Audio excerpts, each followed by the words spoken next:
your dice. Oh dear. Oh no. Mm-hmm. I just did my pre-roll. The first roll was a crit. Oh, great. That bodes well for you. Mm-hmm. So, we're gonna get started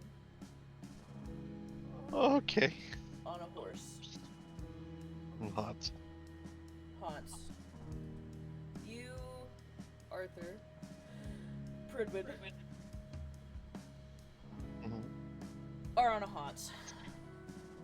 Not. It has taken a while. It's an extremely long, wet, and nerve-wracking trip back down the mountain and towards the city, ruined in the distance. The wind threatens to throw your partners off of the saddle multiple times, but you manage to get through. The horses seem careful, as if they've been trained for this hazardous terrain and to be as quiet as possible. Somehow, you make it down the mountain without attracting any attention to yourselves and begin heading down the road towards the edge of Yokohama. Mm-hmm. Arthur, where are you taking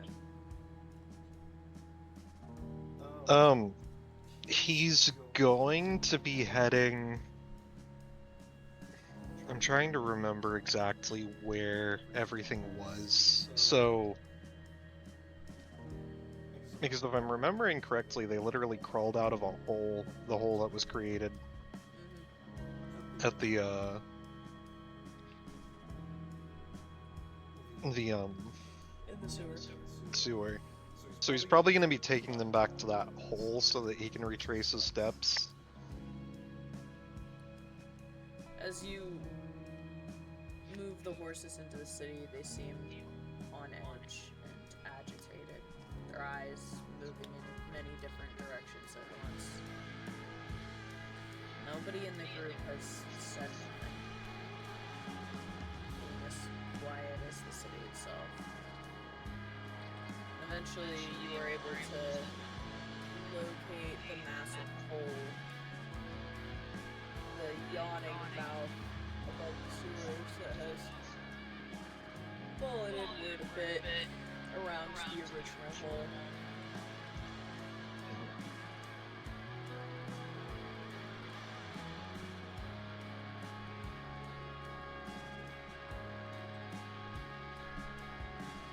He'll stop standing above the hole and he'll look over to Katya and say, "So, kid, you ready?"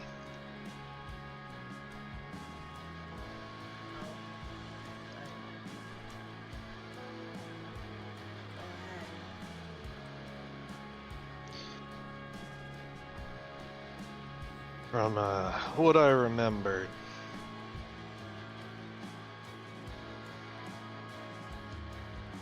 Stoma got you out of that tunnel. Douglas was trying to get things back under control, and I was trying to deal with the bird.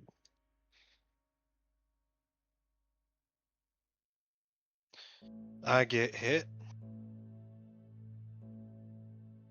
I get infected.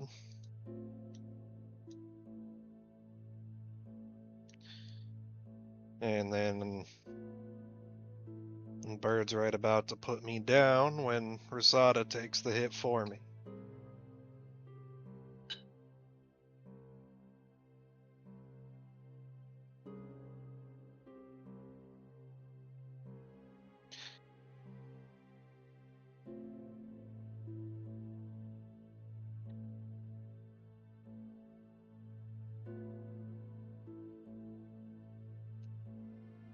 She's down.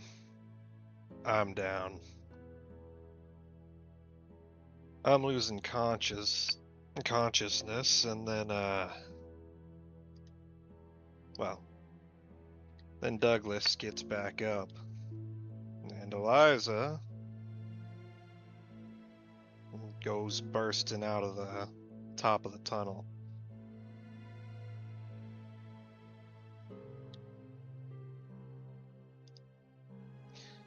Next thing I know,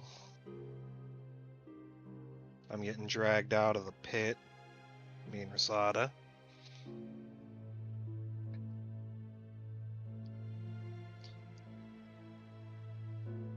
And there's Douglas again. He begins walking in a direction, and we can see a big, monstrous tower looming in the distance.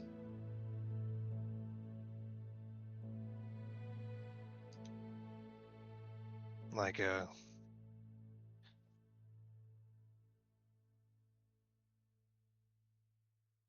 pillar of that black blood. There's devastation everywhere.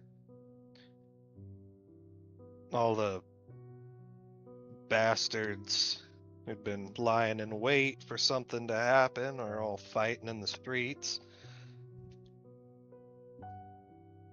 So we move. And we keep moving, and eventually, well,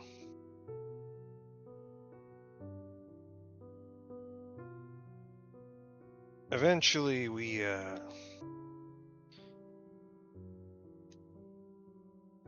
make it to the tower. I'm still too hurt.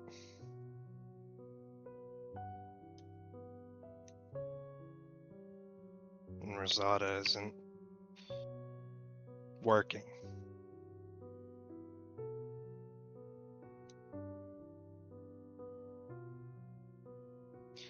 So Douglas goes off on his own.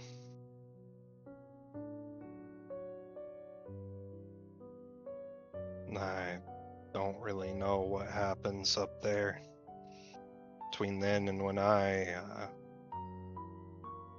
pick myself back up.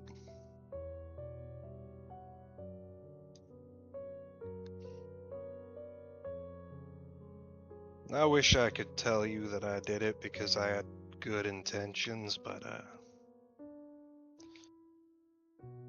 that wasn't what got me to stand back up, kid. I was angry. Really, really fucking angry. I was angry at you. I was angry at him and Soma and the whole fucking world.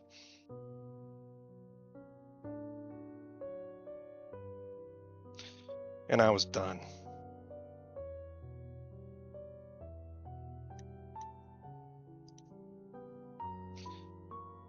And I decided that I wanted to get even any way I could. Didn't matter what happened to me.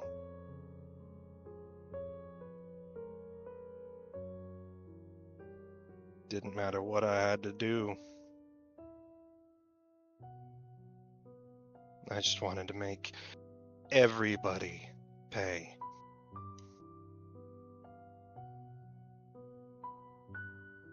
So I drag myself back up to my feet and I start pulling myself up that tower.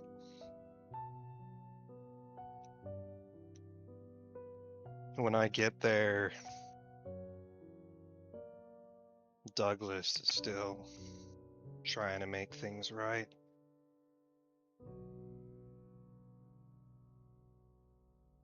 But she's too far gone. Ain't even in there anymore.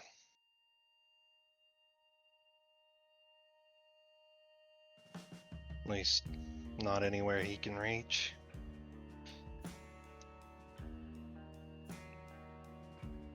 And he and a bunch of his friends are getting ready for a fight. And I tell them all to fuck off.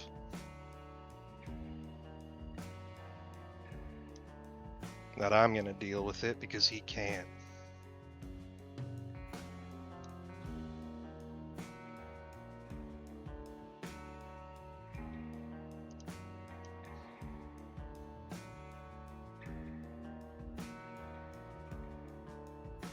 And they back off, and it's just me and her. That demon.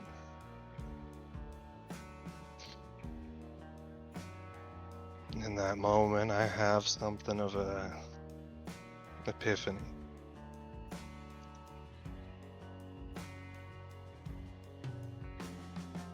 And I stopped caring about anyone or anything. The way I saw it, we were all just salt.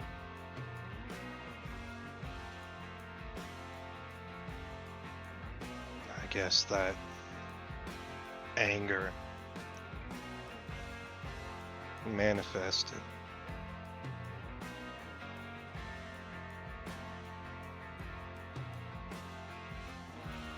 Me, her, the tower,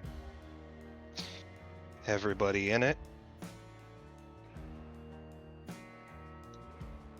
We were just salt.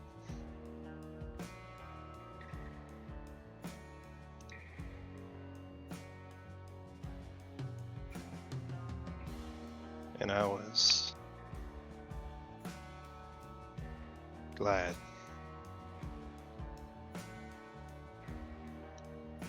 Because for once in my life, I wasn't scared and desperate to survive. I was just angry.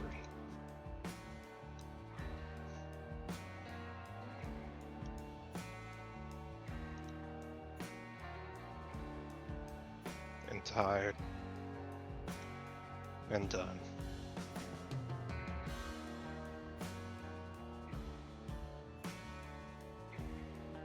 It's a slow process. It's a painful one. I still feel it sometimes when I'm half asleep.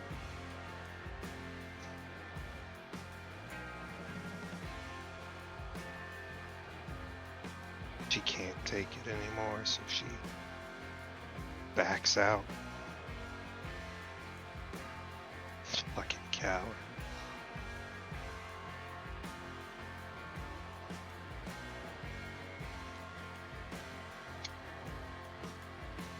But that means that your mom is left to deal with it. And I can't stop it no more. And to be honest, I didn't want to.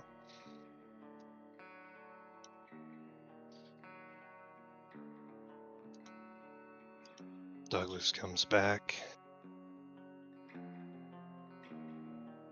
He talks to her.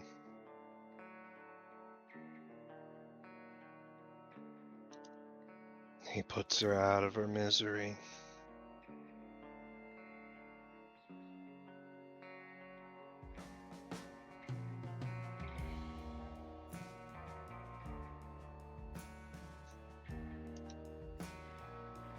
And everything goes dark.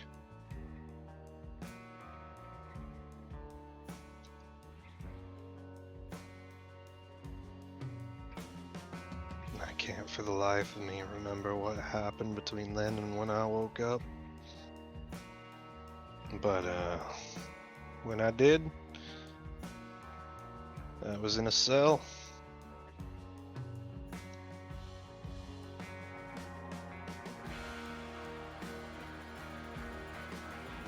Next to him.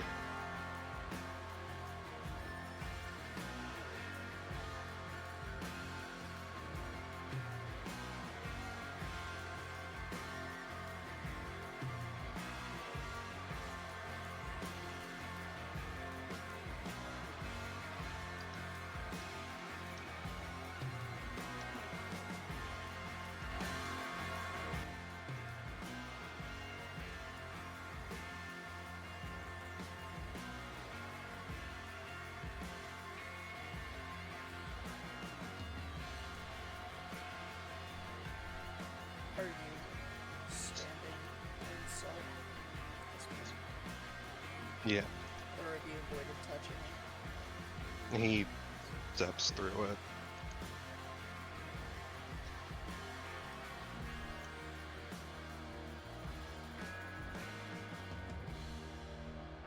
At this point, Kat has gotten off of her horse and is staring at the immense pile of salt that seems to go on, covering several of the smaller buildings. The remnants of the tower. Hints of the pillar with bodies still cemented into it, frozen like statues, screaming. She hesitates and then steps onto it, her boots grinding against the salt kernels.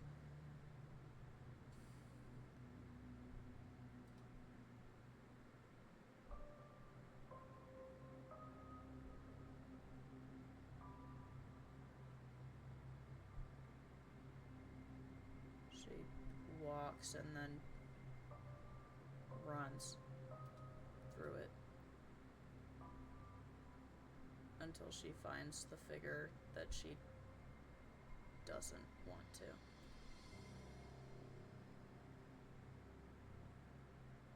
Still where Douglas left it. Where everybody left it. Like they didn't want to touch it, didn't want to risk doing anything with it. Didn't feel it was right. Arthur, you can still see remnants in the sand, a space that doesn't make sense.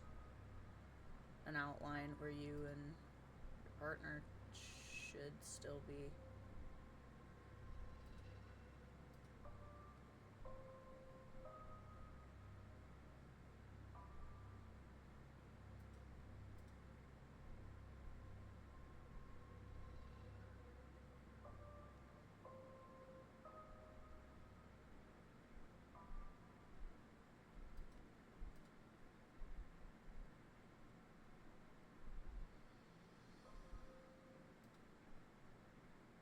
You hear a crunch and a shifting in the sand behind you.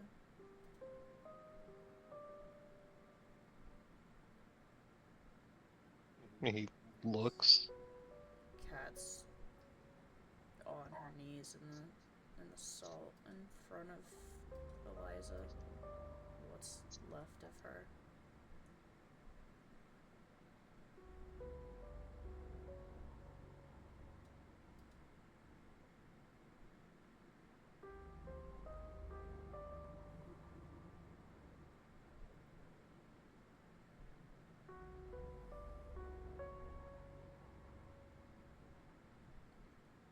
North is standing way back, watching.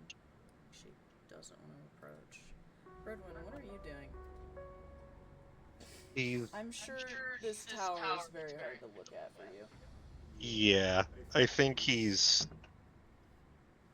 between hearing what Arthur's saying and the scenery around him, he's not wanting to engage with this, so he's just trying to keep an eye on the surroundings. You don't feel good, Pridwen, about where you're at. You're very exposed. This tower, and when it fell, destroyed a lot of the buildings. You are out in the open. And yeah, it's storming, but you're not safe. You can feel eyes on you. But you felt that way since you entered the city.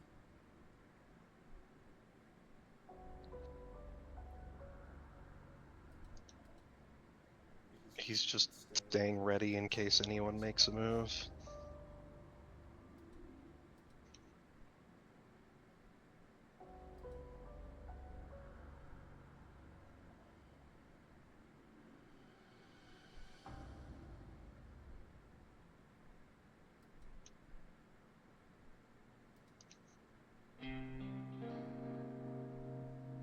Kat curls her fingers tightly as though she's gonna ball her fist up, but she just finds them full of salt. She lifts her palm a bit and lets it trail out of her fingers,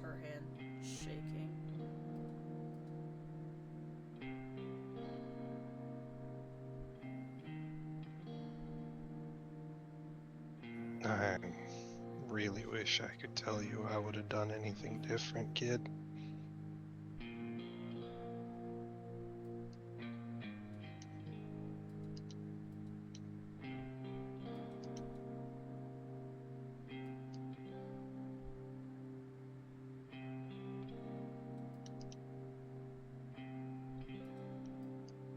Would you have done the same if it was me?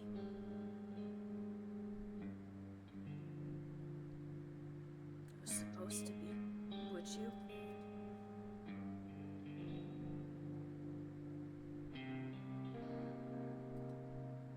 Sure you want me to answer that, kid? I asked, didn't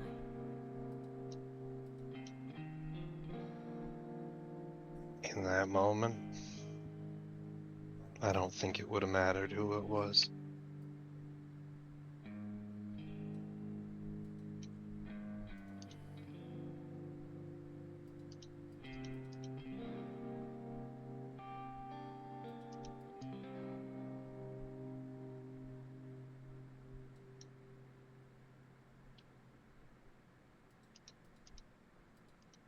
You, her, Rosado, my own damn self.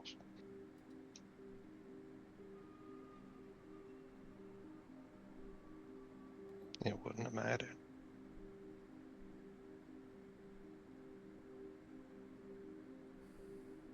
Because it wasn't about making things right.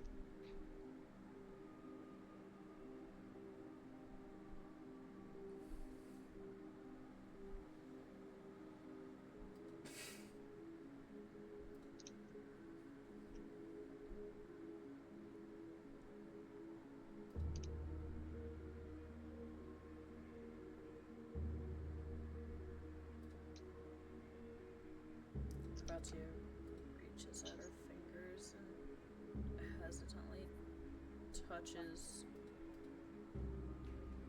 her mom's hand. Tiny bits of salt crumbling down to the ground.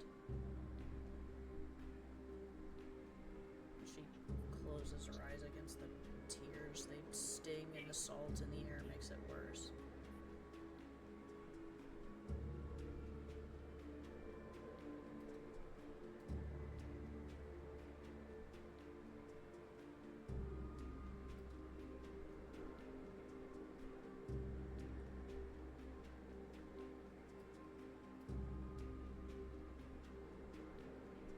For what it's worth, kid. None of that should have happened.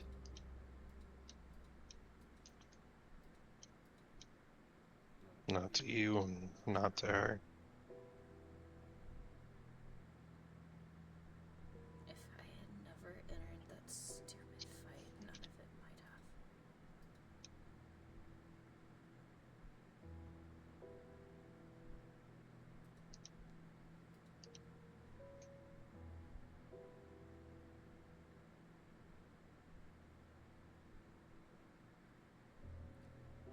Pridwen, you feel a surge suddenly. You felt it before, but it's a burst of, what's the word I want to use here? Energy and spiritual pressure coming off of the girl in front of you. The horses begin to stir and back away from her. The air is tight and tense, almost tangible.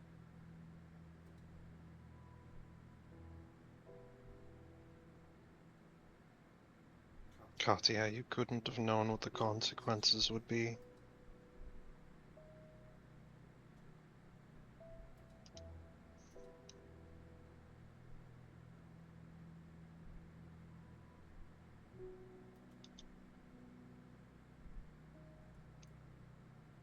She digs her fingers into the sand, trying not to cry.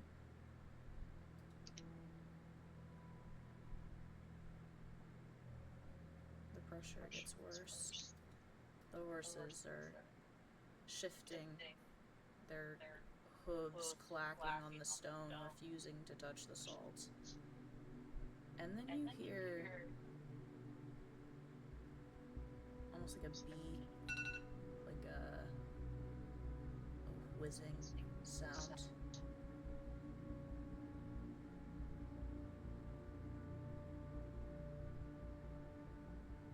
Pridwen's going to try and see where it's coming from.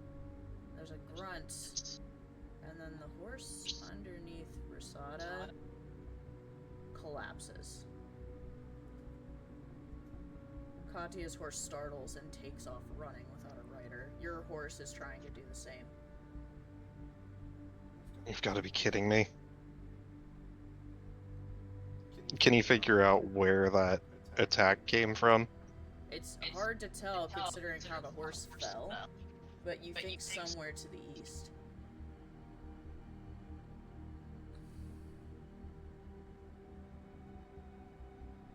He's going to dismount, and then he's immediately going to just face the direction that the shot came from.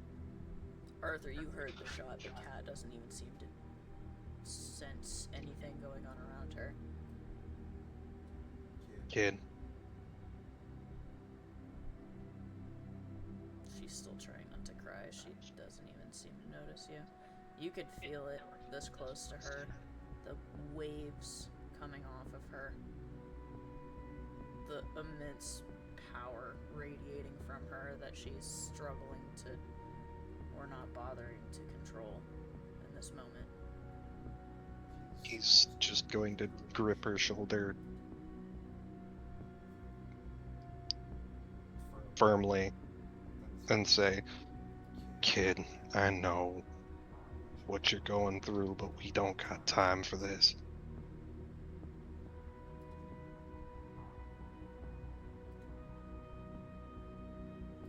We gotta move. Her eyes open and she looks angry.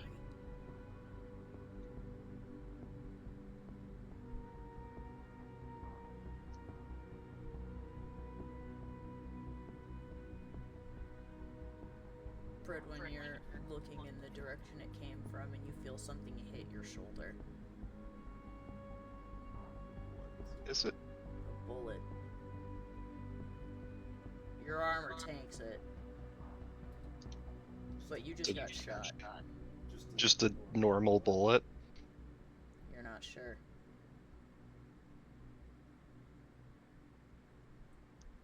He's going to call out,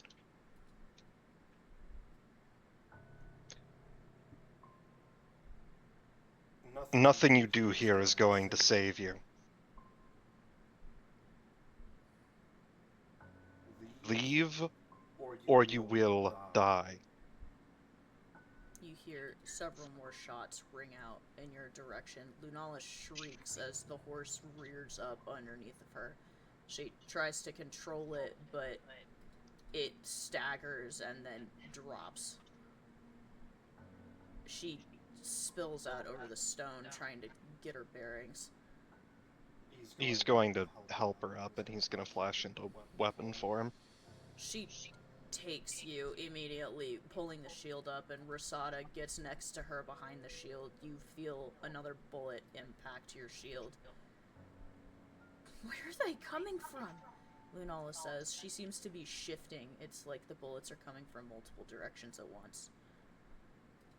I think they might have us surrounded. We need to get into cover and draw them to us. Get into cover where? She says, looking at the dilapidated buildings. I can create some temporary defenses. How about there? Risada says. There's a very large, what looks to be, shopping center. About 2 blocks down from where you're at. That'll work. We can lose them in the building, right? Lunala says. Pridwen's gonna make sure everybody's good to move, and then he's gonna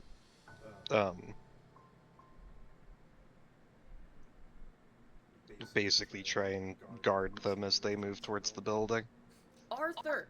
North yells. North, Rosada, Lunala, and you start running towards the building.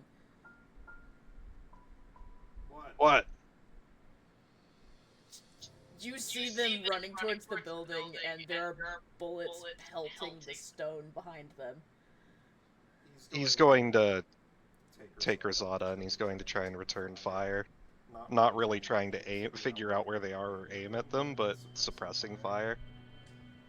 You hold your hand out and Rosada snaps to you. You start firing in any direction. North is running with you, Pridwen, but she hesitates, looking back at Katya. She didn't grab her? Cat hasn't moved. Pridwen's grabbing Katya if she's not moving. It's like trying to pick up a rock. Like she's superimposed into the ground. Well, either he's going to move her, or he's going to stay right where he is. You grab her and try and pull her, and it doesn't work the first time, but the second time you heave and she staggers backwards. You manage to pull her onto her feet. She shakes her head and looks up at you. Her eyes are red, her cheeks are soaked from the rain, you would tell her. Definitely from the rain. And as more bullets begin to pelt the sand around you, all of you start running. Roll me dexterity checks. Alright. There's one. Arthur got a 22. Is the dexterity to avoid gunfire? Yeah. Can Pridwen use something else to just tank it? Like what? I would argue either con for his resilience or strength. I'd let you do con.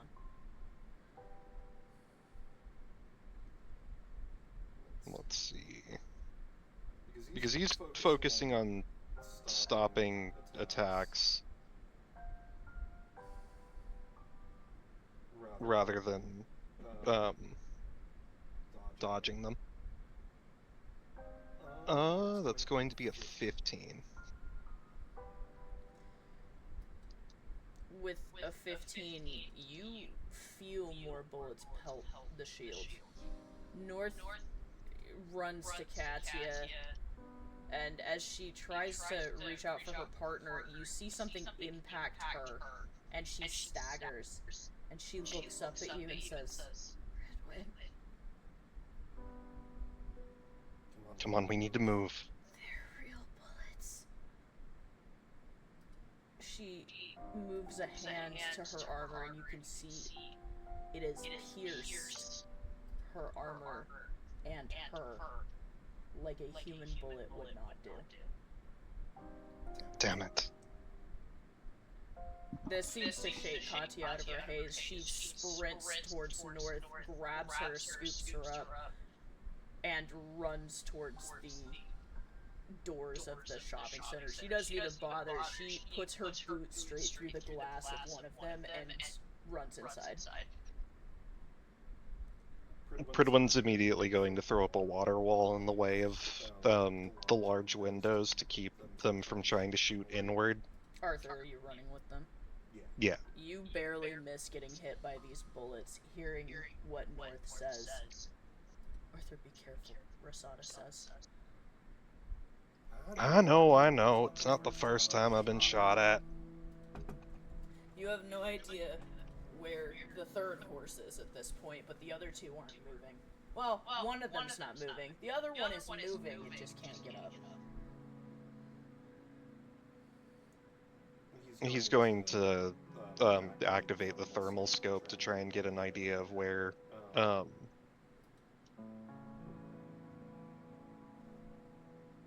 where they're being shot at from. As the two of you run into the building, you try and glance back using your thermal to look, and you see heat signatures. Dozens of heat signatures in different buildings around you. And you start to think you might be right, you might be surrounded.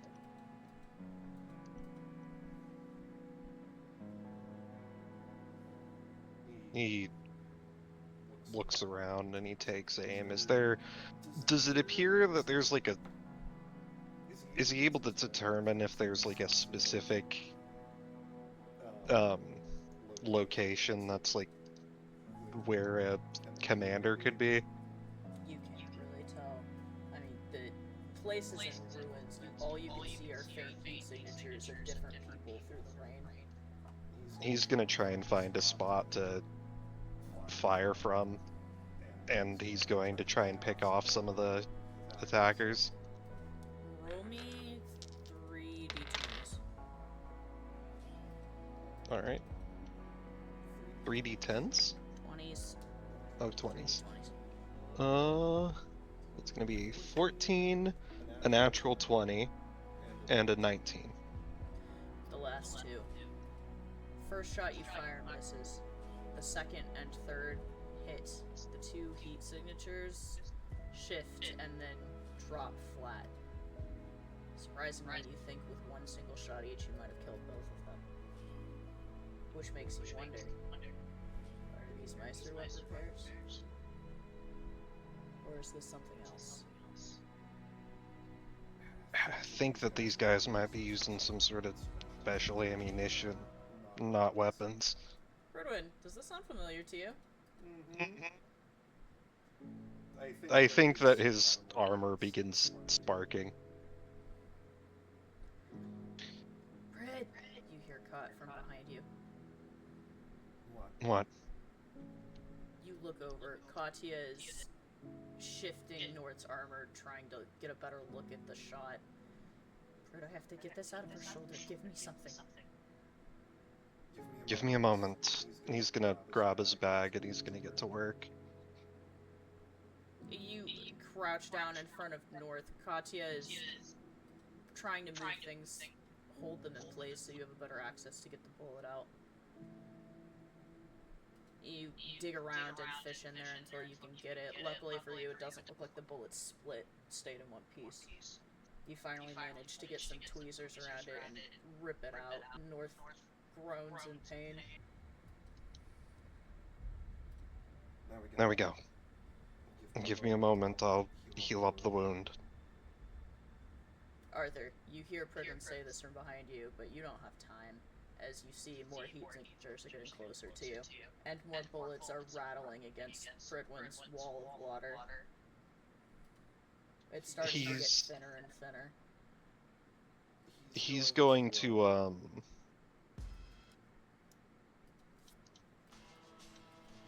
just keep taking shots on them. You continue firing. We don't have time for this. We have to get out of here, Katya says. She's still trying to get her crying under control.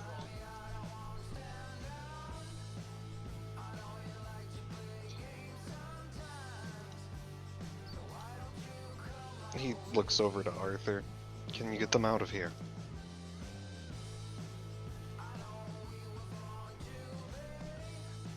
I reckon I can navigate a way out.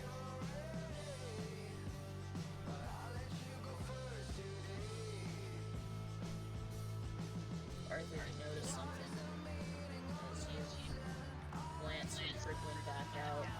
They were approaching you, but they're not approaching.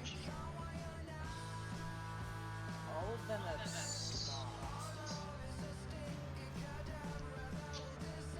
On second thought, I think they might be a little scared of trying to actually push in. Give me a perception check.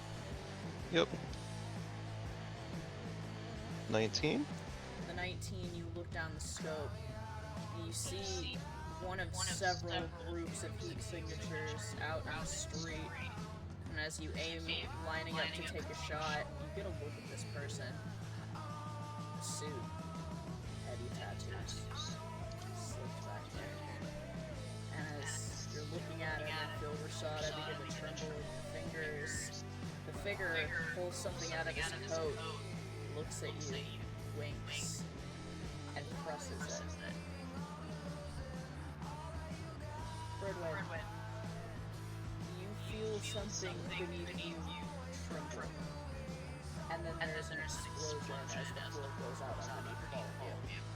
Oh, great.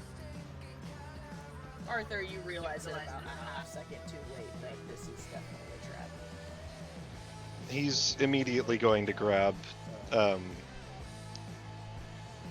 Cat and North and brace for the fall. He Arthur or he Pridwen? Pridwen. Prid, you try to get your hands on Cat and North in the explosion as all of you are falling. You feel yourself impact something underneath of you. You go through it and keep falling again. Roll a... say a strength check at disadvantage. Alright. That's going to be a 17. The third thing that you hit impacts your shoulder, and both your partner and Cat spill out of your hands as you continue falling. Arthur, also roll me a dexterity save. Alright. Just a flat dexterity? Yeah. That's also a 17.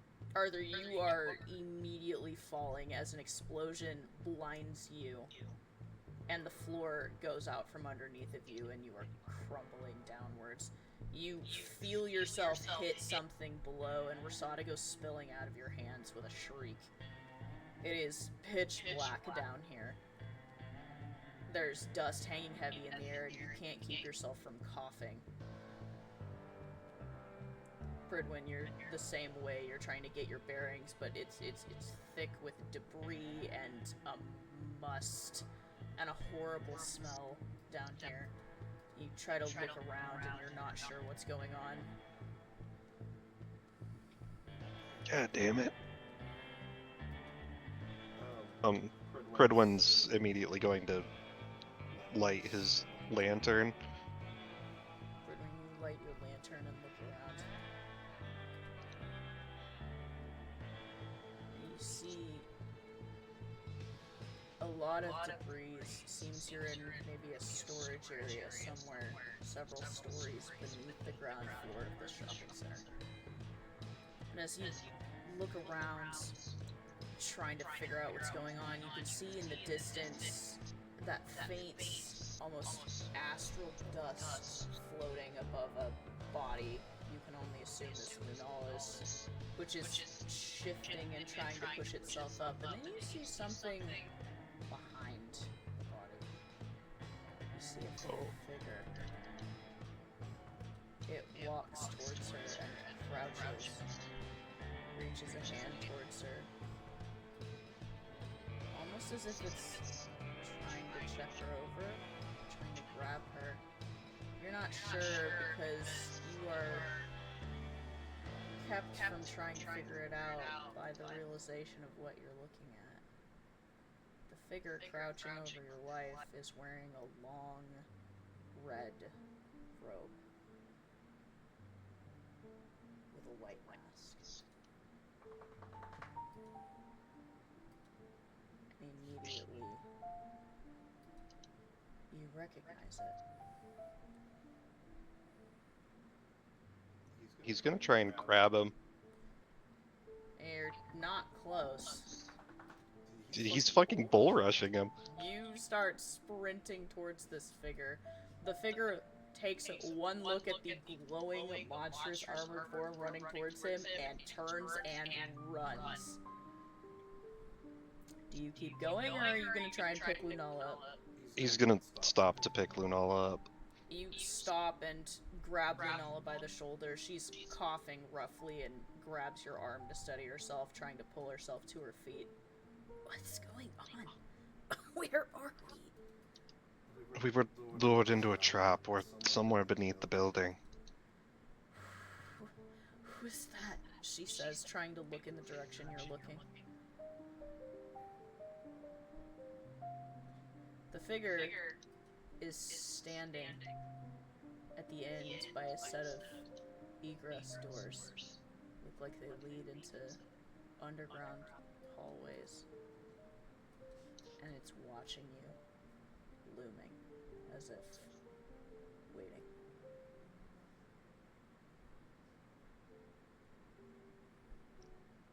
It's John Doe.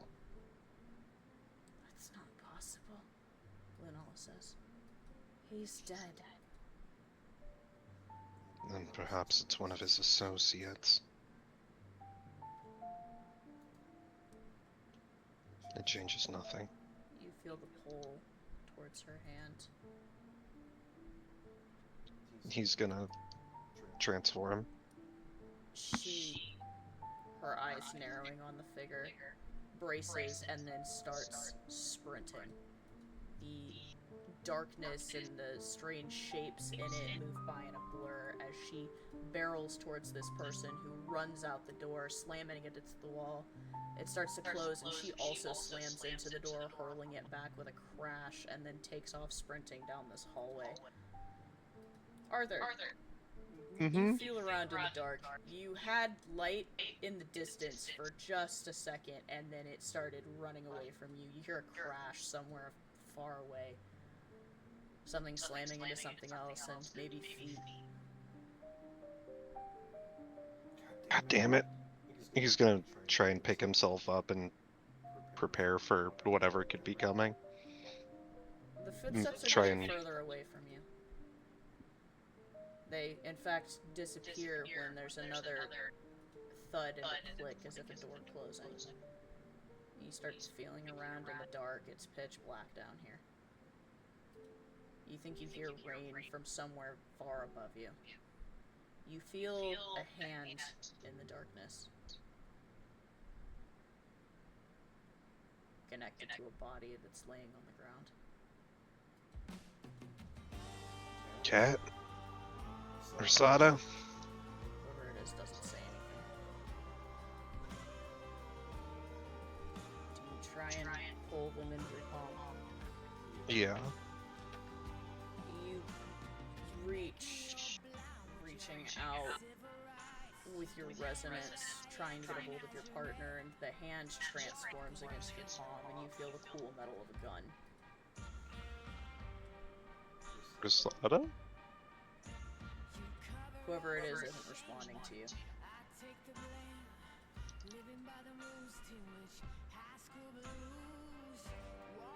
I mean, given the fact that he's held her before and she's a pretty unique gun, does it feel like Rosada, or is it a different weapon? It feels like the railgun, but they're not talking to you. He's gonna try and communicate with her through his inner link. What do you say? Rosada, is that you?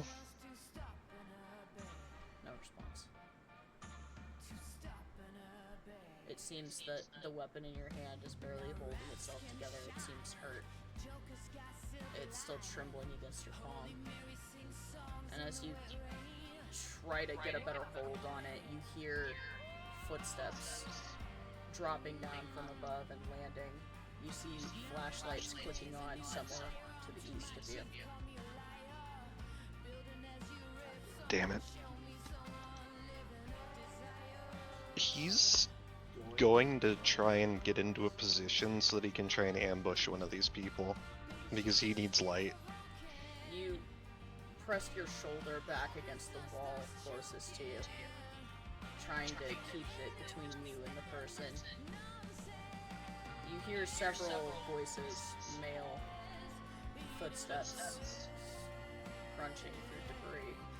The flashlights are getting closer to you. What do you want to do? He's going to press himself into a corner and he's going to pull his knife from his boot.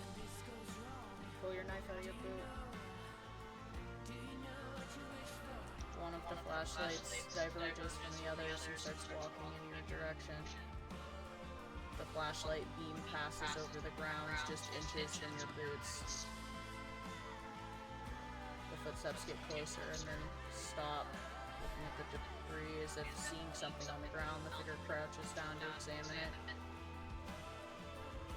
You're not sure whose blood it is, yours or somebody else's. He's going to immediately sneak up and plunge the knife into their neck. You throw yourself on this person from behind, stabbing into their neck and sliding a hand over their mouth, trying to pull them back against the wall. The figure thrashes violently against you. Roll a strength check to try and keep them from breaking free. Alright. Is it just his or combined? It's just yours. Alright. Well, he rolled a 4, so. Actually, I rolled a 5, so that works out. You know what, it's good enough.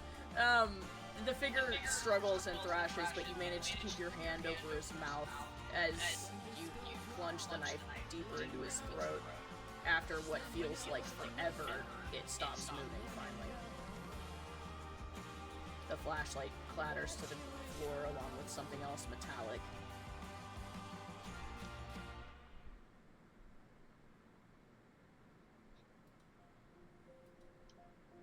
He's going to take the flashlight and try and get his bearings. You grab the flashlight and look around. You're definitely in a storage room. You can see endless walls of racks, very large, almost like warehouse racks, filled with crates and boxes with different labels.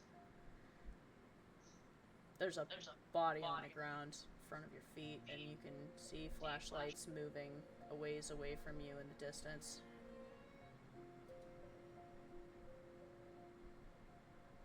Is he able to see anybody else No, on the ground in the area? you don't. All you see is that person, and in the edge of the beam of light, the outline of the railgun in your other hand.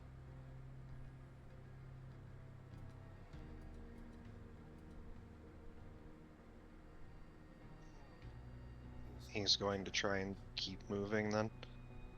Where are you going? He's gonna try to... I think he's gonna try and actually go for, he's gonna try and sneak through and start taking people out, because he knows that there's still people who could get caught, so he wants to try and clear this place out. You start sneaking, heading towards the closest flashlight person. Roll me a presence check.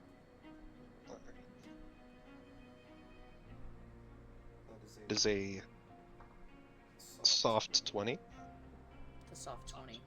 You're able to sneak up on this man. He seems none the wiser, looking around, watching the beam of his flashlight moving along the racks carefully.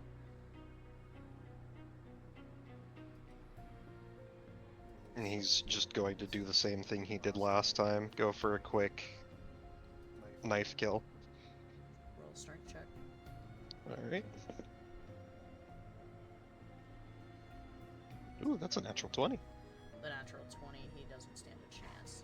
You actually manage to get the knife clean across. It takes him seconds before he's dead at your feet.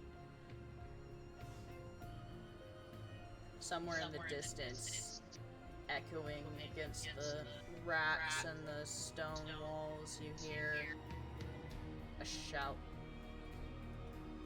Several of the beams of flashlights move in that direction and then running. Several other beams of flashlights are still searching the area. He's gonna move to the ones that are shouting.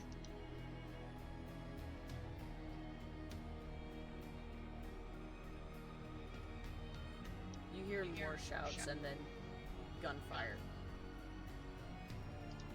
There's a yell. He's running. You start running towards the gunfire, and you feel something whiz by your cheek, and then another thing that impacts your shoulder, throwing you off balance. God damn it. You catch a stray bullet, not even aimed at you. You slide into one of the racks, caught off guard. It disorients you a bit. You hear more yelling in the distance. Put her down! He's just going to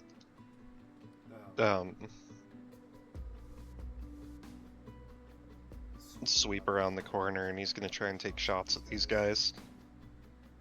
You shift around the corner, raising the scope up and aiming at the closest person, and you try to fire, and nothing happens.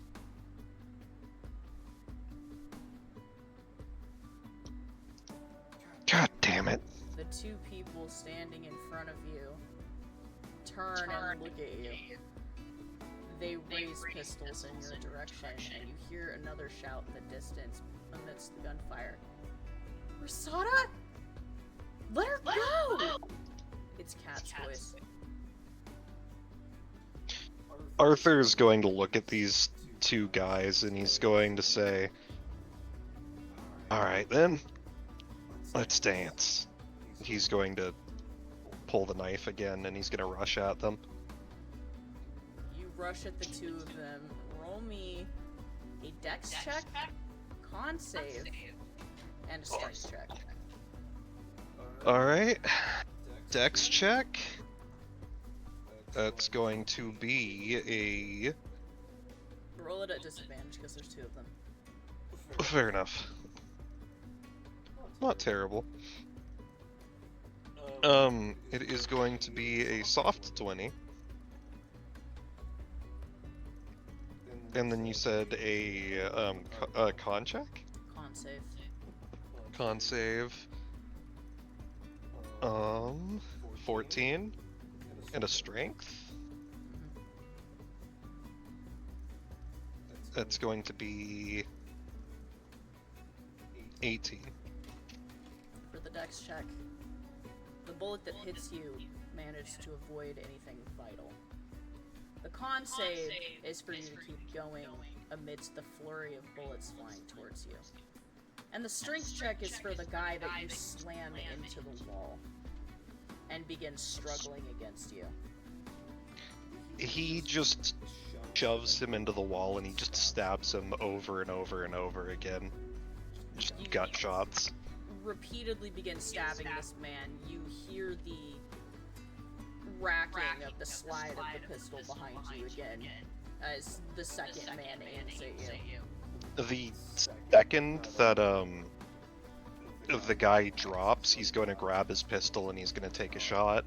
You shift and turn, dropping down low to avoid the bullet flying towards you and shooting at this man. It hits him square and he dies instantly. He's human. We gotta do this the hard way. He's gonna keep moving towards where the shouting's coming from. You can't tell where the shouting's coming from anymore. There's just a lot of running in a lot of different directions. There are boots coming in your direction, though, you can tell that much. He's gonna steal whatever magazines the guy he just dropped had, and he's going to get ready for... Essentially, he's gonna get ready to fight his way out of there. As you do, looking the magazines over, there's a logo on one of the magazines. Roll me a memory check, because I don't think you went with that group. That is a 18? With an 18, this logo looks vaguely familiar to you, Arthur. In fact, I would go as far as saying these guys tried to recruit you at one point in your life. Is it Anima Fabrica?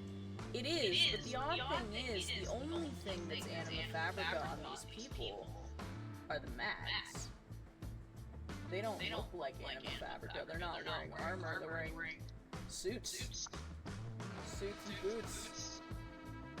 Covered in tattoos.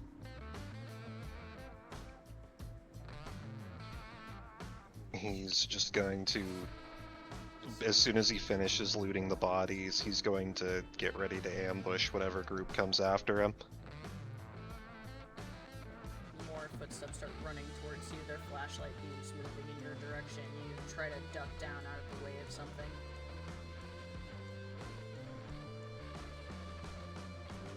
The second he can see the actual flashlights, he's just going to start taking shots on them.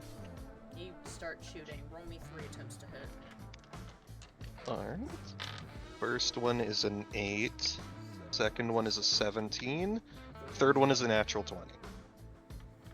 The second 2 hit. You manage to put several shots into the middle and the furthest right of the group, but the leftmost fires several shots in your direction and then takes cover behind a rack.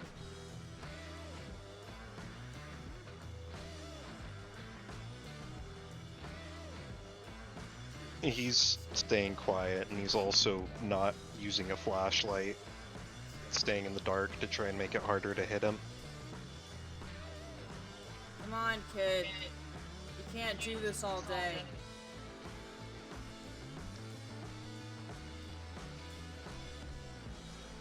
We ain't even after you. You could fuck off right now, and I wouldn't even care.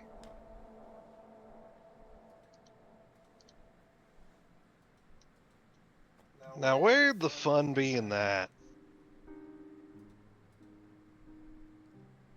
You think when you say this that bullets are gonna fly towards where your voice is, but they don't. Last chance, kid. Get out of here. There's a door back that way behind you. Gets the far west wall. Take it and fuck off.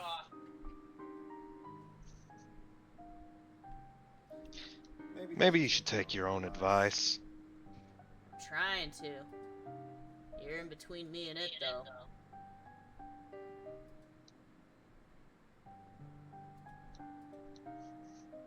So you're trying to run?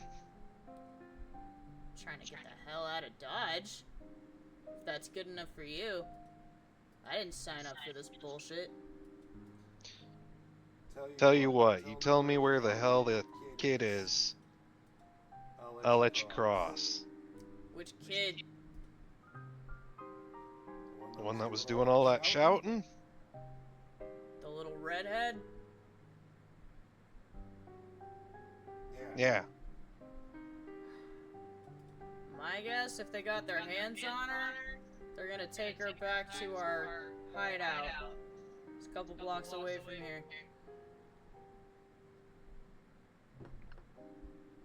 Of course, if she managed to run, God knows where she is in this fucking place. Well, I can worry about that.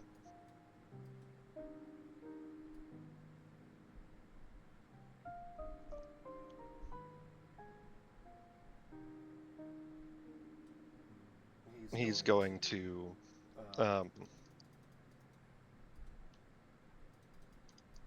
click on the flashlight to show where he is. The voice across from you does the same.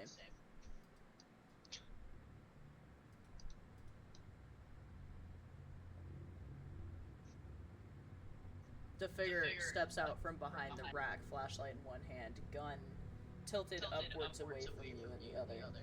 His hands raised carefully. He'll keep his gun at his side, essentially, and he's going to start walking. Basically, You're American, aren't you? The voice says. what's it to ya? The hell are you doing here? Taking care of some personal business? He rolls his eyes. Okay, sure. I more meant, how the hell did you get here? I just fell out of the sky. guess you were being coy, he says, moving the flashlight in the direction the door should be. Well, I mean that literally. What's you guys airdropped in here or something? He says, shining the light back at your face. Yep. Kids, he says, and shakes his head. You DWMA freaks are on another level. And sign up for any of that shit. There's nothing suspicious about him, right? It doesn't look like he's trying to get past for a different reason than just to get the fuck out. A dude's just standing there casually looking at the door. He's gonna just nod and say, yeah, they never really tell you the extent of what they expect you to do. They just flash the paycheck and then expect you to do whatever they want, don't they? And they think we're loyal. Like, 80% of us aren't here for the fucking paycheck. Look, I can't be bothered, so, he shrugs and starts walking towards the door. My advice, don't go looking for your friends. They got the girl they want and her partner, so that's about all they care about. I don't really have any reason to come looking for you. So I just fuck right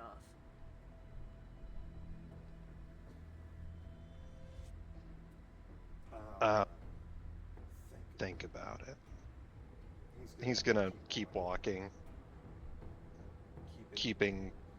I'm assuming they kind of like lock onto each other until they get far enough away. You do that thing where like you're going towards each other and then you like yeah. do this and then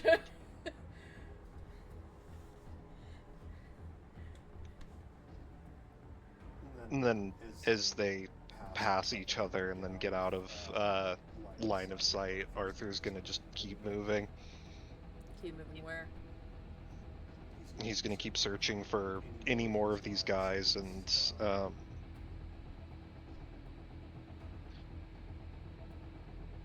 you start searching through the warehouse. Pridwen. Linola is sprinting through a very damp, musty tunnel. And there's a figure up ahead of you. They've got probably 30 yards on you. They keep barreling around corners. They're very fast and very agile, and Lunala is surprisingly struggling to keep up with them. What do you want to do?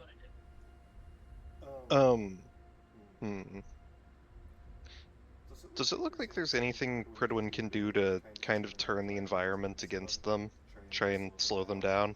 I mean, you could try and pull some of the water in the air and on the walls to your advantage, maybe? He'll try and throw up a wall in front of them. Roll me a speed check. See if you can manifest it before he goes by. I think he has a minus, like, 1 to speed? Hang on.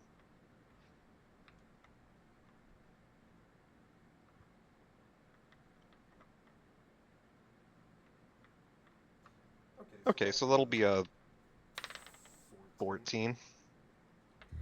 You try to throw up a wall in front of him, but he's just too fast. He barrels right around the edge of it just as it fully manifests. Keeps running. Katya jumps through the wall and continues. I'm losing him, she says angrily.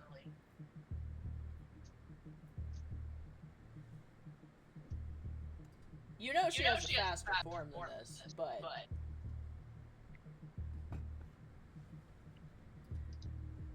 If you think that your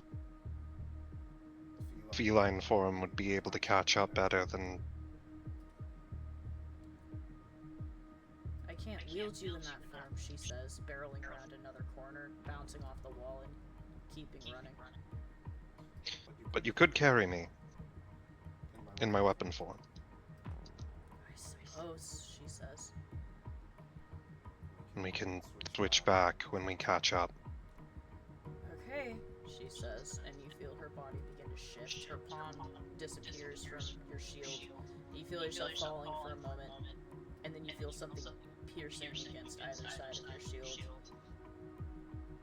You see that you are in the massive jaw of the Astral Cat, who takes up a good portion of this tunnel as she starts gunning. Everything is passing by in a blur now, and the next time that this figure looks over his shoulder, you're only a few feet behind him. Lunala tilts her head sideways and hurls you like a fucking frisbee out of her mouth over top of him, and then lurches for him. The moment that he gets close, he's going to transform and he's going to drop on him like a fucking piano. You land on top of him, and the figure, not expecting, one, the giant cat, or two, the enormous armored man over top of him out of nowhere, is caught completely off guard as you land on top of him. Both of you go sliding in the water, accumulating on the ground in this tunnel. Immediately, he's thrashing and trying to get away from you. Stop moving. The figure stops.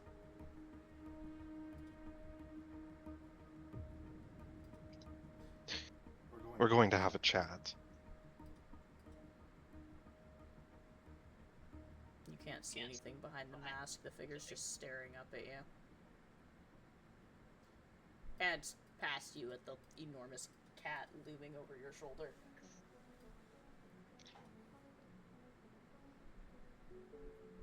Who am I addressing? The figure's quiet for a long moment, as if determining how to answer that. You can call me John Doe. Right. Of course. I'm assuming we haven't met before. I don't know you, the figure responds. I know your face, your armor, but no, we have never spoken.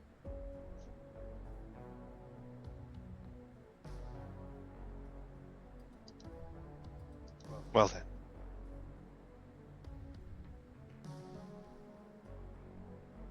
What are you doing here? Following you, Why? hoping you will lead us to the boy.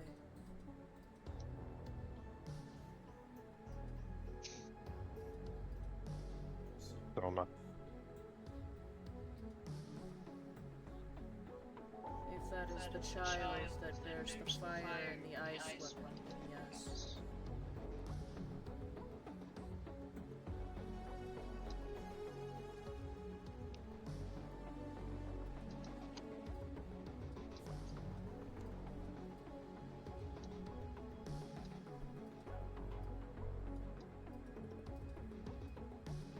Well. You're not going to find it. And why is that? Because he doesn't want to be found. We will follow you, and you will eventually find him. You always have before.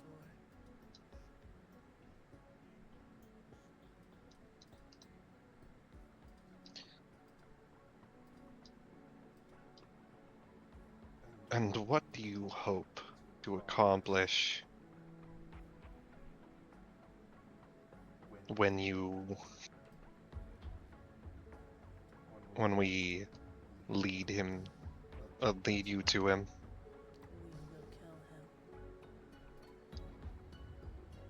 That's not going to work. What is that supposed to mean?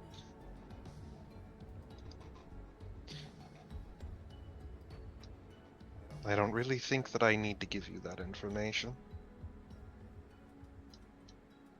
All you need to know is that it isn't going to work. Not the way you want it to. You are in control here.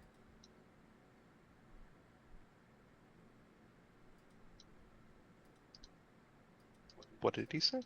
You're in control here.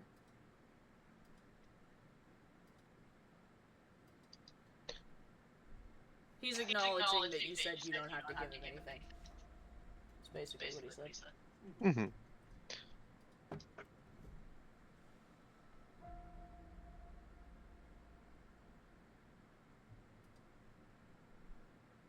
I recall one of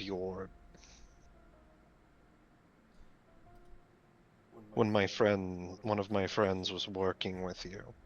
I recall there being mention that you'd intended to cause his death. The prophecy must be halted. And you honestly think that killing him is actually going to change anything? Yes.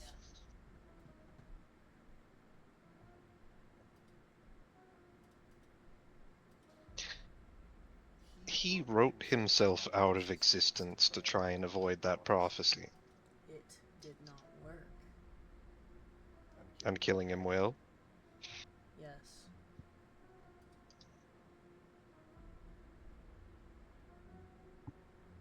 That is a very bold assumption.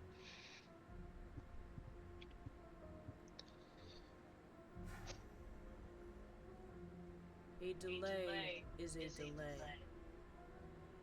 With the prophecy coming to fruition, and you having access to her, these are dangerous circumstances we find ourselves navigating. Her? You see, the mask is looking past you with the cat.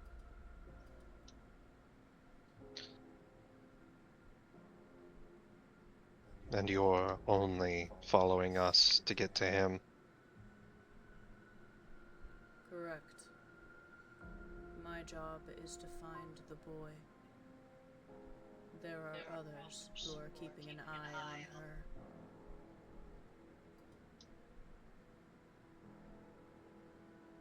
Keeping an eye on her? In what way? She cannot fall into enemy hands.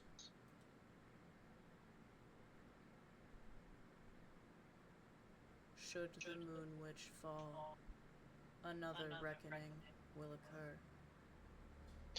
I'm well aware of that prophecy. We cannot have this happening in tandem with the prophecy.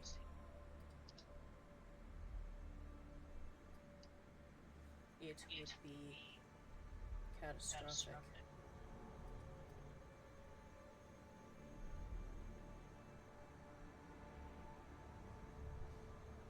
You're not laying a hand on her. None of you. I have no intention to touch your wife. None of you. What my brothers and sisters do is not up to me. I was given a task. I tend to it.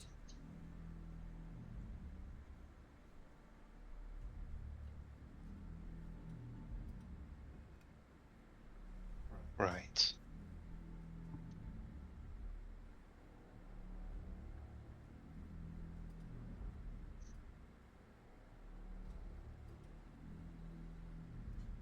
You look upon me with anger, yet I do not know you. What is it you think I have done? It's not about what you've done. It's about what they've done.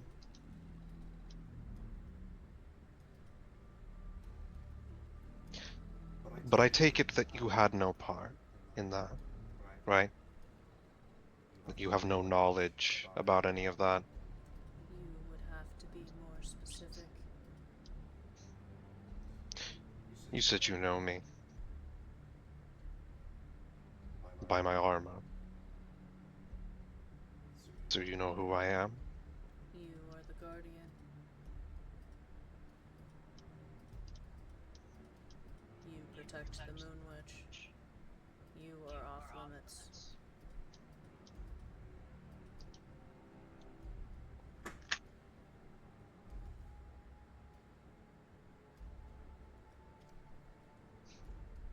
That's all you know about me? Correct. Then you're not involved in my particular grievances.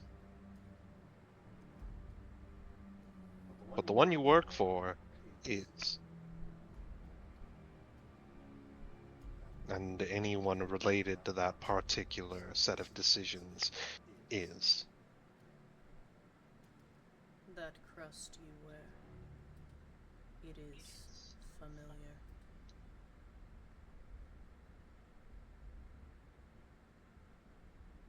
In what way?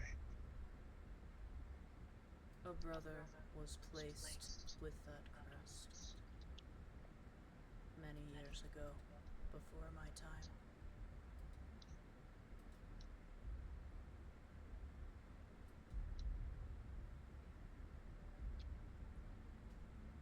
Why?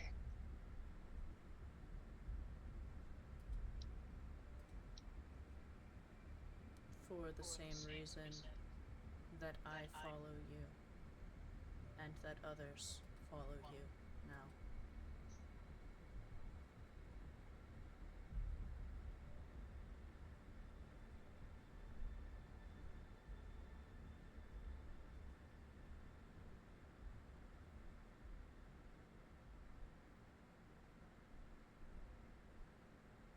It is my understanding that he failed in his task. Therefore, he was not saved. Failure is not acceptable.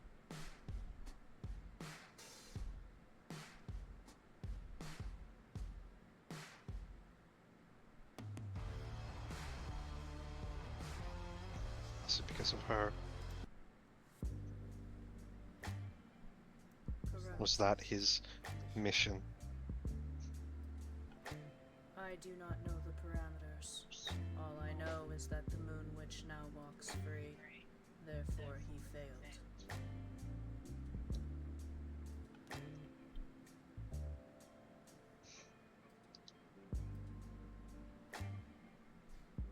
And what happened to the man he replaced?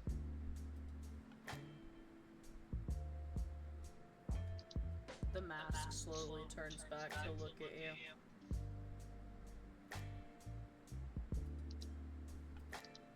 It doesn't say anything.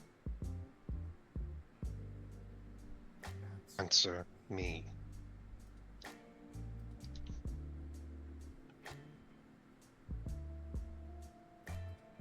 Most who are replaced with a double are eliminated because they are extra baggage, loose ends that need trimming.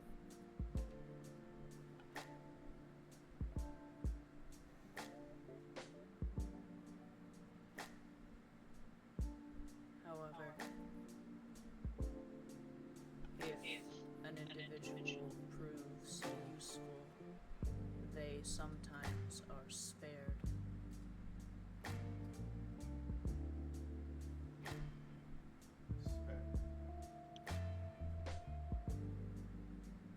Spared, the figure repeats. Right. If you are asking me for fine details, I have none to give you. I do not concern myself with jobs that are not my own. It is simply our way.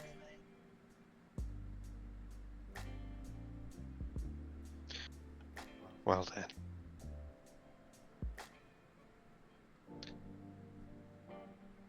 I suppose I have nothing more to ask from you.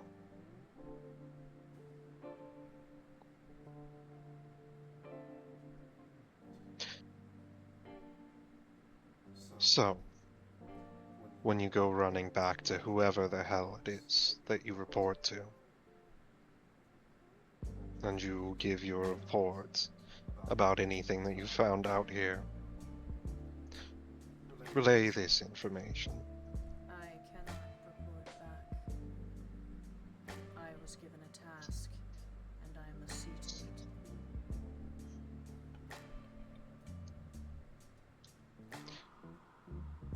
You will not find him.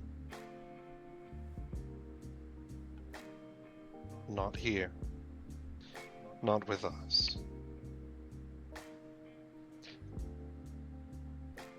And I have a message that you are going to deliver.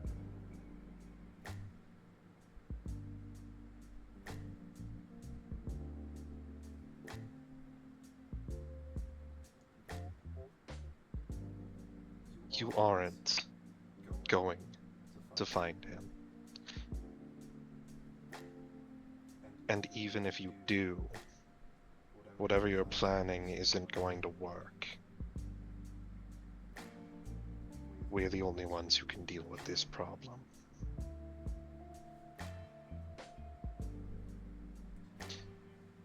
You intend to kill him yourselves? We're the only ones who can. That's all you need to know.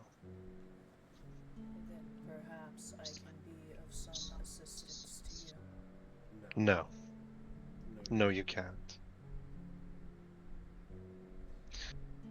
Whatever goodwill or allegiance that your superiors hoped to garner from this group or from me is gone.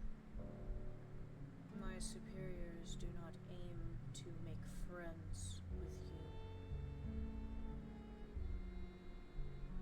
They simply wish to keep you alive, to protect her.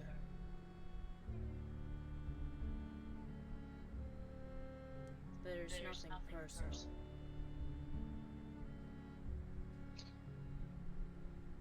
They made it personal. So this is the message I'm going to relay to you. I'm going to find every single person responsible for what happened to my family.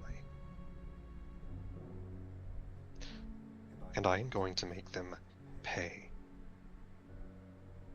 Every last one of them. Grains of sand on the seafloor.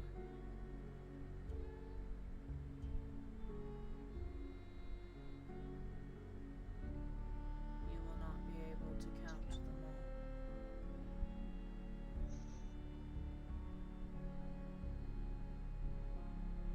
My brother is dead, the one that replaced him.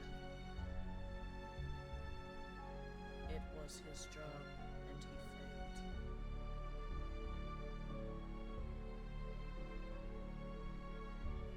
If you are upset by this decision, the person who could have taken it out on is long gone.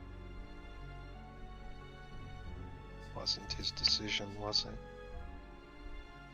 He was doing a job.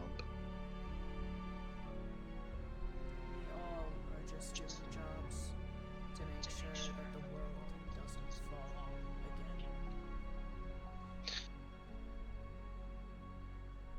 Well,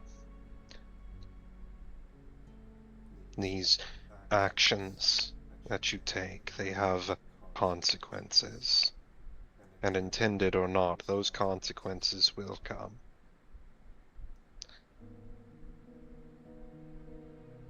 I am going to find the person that you work for.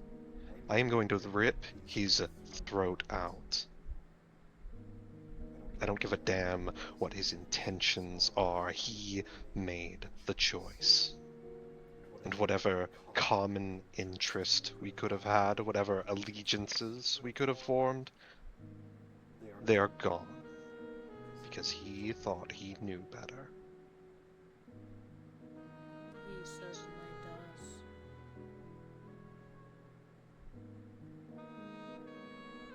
We'll see. One more thing. If I catch any more of you spying on us, trailing us,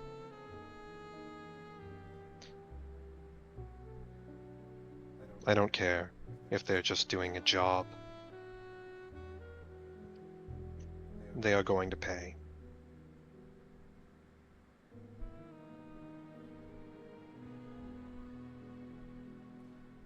I will let you go.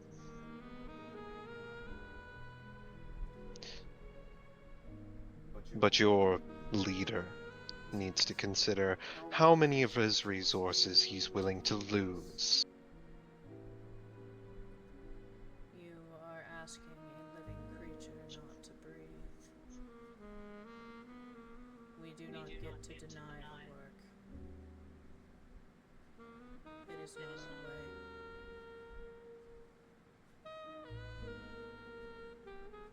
He's the one making the decisions.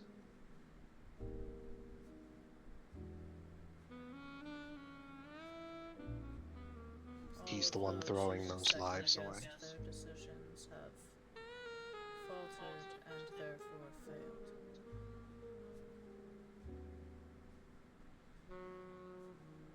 We do not question the decisions for fear of the same fate.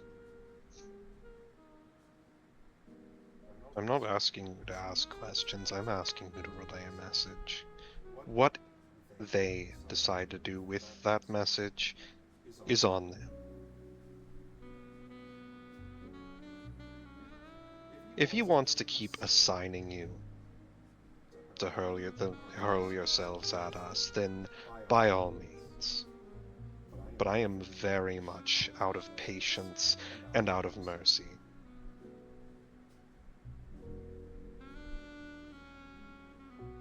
Perhaps you would like to arrange some sort of meeting,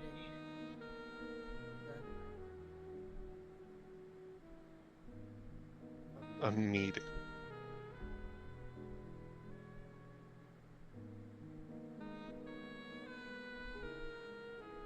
You seem to be taking all of this extremely personally. It is unsurprising. Most do.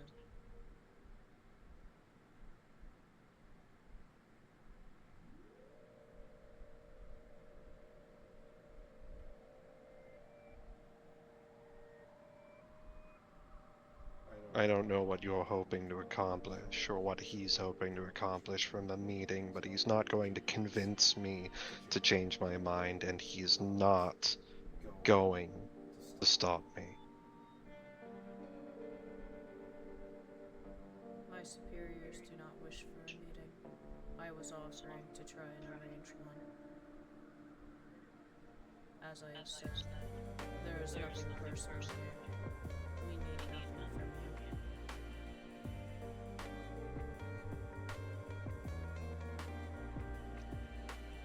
The way I see it, logically, the only thing that could be accomplished from this meeting is either A, you attempt to convince me that this isn't personal and that I should just drop it, or you use that meeting to attempt to eliminate me since I am threatening your organization. You are not a threat to our organization. It is nothing personal. You are the guardian. You are off limits. Either way that goes, there is nothing that can be accomplished. I'm not going to stop until he's dead.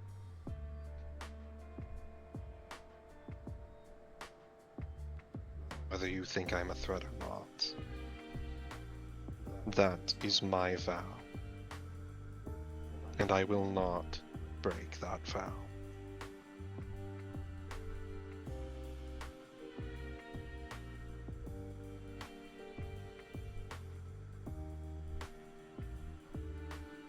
I will relay your message.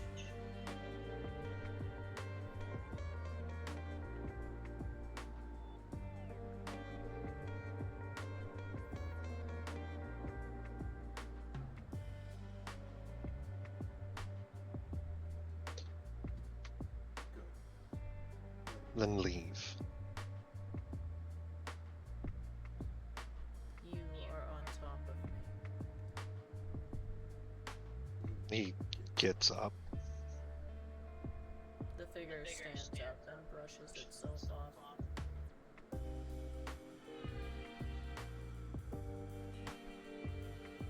I will be reassigned, I suppose.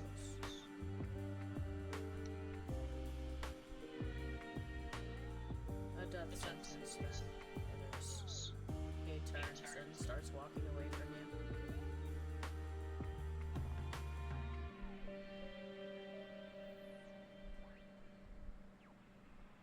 They've made their decisions. They've hurt innocent people. Greater good or not, that is not something I will abide.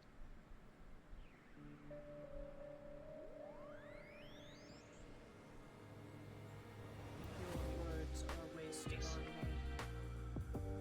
I am just one of the many. It's for them, not you.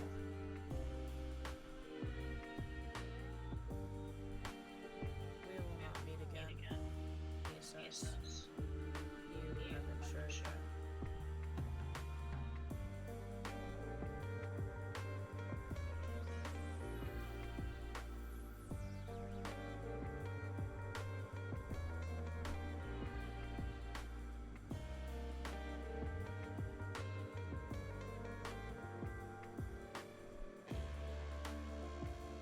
I cannot speak for my brothers, though.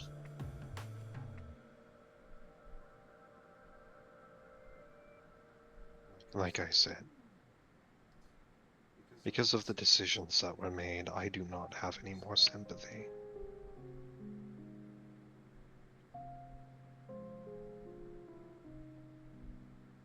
A reasonable response. We need no sympathy.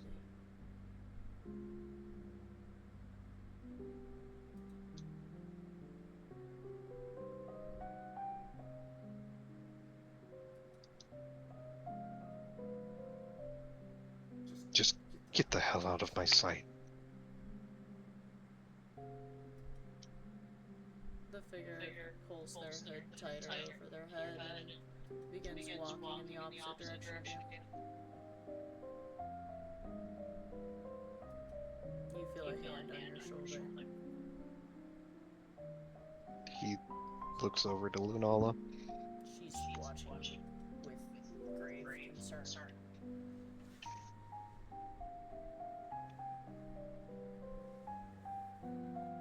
We need to find the others. We need to figure out where we are first, she says, looking around at the tunnels. You have no idea where you're at.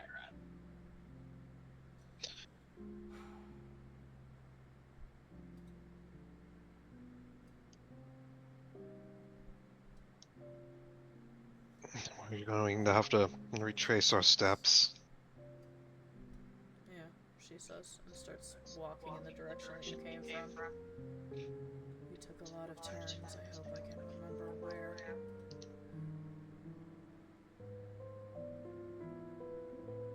I tried to pay attention to our surroundings on the way through. Maybe we'll get lucky, she says, keeping close to you as you guys start trying to backtrack. Are there? Mm-hmm. You're searching the warehouse area, and apart from the group of men that you have killed thus far, you aren't finding anything. You did manage to finally find the giant hole in the ceiling above you, where you fell. That's something.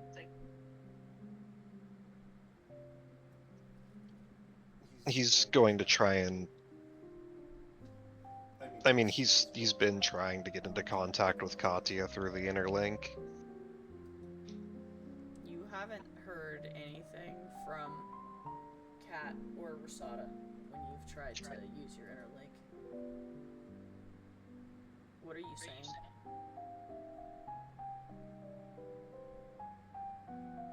I need to know where the hell you two are.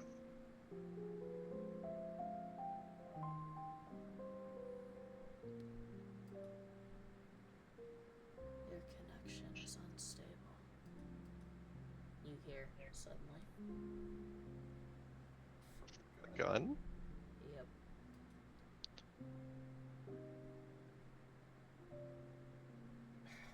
Do you shine your light on it? Yeah.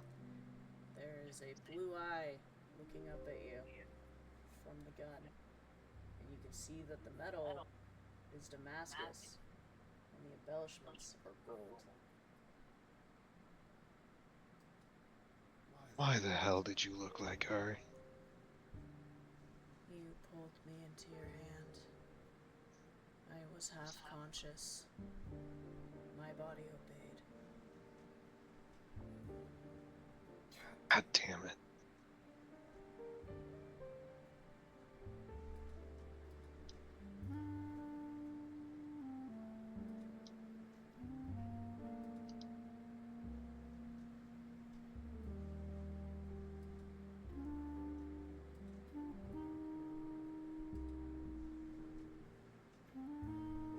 I meant no offense, North whispers tiredly.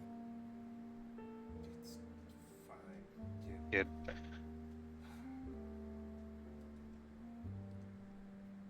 I still do not completely understand how she works. It is difficult learning new things sometimes.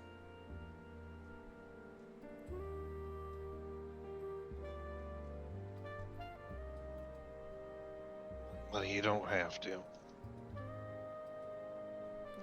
don't know how to wield a blade, apart from that dagger in your boot.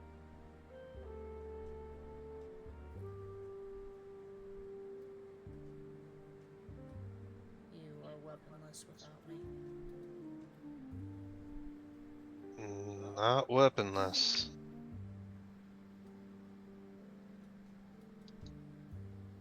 Those pistols will only get you so far if you run into a real enemy.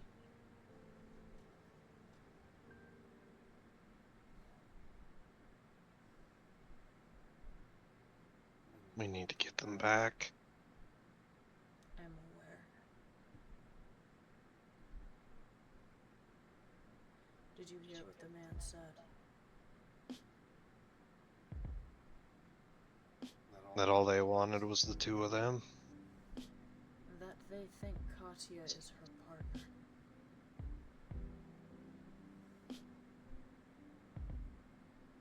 Hmm.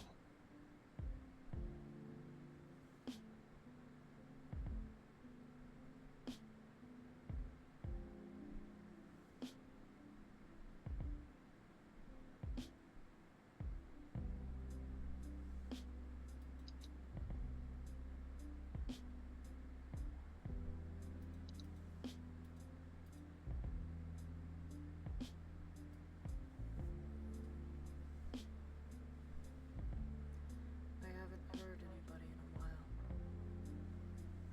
Shall we continue running around in this decrepit basement, or should we try looking elsewhere? I mean, we know where they're hiding now. We were given a hint, at best.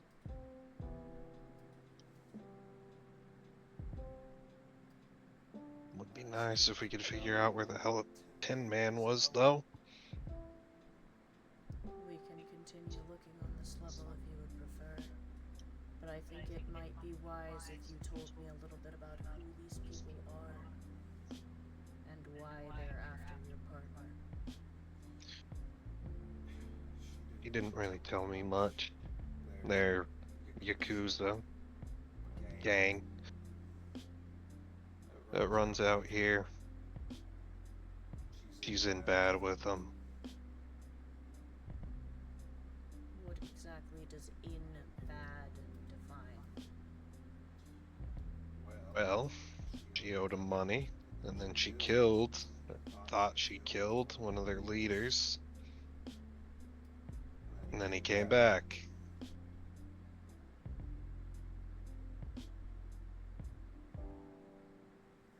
Do you think they're going to try and kill them?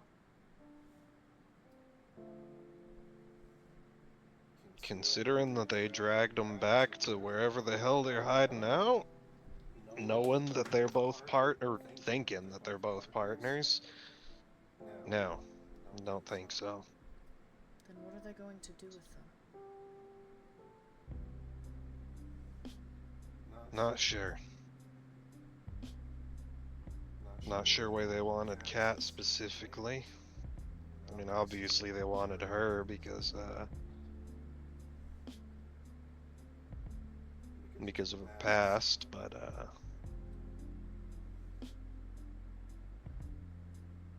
But they think Kat is her partner. Perhaps they think that will be some sort of leverage. maybe.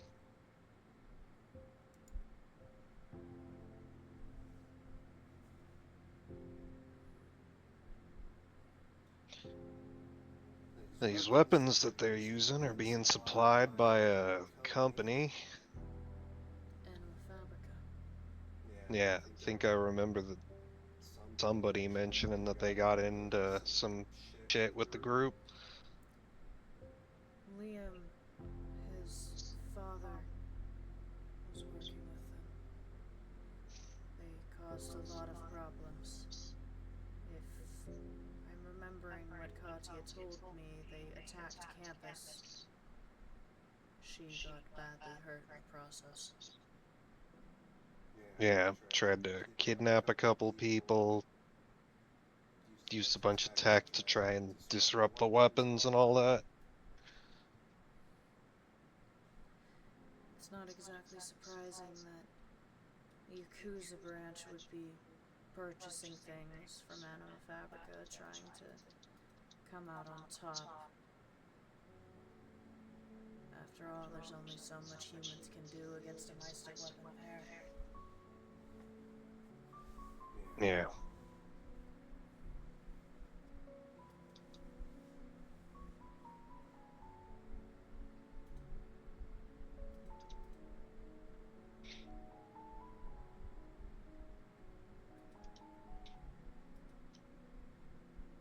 Doesn't matter. We'll deal with it. And whatever the hell they're hoping to get, they ain't gonna get it.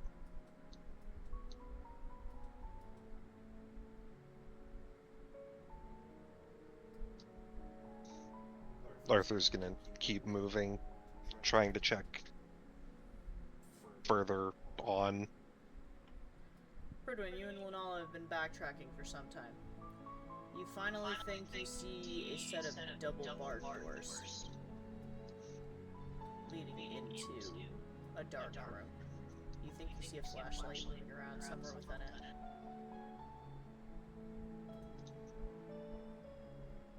Pridwen's gonna call out.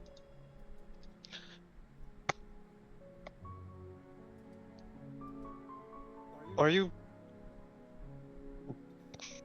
Katya? Arthur? He's lucky it's just us down here, North says to Arthur. Otherwise he might be getting shot right now. Given the way he's been moving, I don't think that really worries him. He is getting worse. I'm worried about him.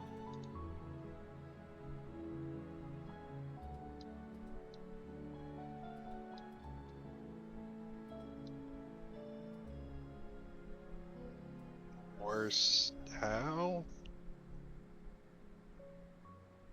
He seems to be struggling again.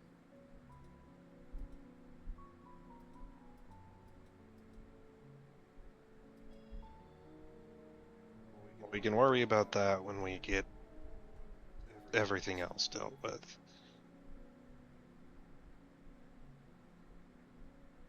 Perhaps we should tell him it's us so we don't get attacked. It's just us. Oh, thank God. Arthur, Lunala says, nodding. Where's everyone else? Not here, North says. was. Did they get taken? Either that or they took off running somewhere down here. Nobody has responded to any attempts to reach out from Arthur. If they can't speak to us through our resonance, then they're probably not anywhere close. Or they're not conscious, Lunala says, regretting saying it immediately afterwards. Nope. They're definitely conscious. I heard Kat shouting.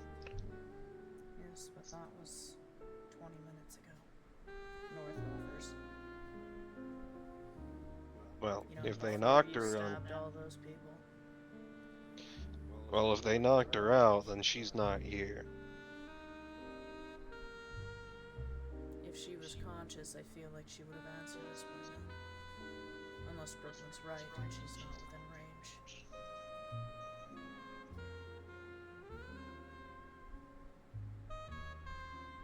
I think I got a lead on where these jackasses hide out. Is that so? Are you going to enlighten us?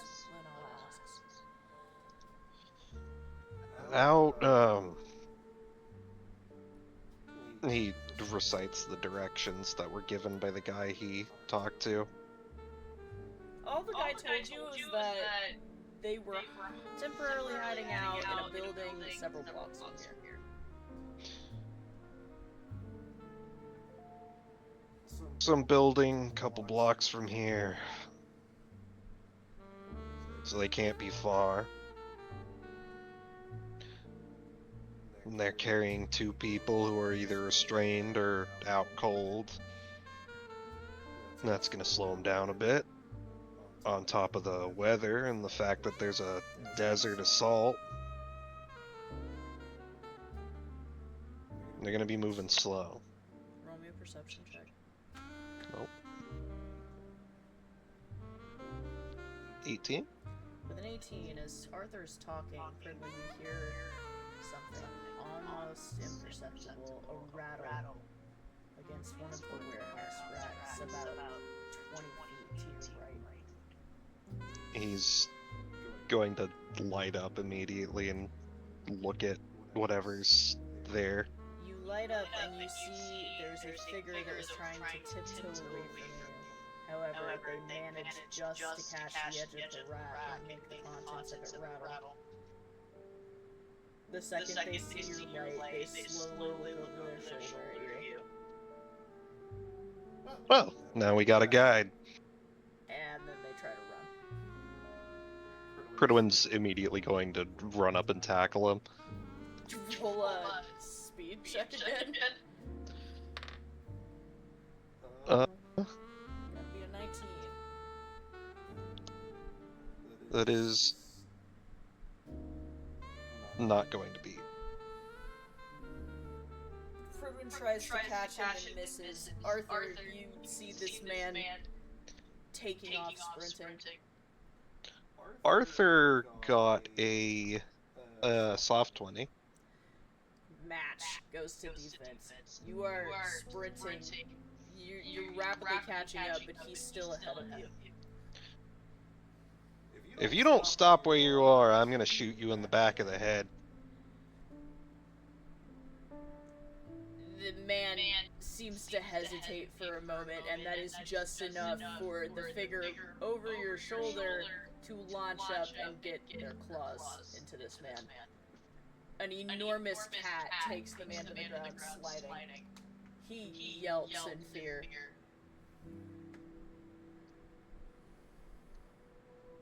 Lunala is sitting on top of him, her tail flicking back and forth, looking menacing as ever.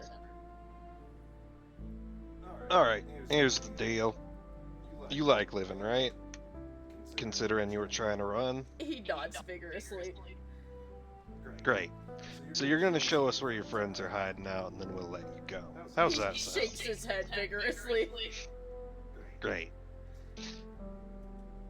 He'll step up and He shook his head no. Oh.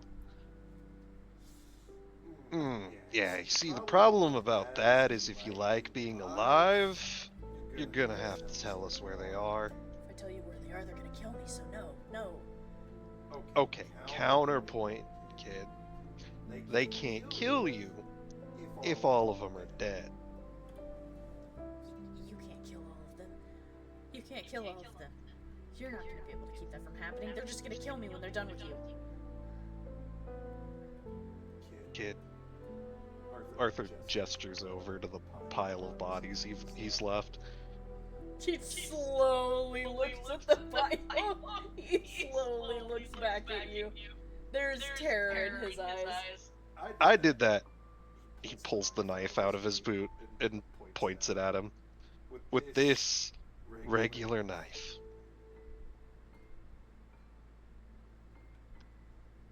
It's just a piece of steel on a piece of wood. On my lonesome. That guy over there, he points over to Pridwen, and the giant fucking cat? She digs her claws in a little harder. They can do a whole lot worse. He looks absolutely terrified, but he still shakes his head. Besides, kid, who's to say that you were the one who told us? Who's to say you,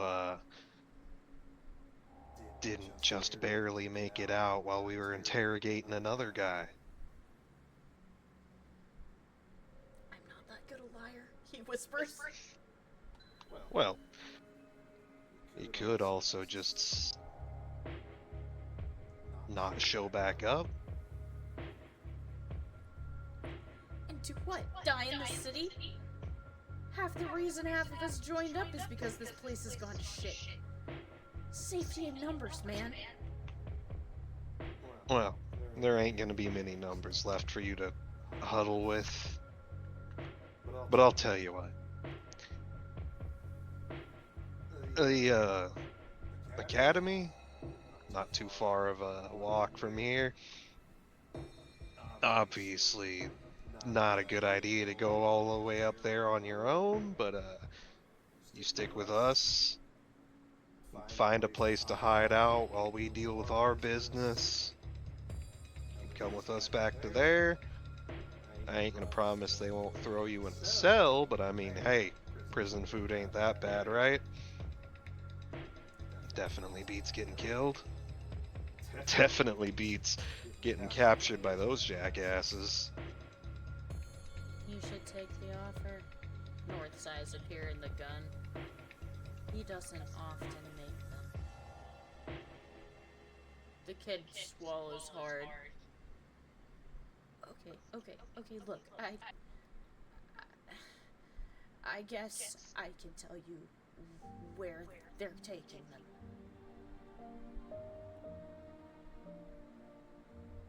Good man.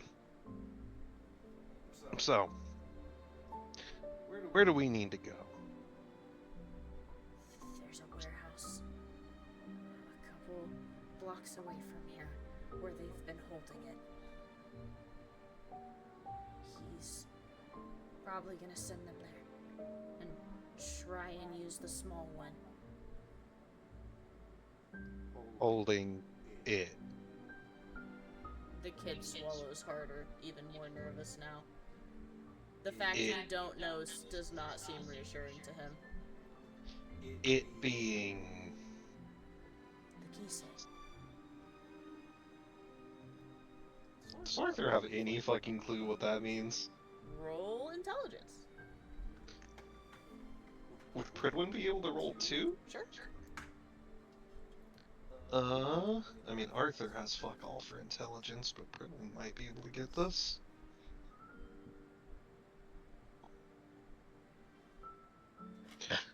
Pridwen got a 22. Arthur got a 6. Arthur, you don't know what the fuck he's talking about. Pridwen, you also don't know what the fuck he's talking about. However, you do know that in Japanese, kise is a prefix or a suffix, I can't remember which, That means parasite. Some sort of parasite? What are you talking about? North says, confused. That's what that word means. But what do you mean? What is it? The kid backs away a little bit, even more scared. I don't know. I just know they call it a kisei and that it's killed a whole lot of our guys. And so they're hoping to use them to get rid of it? Or... No, it's like you guys.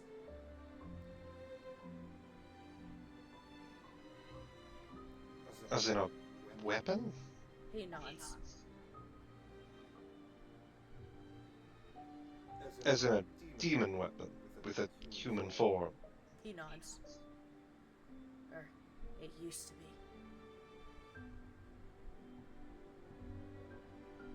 So it might be a cursed weapon now.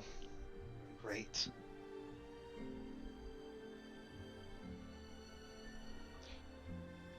And they're hoping to use them to kill it. No, I'm pretty sure Tetsu's hoping that one of them will be its next victim.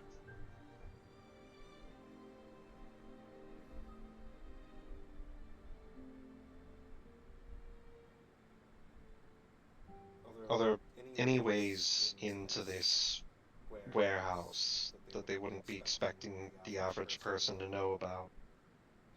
Are you kidding? This whole place is a mess. That place is guarded.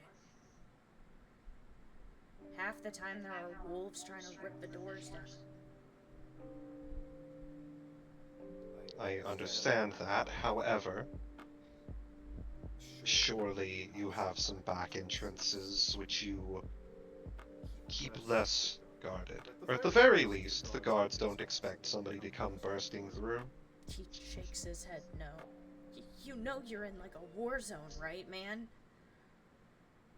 If we have doors that aren't guarded, then we're not doing our fucking jobs. Well, it isn't going to make much of a difference anyways.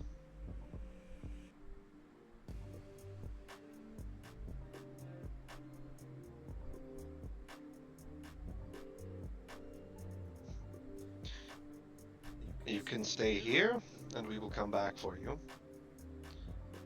Or you can come along with us. Are you kidding? They're gonna kill me on sight.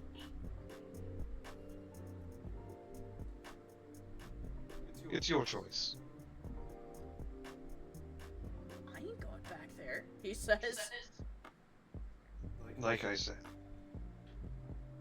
assuming that you have any faith in our abilities, we will return. And we will uphold our end of the bargain and bring you back to the academy. You're not just saying that? I'm not one to kill a person who's surrendered.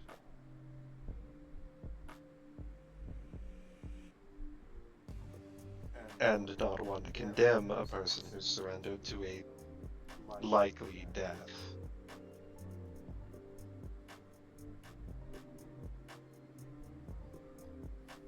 As Arthur said, I am not going to promise you that you're going to be walking out a free man, but you are not going to be killed, and perhaps in time you might find yourself walking free eventually. He doesn't seem very happy about this, but he seems to accept that. Better than dying.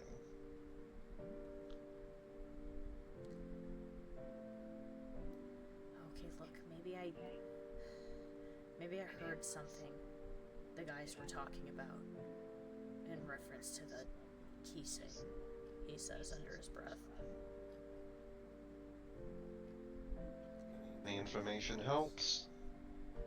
It's like, it's personal for Tetsu.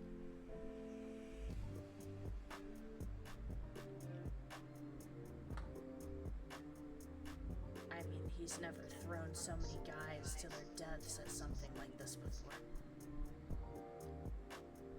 I see. I think it had something to do with the gun. That was personal for him, too.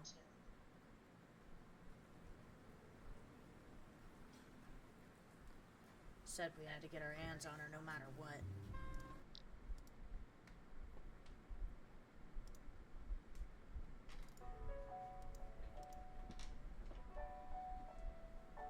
Well, I appreciate the information, and your helpfulness will be something we bring up to the others when we bring you back. And that might reflect well upon you. Still don't think you're coming back, man. Once Tetsu hears you try and raid his warehouse, he's not gonna be happy about it. Well, we'll see what he can do about that.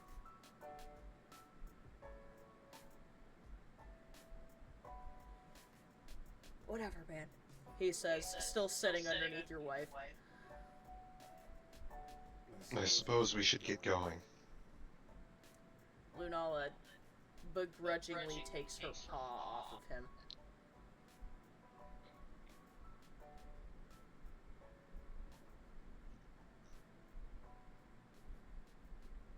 He's going to take her hand. She is back in her human form shortly. Takes her hand.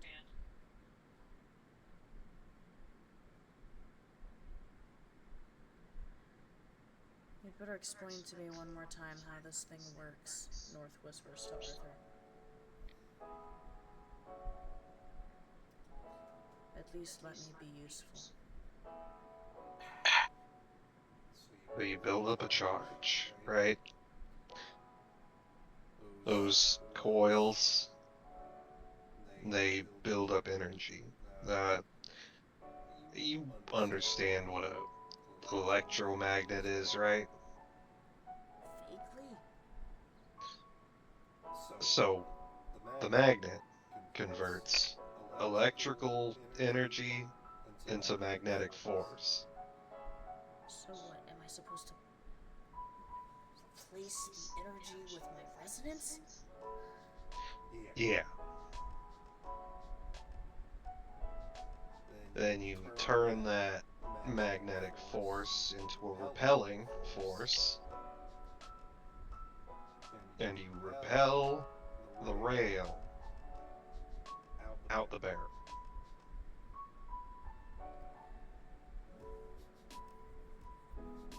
Like a slingshot? Yeah, pretty much. Okay. It ain't like a regular gun, you know. It ain't a big burst of force. It's a long charge and then a release. Okay, I guess that makes more sense. I'm sure you'll get the hang of it. I think the charge part is what screwed me over a minute ago.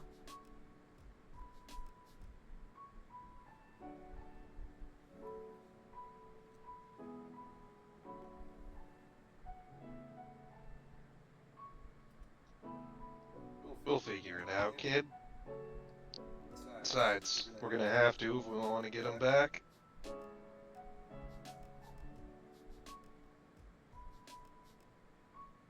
The four of you look around.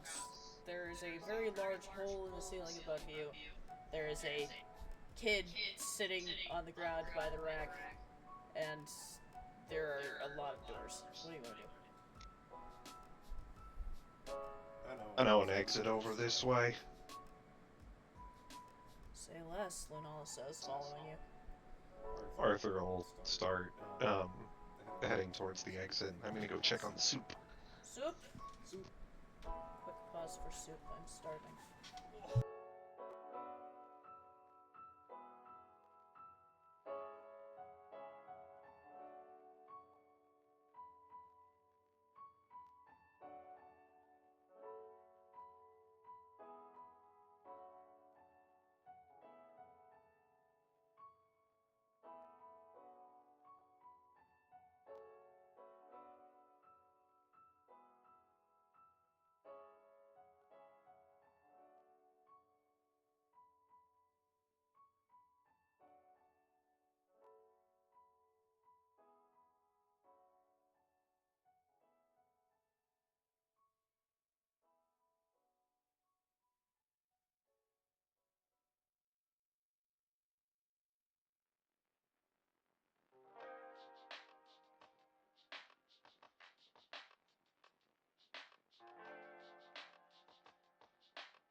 I am back. Where were we? Arthur was leading the group to the exit so that they could try and get to the warehouse. You guys find the doors that the other guy left out of. You enter into a series of loading bays. It's very easy to find your way out from here. There's several large doors where trucks can back into them, and a couple doors next to them, more human-sized. You guys make your way back out, immediately are hit with the storm, the raging wind, and the pouring rain.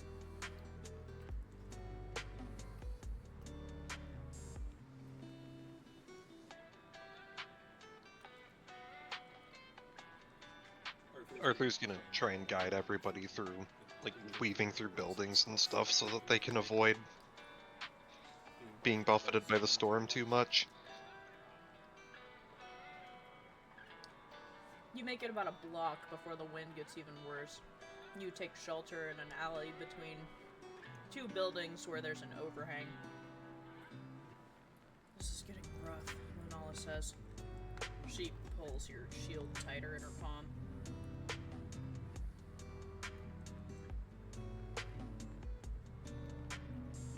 Has anybody tried seeing if we can hear them?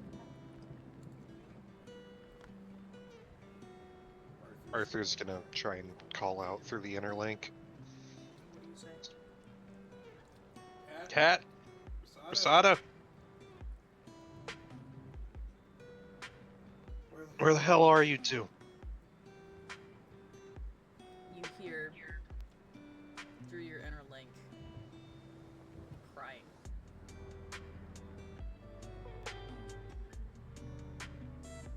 And grunting. And sounds of pain.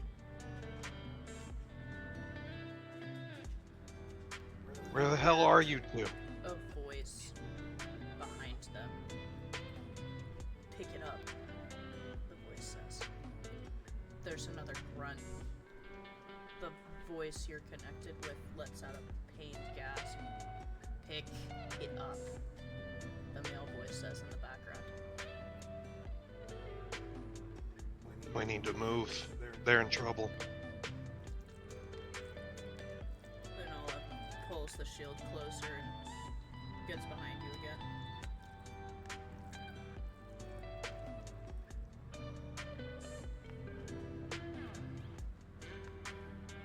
You start running between the buildings again. You can still hear it through the link, the male voice. Just pick it up, and this will be a lot easier for you. There's more grunts and the sound of the struggle. I'm sorry. Don't do it, another voice says. I have to.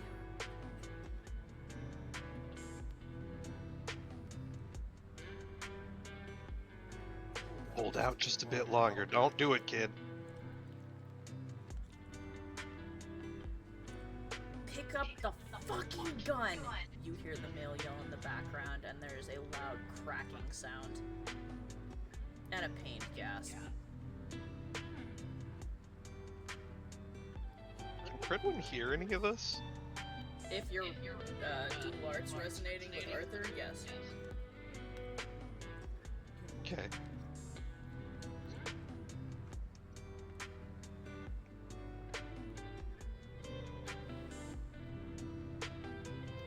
Arthur's picking up the pace as quick as he can, trying to get to the warehouse.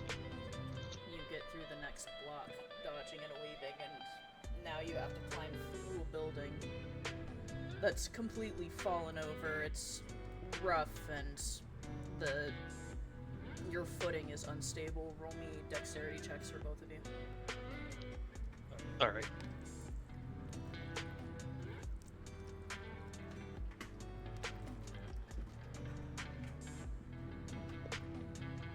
That's a natural 20 for Arthur and a 4 for Pridwen. Pridwen, you... Not so much you. Lunala is struggling. in this debris. It is pouring down rain. She is freezing cold. She is exhausted.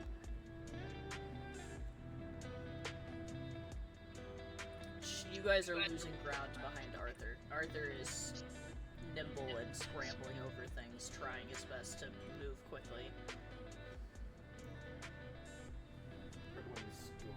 You're muted. One's going to flash out of weapon form, and he's going to pick Lunala up, and he's going to try and effectively brute force his way through. Sorry, Lunala says as you grab her. Don't be.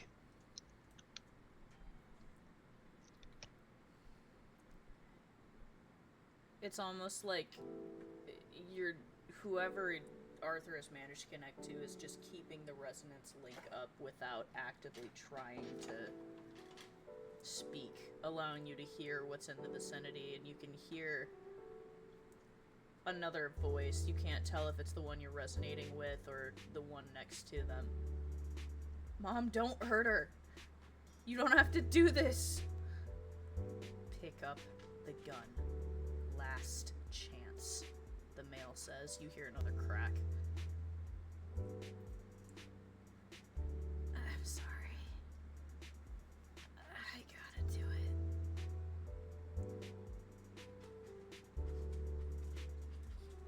Are they anywhere closer to this place? You're within the same block, but now you've got to figure out which building it is. There are several very large warehouse buildings, but only one of them looks like it's got people looking out the windows.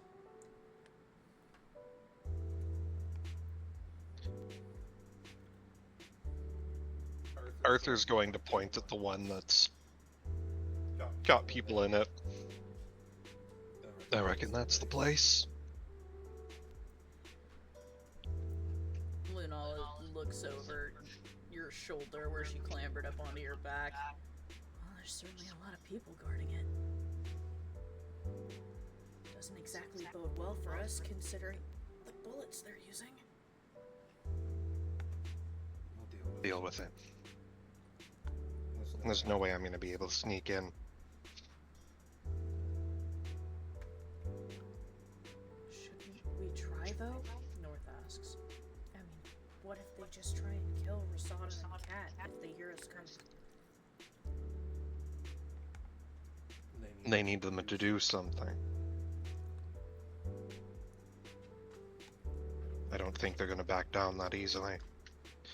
Especially considering they seem to be vastly underestimating us at every turn.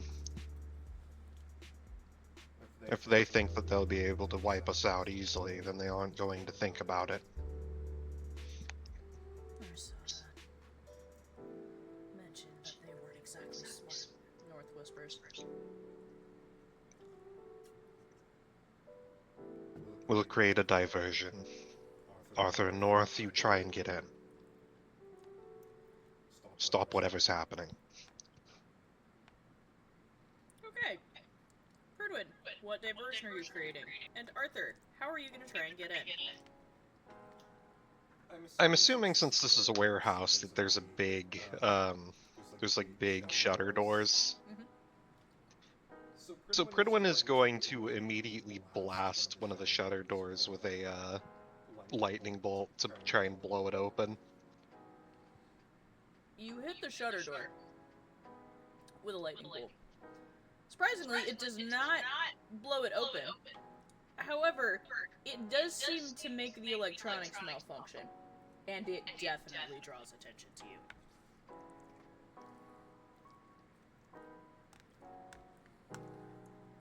Oh boy, Lunala says.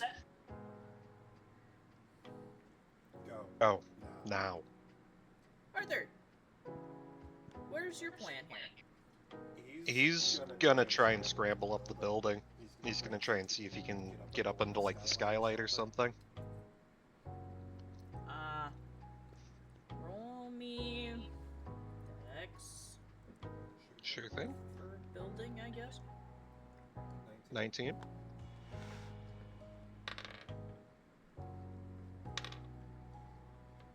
Roll me a presence check. Alright. 15. try and figure out quickly how to scale this building. And you clamber from a windowsill to an AC unit to another windowsill and scramble along the brick, your fingers burning and your nails breaking a bit as you try and find purchase. And you heave yourself up over onto the roof and immediately realize there are multiple people on this roof. With a 15, the closest one immediately turns toward you. He's just immediately gonna go for a... This is the only guy who's noticed him, right? Yeah, out of the 3, yeah. So he's gonna go for a knife. Roll strength. Alright. 18? Okay. Mm-hmm. You rolled that one. Yeah, Arthur's gonna... I'm just imagining Arthur literally, like, doesn't even use the knife, he just grabs him and tosses him over the edge. There's a scream into the wind behind you as he goes flying over the edge. There are 2 other men and they are firing their guns at something off the roof. He's gonna try and sneak up and take both of them out. Presence. And then strength if this doesn't fail. Could I argue with advantage, considering that they're currently Yes. preoccupied? Thank God, that's an 18, and then strength is 19.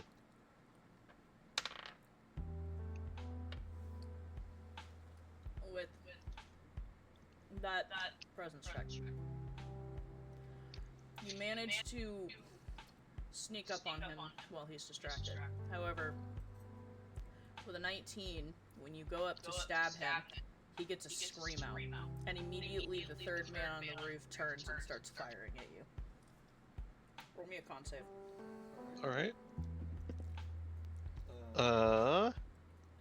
That's going to be a soft one. 2 bullets hit you. One in the shoulder and one in your thigh. Neither of them seems to have pierced anything vital, but it fucking hurts. And he just immediately returns a shot on the 3rd guy. Are you trying to fire with north? I'd say he's going to use the... Oh. He's going to use the pistol this time, because he needs to do it quick. You fire off a shot with the pistol and are able to hit the man. He drops.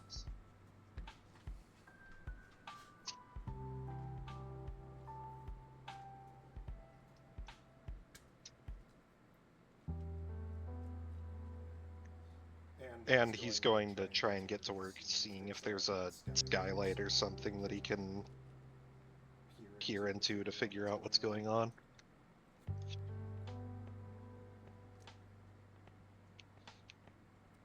Yeah? Pretty good. Yep. I'll probably drink more of that.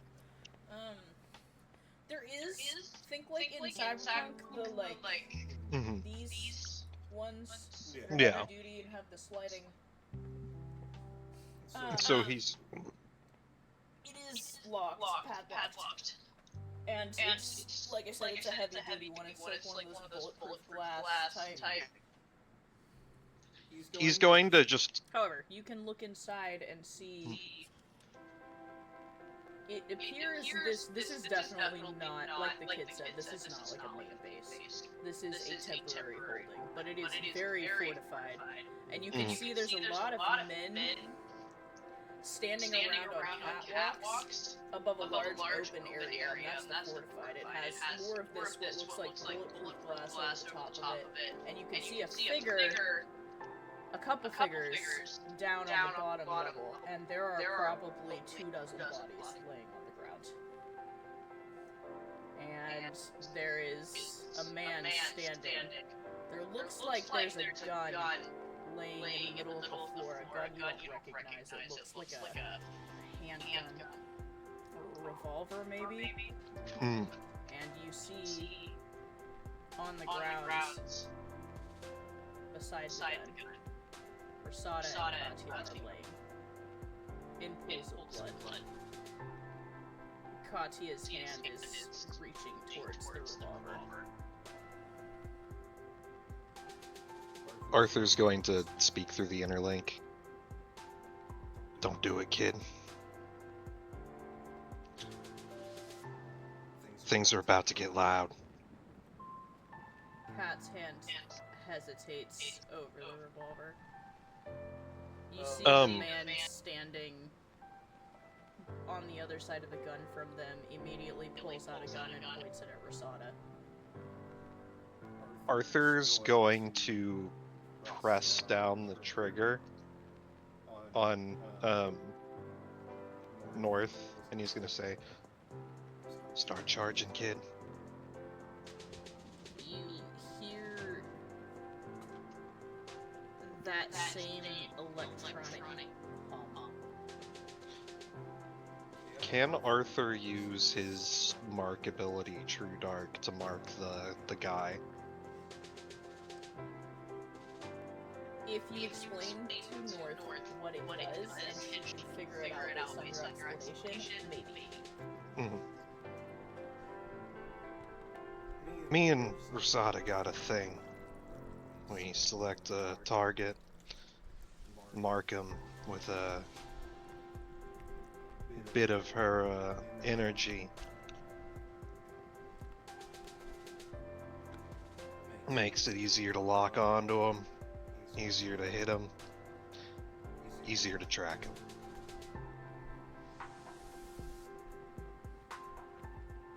And with what I'm about to do, we're about to punch through a whole lot of walls.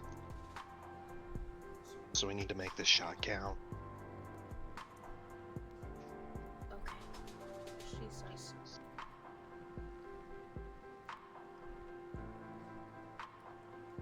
Does she manage to mark him? She does. As she's figuring out how to mark him, you hear the link. I fucking told you should have picked it up. What, you think I won't shoot her? There's a sound of a gunshot from beneath you. Rosada lets out a muted scream. Arthur's holding down the trigger with one hand, charging up the gun, and with the other he's going to try and break the lock with his knife. Roll, what would that be? Dex? Sure thing. I think. Or strength, maybe? I mean, his dex is his best stat, so I would say if he's trying to pick it, which he will. It's either are you picking it or are you trying to break it off? That's going to be a 29 to pick it. Yeah, no, you're able to maneuver your knife. You hear as you are trying to pick this lock, because it's going to take you a second. Mm-hmm. Rosada is letting out a pained groan, and you hear the racking of the pistol again. And he says, "Last fucking chance, or I'm gonna put one in her face this time." You see Katya's hand trembling over the pistol. The revolver laying on the ground. As soon as the lock drops, he's still holding down the trigger, charging up the shot, and then he immediately slides the door open and he's gonna take aim and fire on the guy, specifically at his shooting hand. So you are trying to fire through more protective glass. Yes. However, I will ask, since he's using a charged shot, and I did rework how charged shot works. At 2 turns, the shot over-penetrates hard targets, ignoring cover, armor, damage resistances, and temp HP. And since he's marked, Arthur has advantage to hit. I'd say you could probably pull it off then.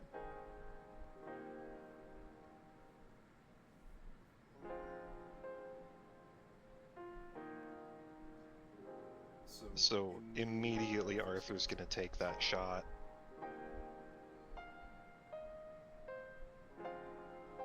You fire. The men watching what's going on below turn their heads upwards in surprise reaching for their guns as you shoot down through a catwalk, through bulletproof glass, and strike the man that is currently standing over Katya and Rasada. He buckles, looking down at where his hand used to be. His eyes are wide and he looks crazed. Like he's not sure what exactly just happened.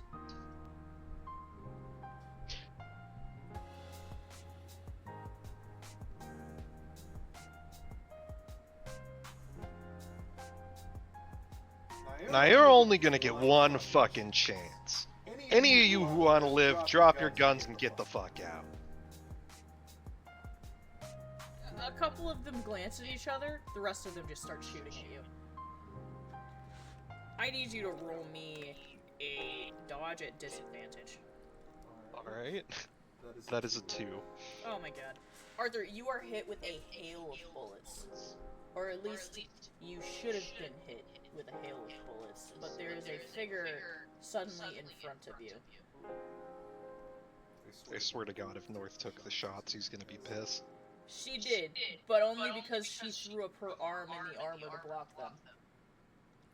You see she's using her arm, and the scythe has manifested as a shield. She grunts painfully, taking the hits, flashing in front of you.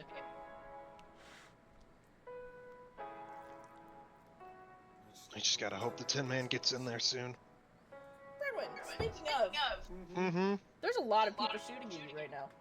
Are you just tanking it? Pridwen's angry. I mean, And so he's moving forward, and he's blasting anyone who gets in his way.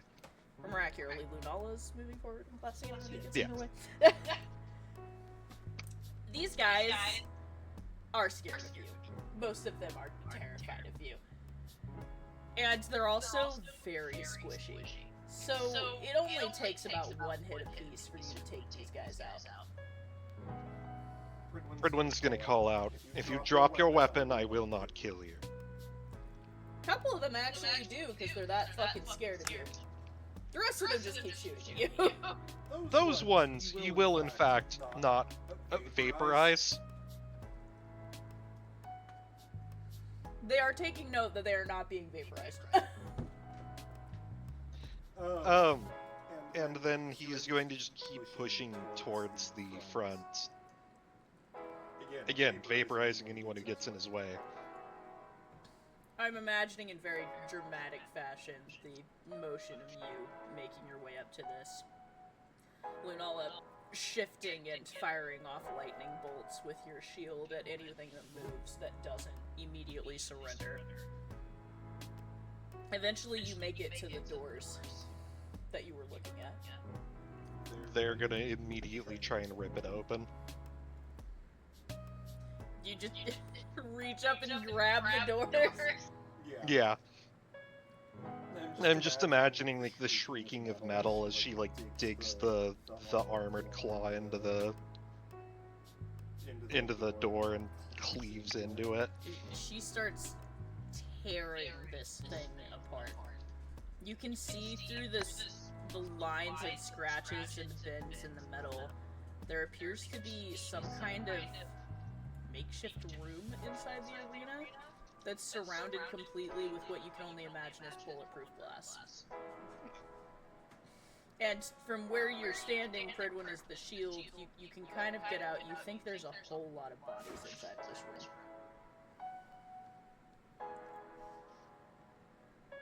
He's just gonna try and force his way through. Continuing to blast anyone who gets in his way. You keep shooting, finally ripping the door off with your free hand and bursting through. Arthur, North has taken several bullets for you at this point. What are you doing? He's gonna try and keep returning fire. He'll take cover behind the you know, like away from the window and then take shots whenever he hears a break from their firing. Through the open link, amidst the sounds of gunfire, you hear, "Fuck you." And a shout from one of the two girls below you. "Wait, don't!" Does Arthur see what's happening? Well, you took cover behind the thing, so I didn't think you were looking. I mean, he's taking cover and then he's leaning over to take shots. You hear "wait, don't," and look back over the cover, and you can see the man and the gun aren't visible anymore. Hmm. So he took the gun. Yes. Great. The second that there's a reasonable thinning of the herd of shooters, he's going to jump through the window. You drop down through the window.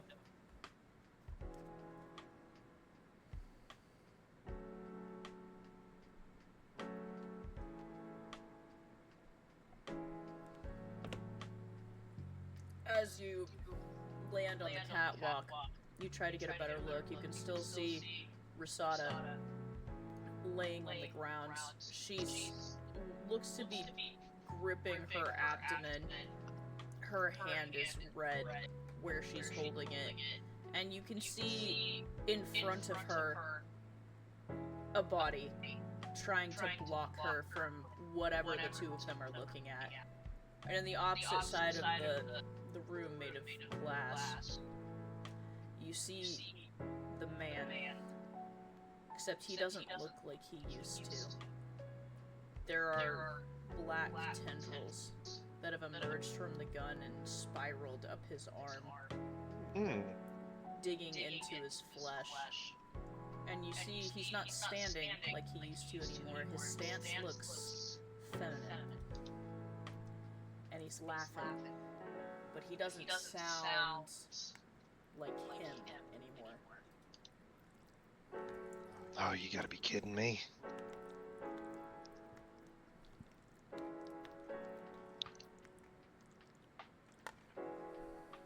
So is he in the room with Kat and Rosada, or is he away from them? Arthur? Yeah. He's on the catwalk above them. Like, you're outside of the room of glass. Mm-hmm. The only hole in the room of glass is from where you fired the rail. He's going to try to take aim again and fire. He's going to try and fire a pinning shot on this guy. You fire a pinning shot at him. He doesn't dodge you. He just takes it. Laughing.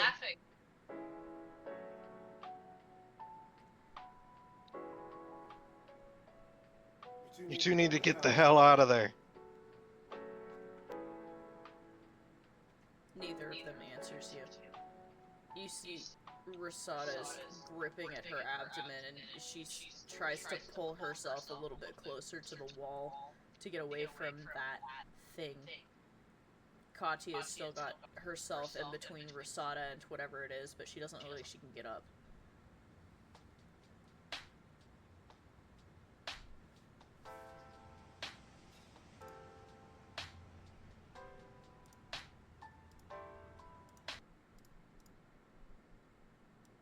I mean, there's not much else he can do but try and keep firing at him.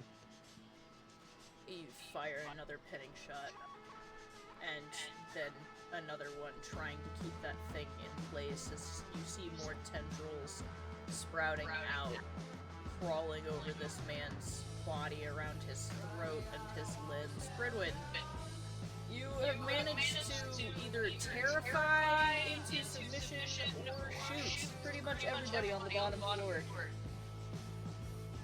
Pridwen's just going to keep moving towards the box.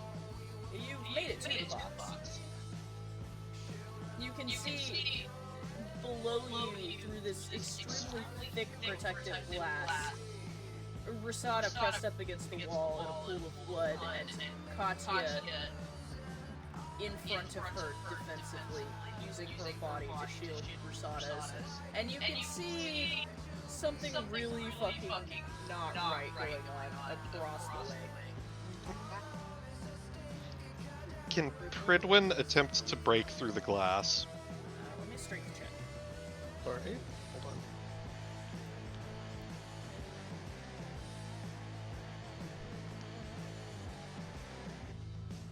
That's gonna be a 27. Jesus. Are you just punching through it? Yeah. You, or rather Lunala, hurls her fist at this thing. The first impact doesn't break it. The second cracks it. The third, her fist goes through. She begins prying large sections of this protective glass open. Ripping off huge chunks, kind of like plexiglass breaks into large pieces. Until you've got a hole that's big enough you think you can go through. Pridwen's immediately going to try and push through and get between this thing and the other two. You and Lunala rinse yourselves through the small hole she's created and land on the ground amidst the bodies. The figure on the other side of the room is laughing loudly.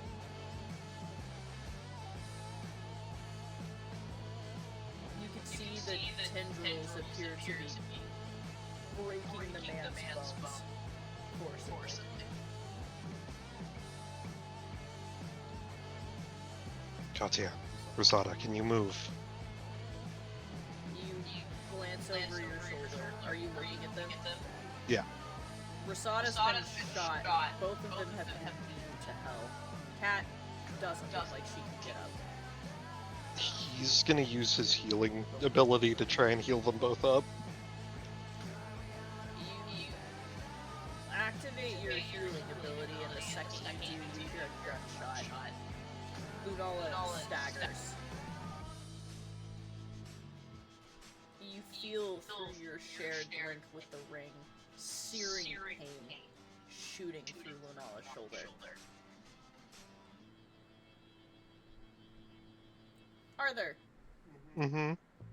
you're watching as the tendrils emitting from this weapon, crawling up this man, appear to be breaking the man's bones. And then all of a sudden, he goes limp. And then he starts moving as if he's being puppeted. Great. The gun raises and fires, and Lunala staggers. Okay. North lets out a scared squeak, watching it happen.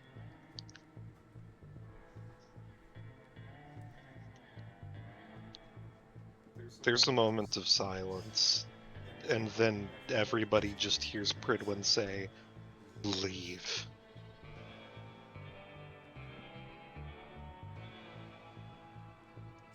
Who is he saying this to?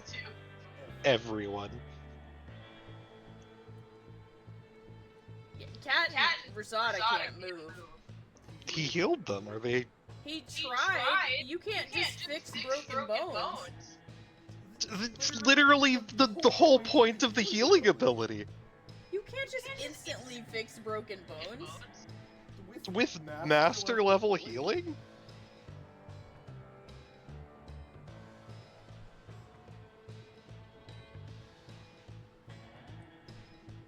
I mean, if you really don't want them to be able to move, then Pridwen's gonna fucking toss them. Oh my god.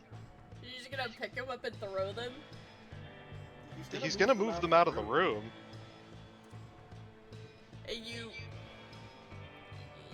humor for me.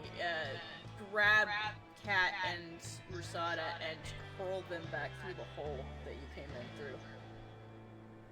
Arthur, what are you doing?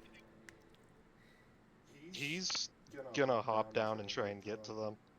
You drop and land, your feet aching as you drop about 15 feet to the floor. You scramble to Kat and Rusada. Rusada's still wincing from the bullet hole. It seems to be trying to close up, but she's stable at least. Katya is just laying on the ground. She doesn't seem like she even wants to try to move at the moment. Pridwen, it's just the two of you and that thing. Pridwen turns, or the shields glints, and immediately Pridwen is going to activate Benthic Barrage as the Leviathan tendrils surge out of the shield at this thing. The puppeted creature dodges the first few, but there's enough tentacles that it doesn't get very far. You manage to... Are they... Do they physically attack? I can't remember exactly what Benthic does. Leviathan creates a barrage of tiny, highly toxic needles and fires them into the target. So essentially there's this, like, surge of black tendrils, and they immediately whip in these small needle-like, Yeah, like I said, he impressively dodges the first two like a puppet on a marionette. And then gets hit by one, and then gets hit by a dozen. One single fuck up and all the rest of them hit. It slams him back against the wall, the tendrils digging into the man's flesh. He doesn't seem to have any reaction to it. He's already screaming in pain and laughing. The tendrils are just gonna keep attacking him. You keep hurling more and more and more and more needles at him until he looks something akin to a pincushion. Stuck against the wall. And that probably triggers toxic shock at least once. Sure fucking does, mate. You see purple emit as toxic shock hits and crawls over his skin where the tendrils aren't already holding. The human... The tendrils suddenly release him. He, no longer being puppeted, slowly slides down the window with a pool of blood and purple poison behind him, and he hits the ground. The gun clatters to the floor.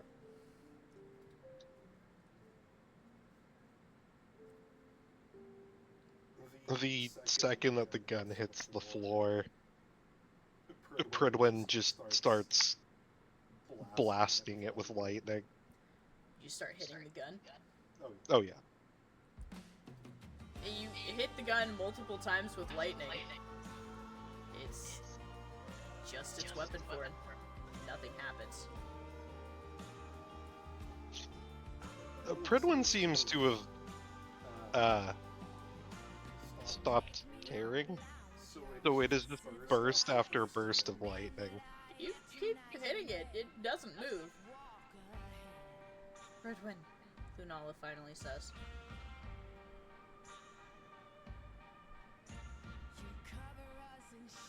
It's not moving. I think you've got it. Eventually, the bursts of lightning slow, and then cease.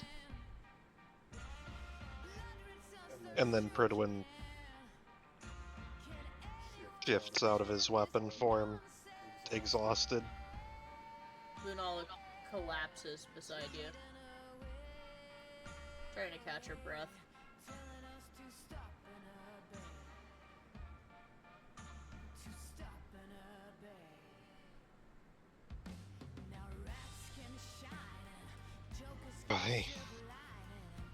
Are they okay? Arthur, what's your response to this? Bit scared shitless, but we're still breathing.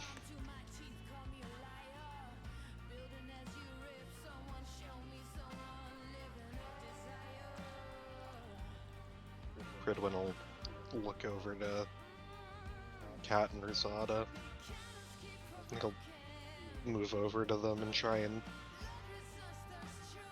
properly treat them. And you move over to them. Rosada has a gut-shot bullet wound that has closed over for the moment. Your master healing stabilized them for sure, but Kat's bones are still lacing themselves back together. I'm sorry. See bruising and scarring and boot impressions along her skin.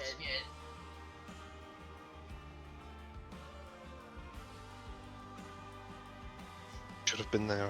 I'm sorry. Stop apologizing, Katya says.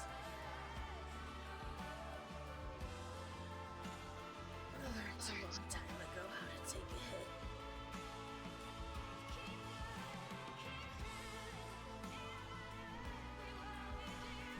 Wouldn't have happened if we just stayed and helped repel them.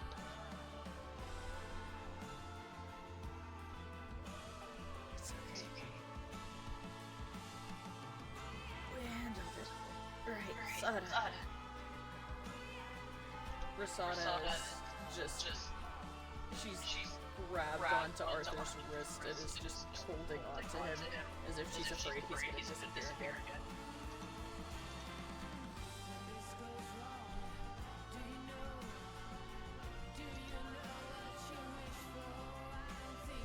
Her eyes are locked onto the revolver in the center of the room. She's holding on to you, Arthur, but it's almost like she doesn't even see you, like you're not even there.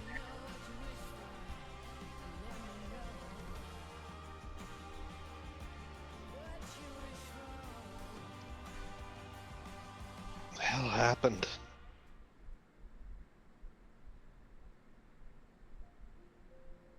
It's a Kisei weapon. Katya whispers, her eyes wide.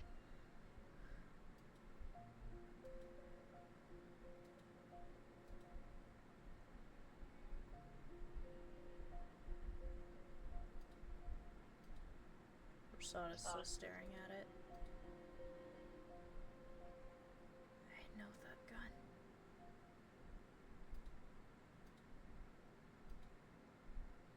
What is it?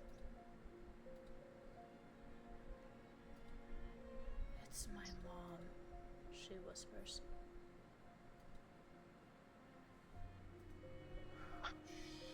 Hey.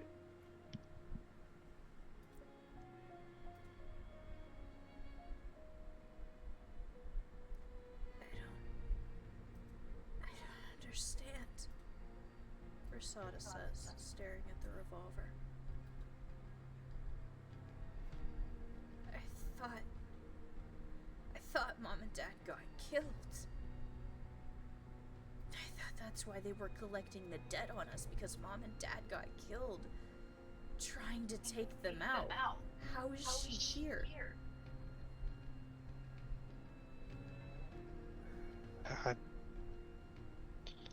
I don't know. What's wrong with her, Arthur? She's infected. Infected with what? It's the black blood. That's not black blood. It's not, Katya says, her voice pained. She tries to pull herself up to a sitting position. It's a Kisei. It's a...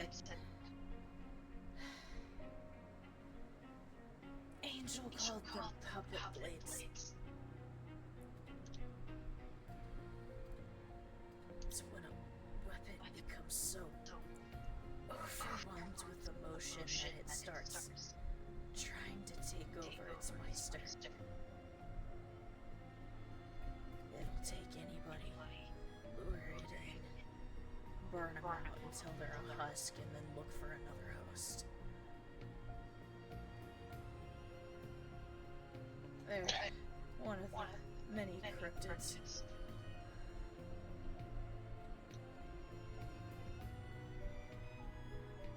So the only way to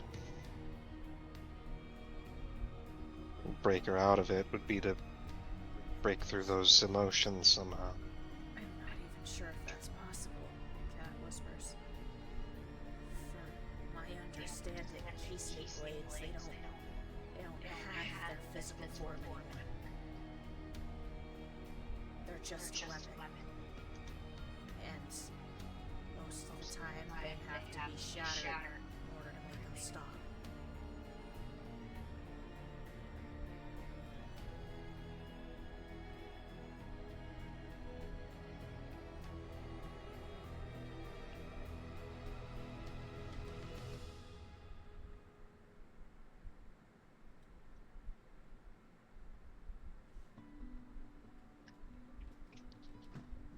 I don't want to tell you what to do, but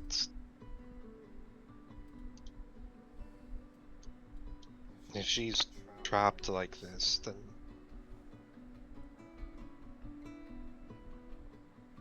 perhaps we should put her to rest. How? You just hit her with like 20 lightning bolts, Rasana says, looking at you. And it didn't do anything. You know how hard it is to damage a weapon form?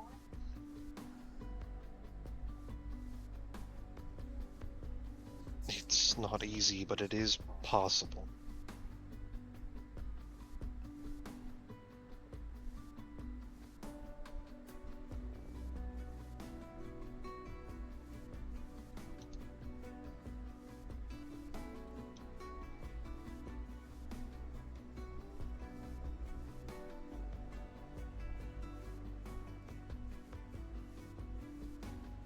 Obviously, she isn't of the mind to be able to choose.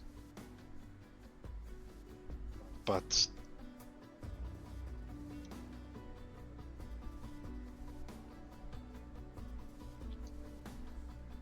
from my understanding, it was Hellfire, right? Specifically, that the Forge uses. Correct. Some sort of Hellfire is able to...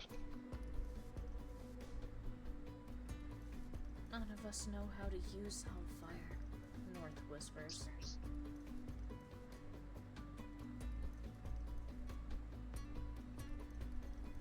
But there's the Forge back at the Academy.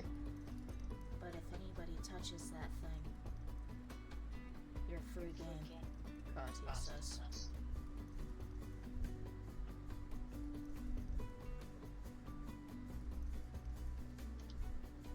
And so we have to figure out how to move it without putting ourselves at risk. We certainly can't just leave her here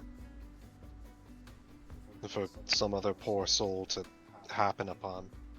Rasana inhales sharply and covers her mouth, closing her eyes.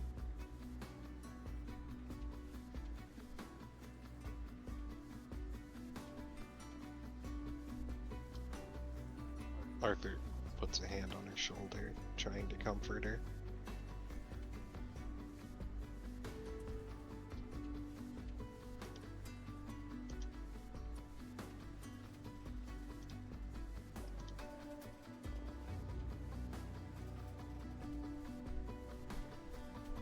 I'll do it, Katya says and tries to push herself to her feet. Do you actually have a means of moving her? No, I'm just gonna go pick her up. I do not think that's a good idea. You said we can't leave her here, right? Kat says, giving you a tired look. If she overtakes you, we'll lose you and we'll be right back where we started. Maybe I'll be strong enough to hold her.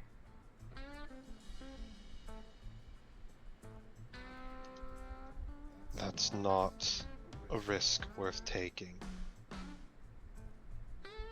As you two are arguing, Arthur, you feel motion beneath your hand. Rasada shifts and then bolts, lurching to her feet and through the hole in the side of the glass. He's gonna get up and try and follow her. She's running towards the revolver. He's gonna try and stop her. Roll, speed check. Against Rasada's speed.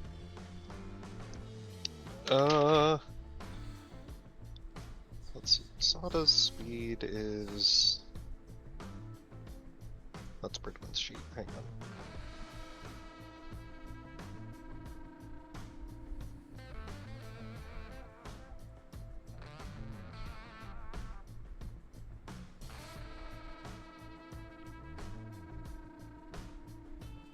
Arthur's speed is a 23, Rosada's is 10.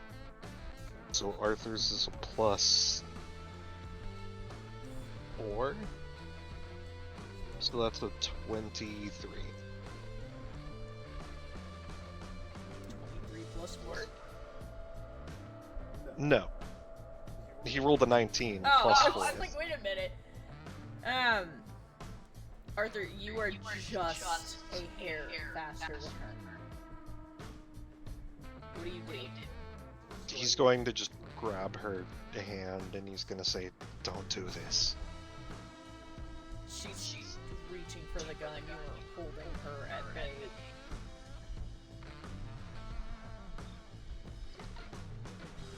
She's staring at it. Her hand trembling. Rosada, please, I can't lose you. That's my mom. I know, and we're gonna figure out a way to help her. No, we're not. Arthur. Lord Pridwen, the only thing you can do is drop her in the fridge.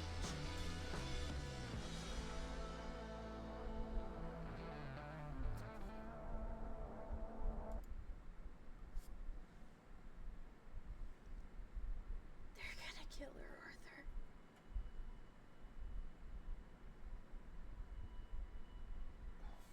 The way it looks, she's already gone.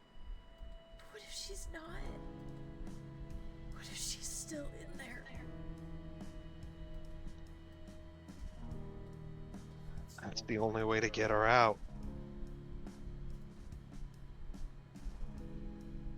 I mean, it doesn't sound like we can just go in there and pull her out. Put her at ease. Maybe it'll be different. Maybe because it's me.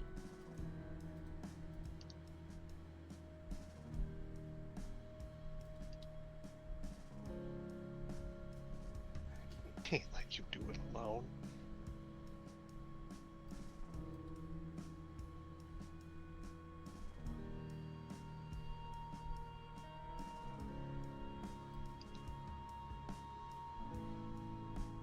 Pridwen, you're pausing your argument, by the way, watching this happen. Arthur is barely holding Rasada at bay from this gun. Can Pridwen in any way gauge whether or not it's even remotely possible? To interact with the gun? Yeah.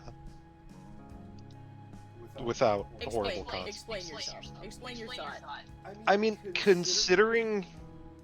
Obviously, they're completely different things, but they operate on similar principles. The Crown, which Pridwen had dealt with in the past, I'm trying to think if he would be able to figure out if there's a way that he could... From your understanding, so far in your experience, cursed objects oftentimes have a soul attached to them that can be communed with. The risk of communing with said cursed objects varies, and is often very bad. If her soul is still in there, it's theoretically possible to try and commune with her, but the consequences could be catastrophic.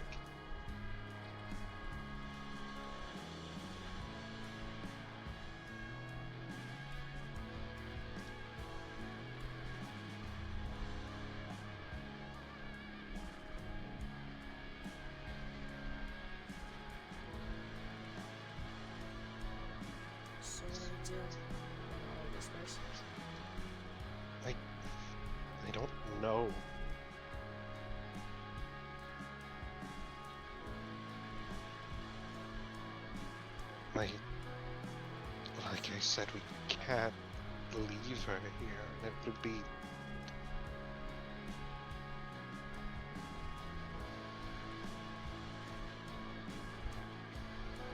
Just don't know what the right option would be.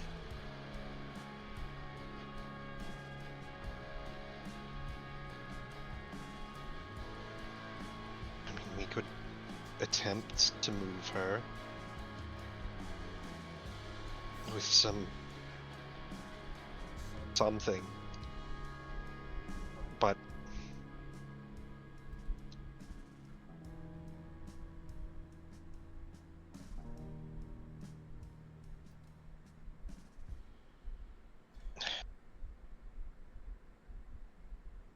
I can't even say with confidence that trying to commune with her would be the wrong option.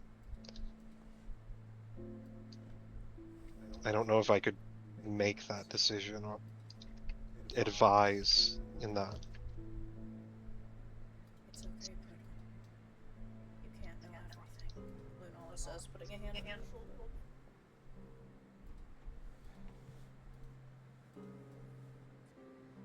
The problem is, I don't know if you try, if we'll even be able to pull you back if things go wrong.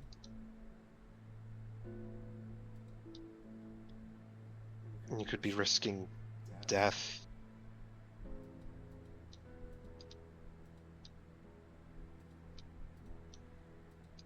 Weren't you the one who said we risk death every day? Rasada says to you. And that it's nobody else's choice but my own to put myself in harm's way.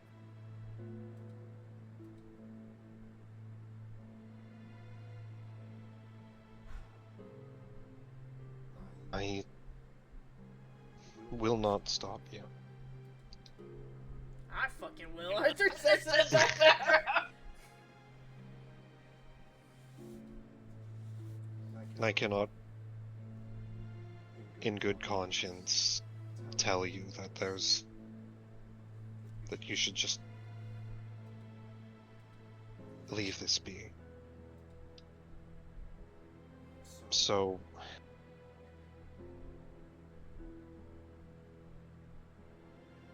all I can do is try to pull you back if it goes wrong.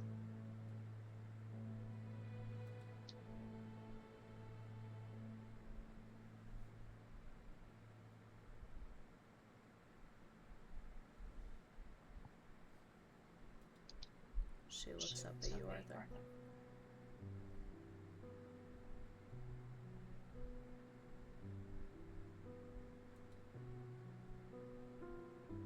You ain't doing this alone. What happens if she just possesses you instead? I mean, then we'd be fucked either way. Well, what do you propose we do then? She says, her hands hovering above it. I don't know, maybe if the two of us are resonating, it'll make it harder for her to try and seize control. Maybe buy us enough time for you to try to get through to her.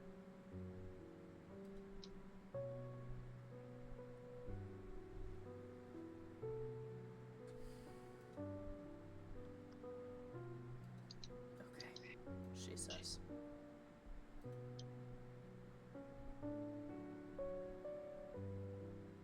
He's not going to let go of her hand, but he's going to step forward so that she can continue toward the gun. You take a step forward.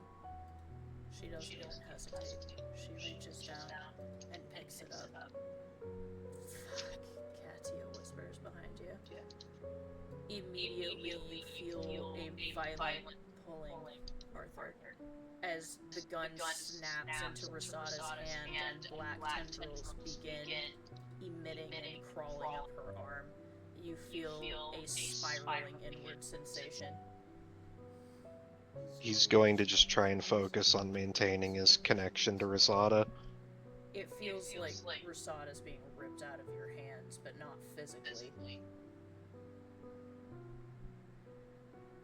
He's just going to try and hold down that connection. You keep desperately trying to hold on to it, and you feel yourself being pulled as well, and suddenly you're not in the glass box anymore. You're on a rooftop.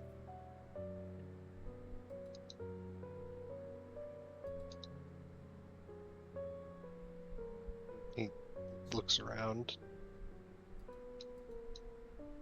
You're on a rooftop. High above the street level. It's raining. It's windy. And on the opposite side of the rooftop from you is a figure. It's standing with its back to you and it's looking down at its hands, shifting its arms and turning them, looking at them as if exploring itself. You hear little laughs in a quiet voice.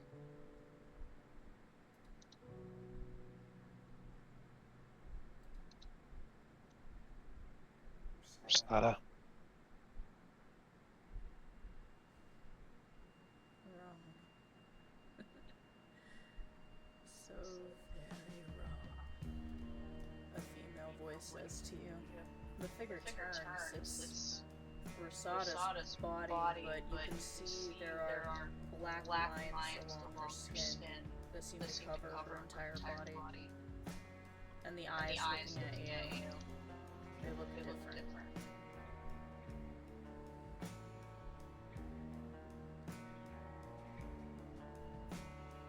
I dare say I feel 40 years younger.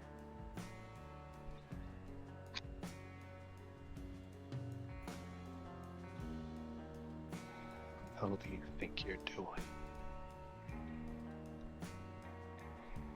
Getting comfortable with my new self.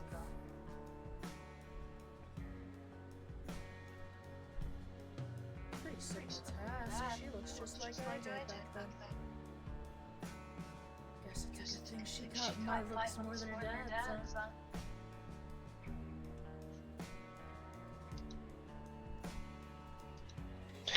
Really use your own daughter like that?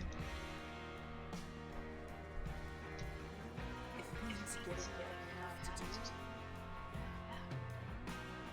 I'll do anything. There's a crazy look in her eyes. It's a picture of dies. Which man? Text.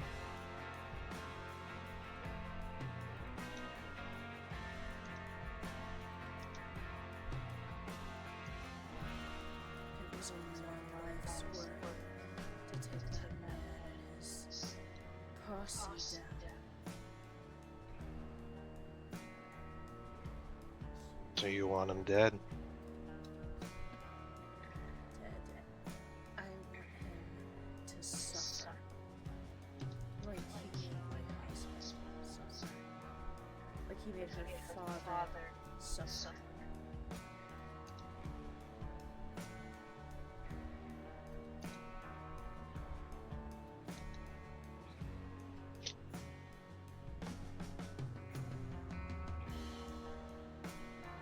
Do you have any idea why we even came here? I don't even know who you are.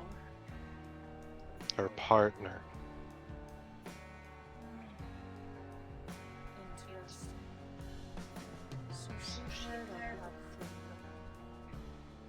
And here I thought I raised her better. Not like either of us had much choice. Well, that's disappointing. Considering she didn't have anybody to keep her from falling into that life. Just like me. Oh, so now you blame me.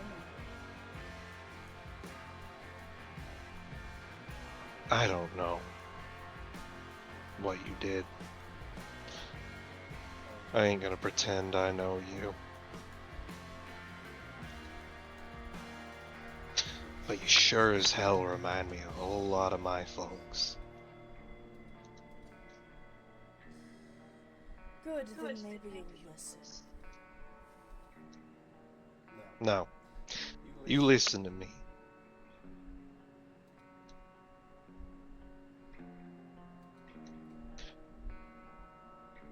She had to deal with the mess that you left behind, whether you did it on purpose or not. Her and her sister. Ramona, what happened with Ramona? Why the hell would you care? You're willing to throw her under the bus for whatever the hell you want? Because Ramona was mine. And she wasn't. Prasada was our first one. She was supposed to protect Ramona. And she did. She did everything in her fucking power. She turned to killing folks for cash to try and deal with the debt that you left behind and keep food on the table for her.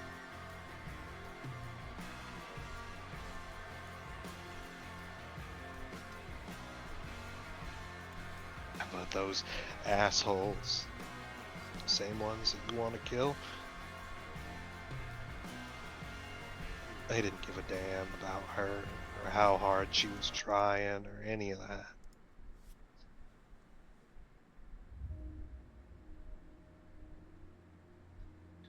She couldn't keep up.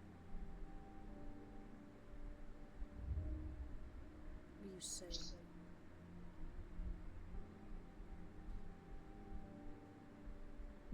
Whatever they were demanding from her. The money, the favors, the blood for blood. They decided it wasn't enough. I mean, that's probably not too surprising to hear, is it? Knowing them the way you do. So they decided they were gonna get even. She tried to stop them. She fought like hell to protect her.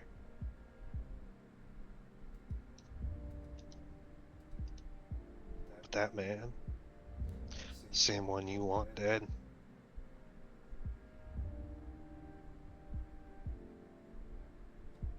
he took that away. That's why we're here.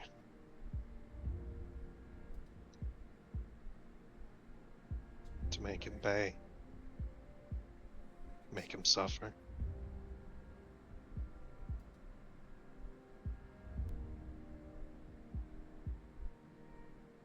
To watch him choke on his own blood.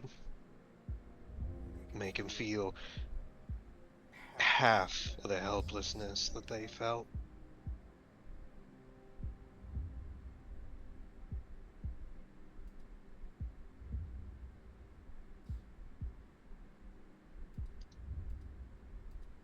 Then I need the strength of her body all the more. No. You want him dead, right? More than anything. And you'd be willing to do anything to make that happen, right? I guess.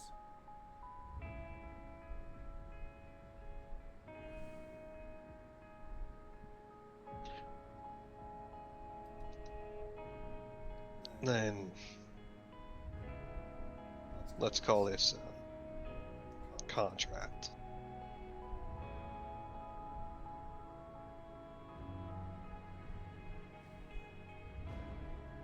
We would fly American.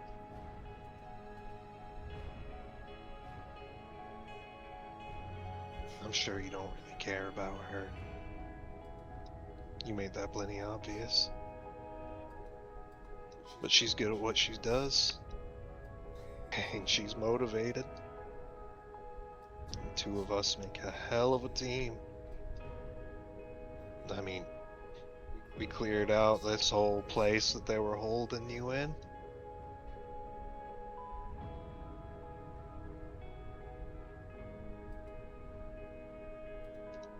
Made a real big mess too. Shit, he's probably shitting himself. Knowing we're coming.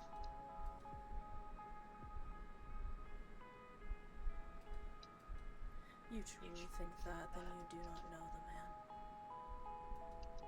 man. If he ain't afraid, he will be. Even if it means we have to drag that out of him with his last breath. Like I said, the two of us together, we're good at what we do. But you'll be on your own. A stolen body, one that you'll be draining the whole time. No way of knowing if you'll have the time to actually accomplish what you're set out to do.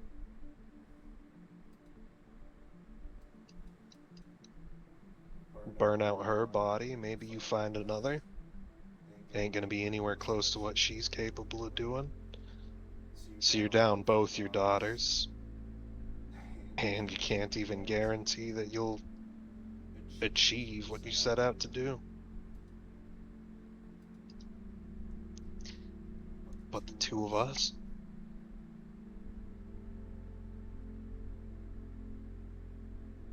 we got the resources, we got the skill.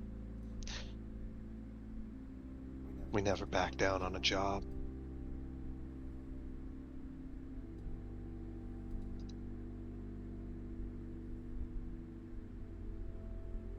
So,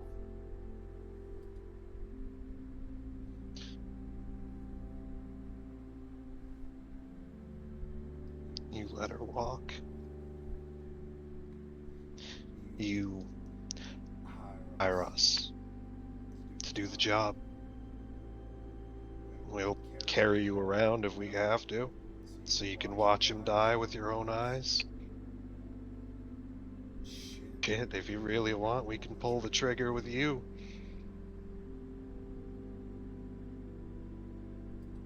Job will get done. You'll still have one of your daughters.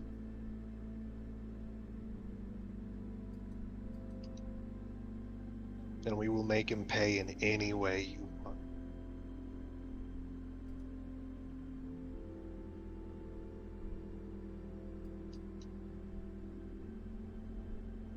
I mean, shit, we have a surgeon on our team.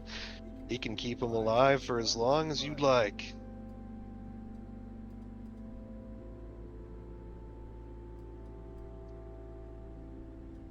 I've seen him do it before.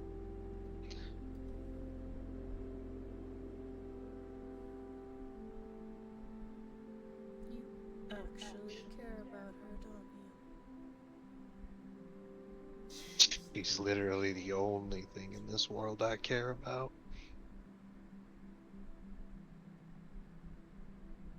The rest of it could burn for all I care.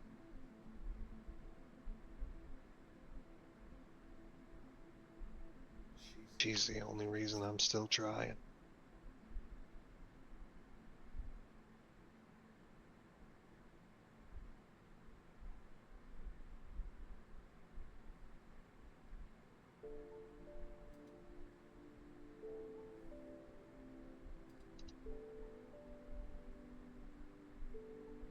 I let you go. You kill Tetsu. No exceptions.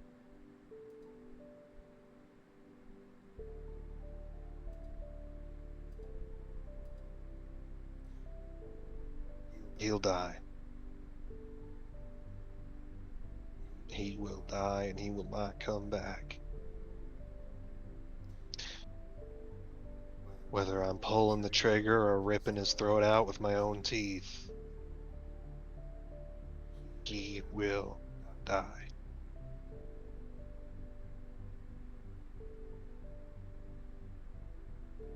Arthur holds out his hand.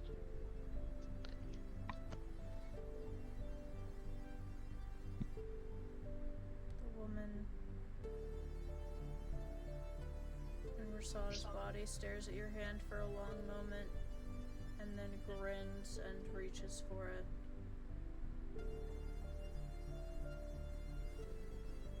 Pridwen, Rasada touched the gun and then both of them stopped moving. He's very carefully monitoring them to make sure that they don't start doing the thing that happened with the other guy.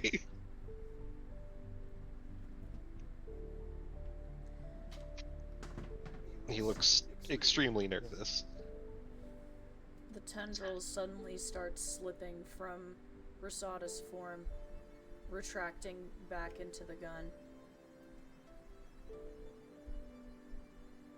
Suddenly, Rasada collapses onto Arthur, and Arthur hits the ground. Arthur, you're back in a room. Rasada's on top of you, and there's a revolver laying on the ground next to you. Shit. He's gonna try and wake Rasada up. You start shaking her. Her eyes roll back. Rasada, come on. She groans. Oh, thank God. What happened? I had a bit of a chat with your mom. You talked to her. Yeah.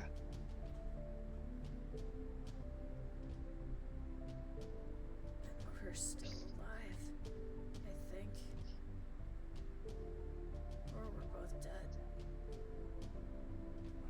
Still kicking. I managed to convince her to, make a deal. What kind of a deal? She wants what we want.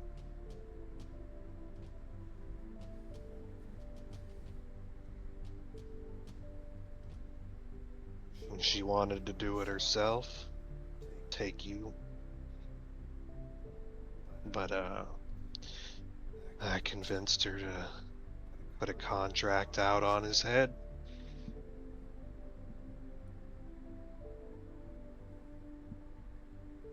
So, now what? Well, now we fulfill our end of the bargain.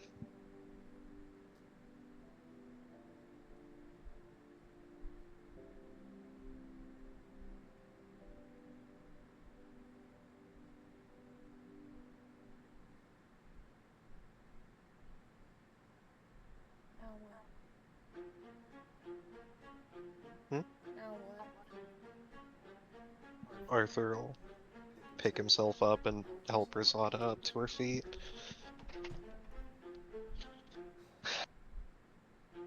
I reckon we should hold on to her. I don't know how aware she is, but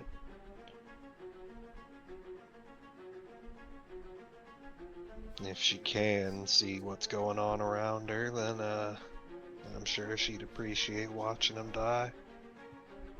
What did she say to you?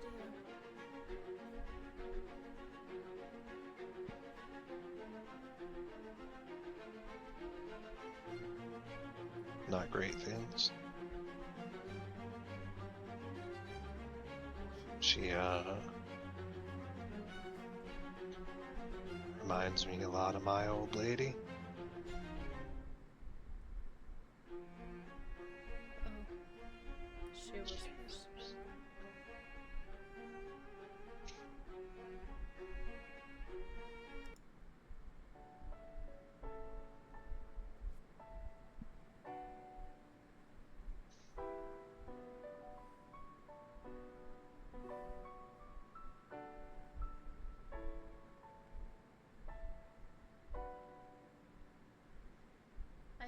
interrupt this, North says, but the storm's getting worse.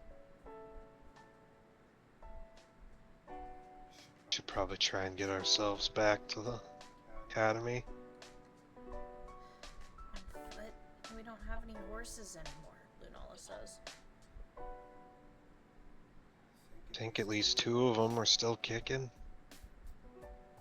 We can get back to them. I don't know if they're still up or if those fuckers wound up putting them down.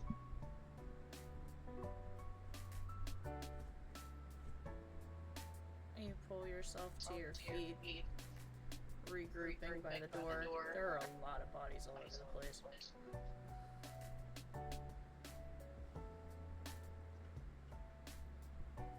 You quickly round up the souls hovering nearby.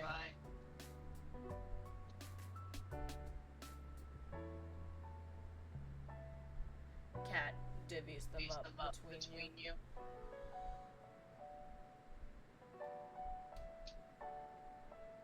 Pridwen will give his share to Arthur and Rosada. You need to keep your strength up, Lunala says, as he tries to. I understand, but they're going to need it for what they're about to do. You're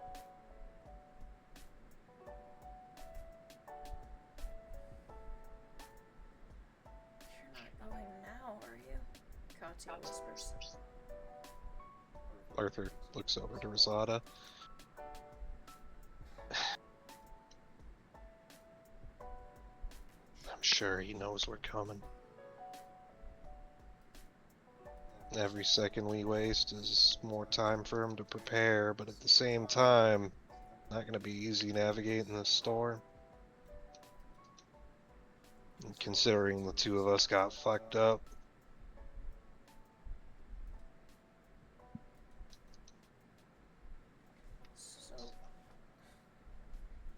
So you can't just go by yourselves. You're gonna get yourselves killed.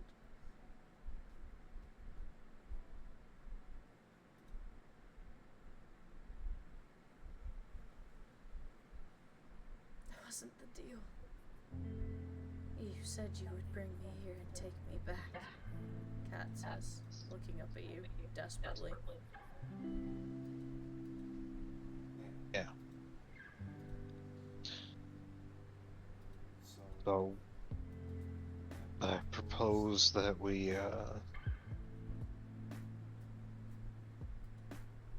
hold off on leaving for a little bit.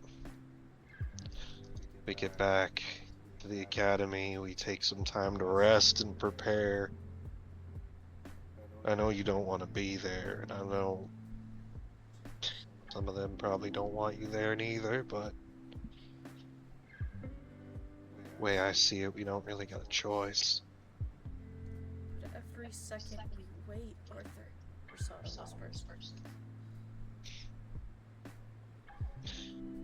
We have to weigh the options. Every second we wait, he gets chances to get one over on us. But also, if we run in there half-cocked, then we blow our chance.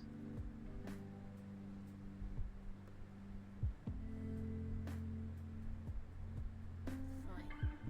Rosada relents.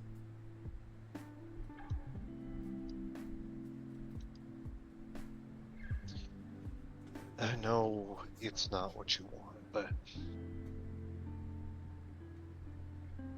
we're going to get him.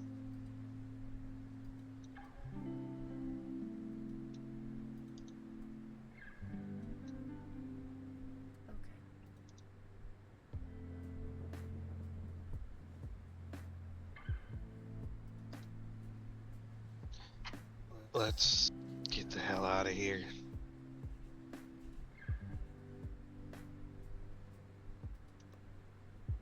I'll try and track us back to the where the horses were. If we Arthur, you try and track back to where the horses are. Roll me a linear check. Whoop. Is a 17.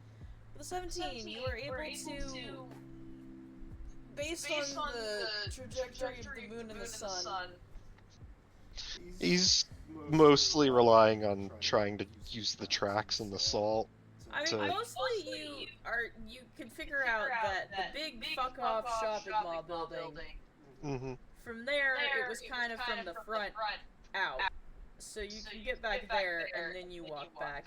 And you find a trail of bloody guts and no horse. Well, looks like we're walking. Oh, they're gonna be pissed about the horses. Wait, look, Katya says. You see about a block away, under an overhang, one of the horses is pressed up against the wall. Its nostrils flaring, watching the rain. Oh shit, there's one. I know another one ran off, but I don't see where it is. Could be long gone by now.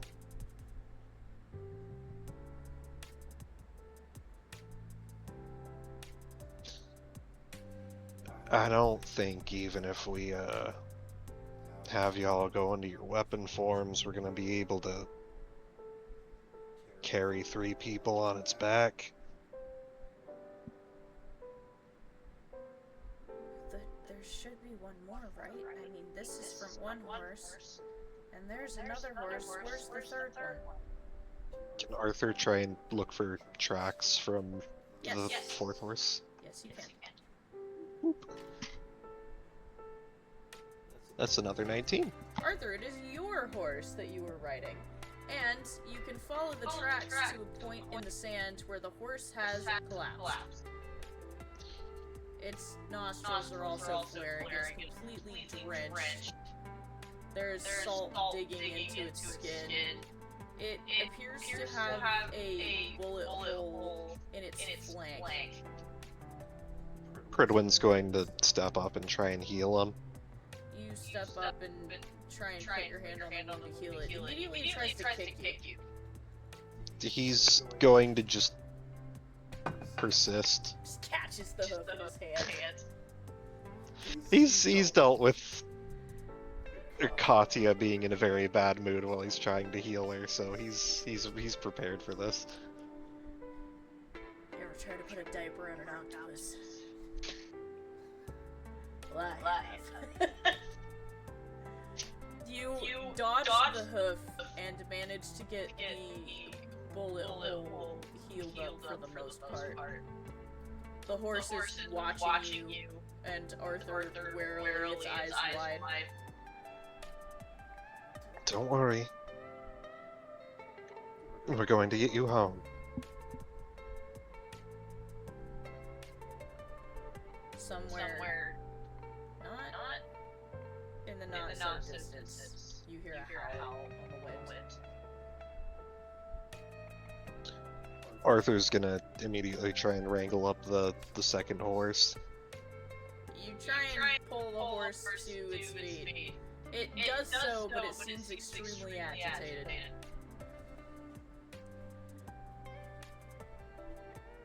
I know you ain't in a good mood, but this is not the place to be. Yeah, the horse wants to take off. He's going to hop up on the horse, and then he's gonna have one of the other pairs hop up with him. You hop up on the horse, and Lunala clambers up behind him and holds her hand out to you, Pridwen. Pridwen will flash into weapon form in her hand. You flash into weapon form as she sits close to Arthur on the horse's back. Off in the distance, you can see Kat wrangling the other horse under the overhang. The howling is getting closer. Better hurry up, kid! Kat's already on the horse. She is trying to keep it calm, but it's extremely agitated. It turns and starts running down the road. Arthur's gonna try and keep pace with them. You kick the horse up into a sprint to catch up to her, and the two of you start loping through the city, dodging over the rough terrain. You hear more howling in the distance and the sounds of fighting somewhere nearby. I'll be right back.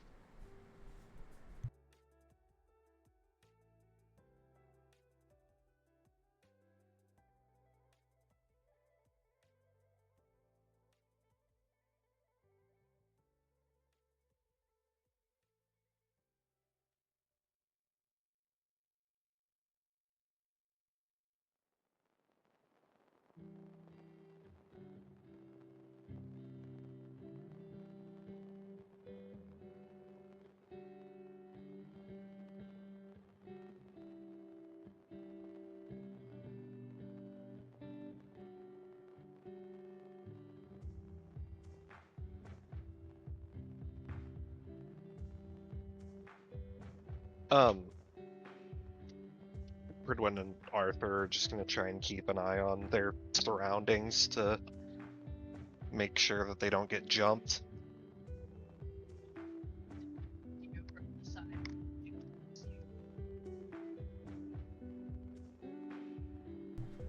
I don't know what happened there, sorry. She protects you with the shield from the side as you guys manage to catch up to Kat and start sprinting. Like I said, the terrain's rough, and more than once your horse nearly tumbles. There are more sounds of fighting in the distance, and more howls, but the two of you keep running. You finally make it to the edge of the city, and the horses are exhausted. Your horse specifically, its legs are trembling beneath it. You are staring at the road that leads in both directions outward, and then the mountain in the distance through the storm. We should probably rest on the edge of town before we head out. Great, Kat says, still trotting forward along the road. You try and find a place to pull off, and eventually you find an abandoned building. It looks like maybe a car wash. You ride the horses up into one of the empty stalls.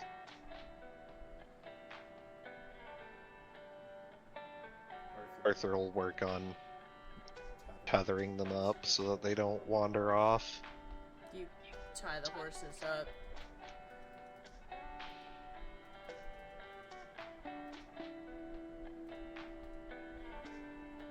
And Pridwen will get to work on tending to them and also tending to the other members of the party. You start working on the horses, making sure that bullet wound is staying closed. The horses are tired and agitated. He also gives them healing water to help refresh them a bit. You do so. Kat is sitting with her back against the wall. North is next to her. She has a 1,000-yard stare look on her face. Rasada is standing at the edge of the stall with her arms crossed, staring out at the rain.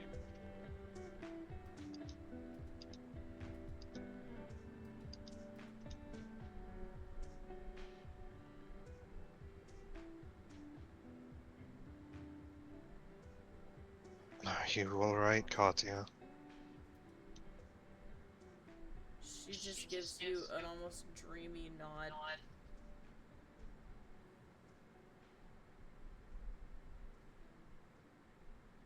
You need to get some rest. Me and Arthur will work out a watch schedule. You need sleep, and so you should rest first. Katya doesn't like this idea, and would have told you that if her eyes weren't already slipping closed. North glances at her with concern and then looks up at you. You should rest with her. Both of you'll need to be awake enough in case anything happens on your watch. North just nods.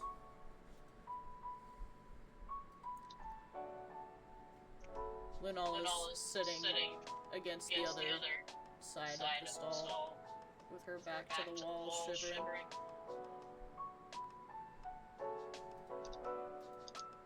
He'll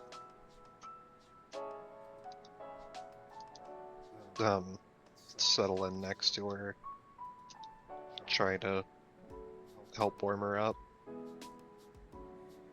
Pridwen, you're a fish, and you're in armor, so there's very little warm about you at all. He takes off the cloak and wraps it around her.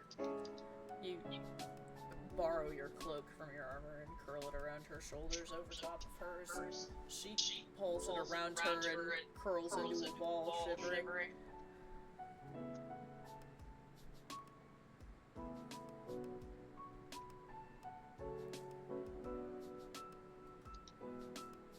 And then it's just you and Arthur and Rosada.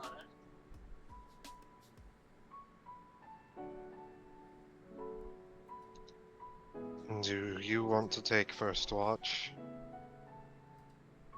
Arthur will look over at Rosada. Rosada Think you got... doesn't even seem to notice the two of you. She's just staring out at the storm. You think you got enough energy to stay up for a few hours? She glances at you as if realizing she's being spoken to finally, and then nods. I'll take first watch then, Tin Man. I'll wake you up in a couple hours. Thank you. Pridwen will lay down next to Lunala. You drop down next to her, close your eyes, you're exhausted. It's hard for you to even think at this point. As soon as Pridwen nods off, Arthur will look over to Rosada. She also has that glassy, thousand-yard stare look on her face. You look at her, you look down at the revolver at her side.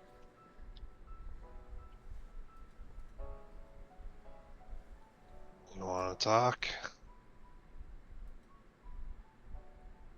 Do you?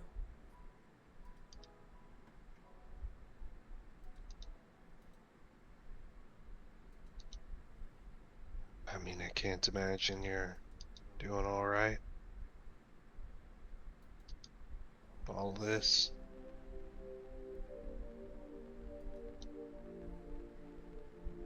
Not particularly.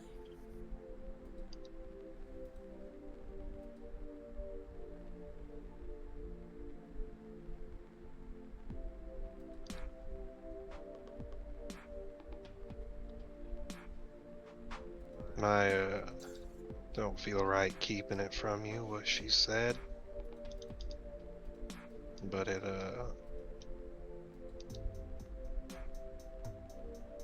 well, I won't tell you if you don't want to hear it.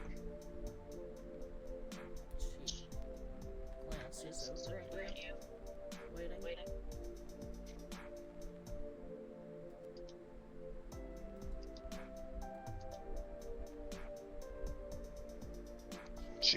She said she wanted him dead more than anything.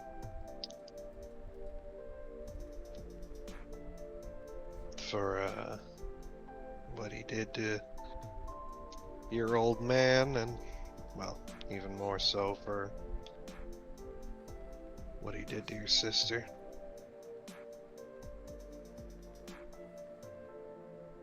Sounds like she cared about the two of them a whole lot.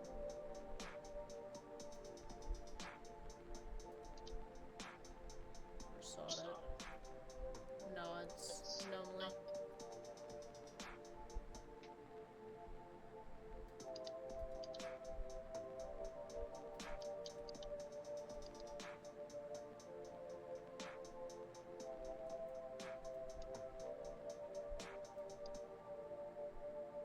I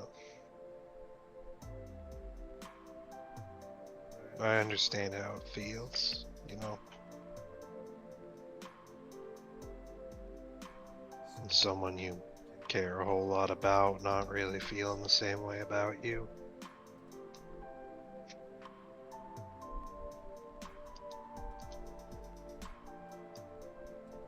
I hated my old man, but I never could find it in myself to hate my mom.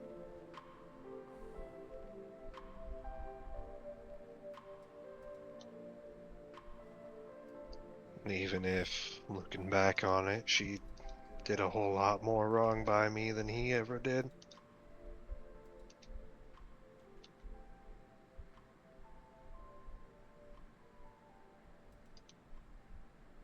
Just always felt like I deserved it.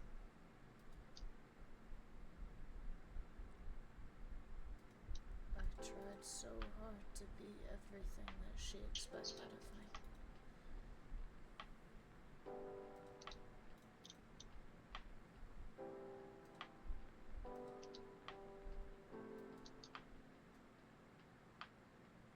I know. She never wanted me.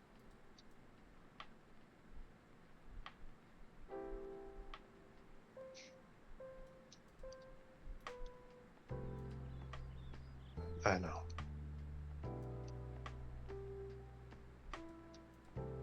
She glances down. Ramona was the only thing she ever cared about. Perfect little girl who liked to wear dresses and play with dolls. The perfect little doll for her to dress up and show off.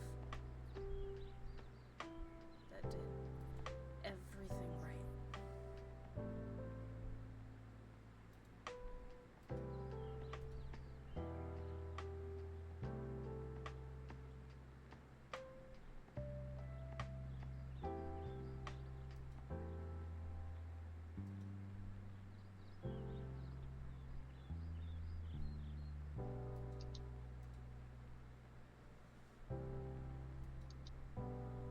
Wasn't her fault. Wasn't yours either.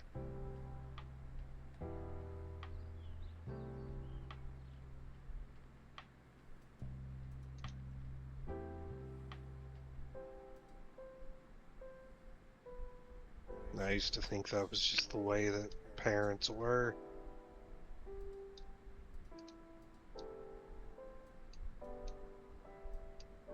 They either decided that you were worthy of their love or they decided that you weren't.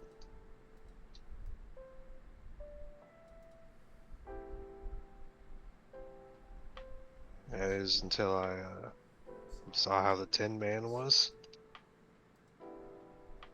What do you mean? I mean, you see the way he is with his kid.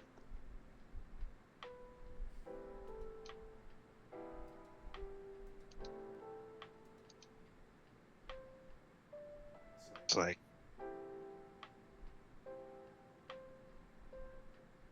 whatever she is, whatever she winds up being, he wouldn't care.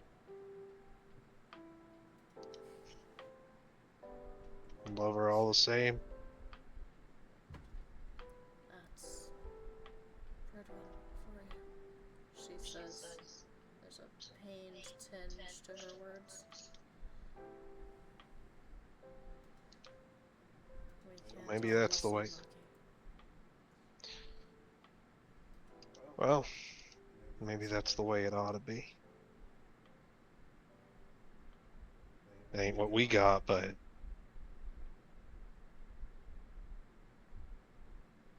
it ain't our fault. It ain't that we weren't worthy, it's just that we got shit parents.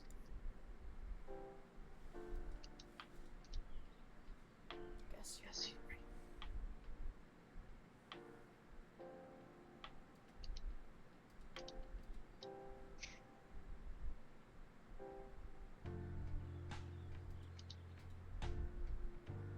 There was something odd, she said. About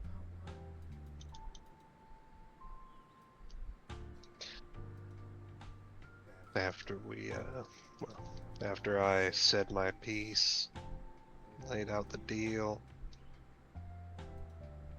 she said, almost surprised,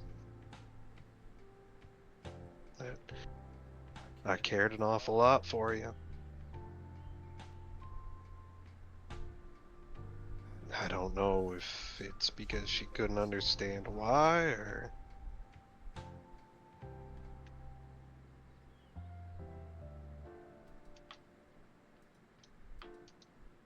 if there was some other reason.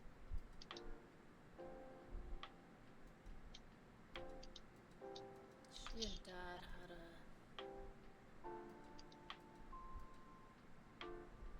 different dynamic when I was younger. Excellent partners. Terrible couple.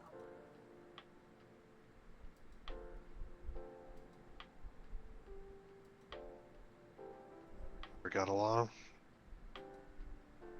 Wanted different things.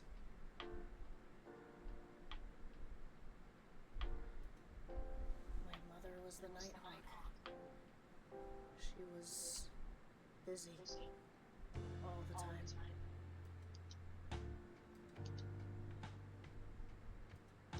Dad wanted something steady, something that he could come back to, and she just didn't understand why. Not until Ramona, anyways.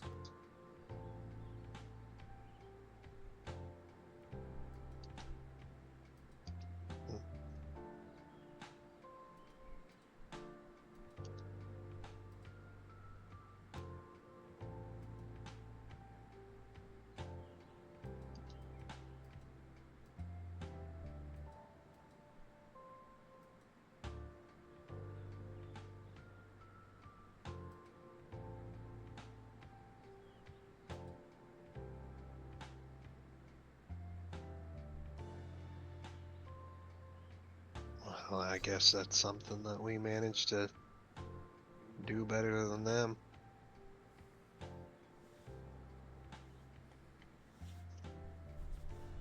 I wasn't sure if that would be the case for a long time.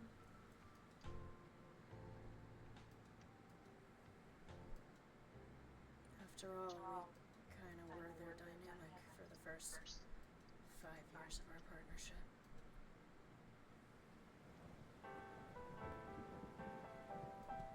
Yeah. There only ever was the job. And maybe it was easier that way sometimes.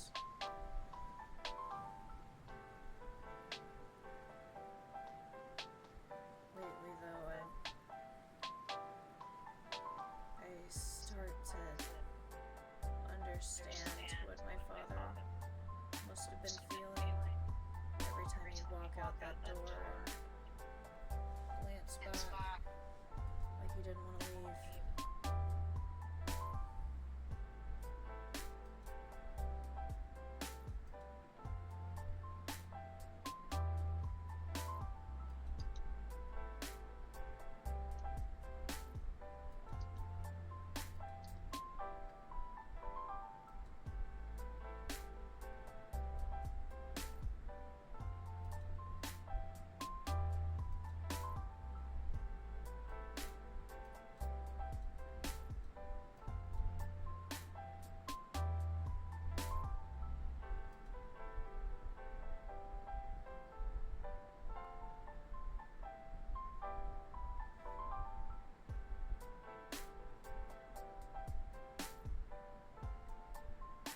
To me,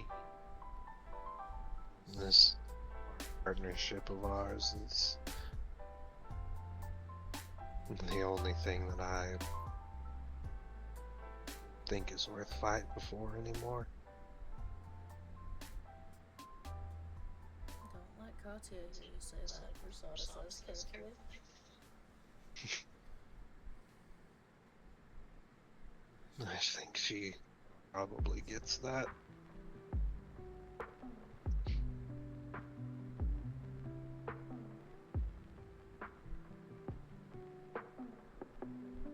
Much as I'm trying to be what I'm expected to be, I just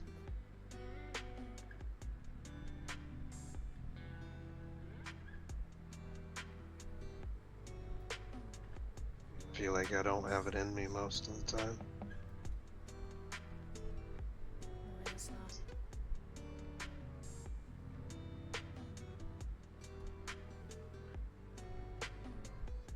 that? I don't know.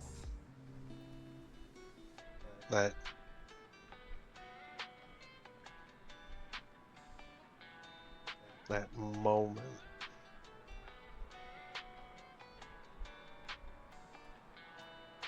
before we ended things,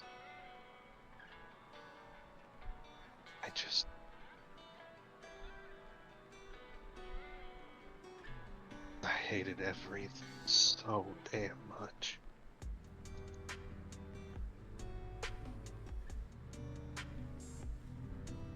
I don't have that in me anymore, but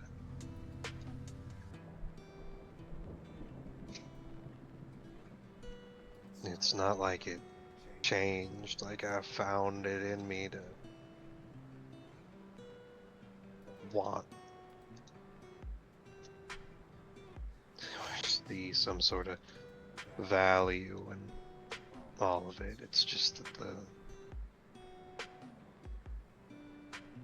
the fire that was that resentment's just gone. And there's just dull embers where it used to be.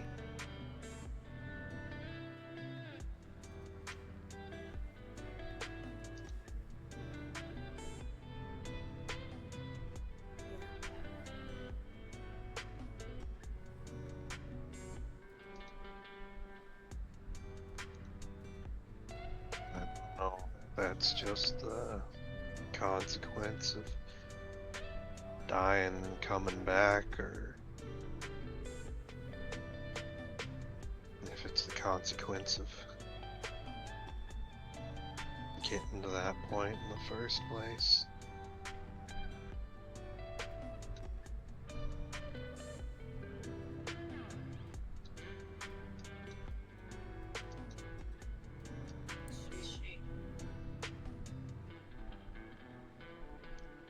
Clasp her hand on your shoulder for a moment and let's go.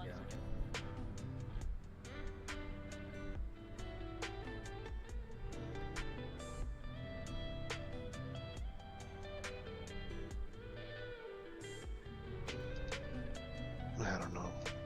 Sometimes it just feels like there's a hole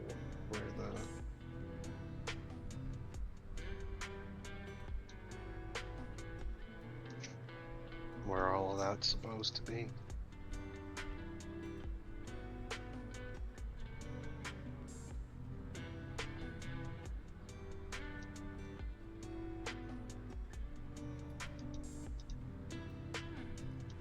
should get some rest, Versada says, nodding to the wall behind it.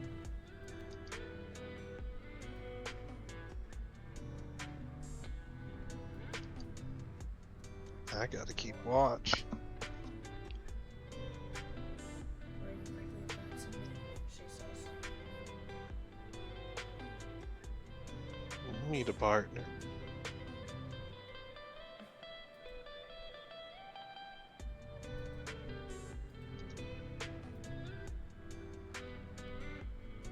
If shit does go down, then we're both gonna need to be ready to deal with it.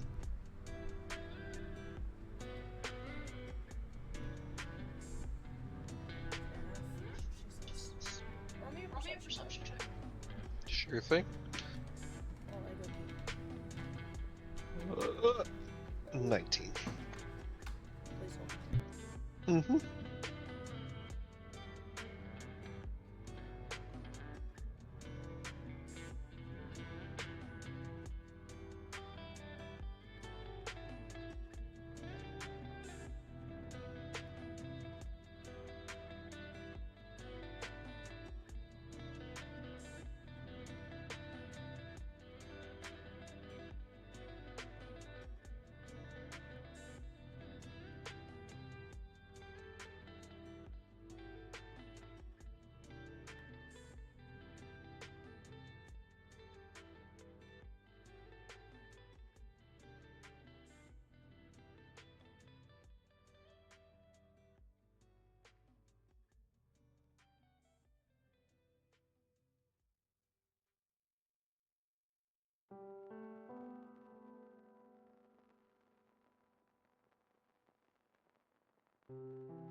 With a 19, you don't exactly see anything. I mean, you see things, but nothing seems to have noticed you. Let me put it that way. You're muted, by the way. I'm aware. So your watch passes uneventfully. Who do you go to wake up? As soon as his watch is done, he'll wake up Pridwen. Pridwen, you are shaken awake. Your turn, Tin Man. Nothing to report. Pridwen will sit up and rub his eyes. Thank you. Pridwen will wake Lunala up. She's shivering still and tiredly opens her eyes to look at you. Are we home yet? It's our turn to keep watch. She groans and slowly hands the cape back to him. He does not take it. You need to stay warm still. She curls it around her shoulders. It's still damp, so it's not helping very much, but it's something. Although I did have an idea that I wanted to try. Okay, she says, looking at you tiredly. Pridwen's going to just begin running an electric current through himself, trying to basically turn himself into a space heater. Into a space heater? Oh my god. You start running an electric current through yourself. There's a whole lot of rain and water around. He's controlling the current to make sure that he doesn't accidentally zap anybody. The only person that accidentally gets zapped is Lunala, because she's trying to get close to you for the minuscule amount of warmth that the action puts off. Perhaps we should stay, resonating so that you don't get zapped. Maybe, she says, still rubbing at her stinging hand. He'll lean into her and resonate so that he can share the current with her. And you do so, keeping close to her. It is only a teensy bit of heat, but it's better than nothing. Pridwen, roll me a perception check. Oh. That is a 17. With a 17, you don't have a scope, so you can't see very far, especially with how hard the rain is coming down. Nothing bothers you during your watch. As long as they're not getting bothered. Don't seem to be getting bothered. As soon as his watch is up, he'll wake up Katya and North. You try to wake up Katya, and she doesn't, but North gets up, rubs her eyes tiredly, and looks at you and nods. Is Katya alright? I'm not sure if alright is a good use of words. I know, given everything that's happened, she's going through a lot. Yeah, North finally repeats. It's fine, I can handle it myself, North says, and she walks to the edge of the stall and starts looking out. I don't want you to be keeping watch completely alone, especially if something happens. She's only a few feet away. I'll be okay, North says. I've rested enough. I'll just keep watch with you. Are you sure? If both of us are awake, then we can wake up our partners quickly if we need to. Lunala is already asleep. She already passed back out. North glances at her and looks at you and goes, "Are you sure?" I think it'll be fine. Right, she says and leans against the wall watching the rain.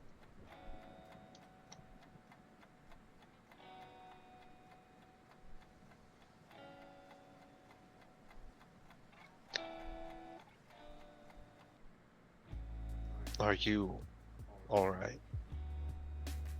Given everything that's happened. Not sure how you want me to answer that, she says. Honestly? No. Yes. Debatable. In some moments more than others.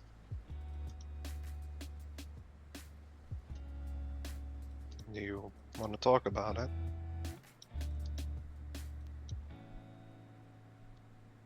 It takes adjusting. Being in a group like this and constantly having to be on your toes and constantly having something that wants to kill you at all times. And then watching that toll and what it does to everybody. What it does to her.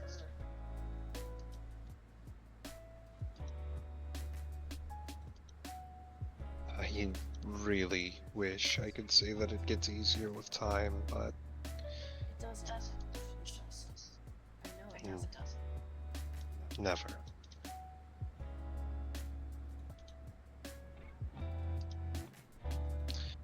That's what we signed up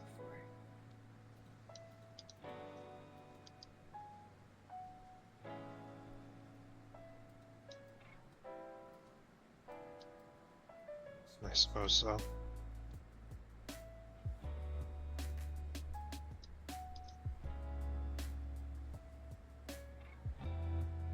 I just hate watching what this is doing to her. Things that have happened, wounds that were torn open long before she and I ever met, and knowing I can't even empathize because I wasn't there. I'm sure I can sit and I can listen and I can comfort her as best as possible and know she appreciates it, but can I really say I know what any of that feels like?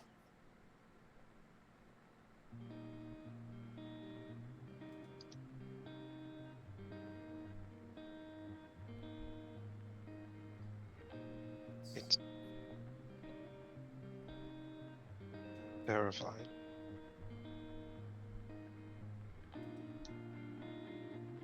I've watched a lot of people who I was close with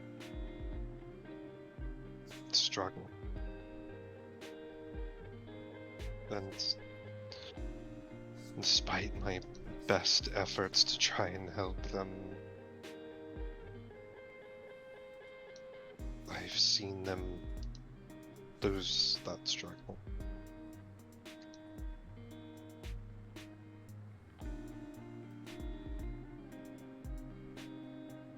Something that I have always heard Kat say is that the worst part about this job is you can't always save everybody. Especially not from themselves.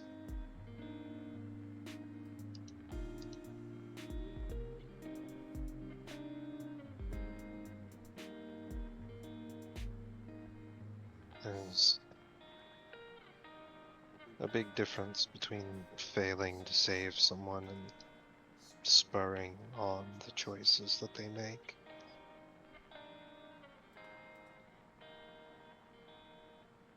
And you think you've done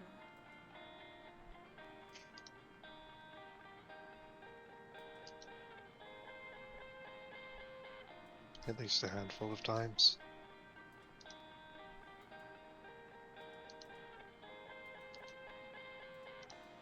But have you really done that, or is that just you trying to convince yourself that you're at fault? Because that's easy.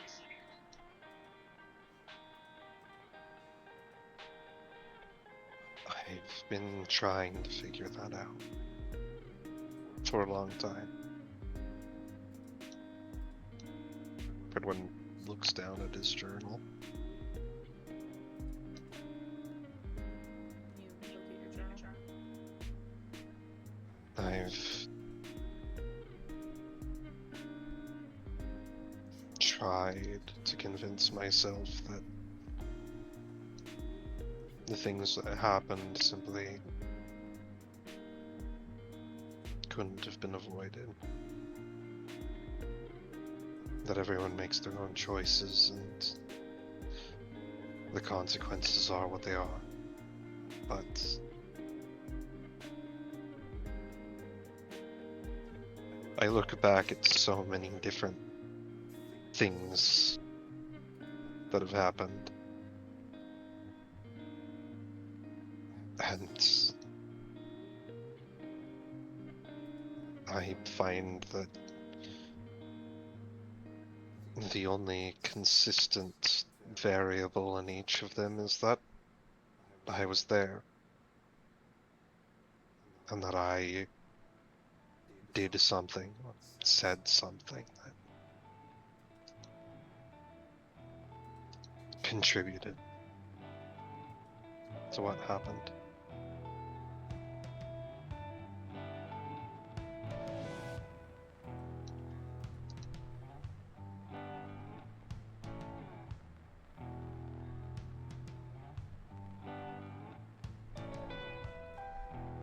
Well, I think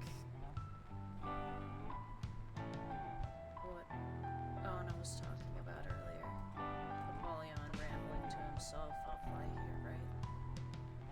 Thinking about all the different scenarios that could have been, is it really worth it? It's not helping anybody. It's not helping you, is it? What happened happened.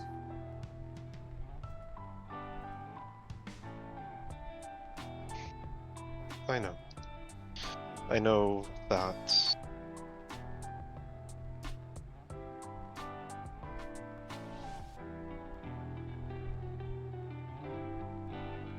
I know. Which is why I am trying to keep going.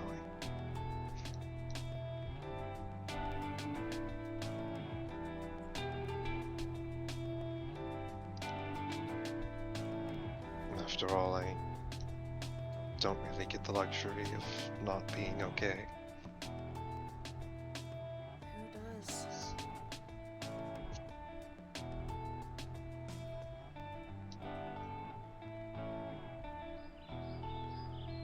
But at the same time, you're allowed to feel those emotions and talk about them. You don't always have to be the big scary one that has it together. If anything, I probably shouldn't be talking about this.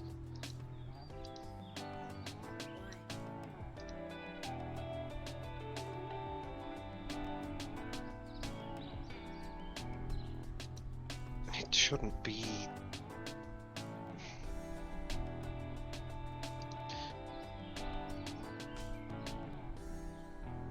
I've fallen apart before. So I've heard. Several times. And That's when Dante showed up, right? The first time? yes, Kat told me about him.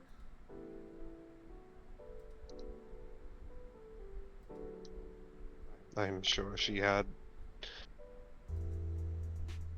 many stories. Oh, she had opinions.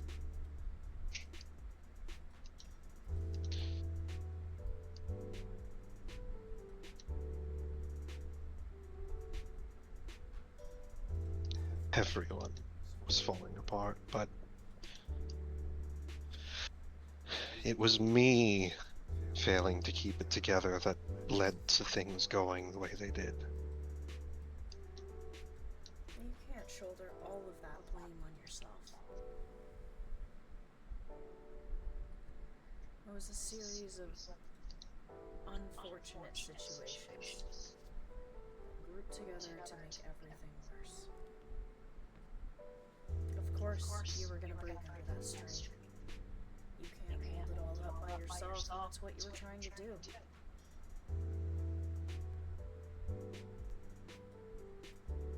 I needed to.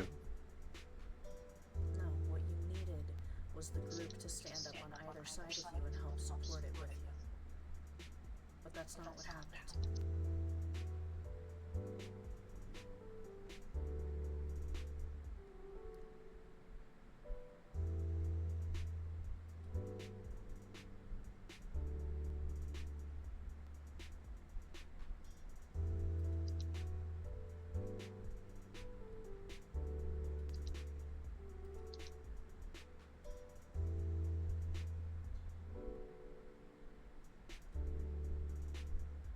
Regardless, what happened, happened. And I can't let it happen again.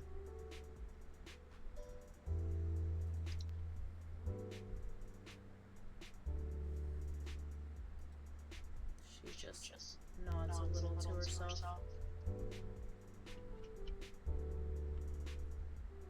Just make sure you don't try to do everything by yourself, okay?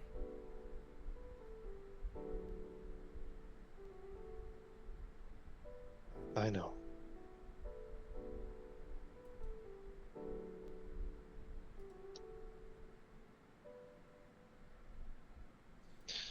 I know better than to try and manage everything alone, but the fact remains.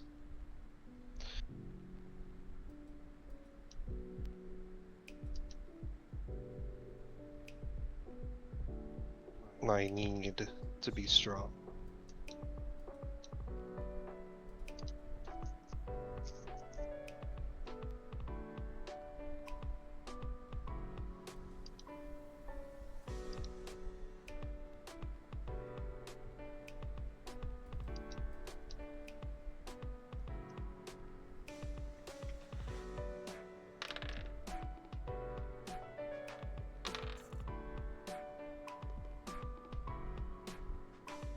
These dice in the dark. You're having this conversation,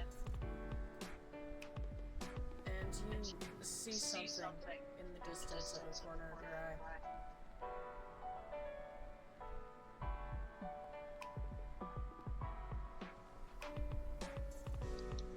I'm sorry, you shouldn't have to. He looks over at what he sees.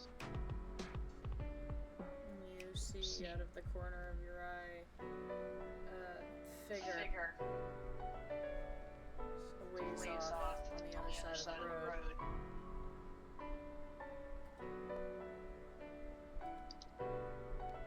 familiar in any way? No. You don't recognize them.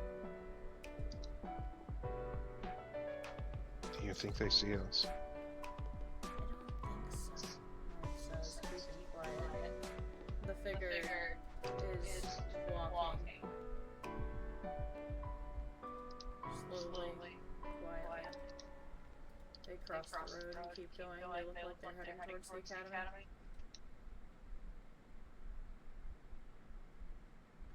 They're heading where we're going.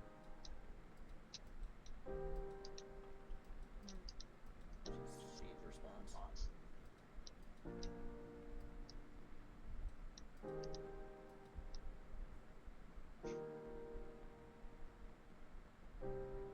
Should we wake the others and investigate, or leave them be? Let's just leave them be for now. Oh, we should get back on the road soon, shouldn't we? Yes. It would be a good idea to keep going. I think that everyone's had enough rest to not fall to exhaustion at the very least. I think the thought of the hot springs will be enough to get any of them moving again, she says with a soft smile. Indeed.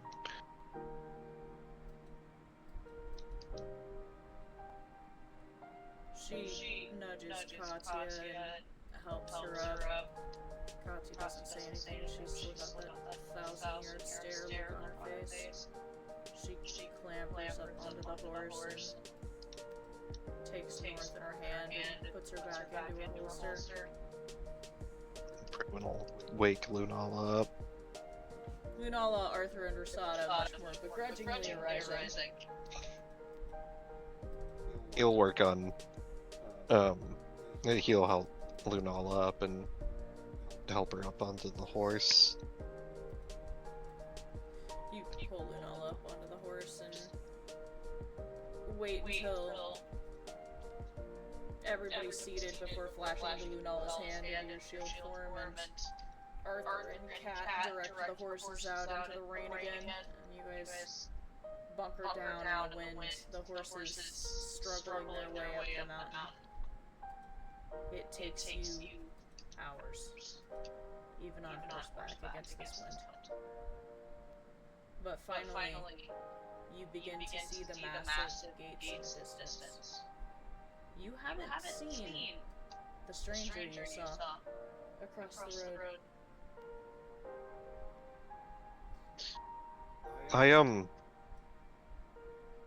North and I saw someone traveling up this way. We couldn't really get a good look at who it could have been, but I expected to see them. Or at least some sort of indication that they might have passed through. Right. Maybe it wasn't one of us. North officers. Possibly. Well, suppose we shouldn't worry about it for right now, right?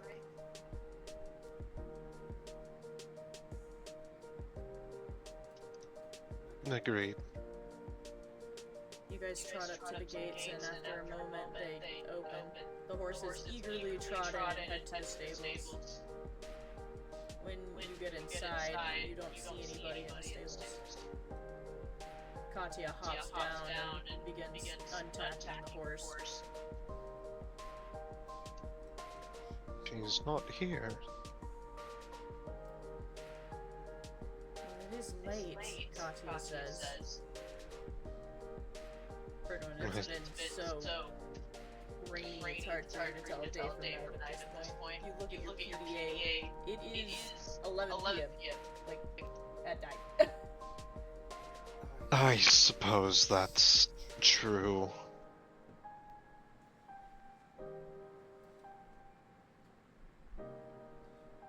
I'll just have to let her know what happened to the other two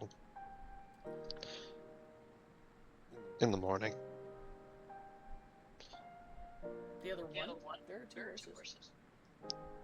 I thought we took 4. No, you took 3. Ah.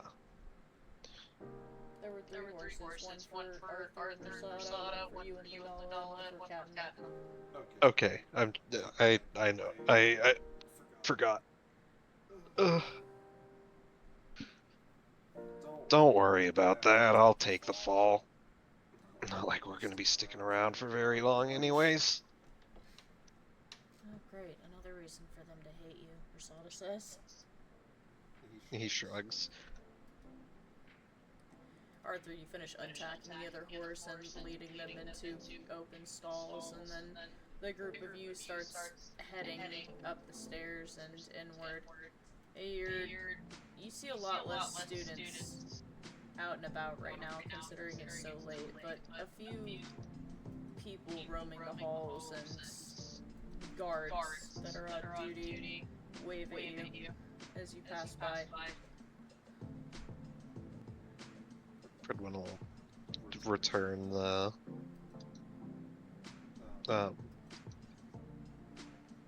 pleasantries, but he's going to be mostly focused on trying to get everybody back to their rooms. You start trying to drift into the rooms, and North says, "Oh no, we are going straight to the hot springs." She says, and redirects you. Fair enough. It is freezing. Everybody is shaking. And I am going nowhere else, she says as she walks into the girls' side of the changing rooms.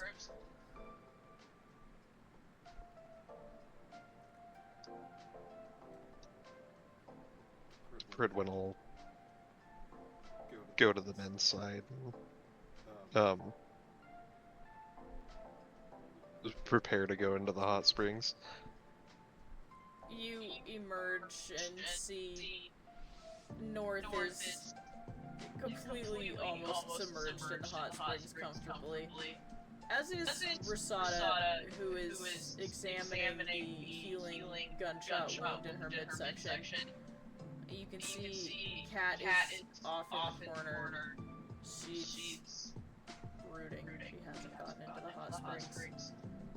And is Arthur partaking? Yeah, Arthur will hop in. Arthur's like fully dressed. He would be dressed appropriately, but he's still wearing more clothing than the others would be. You're like jeans and a t-shirt. Oh god, not jeans and water. I feel like Pridwen just looks at him just like, you're doing this wrong. I mean, Pridwen submerges himself fully clothed a lot, but also his clothes are made to be wet. Yeah. You sit down beside Rosada as she's looking at the gunshot wound. Did he ever dig the bullet out of you? I don't think so. She says, but I'm not gonna worry about it. Pridwen, you overhear this? I could open you back up and try and extract it. Please don't, Rosada says. I suppose it could be a problem for another day. Arthur, how do you feel about the fact there's a bullet in Rosada that she doesn't want taken out? Actually, I'm trying to remember if Pridwen, because I know Pridwen pulled a bullet out of somebody. He pulled a bullet out of North. Oh, right. Are you sure it's a good idea to leave that sitting in there?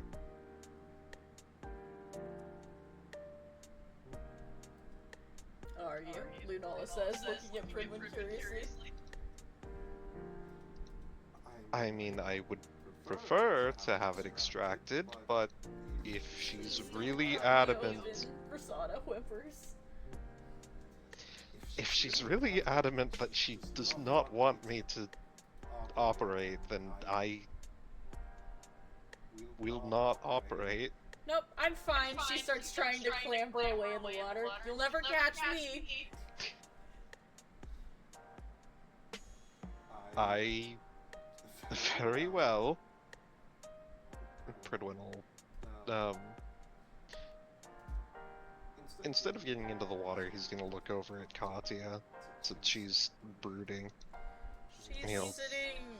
She's sitting like on the edge, like with her feet by the hot springs, but she's not touching them. It's almost like she was gonna get in and then she got distracted, so now she's just sitting there. I will also add, Isaac, Mm-hmm. you were out for your nightly walk with Viv when you saw people you recognized coming back and heading straight for the hot springs, soaking wet. There's a trail of water. Isaac will, look over at Viviana and say, "Would you like to go to the hot springs?" You enjoy yourself. I am going to go take a nap, she says, and walks back with a plate of food that she got herself on your walk. Walks back to your room. I'll just check in on them and then be back. Which means I'll likely see you in several hours. She pats you on the shoulder. I will return as soon as I can. Take your time. I'm having time of life here. She takes a bite of one of the cookies on her plate and continues. He'll head over that direction. You start walking towards the hot springs and hear Risada trying to clamber away from Arthur, who I'm imagining is trying to examine the bullet wounds worthlessly. Yeah. And Lunala is sitting there with North watching, amused. Now quit your squirming if it's... I mean, maybe I could pluck it out. I mean, it hasn't closed up just yet. Oh god, Risada says you're like grabbing at the open wound.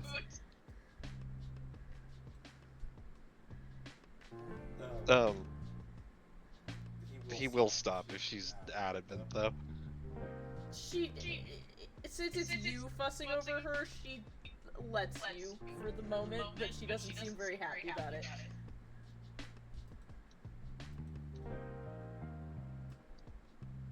I guess we can worry about it some other time if it gives you too much trouble.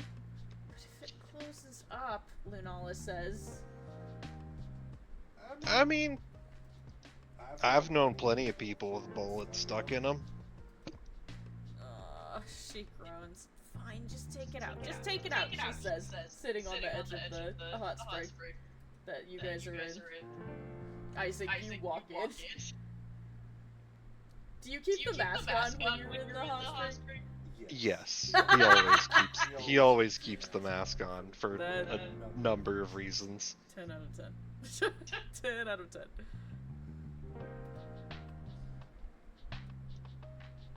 Do you mind if I join you? Plenty of room, North says. He'll step in. Pridwen's going to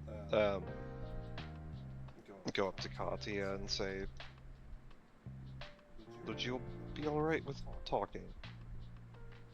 Are you out of your armor? Yes. Kat glances at you, as if not expecting to see you looking like that. After a moment, she nods a little.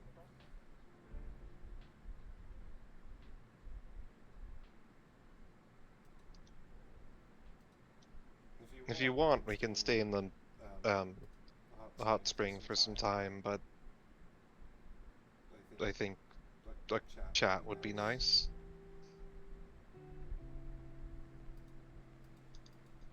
You're cold, she says, gesturing to the water.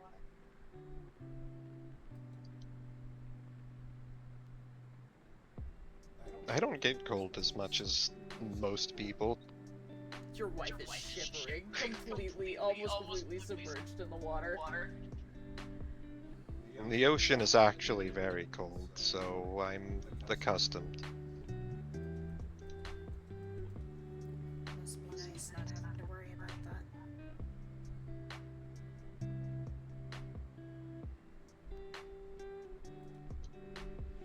that. There's some benefits, but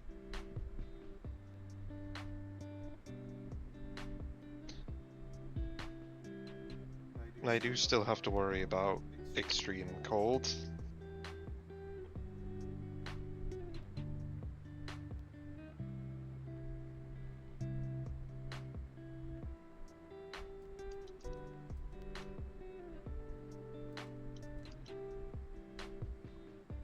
Cat sighs and finally eases herself into the water, wincing at first.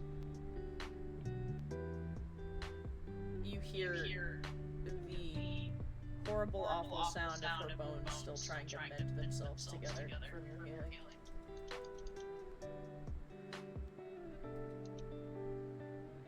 If there's anything that I can do to help with the pain, I did bring quite an array of painkillers. Isaac, you hear the word pain like a sleeper agent. If any of you need assistance, I can also help. Can you take a bullet out without ripping me in half? Usada says, looking at you. Arthur, Is he still fishing around in the wound? he's not fishing around anymore. Isaac will kind of bring his hand up to his chin and in thought, I'm not sure. I've never tried my ability with someone who still has a foreign object in them. Oh, this should be fun to watch, North says. Worst case scenario, it will be no different. He's gonna reach out and put a hand on Prasada's shoulder, and he's going to attempt to use the injury transfer. You attempt to use injury transfer. Does it take the wound off of them and put it on you? Yes. So here's what happens. You now have a gunshot wound in your abdomen. However, despite the gunshot wound's hole being gone, there is still a bullet inside Usada's abdomen. That was what I was afraid would happen. Arthur, 1 second there's a hole in Usada's torso, and now there's not. Huh. Well, it ain't coming back out now. Oh, good, she says under her breath.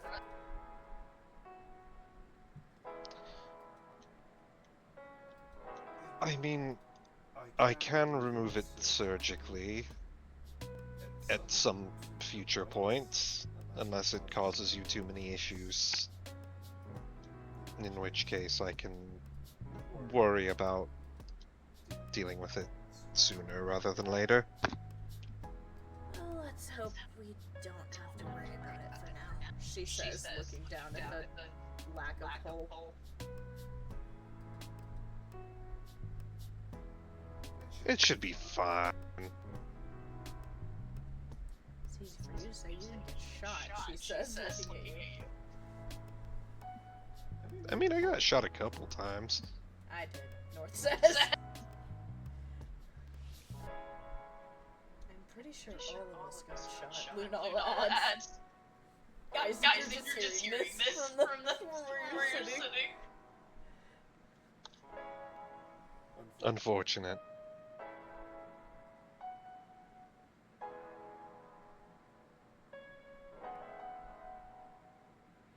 I would have offered to accompany you if I would have been more insistent if I knew that you would have run into so much trouble.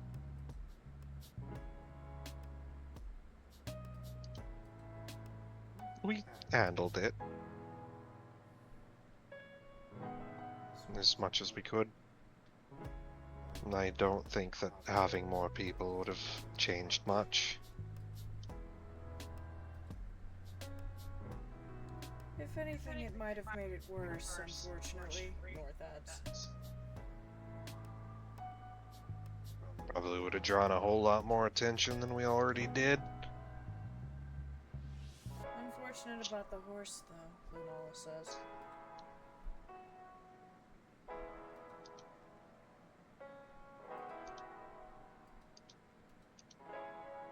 I mean, I'm sure they knew there was a risk that at least one of them wasn't gonna come back.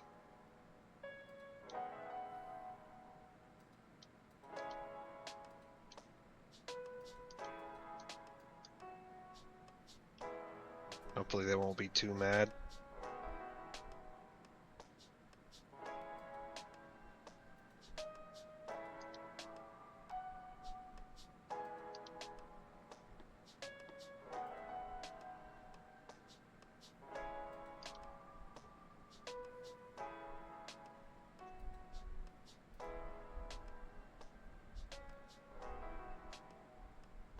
Katya's sitting in the water, watching you, waiting. Pridwen? Yeah.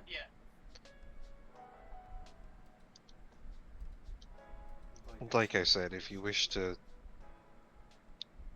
talk in a more private setting, then that's fine with me.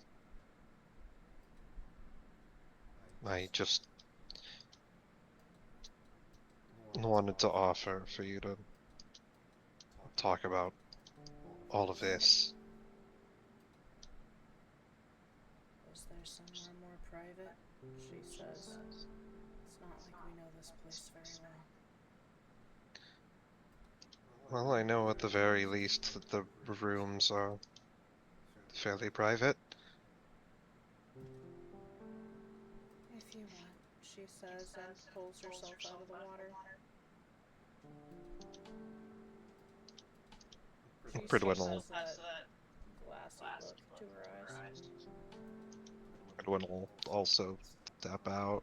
Isaac, you see the PTSD stare as Kat walks and disappears into the ladies' side of the changing rooms.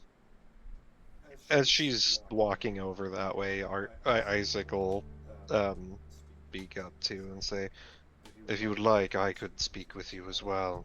I don't know if you would be uncomfortable with that many people, though. It's up to you, Isaac. You know what I'm like, she says as she disappears inside. Would you prefer to speak with him over myself? Is Pridwen asking her that? Yes. Do you think I'd be more comfortable with Isaac than you? Well, it depends. I know sometimes talking to certain people can help more than others, especially depending on the situation. I don't really care as long as it's you guys.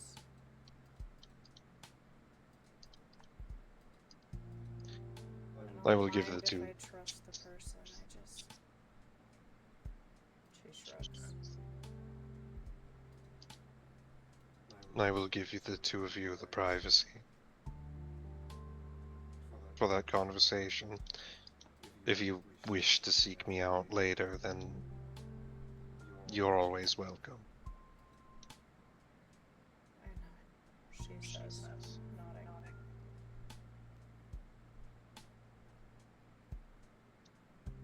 Pridwen will change back into his clothes and then head with Katya to one of the rooms. She places her armor back on its where she had it hanging up.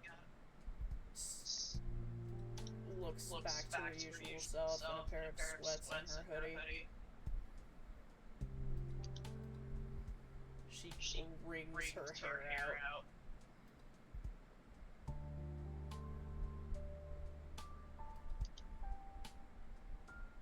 You wanted to talk about something, she says as she continues trying to detangle the long braid.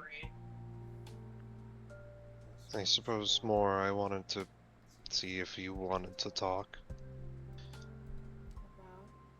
says, finally freeing the last section of braid and pulling her hair back into a long bun.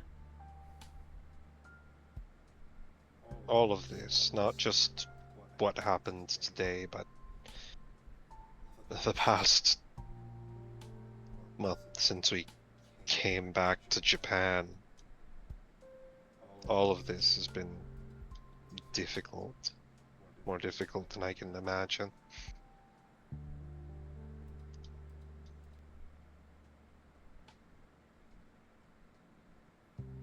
It's a nightmare. Suppose. Nope. She I says suppose. it under her breath, almost to the point you can't hear it.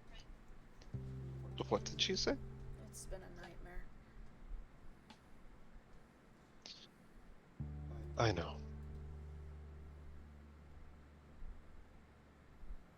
That's why I want to be here for you and give you the opportunity to talk about it. She drops down onto the cushioned windowsill and curls up into a ball, her knees to her chest, her head resting back against the wall, watching the rain. I don't really know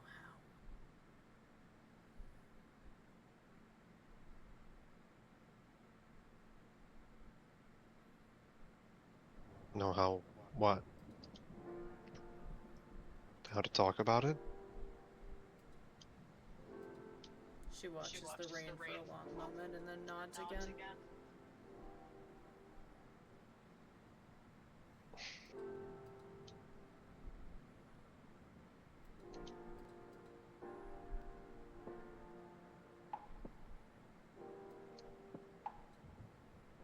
And do you think it would help if I talked about some of the things I was going through? If you'd like to.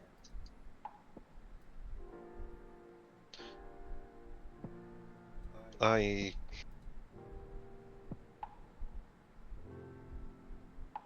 spoke about this with North. Not really because I wanted to, more so I just let it slip, but he pulls out his journal. I've been looking at things in the past a lot recently, and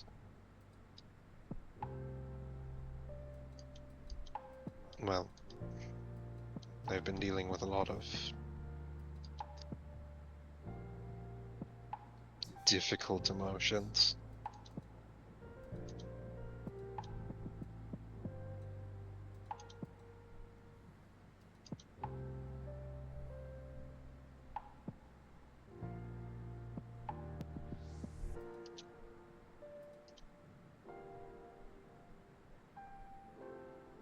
This isn't gonna be another episode of Dante coming back out and you disappearing again, is it? She says, looking concerned. Oh, no. That isn't going to happen again. Not that I don't enjoy his company, she says, leaning her forehead against the window a little bit as she watches the rain droplets slide down. He doesn't want to do that to me again. We've talked about it.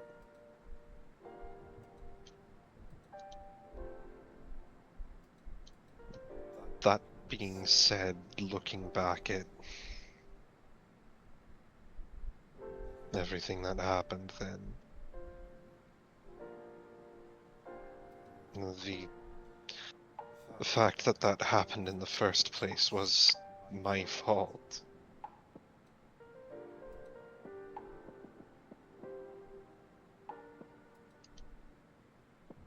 And the things that followed after it were too. At least in parts. In a part that I find difficult to contend with.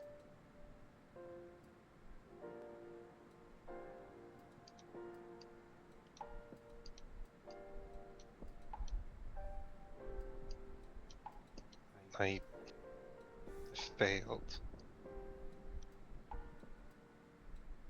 You're Dude. starting to sound like a Polyon.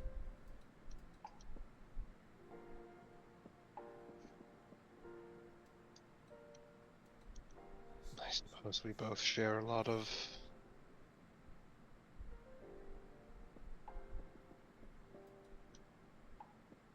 issues.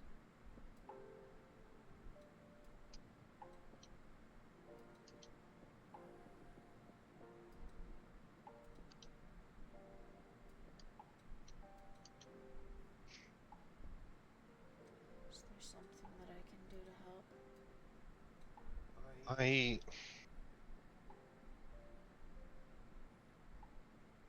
doubt it.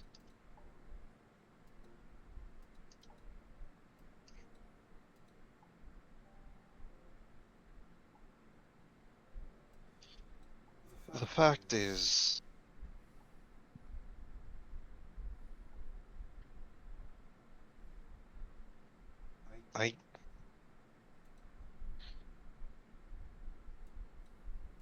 I'm sorry, I probably shouldn't be talking about this. Why do you do that? Why do you convince yourself that you shouldn't tell me things? Like that's gonna make it better somehow.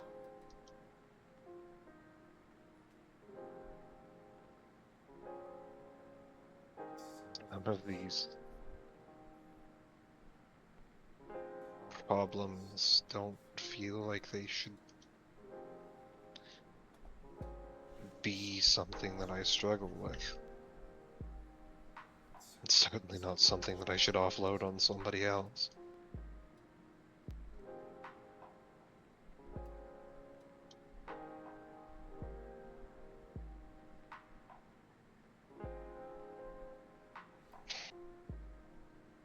Don't think like that.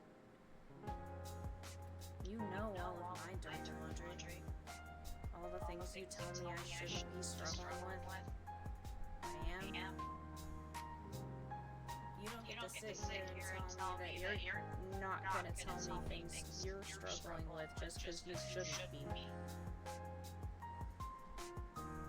Whether you should or shouldn't be tripped up by something doesn't change the fact you still get tripped up by it.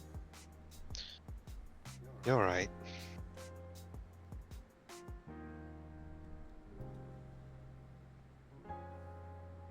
I feel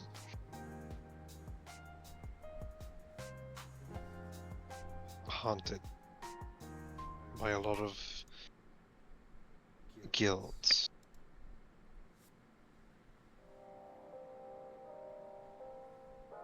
Guilt about what?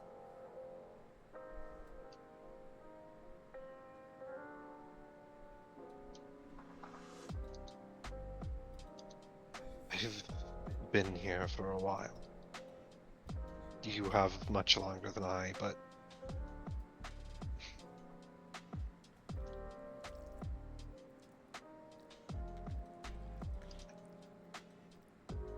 I suppose it started with Lewis.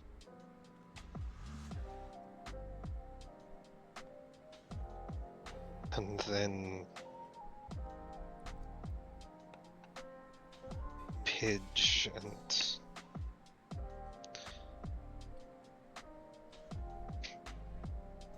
Soma.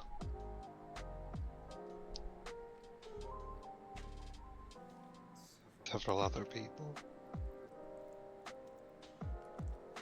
Guilt about what? That you can't save them?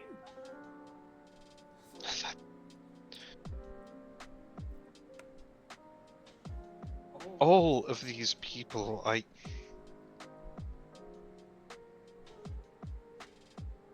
it's not just that they died or that I couldn't have saved them from some tragedy. They all killed themselves in front of me. But not only that, most of them, they destroyed themselves in such cataclysmic ways. And every single one of them, it was a conversation or a decision that I made or a moment just before they happened. Every single one of them. And you think that's somehow your fault? Once is a tragedy. Twice could be chalked up to coincidence, but it keeps happening. You don't get to blame yourself for a sacrifice that somebody else makes when they think they're saving somebody. Now, Lewis wasn't saving anybody. Lewis fell. He gave up. There was nothing heroic about what he did. There was nothing heroic about any of it. Pidge made us able to beat that witch.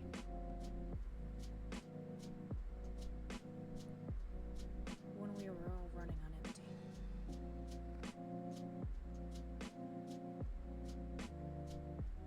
I wasn't there for Selma, but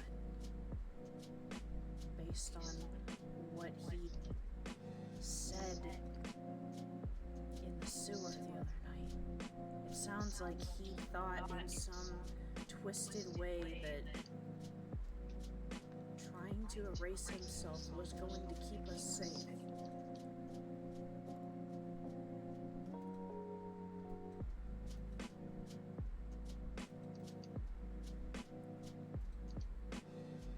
Neither of those are your fault.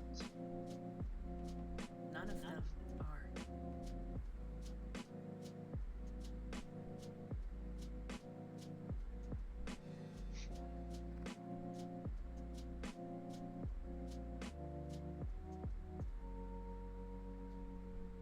But it's always easier to blame ourselves for something than to admit anything otherwise. Isn't that right?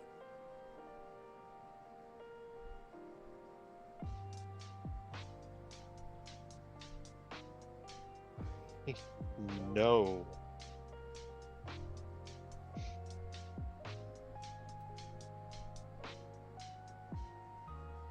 I know that I'm supposed to just accept the fact that everybody makes their own decisions and that it couldn't be helped and that I couldn't have foreseen the outcome, but I strung Lewis up to a pole, even though I knew he was struggling, because I was angry with him for such a minor slight. He deserved it, Katya says. And yet, I should have done what I'd been doing from the start. I should have been trying to reach out to him.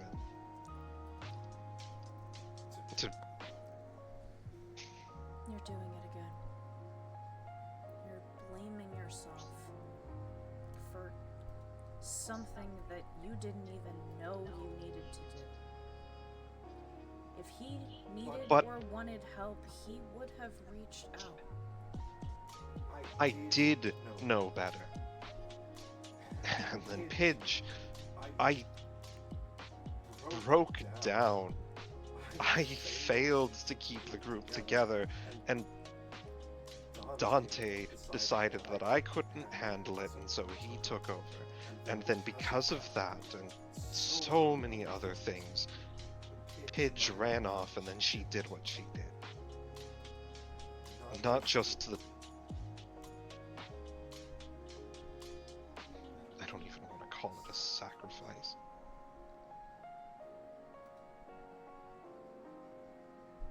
After what we found her doing in that hive. That didn't look like a sacrifice to me. That looked like giving up. And doing it in a spectacular way to try and make up for it. And then Soma. Like, You see her eyes welling with tears, and she quickly rubs her forearm beneath her eyes and looks out the window again.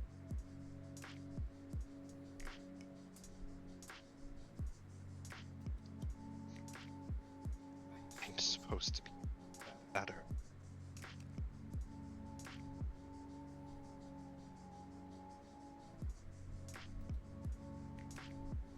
And yet, all of my friends keep killing themselves in front of me.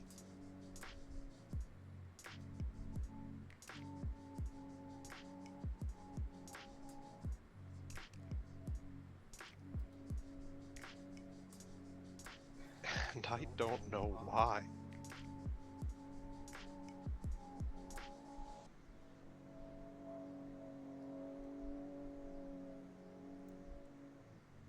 You're taking something personally that isn't necessarily about you.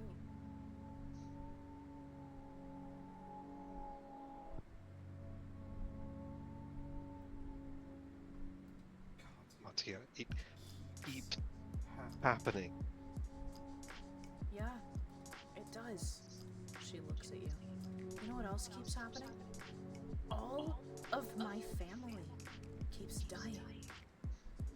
The one I had, the one I was born into, the one that I got afterwards. All of them. But the second that I start blaming myself, if I was to start saying the things you're saying, you would get after me, wouldn't you? You have before. It's not myself. I'm not allowed to blame myself. I'm not allowed to accept that blame because I didn't kill them. It's not my fault. Right? Except some of it was. And nobody will let me accept that blame. They act like it's not my fault. Because that makes it easier for me to bear in their minds, I guess. But you saw something. You heard what happened in that sewer. I made a choice. I thought I would have some fun and gain some information, and instead, I got Mom killed. And everybody else in that city. All of them.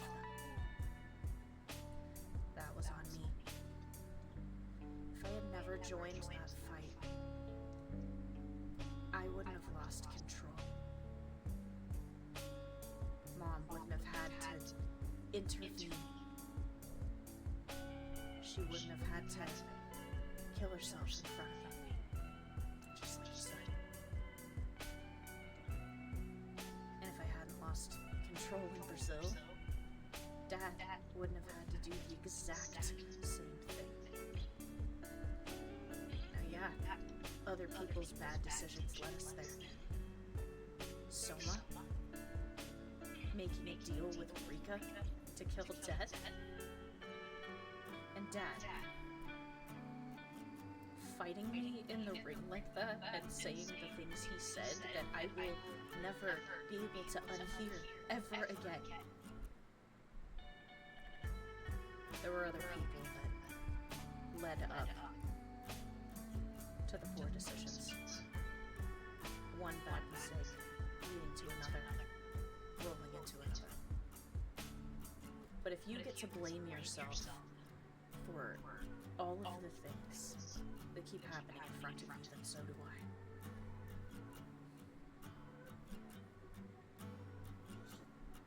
Friends, Is there?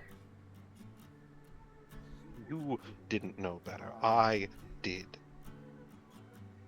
Are you sure about I'm- that? I'm supposed to be able to lead these people. I don't want to, but I'm supposed to. It's not that different, Pridwen.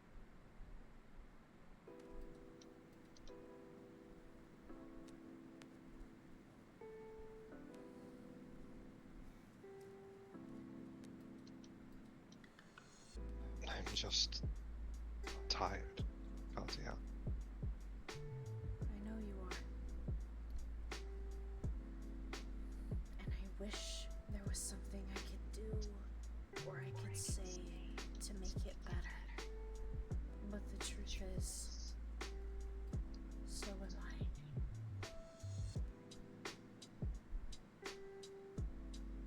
I know. And I'm scared that I'm just going to be one more thing that you add to your list eventually. Maybe the thing that pushes you over the edge.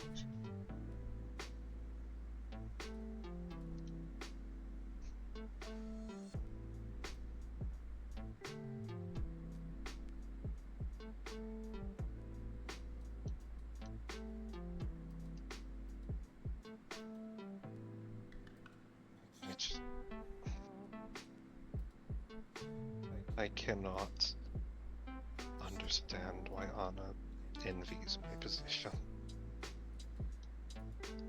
Because she doesn't know what your pain feels like. She envies a peace.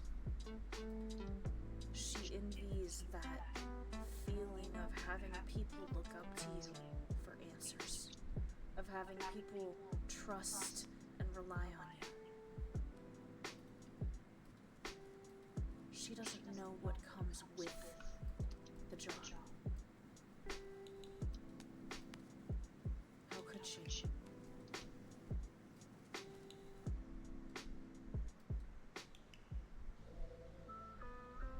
Anna wants to belong. And so far, she's been an outlier in the group.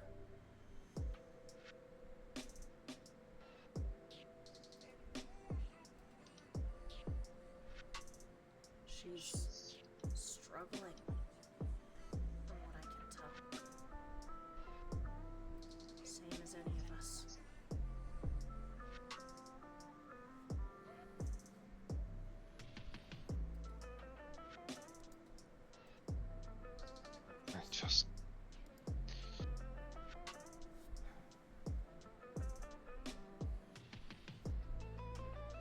I never wanted this position. I never wanted to be the one that everyone else looked up to. The one making the difficult decisions.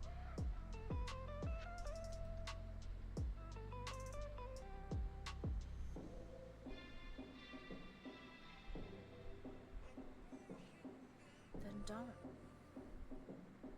I can't. Whenever I try to back away, you've seen what happens.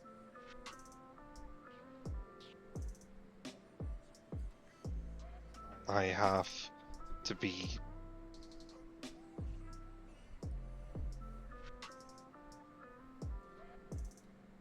I have to fulfill my obligations.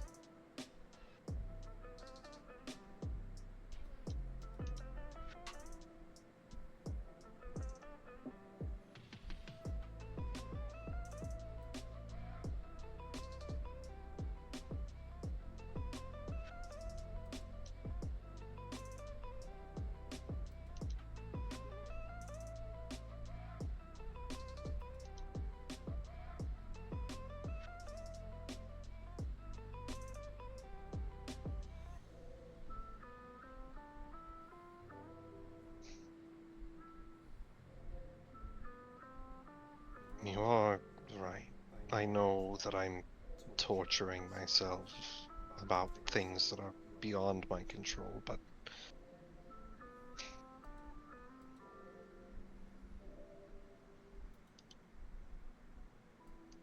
suppose that's just a byproduct of this constant pressure.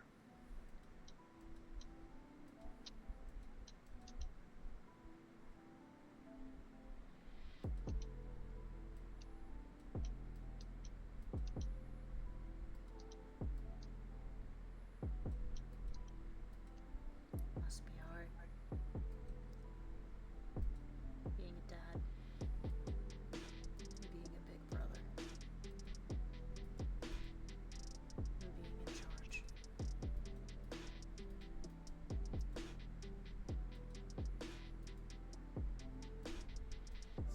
Who I'm supposed to be.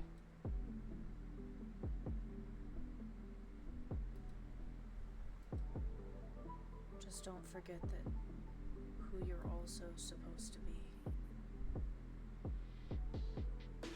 is that person for yourself. And you need to be nice to yourself. At least a little nicer, she says, wrapping her arms around her knees and looking out the window again. Try. Give yourself a little grace, Pridwen. You've earned it.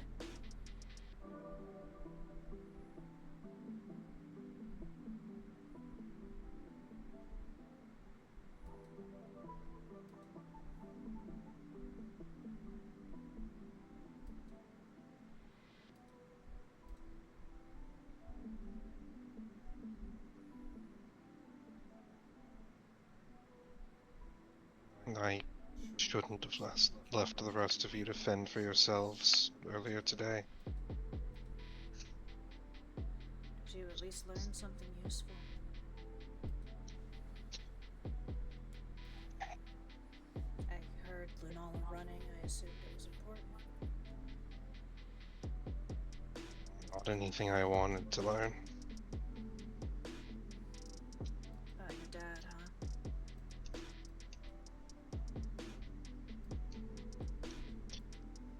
He might still be out there somewhere.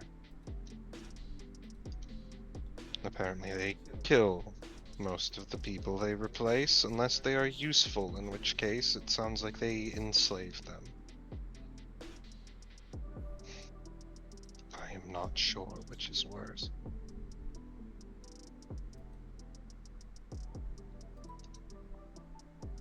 I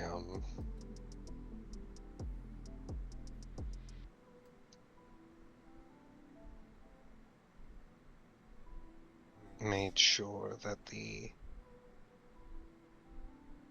scout that was following us relayed some information back to them, and I threatened them.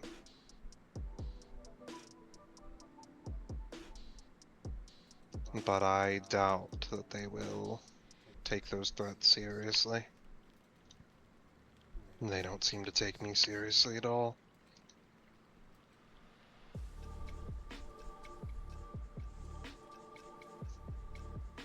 Is that what they told you?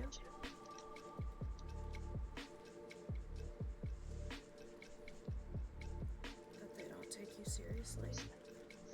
Or is that how you're reading the situation?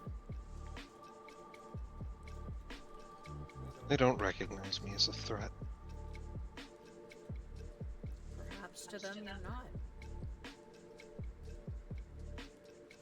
Which means they're going to continue doing what they are doing. Did you think that was going to be different, sir?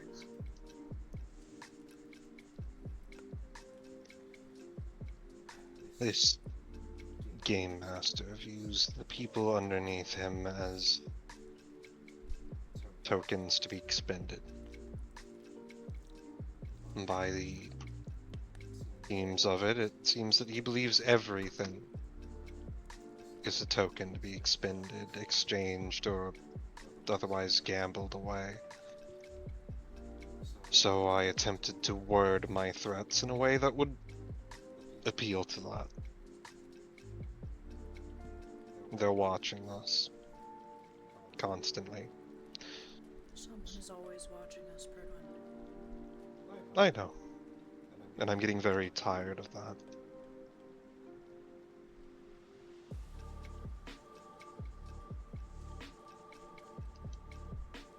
Regardless, I don't think I'm going to get what I'm after with them. I thought all you were after was murder.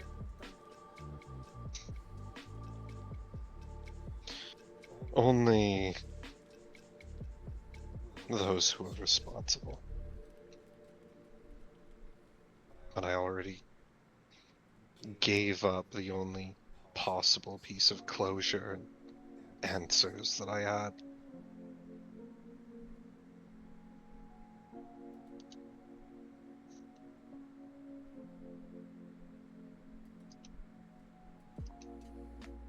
And there's no way I'm going to find him anytime soon. Who? The Game Master? Or any of the others that were directly involved.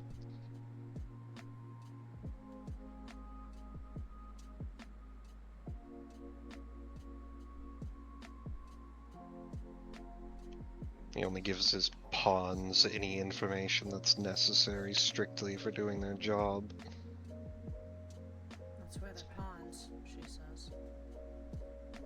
I know. And he's made it all but impossible to trace any of this.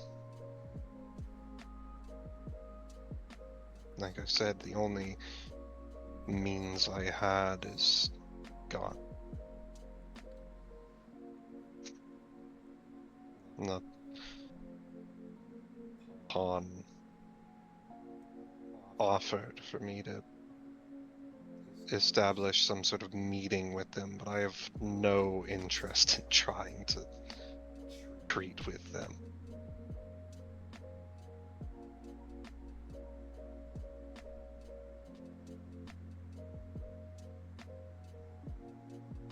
I don't want to give them a damn thing they want.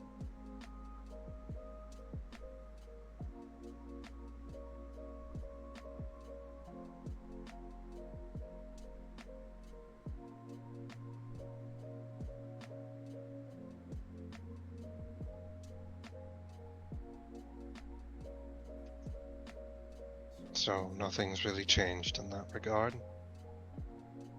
They're still out there wreaking havoc. And I'm still pushing forward.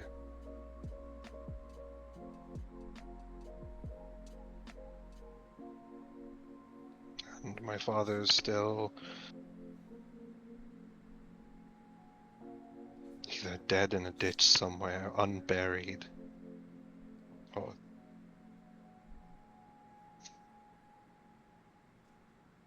trapped, doing their bidding.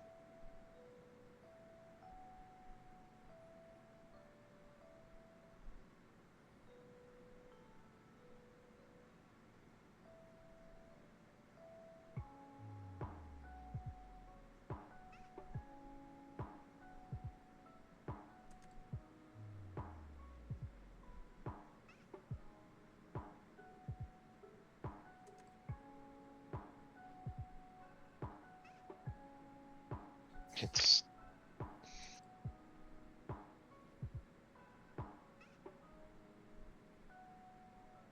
exhausting. Having to deal with so many monsters constantly. The kind of people that make you sick when you talk to them.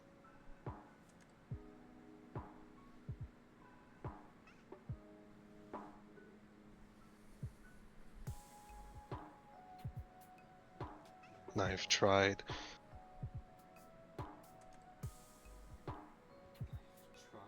being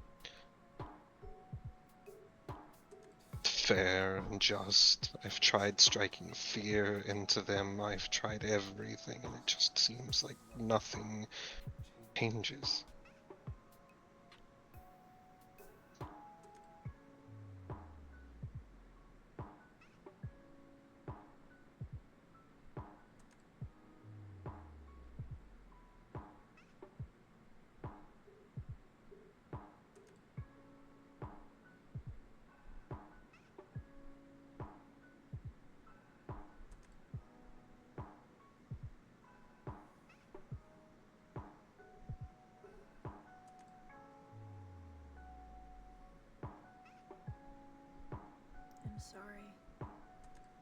wish I had something insightful to tell you,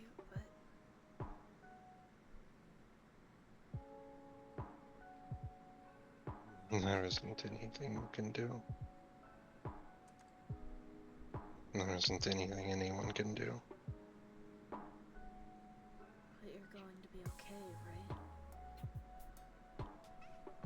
What other choice do I have? To not be. I have too many obligations to not be okay. I can't wind up breaking under the pressure. Not like the others.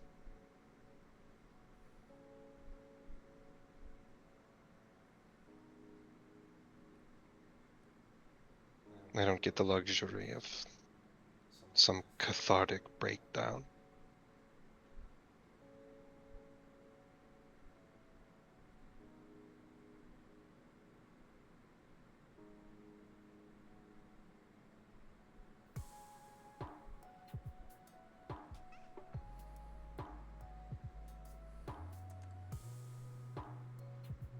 You ought to go spend time with Lunala.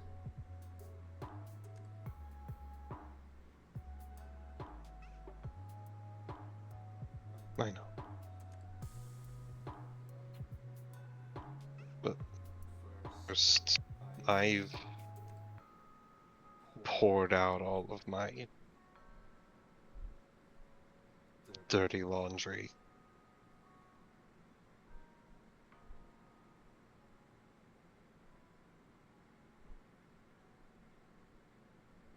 And this was supposed to be a conversation about you. But it wasn't. It was a conversation you needed to have, and that's why I let you have it.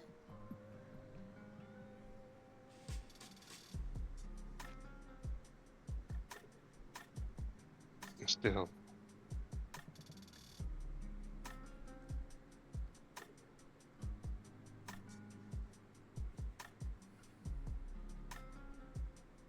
You don't need to be worrying about me on top of everything else on your plate right now, Pridwen.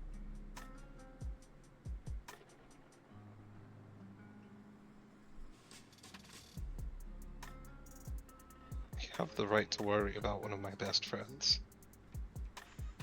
You have the right. But you don't need to on top of everything else. I know you can handle yourself, but I still want to be there for you. I appreciate that. She says, glancing at you and then looking out the window again. I've been through almost the exact same thing you just went through, actually. Really. Going through memories, watching your own mother die. Even down to the way that it happened. Apart from what the cowboy did.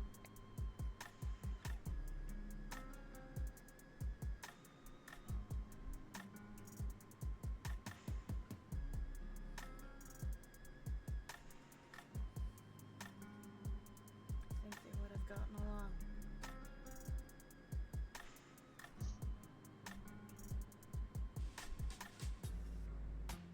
I'm sure they would have.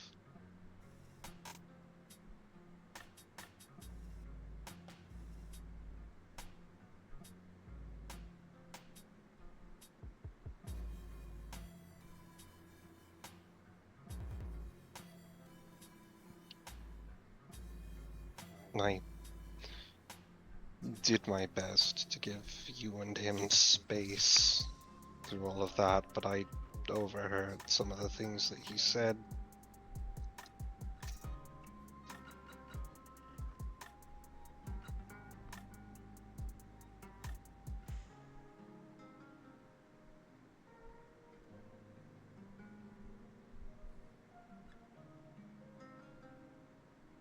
Yeah.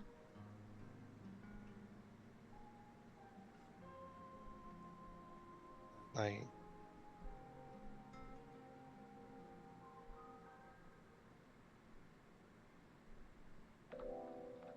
don't know how you feel about it. Which part?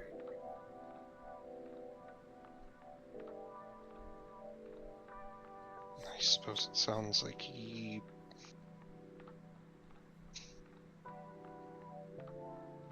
Gave up?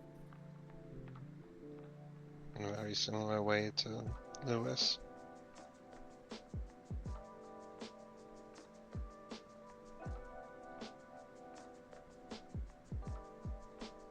The difference is, Lewis gave up and hurt a bunch of people for no reason. Arthur gave up and stopped a calamity in its tracks. Although, from the sounds of it, it sounds almost like it was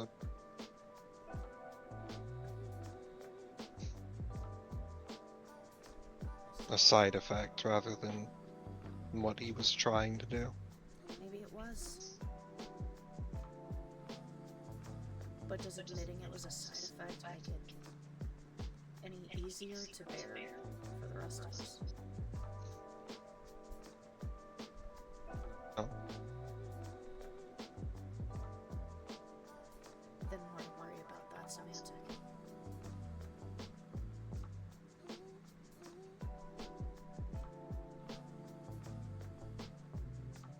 You've always been a good judge of character, so I won't question your opinions on him.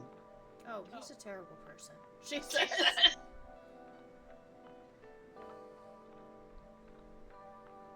But you seem convinced that there's something redeeming about him. She shrugs a little. Don't know why. Guess I just sometimes get attached to people.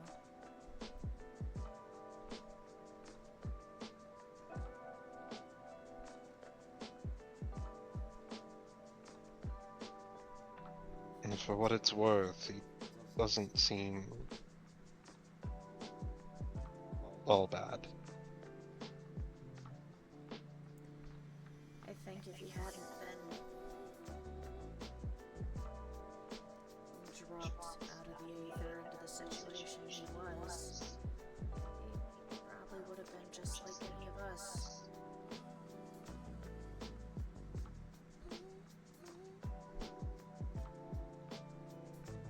Meister with a badass situation trying to handle the weight of the world.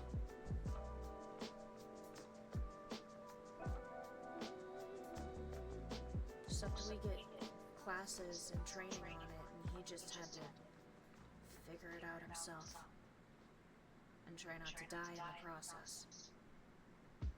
No friends, no backup, no instruction manual.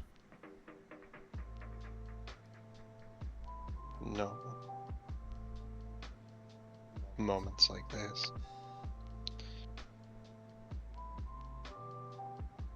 And to remind you that there's still good in the world. So can you really blame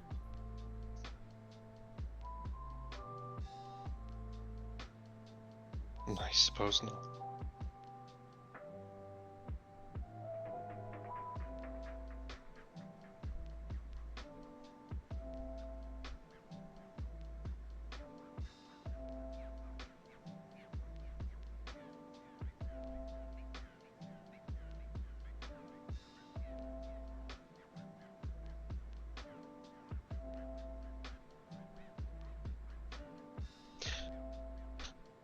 I know we're both going through a lot, and we're going to go through a lot more.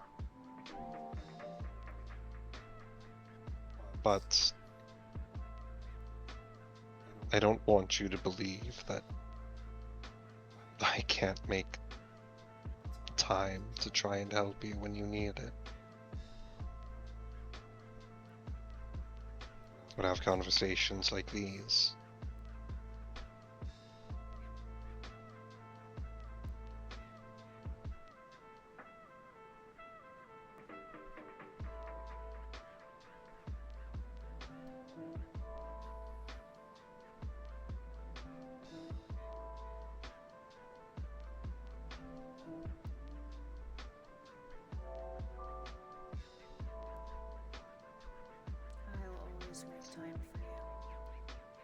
she says without looking at him. As I would for you. That is the nature of the pact that we have made.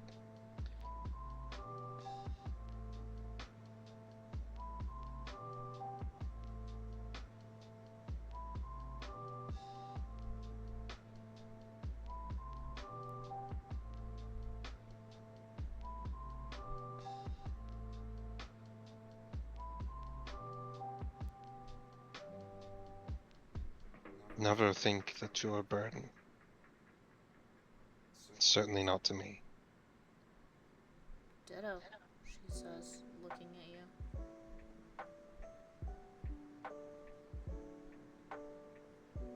He nods.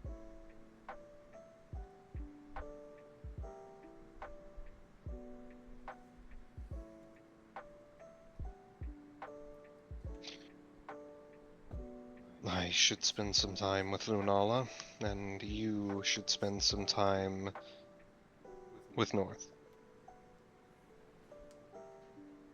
North's passed out.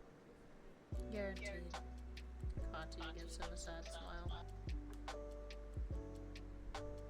You let that woman get in hot water and there's no removing her. Well, once she's up, I know she will make time for you. Yeah. Though it seems like she's already made friends here.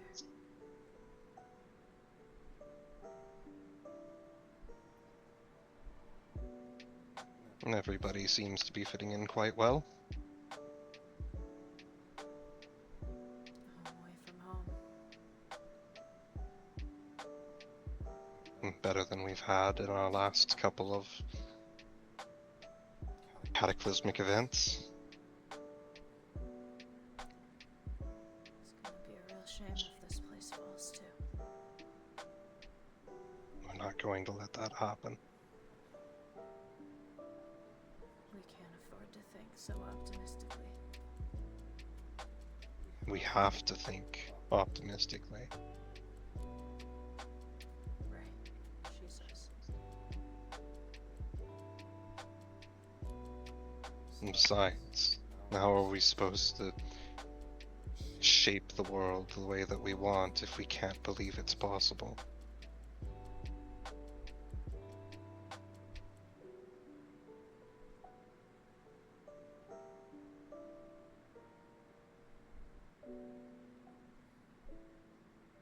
Go on, she says.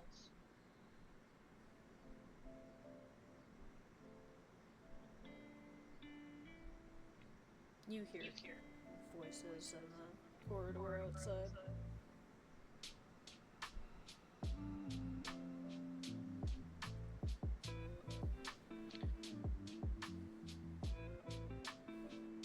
Very well.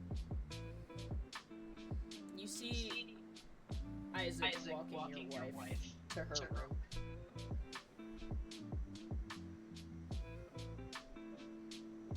Isaac will look over at the two of them and say, "Was your conversation productive?" You can tell by Kat's body language she's still upset, but she nods. That is good. Although, if you would like company, I am available. Viviana is currently asleep. Sure. Kat whispers. Isaac will step in, and Pridwen will politely nod to him as he steps out to join his wife. Your very sleepy wife. Your very, very sleepy wife who is leaning against the wall because she is barely conscious. He's going to scoop her up. You scoop her up and almost immediately she passes out. Oh dear. She's mumbling something incoherently about a horse. he'll um carry her to bed. You walk her back to the room you guys have been assigned. Arthur, you are also walking down the hallway. North and Rasada are asleep in the hot spring. I think Isaac would be probably carrying them because he doesn't want them to drown. So, between the two of you, you drop a unconscious Rasada and an unconscious North off. I'm gonna go pass out. Yeah. She says without looking at him, her arms curling tighter under her thighs.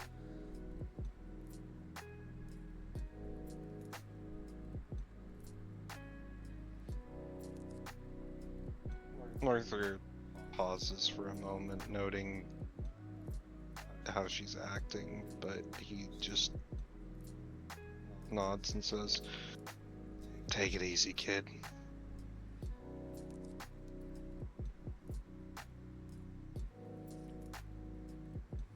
Try not to get lost on the way. She says. It's a weak attempt at a joke, but you can tell her meaning. Don't without telling me. Wouldn't dream of it, kid.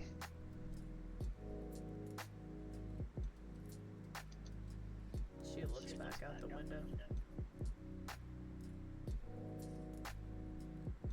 Isaac will step up next to her as he looks over.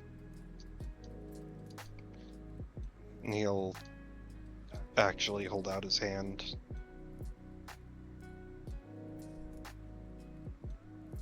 She scoots her feet closer to herself, making room on the windowsill if he wants to sit. He'll sit down. You sit. The rain is splattering against the window, the wind hard enough to shake the glass a bit.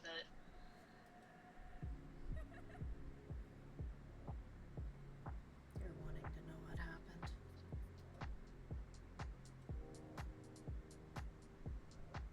If you are comfortable with sharing the information.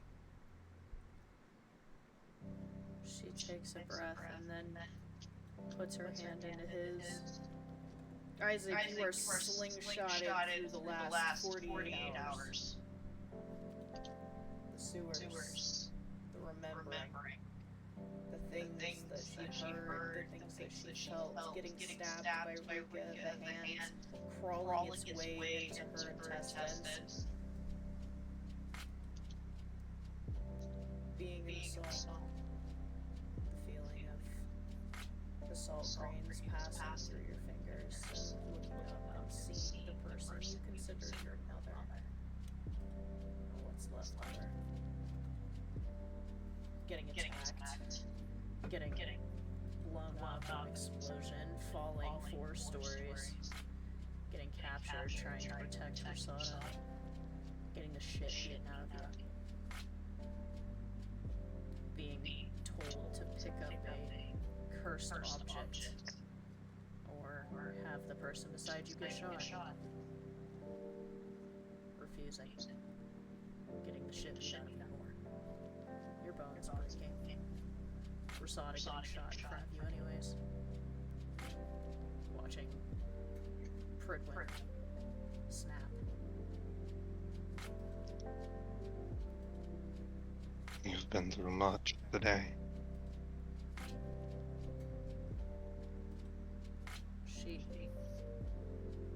Her hands limp against his, and she curls her arms back under her thighs.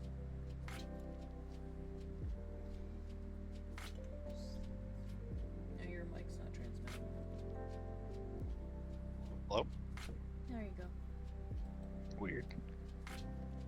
He would offer to continue using the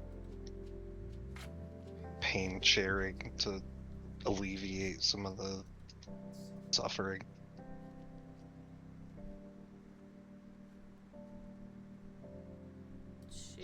doesn't look like she knows if she wants to or not.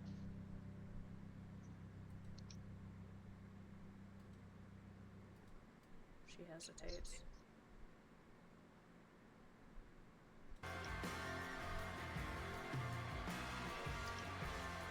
It's only a momentary abatement, but it could help you with processing everything.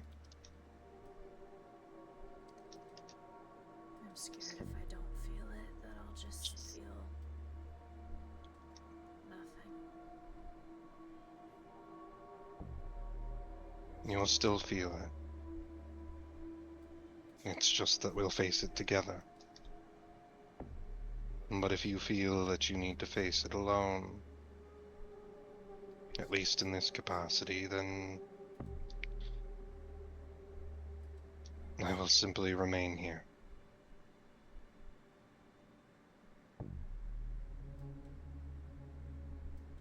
She looks like she's considering this. Looks back out the window.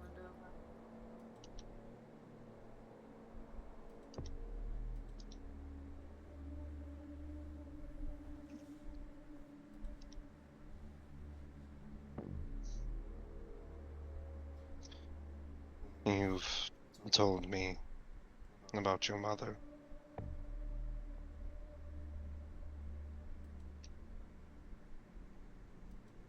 Which one?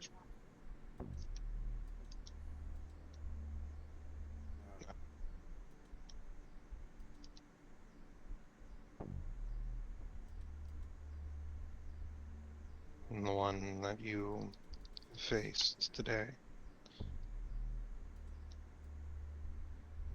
But I do not know anything about your other parents or about your father. What do you want to know?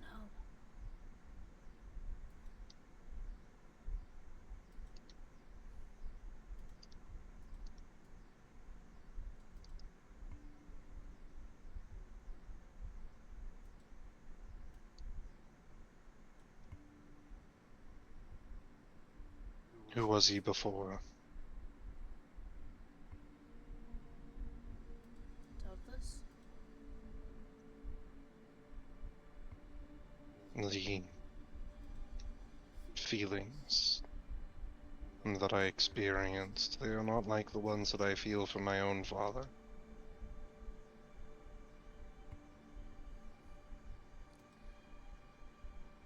When I first met Douglas, I was 8. I was sitting on a dock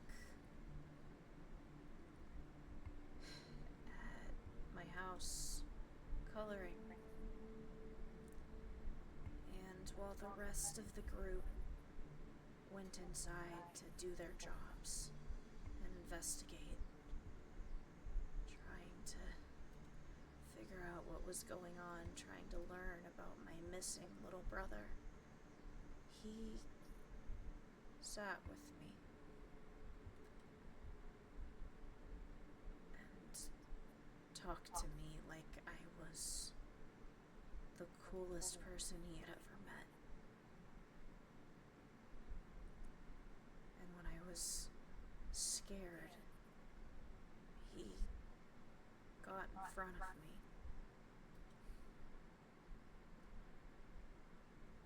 And when my real mother tried to kill us, he protected me.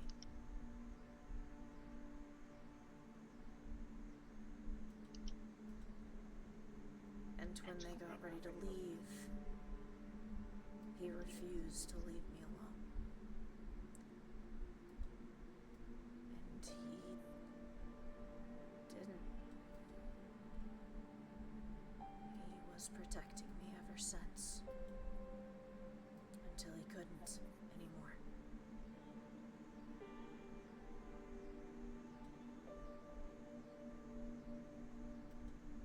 He was a good man then. He made mistakes.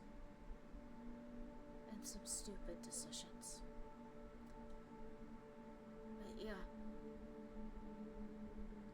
process. He was a lot like my actual dad. I think that's why Dad told him to take care of me. Because he could sense it in him. That he would have been a good parent.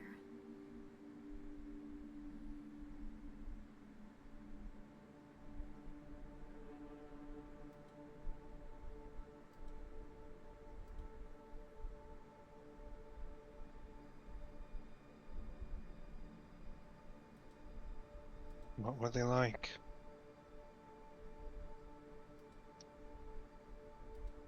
The first ones you called family.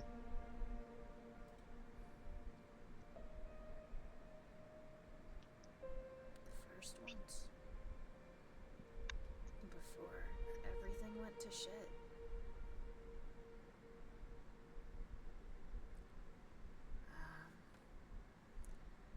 My real mom was an artist. She's where I learned everything from. She taught me everything I know. How to draw, how to paint.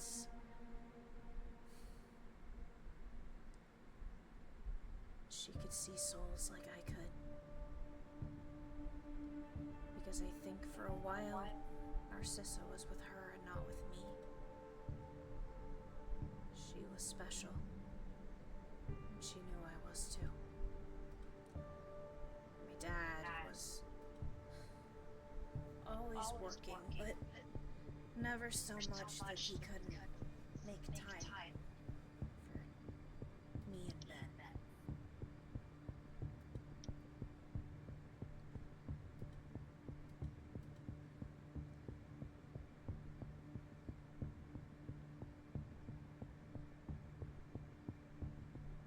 You sound like great people. They were. At least until they weren't.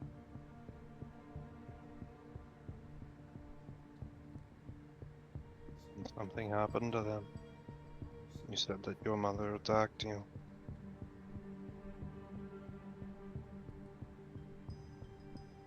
Pridwen has spent the better part of a year convincing me that it wasn't my fault. My little brother wanted to play. And I didn't. My mother was upset with me. Grated, exhausted, on a deadline. She told me to deal with him. I didn't want to. I told him to go outside and play by himself. And I sat, and I did my art, and I ignored him until he went away. I just wanted to draw.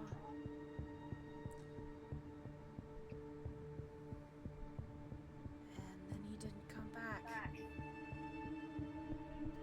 found his boot, just one, by the lake, and assumed that he had gone into the water. But he hadn't. I knew that.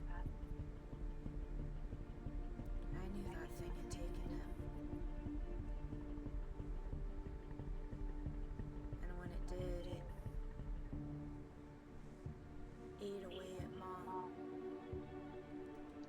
until she lost every part of herself and turned into something like it.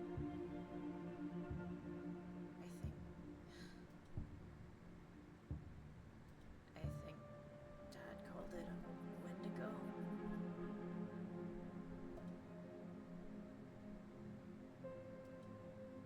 It ate her all up until she lost control. So she attacked all of them. She attacked us. And my real dad tried to stop her. Told Douglas to take care of me.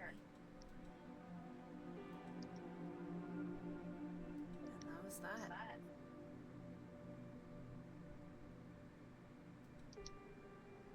No more house by the lake. No more parents. No more little brother. They were all gone.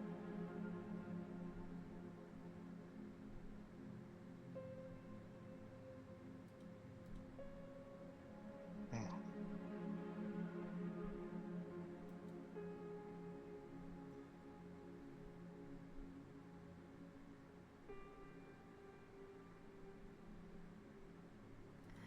then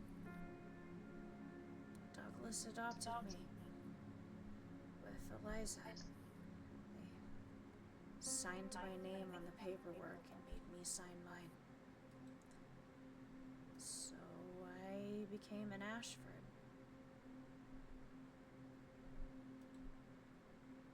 Felt right.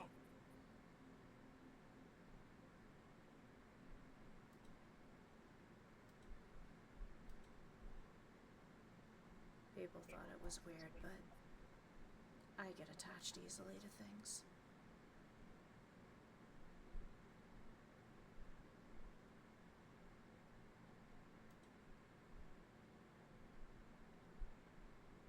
There's nothing strange about it.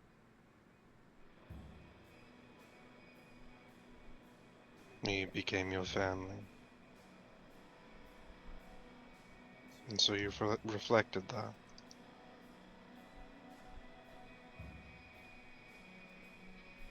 As for your guilt,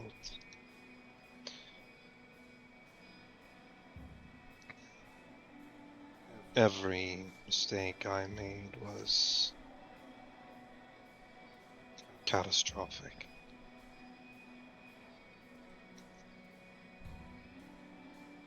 No matter how small it was, no matter how ignorant I was to the consequences.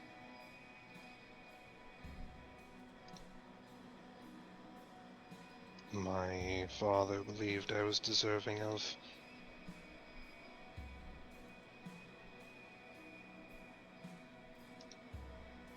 grave punishment.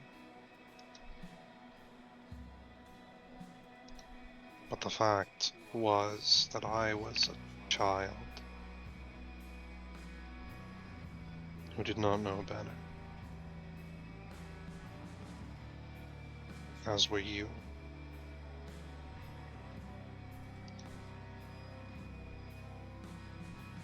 And perhaps that doesn't change what happened.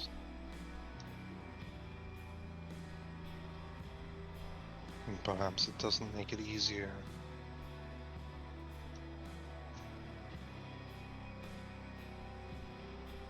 But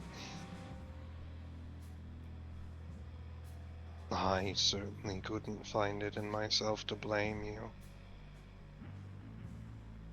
I sincerely doubt any of them could.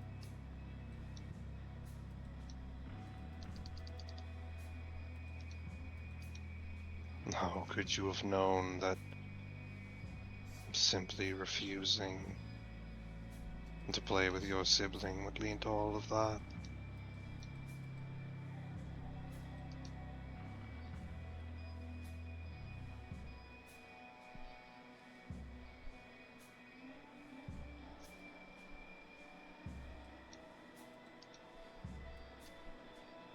I knew it was wrong. You knew it was wrong, but just as a child knows the feeling from a cookie jar is wrong, they know that they're doing the wrong thing, but they don't expect such an extreme result. The worst you could have possibly foreseen is that your brother would be upset.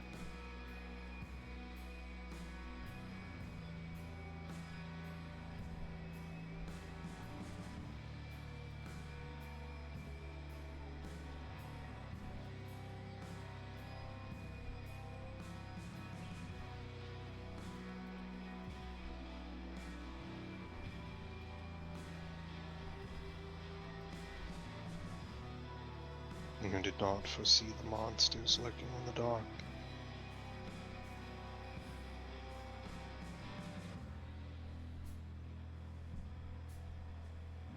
None of us can until we learn that there is evil in the world. Unfortunately, some of us learn sooner than others.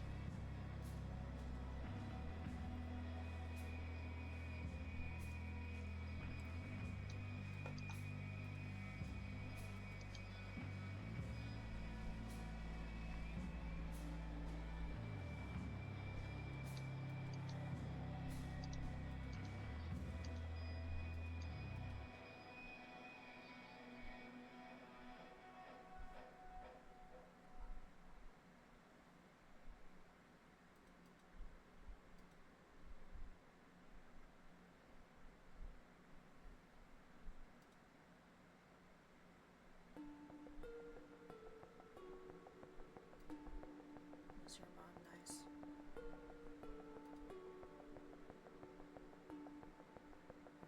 He was. And it still is among the few kindest people I've ever known. She also likes to make things much like your mother. He runs his hand over the sash that he wears.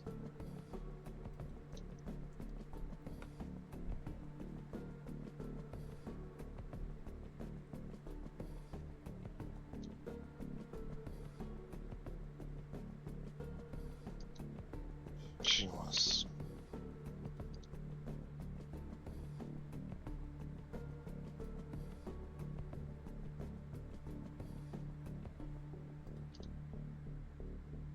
Brilliant.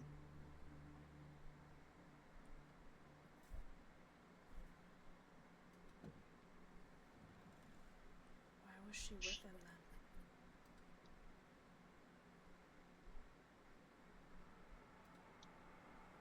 She didn't have a choice.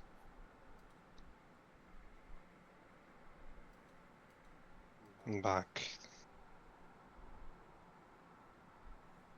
in my home country, in the place I lived, many like her don't get much of a choice.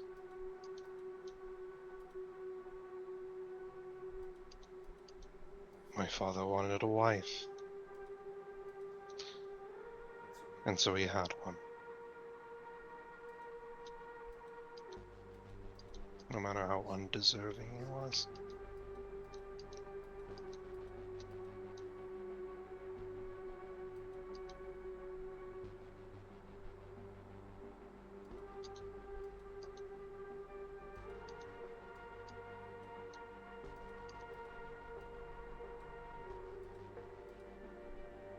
She did her best to shelter me from her own past, but from the small bits that I was able to glean, it sounded like she did not have an easy life either.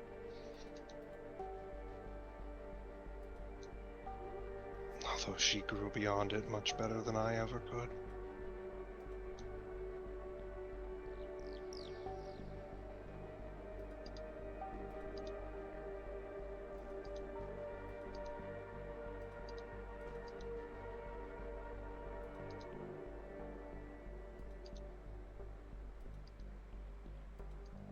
She deserved so much better than what she got.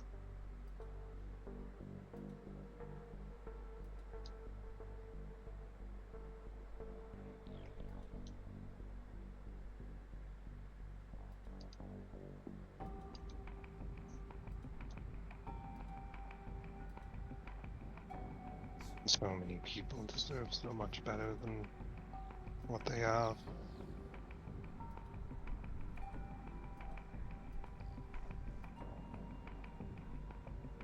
She nods a little bit. That's why we strive to right the world's injustices.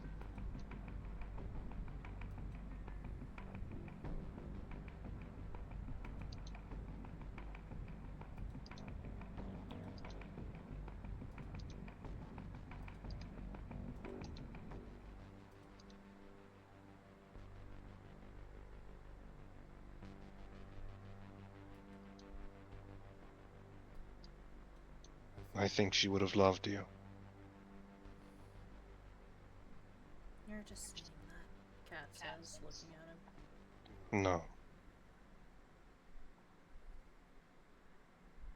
No, I would not disgrace her memory like that.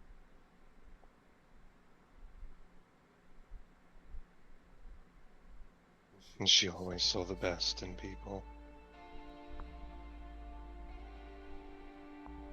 She always had an eye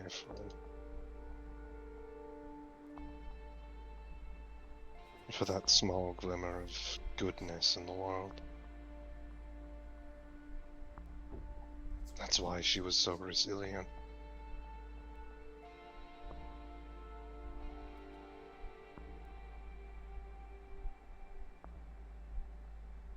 I think she would have seen a kindred spirit in you.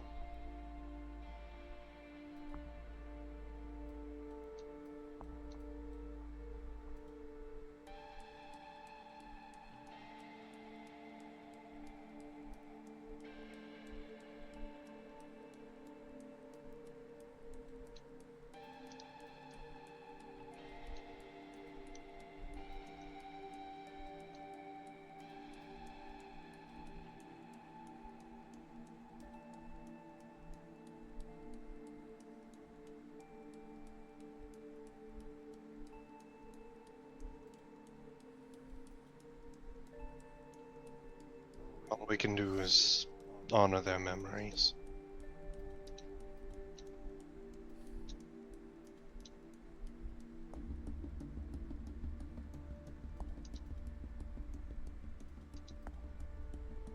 But easier said than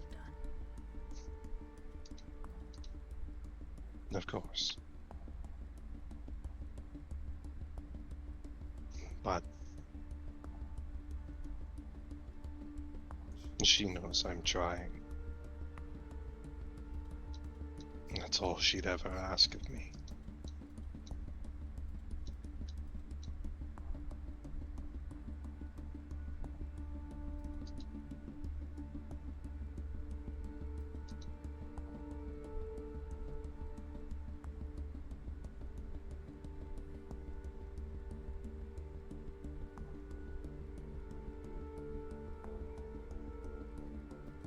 You ought to go get some sleep.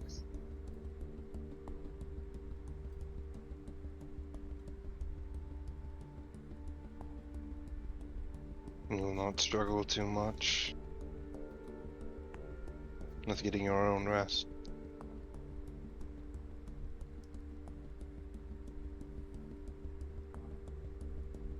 I won't lie to you, she says, getting up off of the windowsill. And plan on sleeping. She starts for the door. What are you planning on doing? Killing time, she says.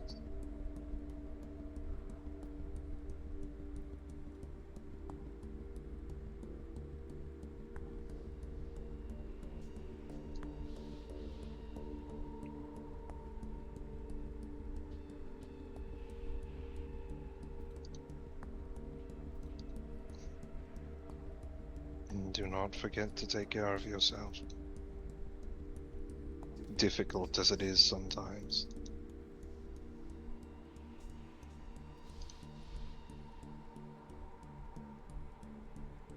I'll be fine, she says. You see her pull out what looks like tape out of one of her pockets and begin wrapping one of her hands as she steps out the door.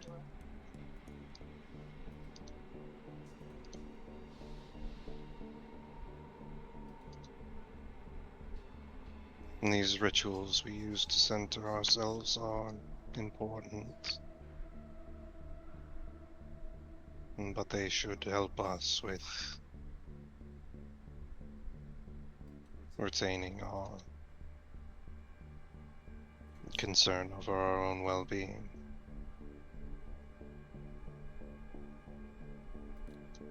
I'm not sure the skin on your back would agree with you, she says, as she finishes wrapping one hand. I pull myself from bed in the morning. I feed myself when I am hungry. And I mend myself when I am wounded. If I must do this in order to do that, that is enough for me. To each their own, she says. I know it isn't healthy.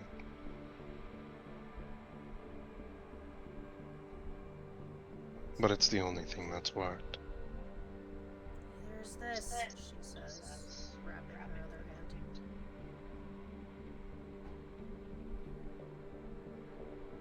hand. I trust you to know your own limits. And to take care of yourself.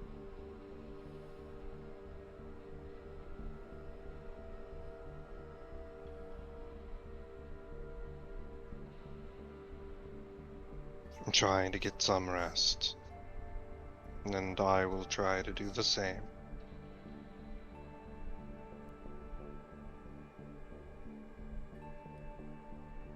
She walks off the opposite direction down the hallway. Isaac will head to bed. You tried. You hear a voice as you walk out the door. He looks over. North's eyes are barely open. She's looking at him.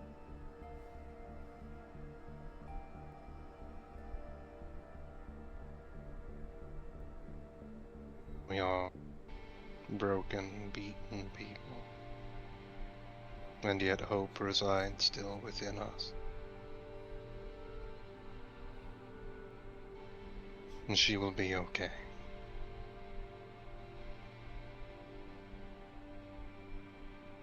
I keep telling myself that. Seems I'm a very hard person to convince these days, She says as she rolls over away from him. We will persist. And should ever she falter, you and I and the others will be there to pick her back up.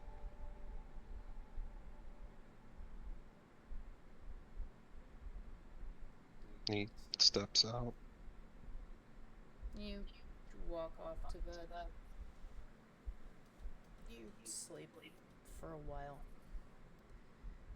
If you sleep, you don't hear feet in the hallway before you fall asleep, though. Doesn't seem like Kat came back.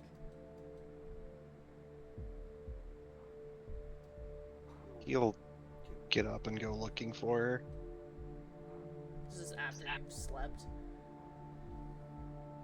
If he wakes up and she's not in her room still, he'll go looking for her.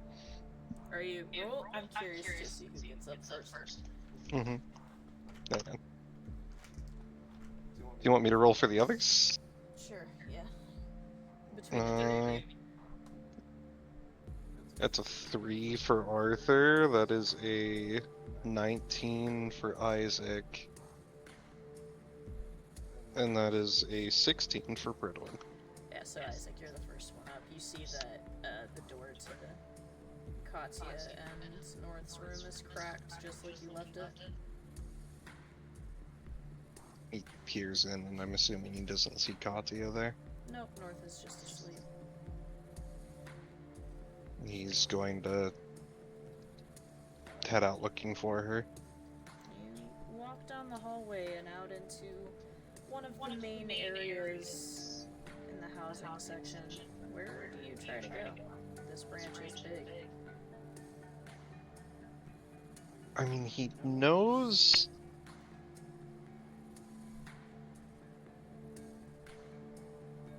He knows what she was going to do, so he's going to probably try and find like a secluded area out along the edges where presumably she'd be punching a rock. You walk out down into the main, very large courtyard area where the stables and all of the corrals are, and you look around and you see there's a kind of huddle of a few people talking by the stables, and up on the big defensive walls you can see a group of people sitting, watching something. He'll head toward that. You start walking in their direction. It takes you a minute to figure out how to get onto the walls. They're very high. Eventually you find a door that leads to some stairs that lets you up onto the ramparts. You see a group of 5 or 6 students you don't recognize from the Japan branch sitting and standing along the ramparts. They're looking over the wall, watching something beyond the safety of the academy grounds. He'll follow their gaze. You follow their gaze and you see Kat found a rock. A really, really big rock. And she is training on it. Her hoodie tossed to the side over a branch nearby, and she is punching it repeatedly. You can see she's been out for, you don't know how long you've slept. She's been there the whole time. The tape wrapped around her hands is completely soaked through with blood, and she is drenched in sweat. You hear murmurs from the people watching her. That's the right hand of death. She's scary.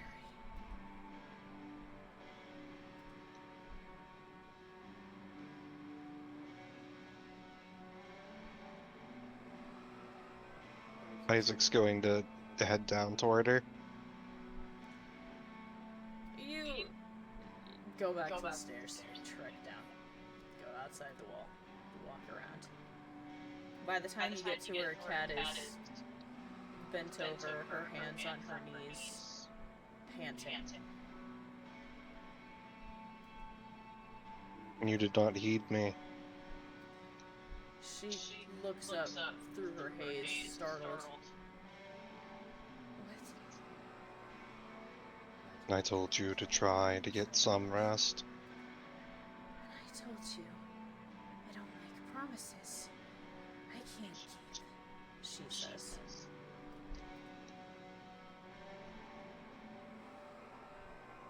I'm not angry with you. Just concerned.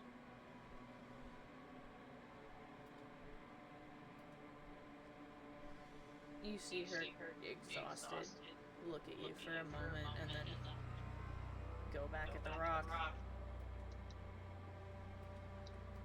I'm fine. She enunciates between punches.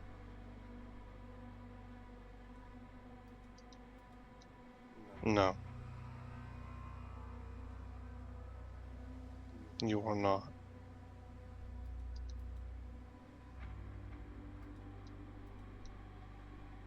Arthur, Pridwen, the two of you hear footsteps scurrying down the hallway outside and murmuring voices. Pridwen, you recognize the sharp accents of the Italian team passing by, murmuring excitedly. What in the world is going on? Excited or concerned, you're not really sure. Pridwen will step out to see what the commotion is. Come on, you're gonna miss it, one of them says as they jog around the corner and head towards the front of the academy grounds. What in the world?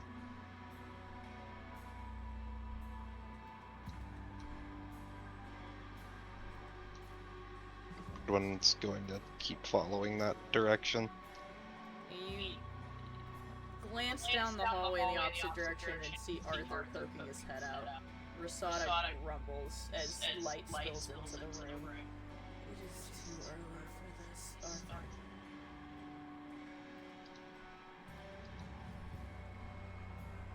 I'm sorry, something's going on outside.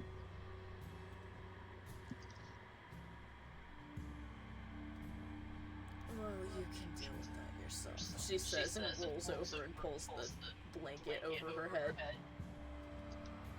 Yeah, I'll deal with it. I have a war wound, she says, playfully. Oh, I know. You walk down the hallway and around the corner. She's been out there all night. She's going to attract attention to herself. I know, that's what I'm hoping. You can't tell me you don't want to see her in action. You hear the excited murmurs of the Italian team, who's probably the closest to you. They are jogging along the corrals and heading towards the defensive wall. You can see a group of students sitting on top of the wall, sitting and leaning and watching something over the edge. Oh, for fuck's sake. There doesn't seem to be any distress. They're just hanging out. No, I'm assuming that he looks over the wall and he sees Katya. Oh, did you follow them up there? Yeah. Oh yeah, you do. He sees that Isaac's down there, so he's not gonna, like, immediately rush down. Pridwen, you were immediately caught in the Italian group's eye line, and they are all murmuring again and looking at you. Several of the other students in the vicinity also start murmuring and looking at you and Arthur. What's going on?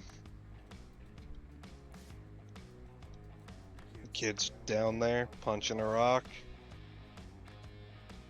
Looks like she hasn't stopped since last night, I'd reckon. Is she always this scary? Orietta asks you.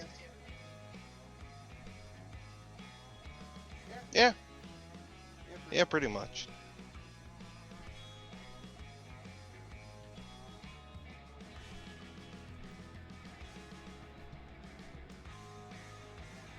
Kat doesn't seem to have noticed that she's being watched, apart from Isaac. She takes a few more swings at the rock, getting more and more energy behind her strikes, until on the third strike, you hear a cracking sound. And a seam splits from where her fist is, about a quarter of the way across the rock. She presses her hand against the stone and trembles and buckles a little bit.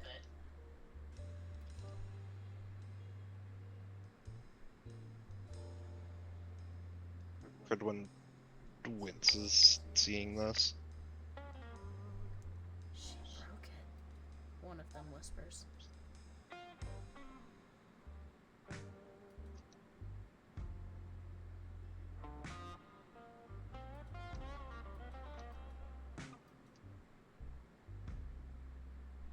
You see her hands tremble lightly against the stone, and then she collapses against it for a moment and slides down to sit, catching her breath. See, she says, panting at Isaac. I'm fine. You're pushing yourself far too hard.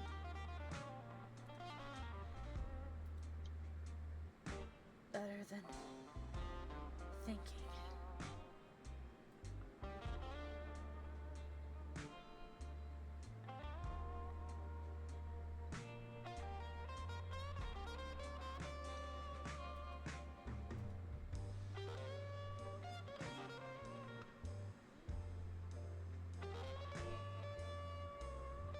Told you she was going to attract attention. You hear one of your fellow Italian students murmur, their eyes passing out into the tree line. Pridwen's gonna follow the... You follow their gaze. You see something running through the brush.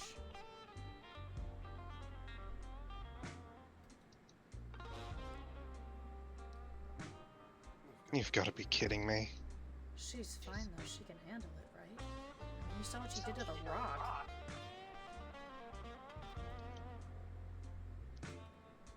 Yeah, but she's a Meister, isn't she?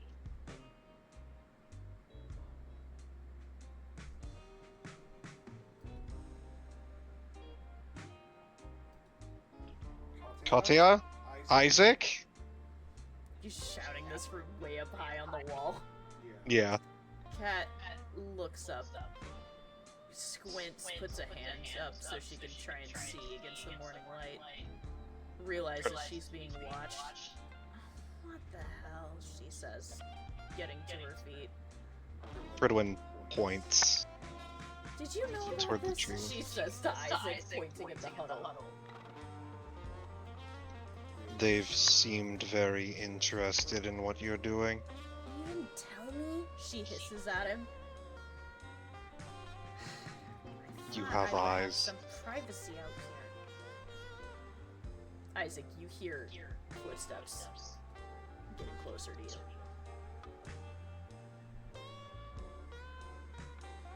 Isaac's gonna turn to look.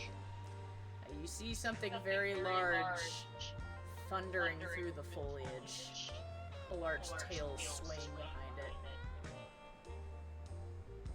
We have hostiles. Get behind me, Katya says. You don't have your weapon. Neither do you. I am not completely defenseless.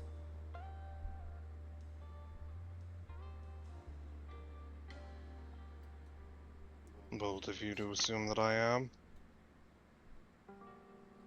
You see a very large, very young looking werewolf come thundering out of a thicket. It slides to a stop, almost loses its balance, and stops and looks at the two of you.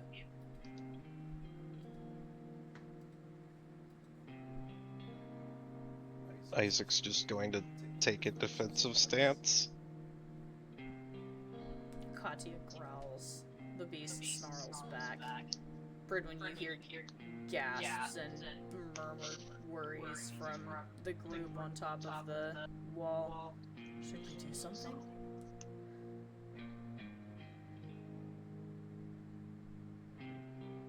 Pridwen's going to, hop the wall. You hop the wall and go to land. The worried murmurs continue as they're now looking at you, Arthur. Should we help them? Happy to need my gun.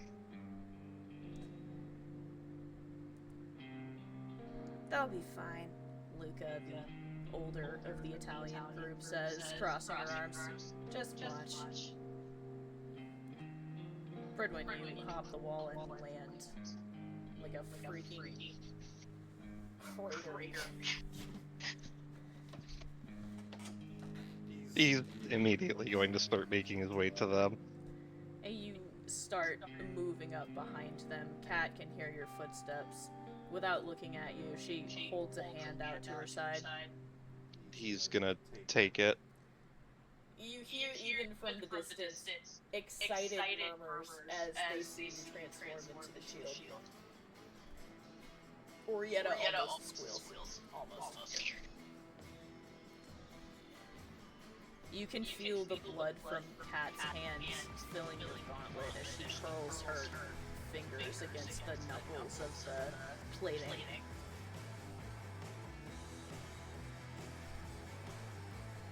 Morning, she says to you as she looks at the werewolf. I'm not mad. That's funny, because he sounds bad, she says, starting to run at it. He's going to follow her lead with whatever attack he makes. The werewolf takes a swing at you and she counters it. Oh, okay. Oh? Oh, that is unfortunate. Mm-hmm.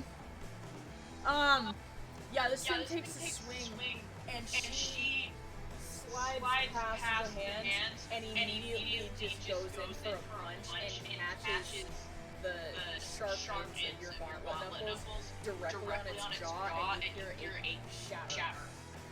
Hmm. It lets out a yowl of pain. Isaac, what are you doing? Isaac is going to,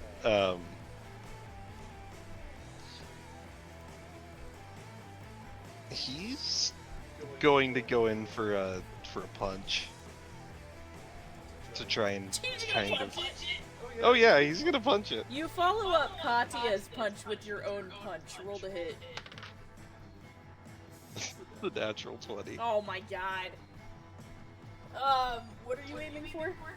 He gets behind it, and then he, like, just jumps up and then, like, hammer fist directly down on top of it to try and disorient it. Yeah, it works. It not only does it work, it completely loses its balance as you hit it, and it slams face first, its broken jaw hitting the ground. It lets out another yowl of pain. It then takes a swipe and digs its claws into Katya's ankle and rips her off of her feet.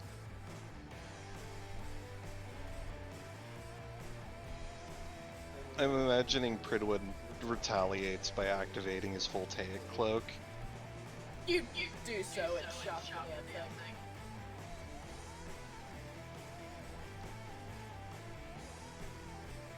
Mid-air, Katya spins, and isn't there a spike in the, is the spike in the center of your shield, or is it in the Yeah.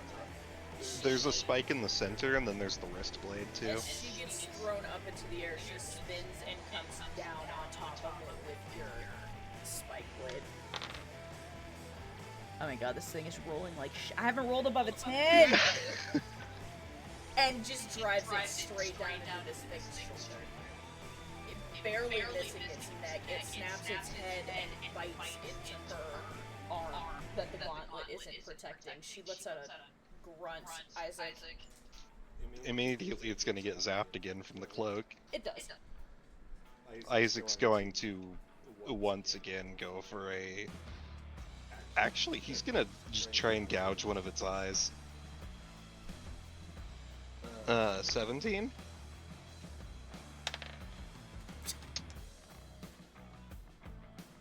Not above a 10? That was a 4. Yeah, this thing doesn't have an eye anymore.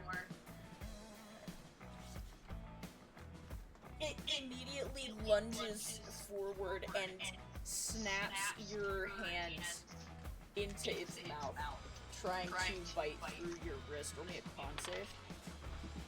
Alright. I need to look at what Isaac's con is on his own. It should be pretty high, because he has all of the con.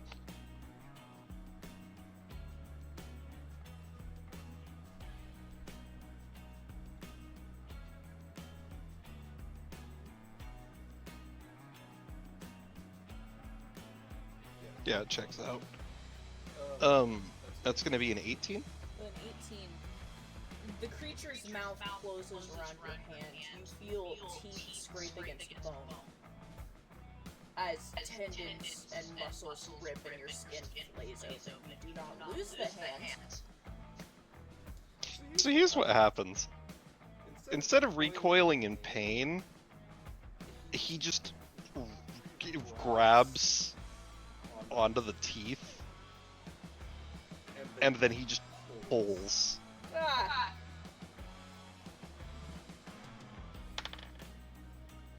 With a 19? You managed to rip one of its major fangs off. I'm just imagining, like, he pulls with the teeth still in his arm, and he grabs onto one of the fangs, and it just pulls all the teeth out. Yeah. Katya wrenches your shield spike out of the creature's shoulder and glances at your eyes in the shield to determine what you should do next.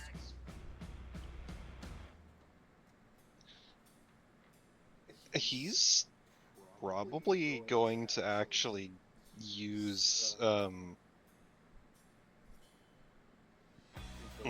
benthic barrage.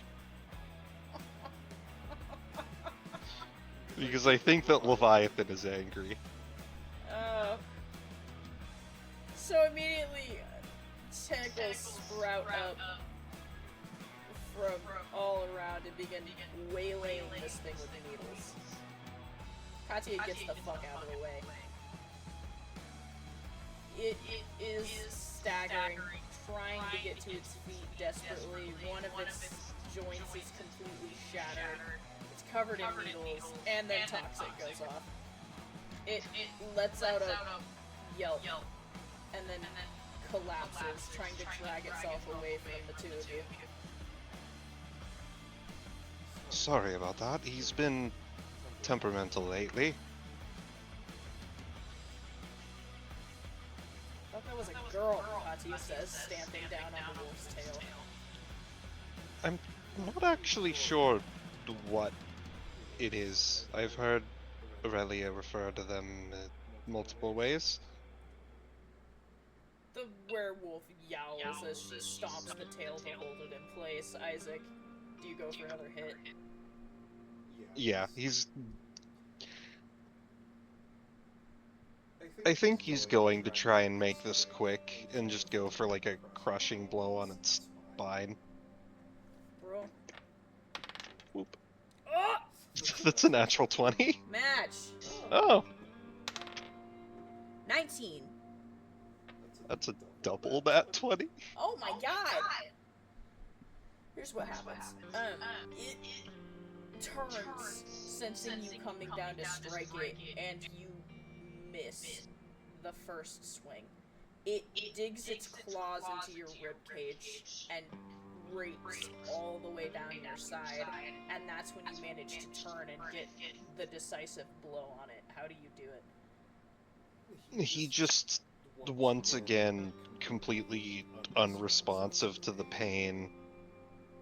He uses the leverage of the claw in his ribs, and he just breaks the arm, snapping it the opposite direction so that he can get closer, and then he just grabs the head and he twists. As you do, Kat shifts and plants her boot firmly between the thing's shoulder blades, and the motion between the two of you in sync, you just rip the thing's head clean off. You hear a cheer from the top of the wall. Isaac drops the head to the ground and then pries the claw out of his chest. Okay. Katya glances at you. She lets go of the fingers of the gauntlet, allowing you to go back to your regular form. Pridwen flashes back. Isaac looks down at the wounds and he says, "This is nothing." She squints at you, but doesn't press it. You see her reach down, grab a fistful of the scruff, and start dragging it towards a ledge nearby. She, with effort, drags it over there and then heaves it over the edge and tosses it. It disappears into the clouds beneath the ledge.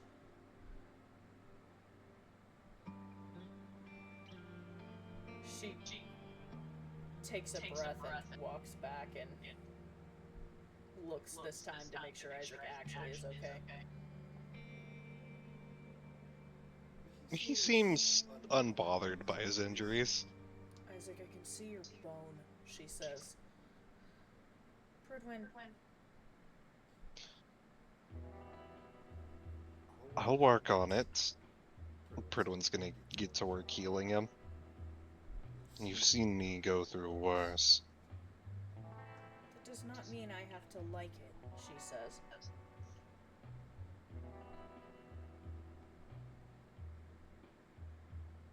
Do you feel better now? No, but thank Thanks for asking, she says, prying a tooth out of her own arm from where it bit her.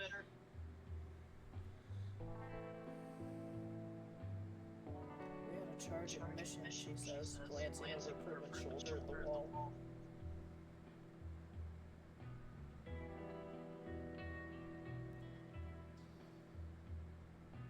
I'm sure that they appreciate the free show.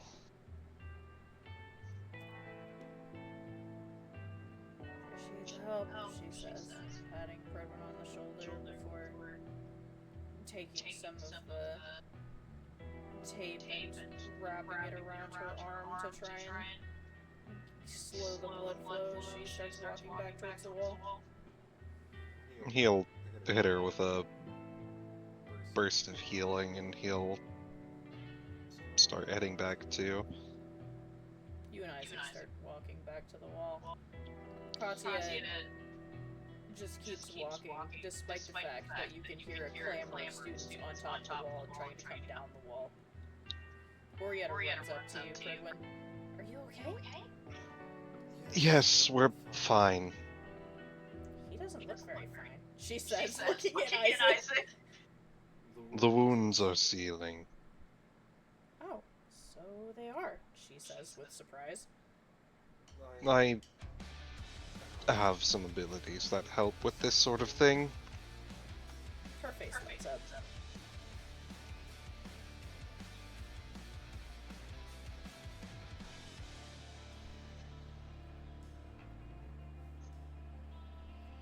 Breakfast Katya. and a show, huh? You hear a voice from your right.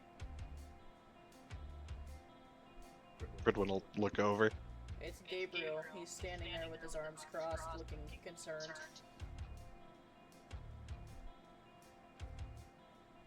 Apparently she's been out there all night. Are you serious? He says, walking closer to you and watching her.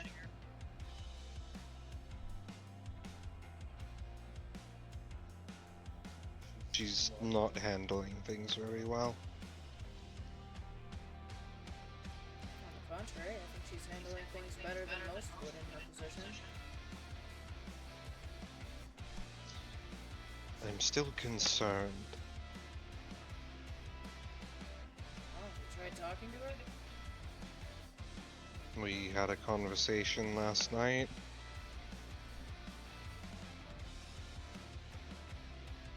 You don't think it did any good? And to be honest, I don't think I did much for her.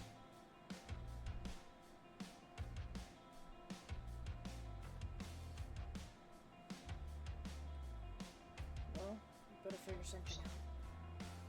Or she'll go back to that rock later.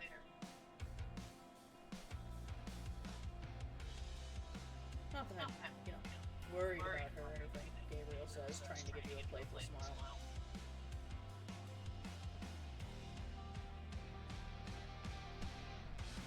I know she's capable, but still, this kind of self-neglect is a problem.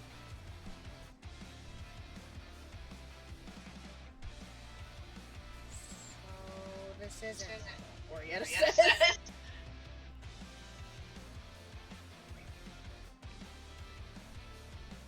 And to be doing this all night, that does not happen often. I'm surprised she's doing it at all. It looks painful, She says, sounding confused. Pain can help center the mind. You scare me, she says, looking at Isaac. I get that a lot. Is there a reason she likes to punch rocks? She says, looking up at you. It was something that her father used to do.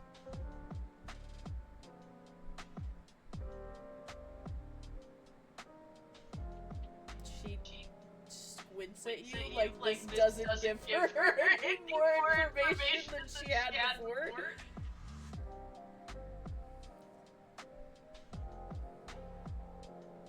I think it helps with Keeping your mind clear. Well, what happens when she stops? What happens when you stop distracting yourself? She winces. Should we be worried about that? I'm always worried.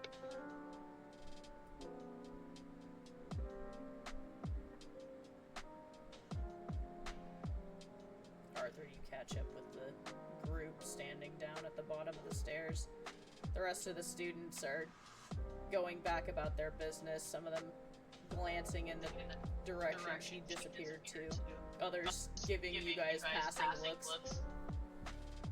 You know, I think your girlfriend's gonna be real pissed about you punching a werewolf without her. Is Arthur shouting that after Katya? If he met back up with them, he would say that. Oh, Kat went walking away from all of them. So Oh, he would be trying to catch up with her. you go running after Kat.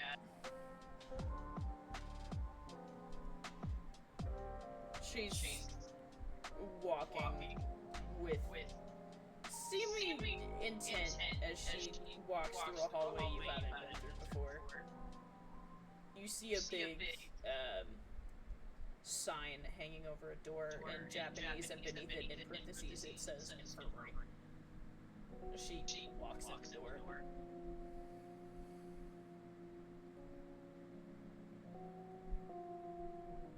You gonna talk, kid? She says, looking up at you, half distracted. Didn't even hear what I said. Sorry. Did you say something to me? She asks. You see the haze is back in her eyes. She's moving, reaches onto one of the examination tables and takes out a pair of pliers and grabs the tooth in her arm and wrenches it out. She doesn't even wince. She drops it into the bowl. Shouldn't you be letting the Tin Man do that? He's taking care of Isaac. I can handle it.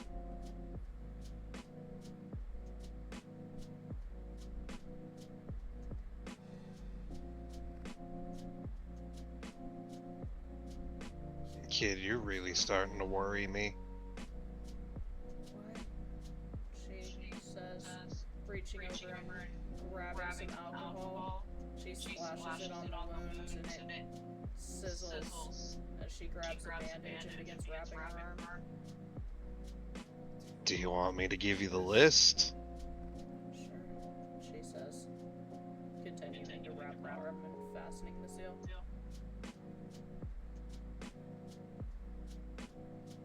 You ran off on your own to punch a rock for an entire night. It's been like 12 hours? Has it really been that long? She says, sounding genuinely unaware.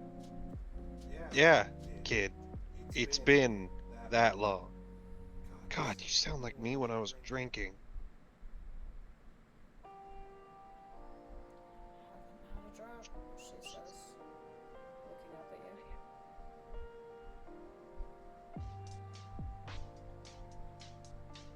When I drink to forget?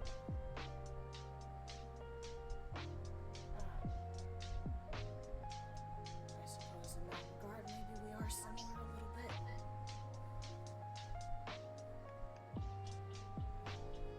bit. On top of that, you went off there completely alone. Your girlfriend not there with you. Draw out a goddamn werewolf, beat it to death. North is asleep. I didn't want to wake her. Well, she's gonna be pissed when she does wake up. Well, if she doesn't know. She's gonna find out. She'd understand. Would she?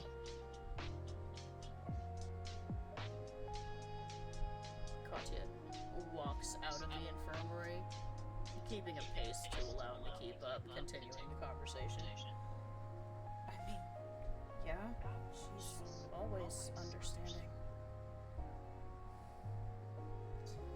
Regardless of whether she understands or not, she's still gonna be worried.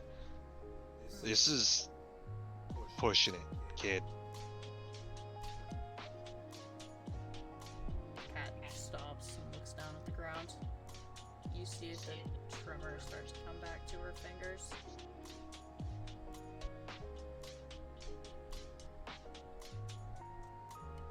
Look, I know an unhealthy coping mechanism when I see one because I'm full of them.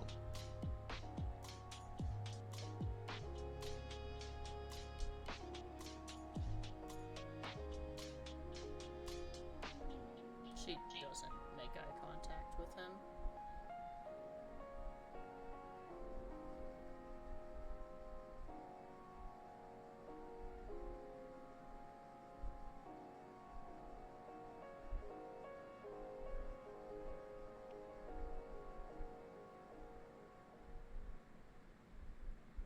What do you want me to say, Arthur?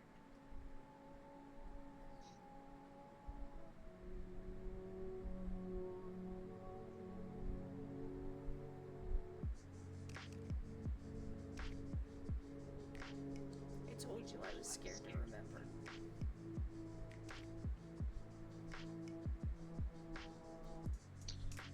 And now you want to stop remembering? Maybe. Or at least not think about it every 5 seconds. Well, this ain't gonna help.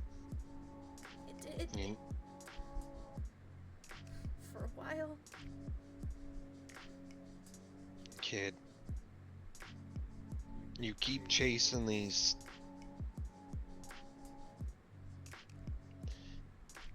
distractions, nothing's gonna make it better. And eventually you're gonna start relying on it so much you're gonna get in trouble. You say that like there's something that can make this better. But I still catch you drinking all the time. And Rasada smoking. I was done with it until... Never mind. Oh, go ahead.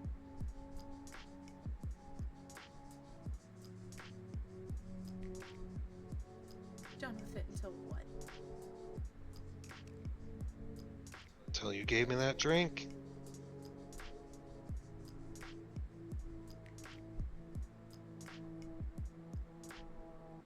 So that's my fault. She starts walking again. You were just trying to help. You don't know what it's like. I'm hearing that a lot lately.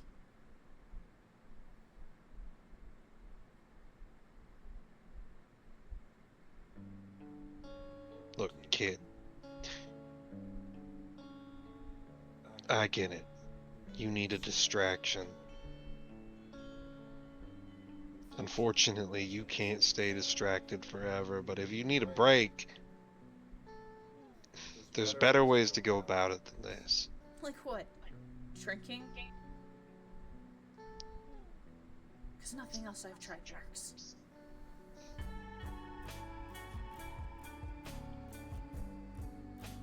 You want to blow off some steam, there's plenty of ways to do it.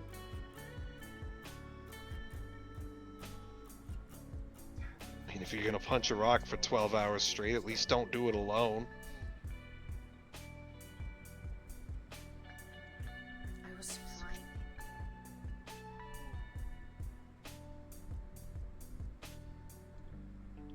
No. You're not.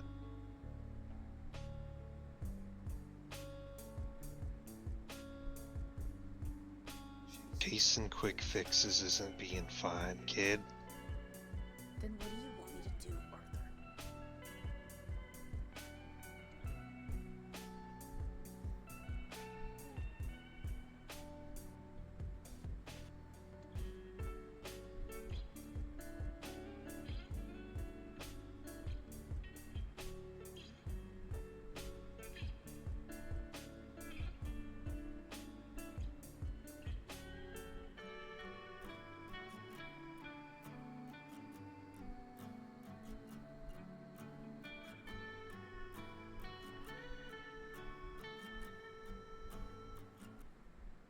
I'd offer to take you shooting. I don't know how to shoot. That's the whole point. I'd teach you. That means you gotta focus on learning instead of all the bullshit that's knocking around in your head. It's a distraction. Except you got social elements and you're doing it in a way that's not gonna cause problems. Well, the next time you offer, I might take you up on that. But you were asleep.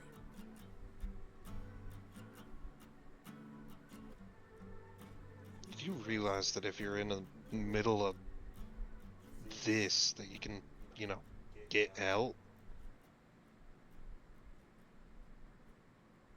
She opens her mouth to say something and closes it again. There are a whole lot of people in this place that care about you, kid. They ain't gonna be mad at you for waking them up in the middle of the night. Waking him up to do what, Arthur? Watch me suffer. Pridwen tried talking to me. Isaac tried talking to me. None of it has helped, but I feel like if I make them feel like it didn't help, that's gonna make them feel worse. No, it ain't. Talking ain't the solution. Gotta work through it some other way. I don't know how. There isn't any other way. You keep convincing yourself of that, then you're not going to get better. There's no way to get better.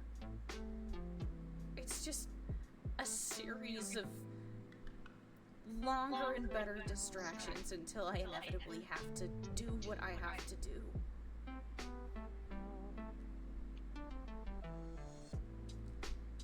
None of this is gonna stop until he's...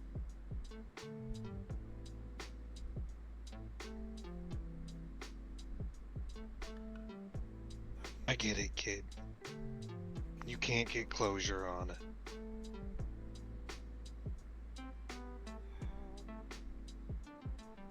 Sada has to deal with the same goddamn thing.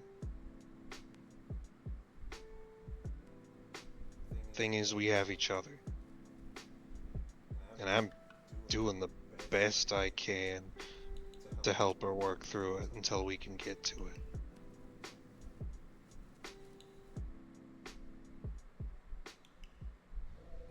It ain't about fixing it, kid. It ain't even about distracting yourself. There's good ways to go about it, and there's bad ways to go about it.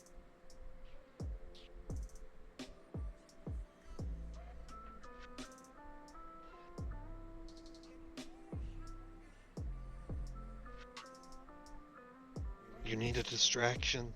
That's something we can give you. Talking it down ain't gonna help. That's fine. If that's all you need,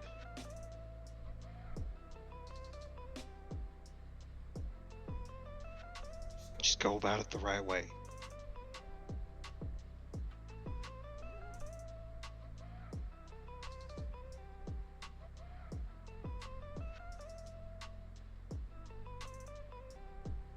Because if you keep trying to drown it out, eventually you're gonna drown yourself too. You see tears beginning to well up at the corners of her eyes.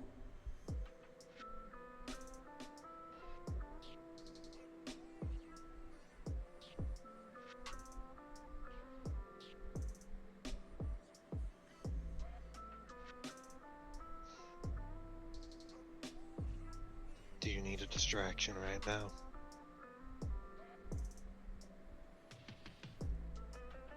She looks like she wants to try and open her mouth, but if she does, a sob is gonna come out.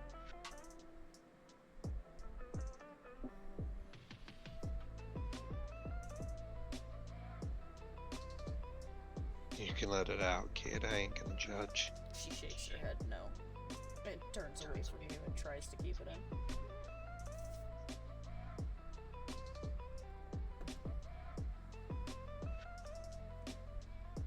Bottling it up ain't gonna help either, kid.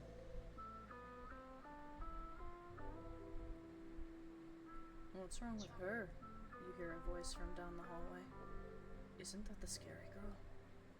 Kat hurriedly shifts and runs in the opposite direction of the voices. Pridwen, you can hear them from down the hall. You think you hear Arthur and Katya arguing in the distance.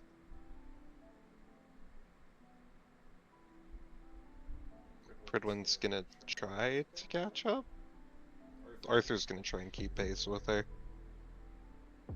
You manage to find the people who were talking. They're standing at a intersection of a hallway and glancing down the side. You see Arthur disappearing around a corner. Right.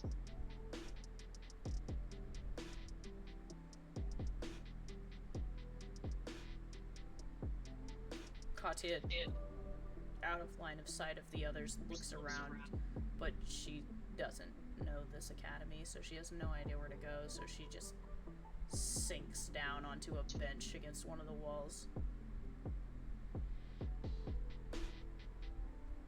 Come on, kid. Here, follow me. I know somewhere that nobody's gonna bother you. She doesn't seem very sure of that statement, but follows him. I've been sneaking around looking for good places to scout out. Me and Rosada have. I found a couple of places people don't go. She just follows you, her jaw locked firmly in place to try and keep herself quiet. He's gonna take them up to somewhere high up. Isolated. Like on the wall. Yeah. Probably up on one of the towers. You do so. It takes you a hot minute to get there. It's not a short walk.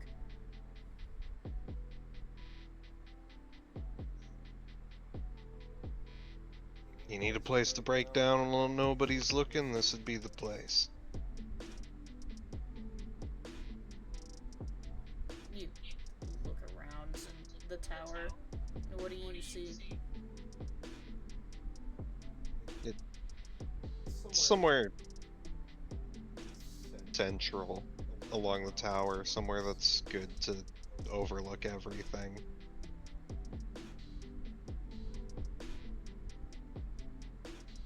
You see a table and some maps weighted down on it with markings on them. Like somebody's been taking notes and keeping track of the area around you.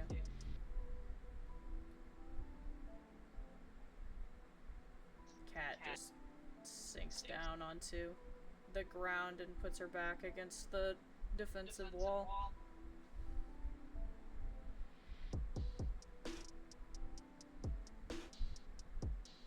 They don't come up here most of the time. Definitely nobody wandering around here without a purpose.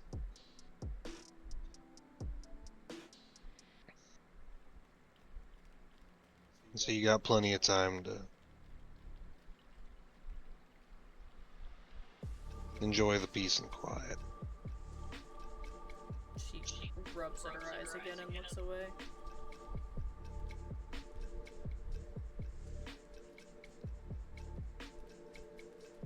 If you want, I can leave you alone. Give you some space. She doesn't say anything at first. You see the same tremble in her lips, and as you turn, you feel something snap against your ankle. He looks. It's her hand.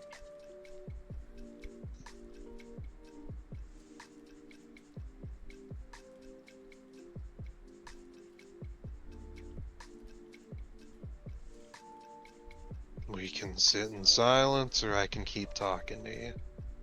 She lets go of your ankle. Either way, I'll stay here.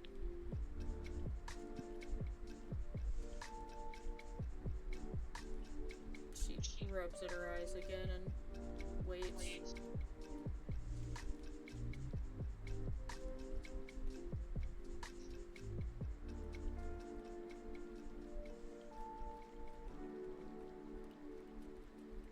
She glances up at you again. Her eyes are red.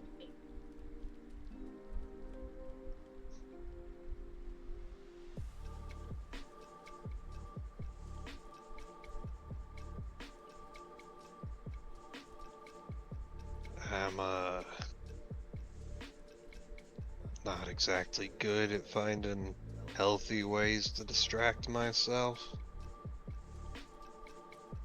Shooting with Rosada's been the first thing I've started doing in a while. But it works.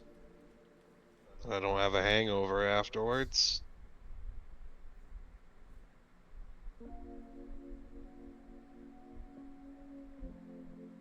She just gives you a little nod.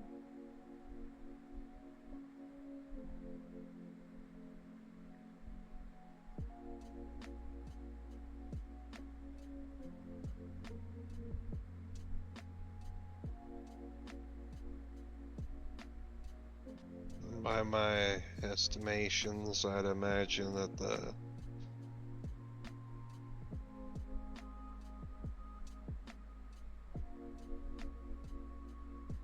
man in the bronze mask probably meditates most of the time when he's trying to take his mind off things. He also kind of strikes me as the take it head on type. She nods again. Doesn't seem like he'd be much of a help in that sense.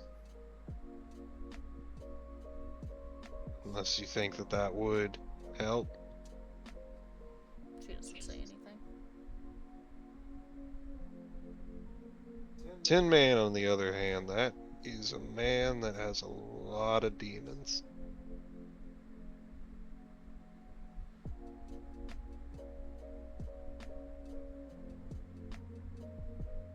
Doesn't take much to see that. Not for me. By my estimation, he'd probably be the best at finding a way to distract himself.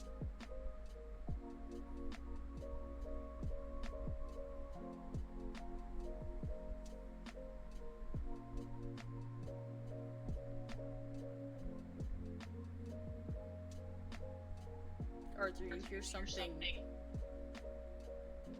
padding up the stairs. He's gonna look over. You hear a growl.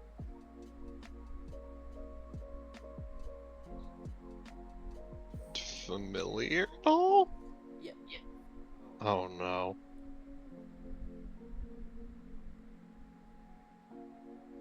Pridwen, you hear a bark.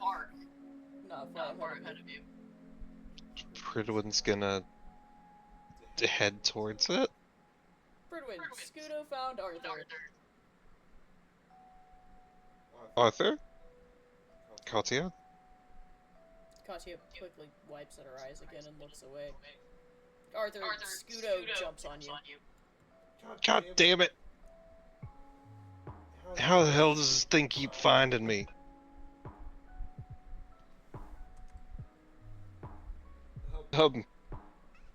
Do the two of you need space? Katya tries to open her mouth and a soft sound like a sob starts to come out and she clasps a hand over her mouth again and looks away again. You don't need to say anything. Scudo and I can stay if you'd like. She looks at Arthur desperately with her hand over her mouth.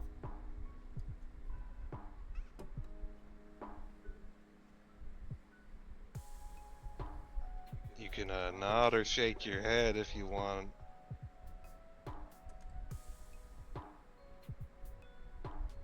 She looks embarrassed and hesitant, like she doesn't know how to answer.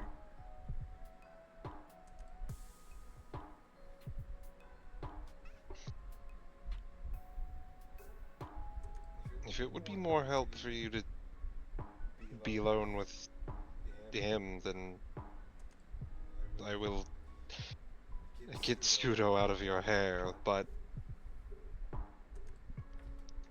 She shakes her head negatively. then we will stay here. She looks like she's trying to stop crying again.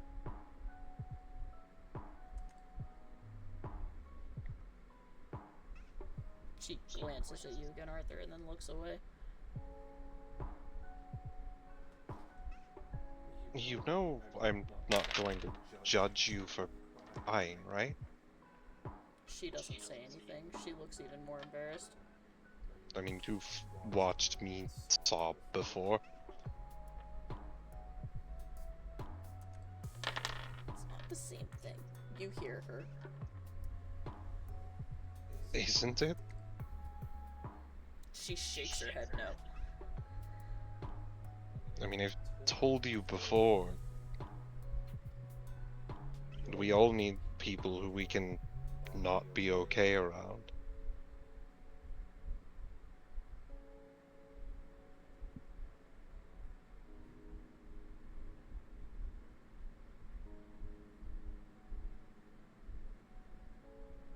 She rubs at her eyes. You see her smeared blood across her jaw from her knuckles.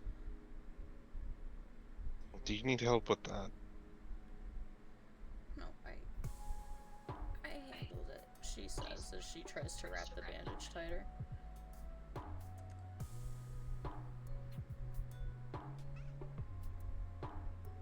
How does the work look?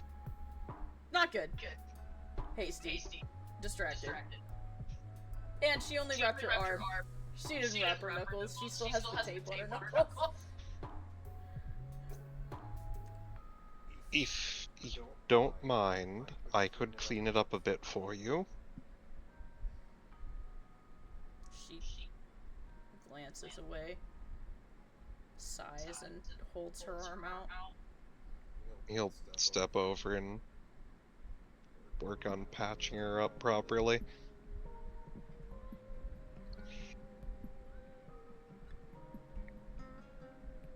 You manage to close the wound on her arm back up.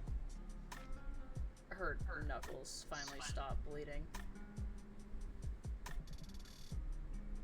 He'd actually go over what he's doing and how he's doing it, kind of in a way to teach her how to dress the injuries.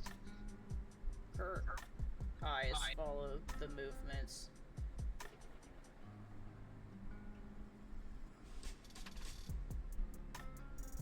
I wouldn't mind teaching you how to do some of what I do, if you ever wanted to learn.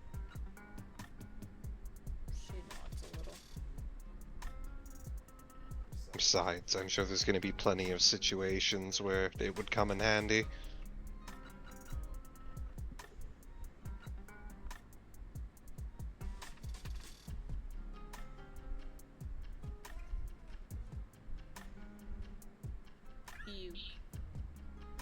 She pulls her hand back into her lap, and you watch as the knuckles begin to realign themselves.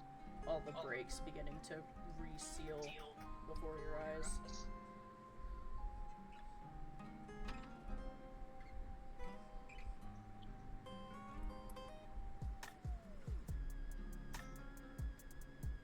You wonder how many times she's broken them since she started doing this.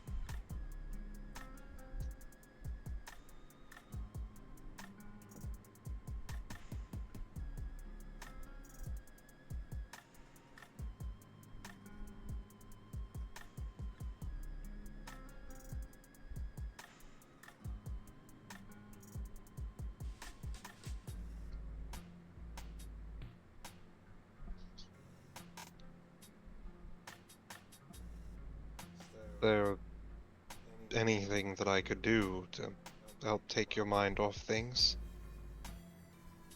She shrugs helplessly. When I need a distraction, I usually just focus on one of the many things that I need to get done. Try to keep myself busy, but She gestures to her broken knuckles. that's not always the best idea. Especially because sometimes that just makes the stress worse.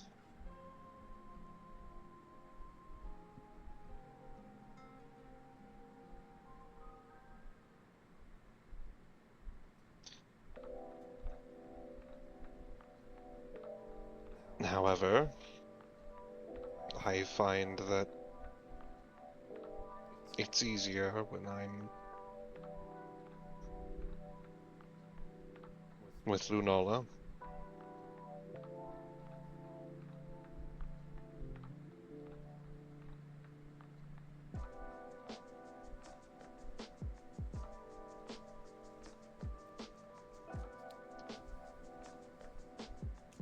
It's just your wife.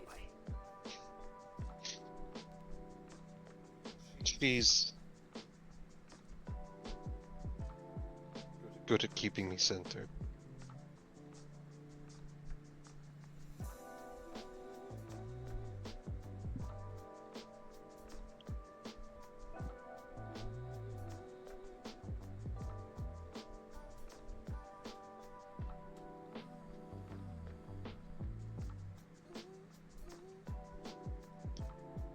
And of course, Lumina is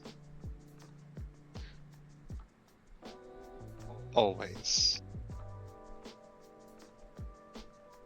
able to help me take my mind off of things.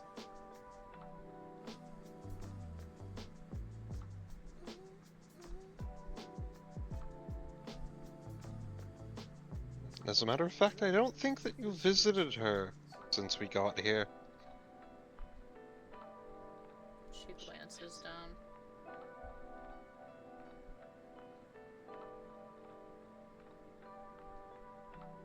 Of course, we don't need to go right now. But I'm sure that she and Lady Death would be happy to see you if you wished to visit them. Maybe, she says, her voice cracking. When you're ready.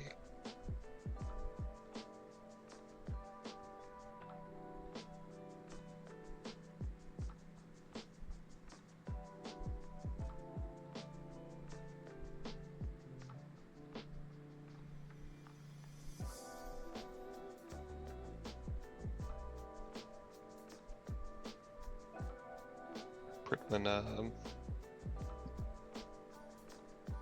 thinks for a moment. I'm assuming he keeps, like, a ball and things for Scudo. Probably.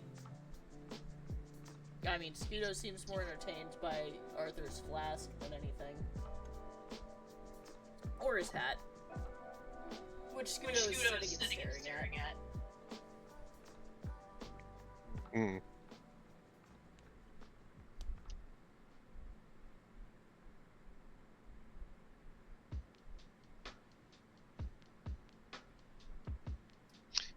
Pridwen will pull out the ball and hold it out to Katya. Of course, I think Arthur would appreciate if you could keep Scudo distracted away from his hat. She takes the ball. Scudo looks at the ball, his eyes getting really big. She rolls it out of her hand and it starts bouncing down the stairs. Scudo watches it for about 4 steps and then runs and just full legs rattled, jumps off the top step. Oh dear. And then immediately falls. An indeterminate amount of steps out of view. I'm just imagining it's just a series of thumps as he's like belly sliding down the It's steps. like a thump, a of the ball, and then another thump, and then a thump of the ball, and then another heavier thump, and then a thump of the ball.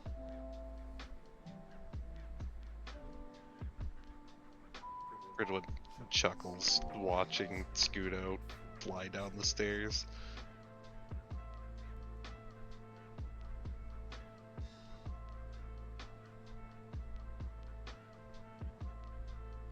He looks back at Katya. She's staring at the ground again. You see the haze in her eyes. You almost can see images moving behind the haze.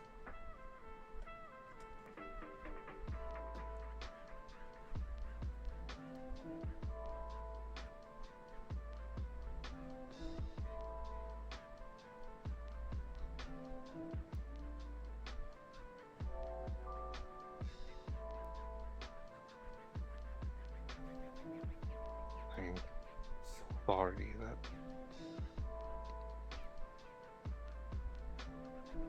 I can't be of more help. She looks up at Arthur through the haze, and you can see the look that she gives him.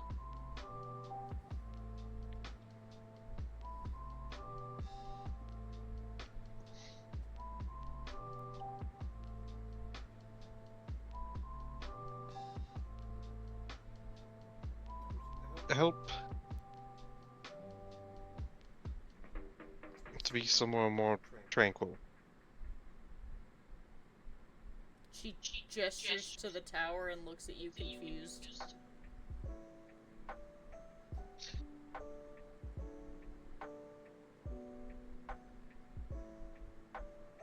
Perhaps somewhere with some more familiar faces. She shrugs like she's not sure.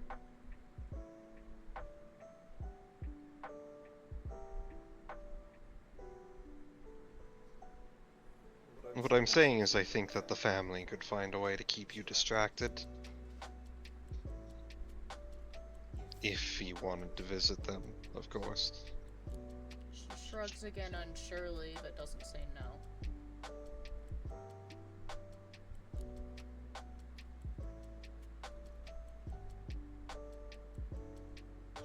He holds out his hand.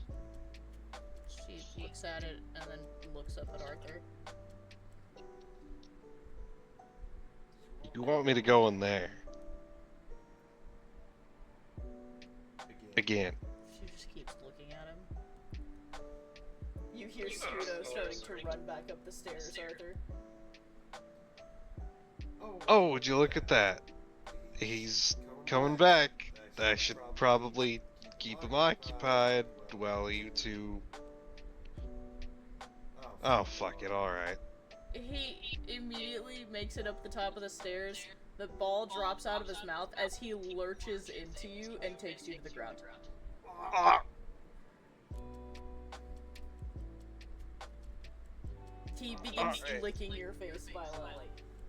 Alright, I'll go. You push yourself up, and Scudo is gone.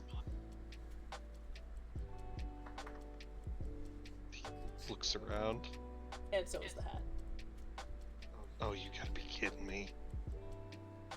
You hear a thud, and then a thud, and then a thud, and then a thud down the stairs. I'll be right back, kid. I'll,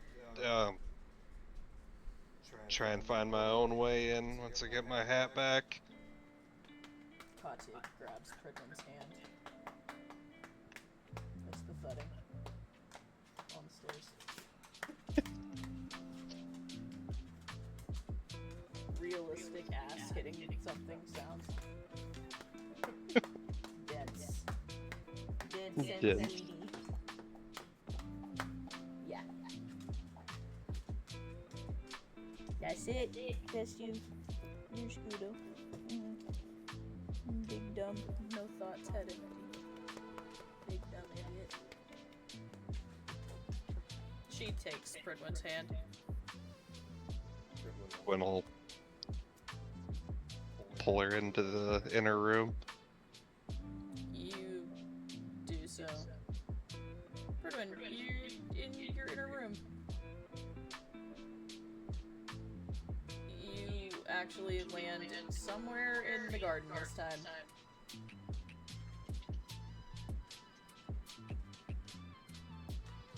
He looks around. The first person you run into is Adinolfo. And he looks at you, and he looks at you empty-handed, and he gestures at you. Were you hoping to see Lumina? He gives you an impatient look.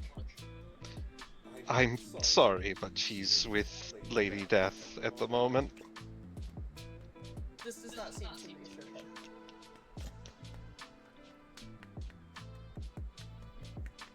him. Katya and I came to visit. He squints at you.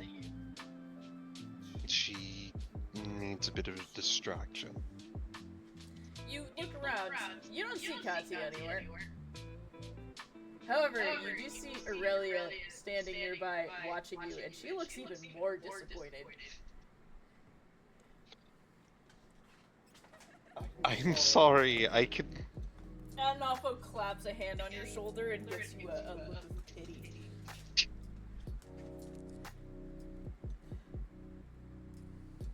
Bring her in to visit sometime soon.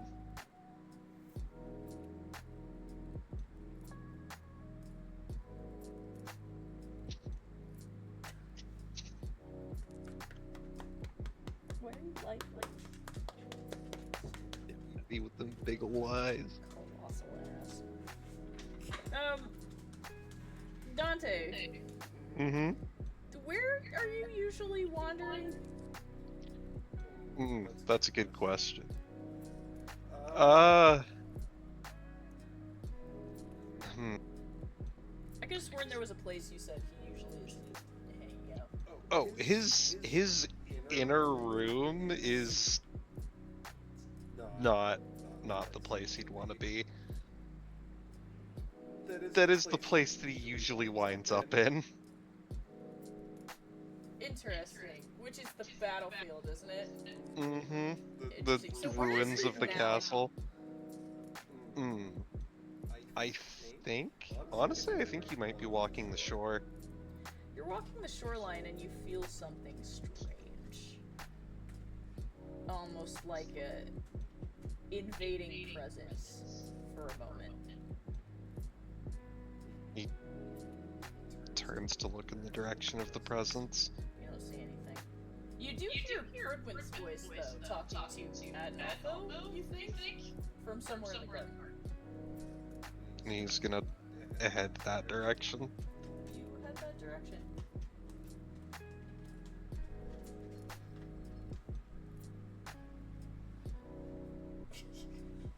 Why is he like this? You head that direction. Pridwen, you see Dante come around the corner and look at you.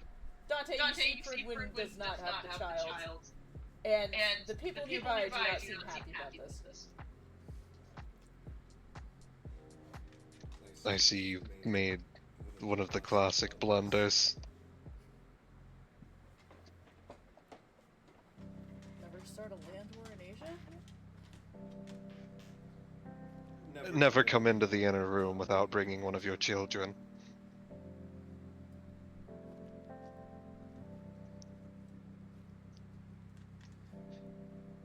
Adinolfo gives you another pitying look.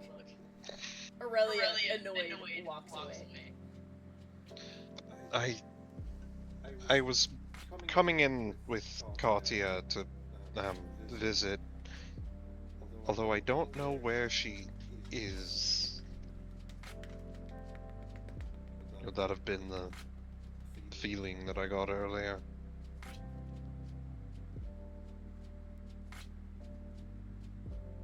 Adinolfo squints at you in question. I felt a disturbance along the shoreline, though I didn't see anything. I didn't say you felt a disturbance along the shoreline. I said you felt an invading presence for a moment. Oh no. I'll be back. It just starts walking off. He's gonna make his way to his inner room. You start walking and making your way to your inner room. What's the condition of the battlefield like? I mean, it's not good. It is just a mountain of bodies. And the blood moon hanging overhead. You see a figure crouched amidst the wreckage. Their knees curled to their chest, their arms wrapped underneath their thighs. At this point, she's convinced that she's not in Pridwen's inner room, she's in a nightmare. Katya. She has her face buried in her knees. He puts a hand on her shoulder. She startles and looks up at him. This is not the place to be. She looks confused at first and then looks around and starts to remember vaguely. You've seen this place before. She nods a little. It's not the place to be. She nods a little again and tries to get up. You'll help her up.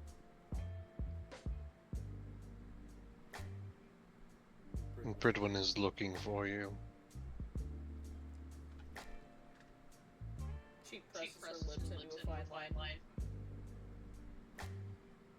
Perhaps you'd like a moment. She rubs at her eyes again and then starts walking. Follow me. He's gonna take them back towards the shore. You start walking, continuing along your way until you start to hear the sounds of the ocean again. You look troubled, more so than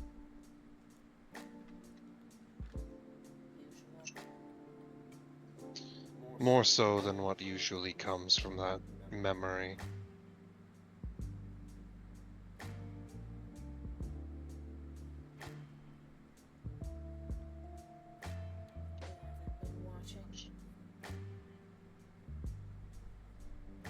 What did you say?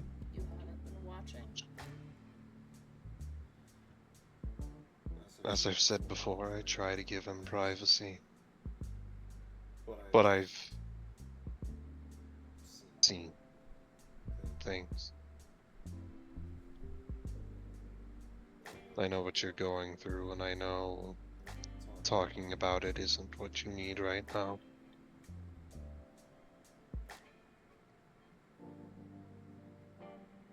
She just drops down onto the sand.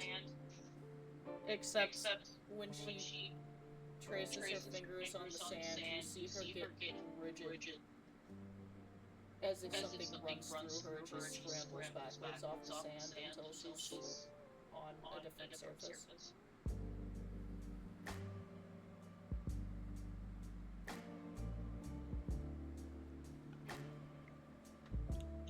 Back when I was alive, we didn't have a word for it. Some men just changed.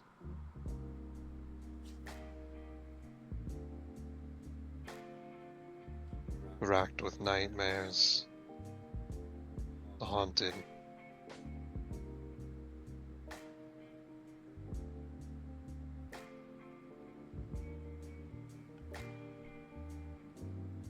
I woke up many times in a cold sweat.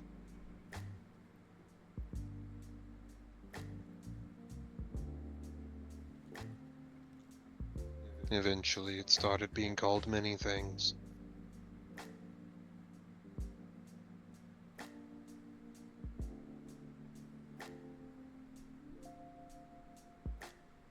fatigue, battle shock, shell shock.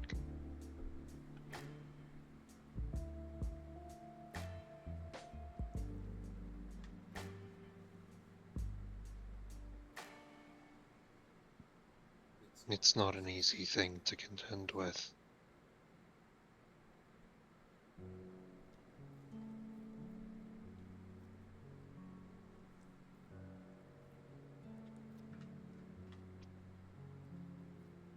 She just listens to him staring at the sand. Especially in those quiet moments.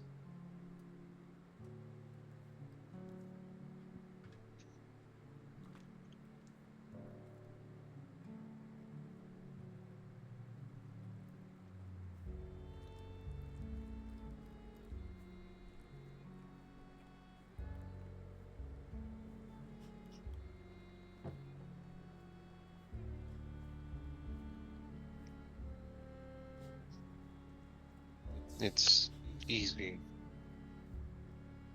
to distract yourself when there's always something to do.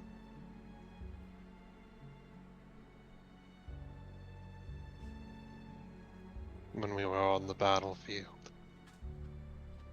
when we were working towards something, when we were doing what we were supposed to. Our minds had adjusted to the horrors.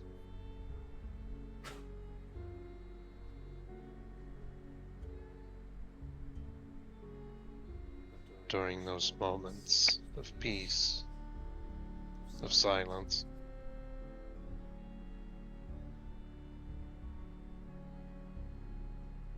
I suppose what our minds did to survive stopped working.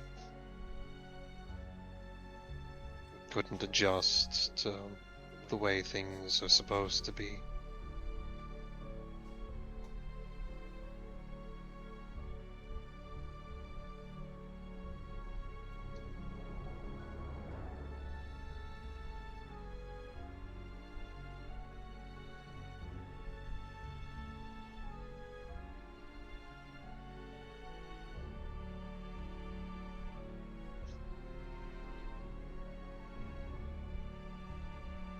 You see the same hazy look in her eyes.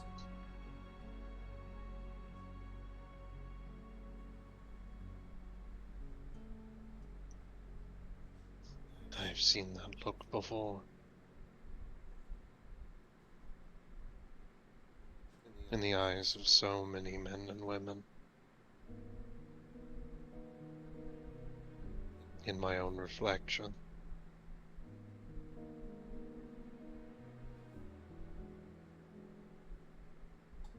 And there's a few things that I've learned that help. She looks back up at you.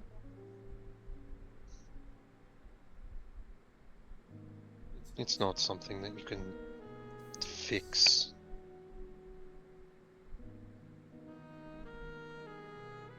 Back in my time, there were those who thought you could drill a hole into your skull and then get it all out. But that's She not how grinces. it works.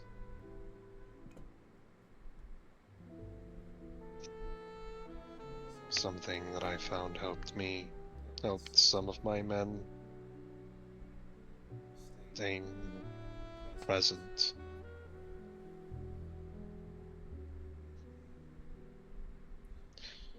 Despite the fact that it feels random, a lot of these moments are brought about by something. He smooths his foot over the sand. Something that reminds us of what we've had to survive. Her eyes get even more hazy as the sound of your foot traces across the surface.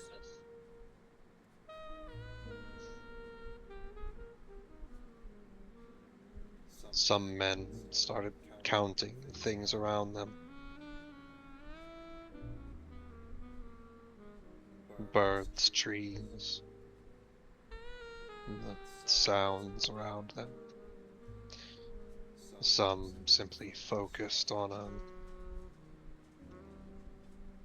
the objects around them.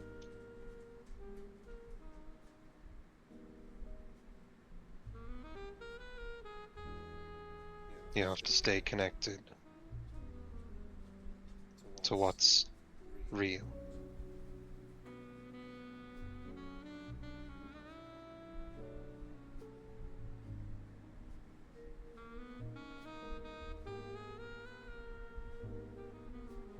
The roar of the waves is not the shouting of warring bands. It is water. The sand. The breeze.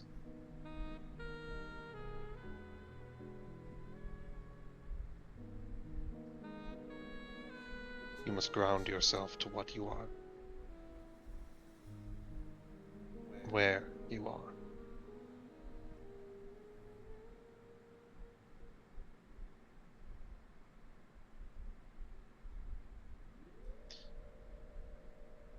Then there's the matter of the body. That distance that you feel. Losing track of time. Losing track of presence, of sensation.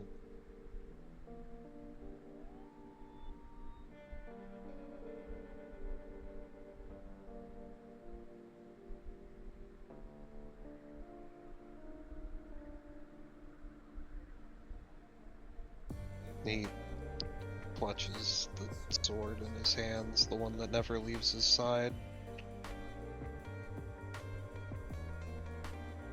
She's always been the one that keeps me grounded.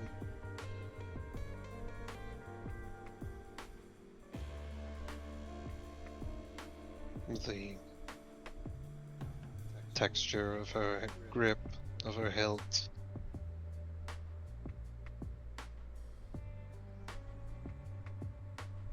Some men, they held on to a talisman.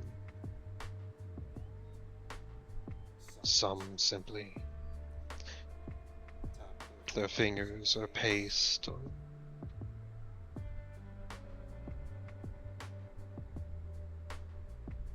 did something that helped reconnect with their body. He looks at her fists. You can see the still healing knuckles. The teeth marks still closing up from Pridwen's work on her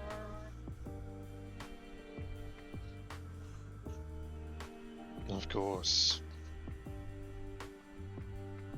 having a means of grounding yourself that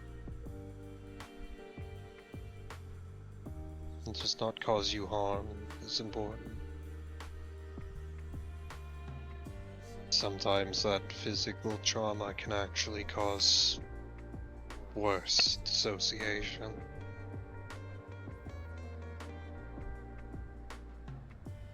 Even if it distracts your mind, your body still responds.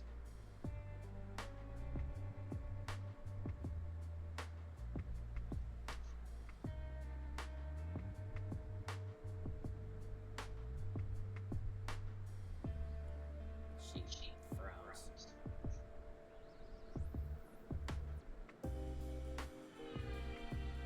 Routine is also important. It's easy to lose track of time. Easy to lose track of what needs to be done.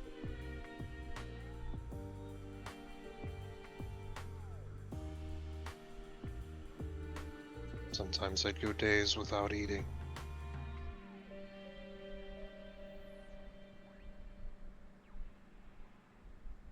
I had to start making sure that I did all these things at specific times.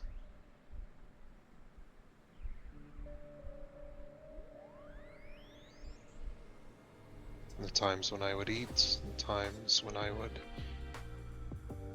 work.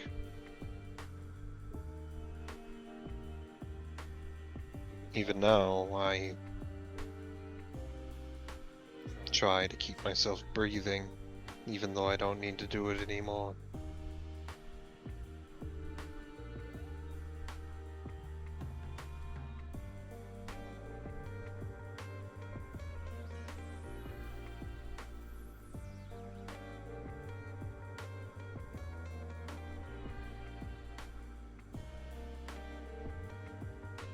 And of course, there's your comrades.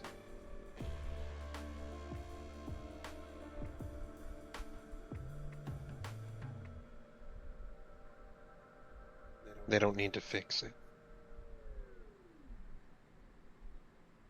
Just being in the same room with them, that can be enough sometimes.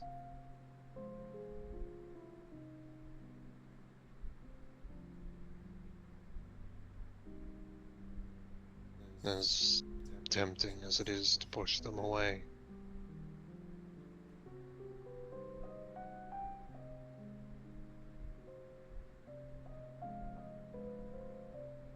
She nods a little to what you're saying.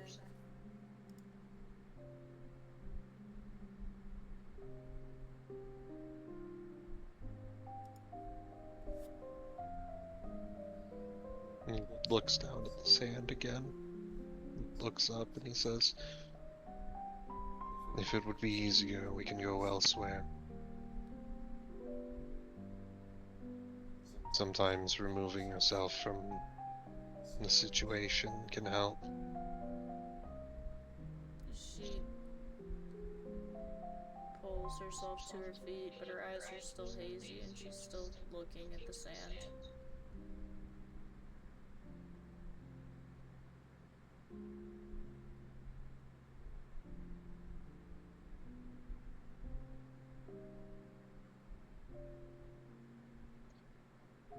He's gonna hold out the sword to her. His sword? Yes. She looks at it.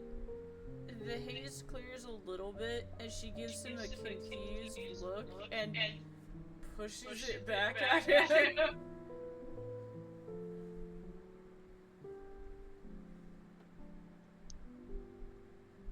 She hasn't yet met you. Not properly. She's not mine to wield, she says, pushing it back at him again.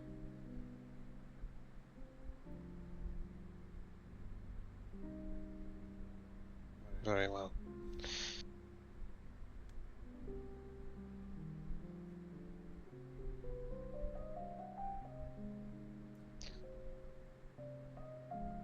Just focus on me. She looks up at you.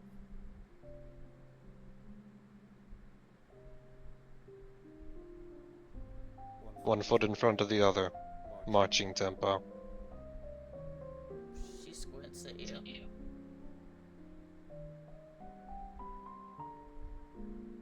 Focus on your footing.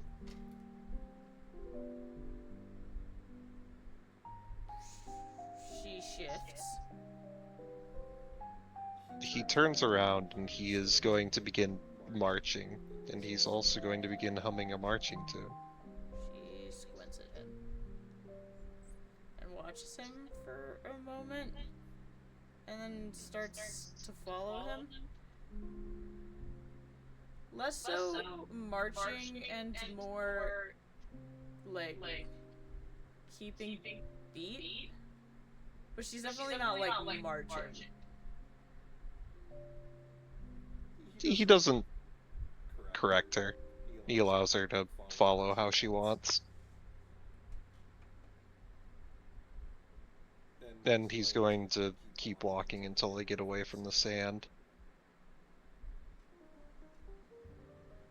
She is still following him, less paying attention to her footing and more just keeping the beat. Her movements are more acrobatic, dance-like, as she keeps tempo.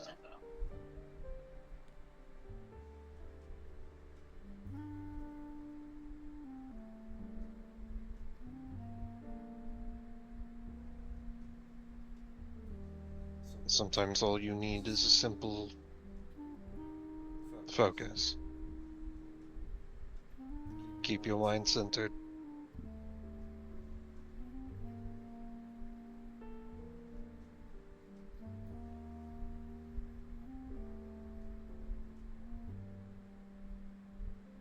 And sometimes the marching helped.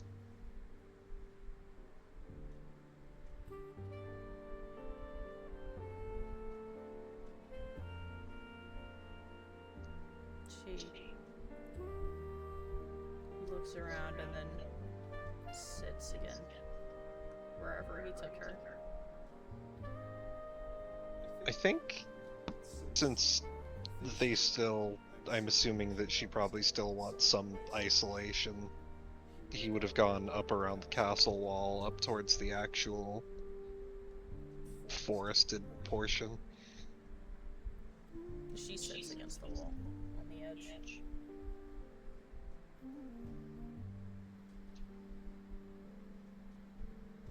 He sits down next to her.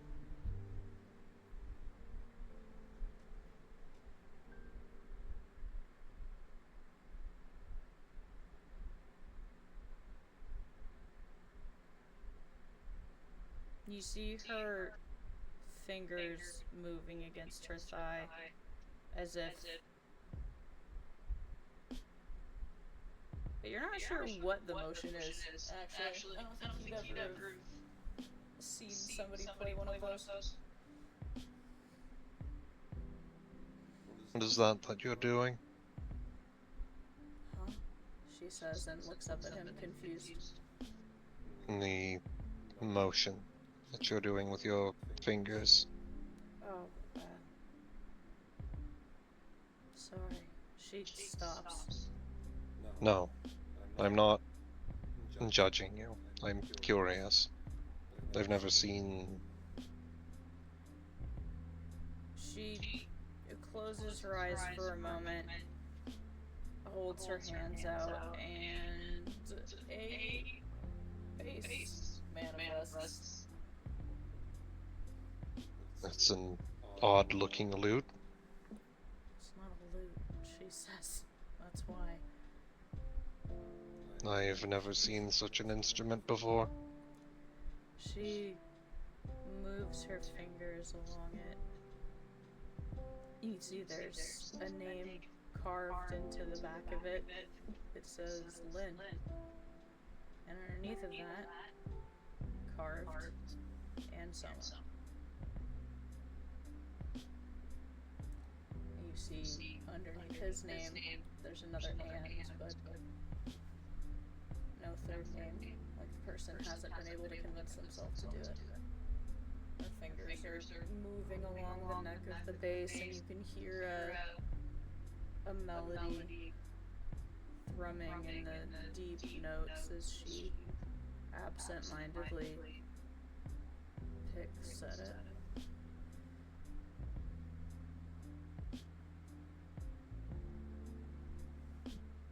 Dante silently listens for a while.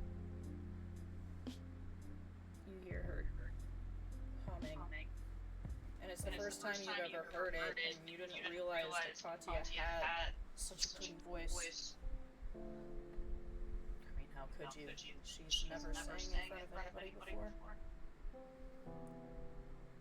After a moment, it stops, and she glances down at the name carved into the back of the bass, and her fingers quiver, and it disappears.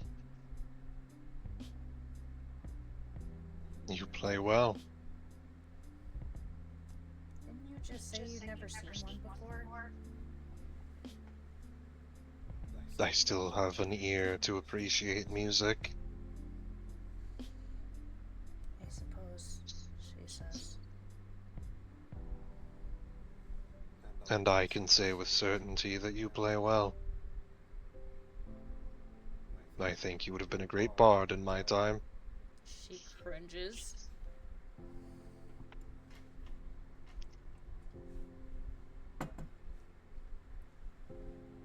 The music is unlike anything I've heard before, apart from the snippets that I hear coming from some of my descendants' memories.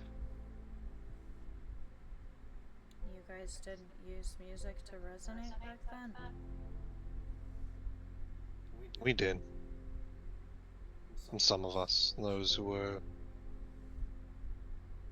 inclined. We didn't exactly have ready access to it. You can't simply have a minstrel wandering around following you. You guys don't do the in your weapon form thing?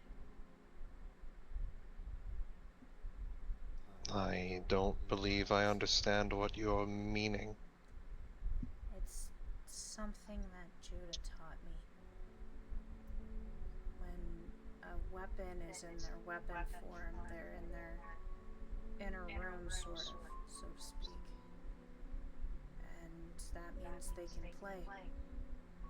So sometimes Meister weapon pairs who can play music, they'll start playing, and that's how their whole team does their dual resonance. They all perform to the same beat.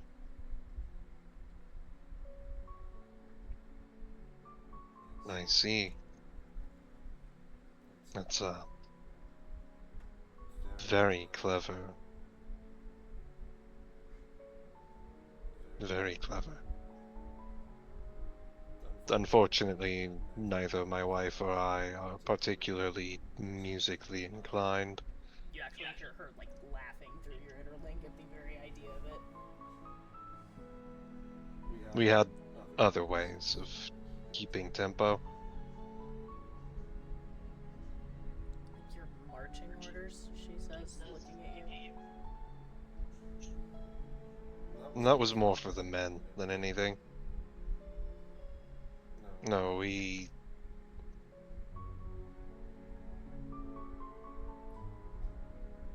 I'm sure you've noticed that her blade resembles a chess piece.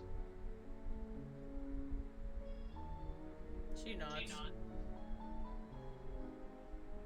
That's how we resonated. She squints.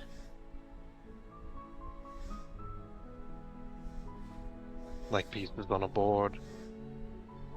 Back and forth. The ebb and flow of the battlefield.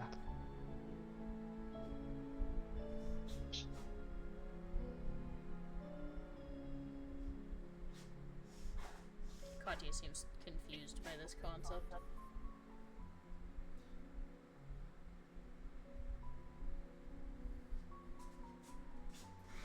Have you ever... Are you good, sir? Is it him? Was that her? That was him. Mocha's upstairs. Oh.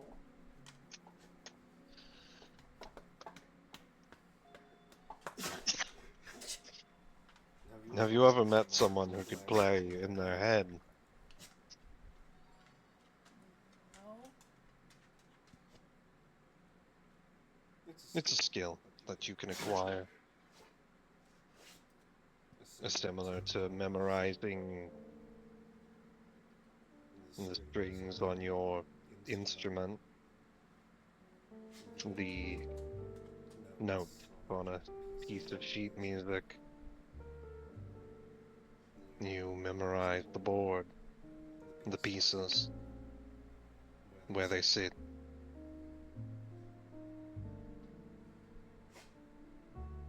And you memorize where they move, yours and theirs. She cringes at the thought.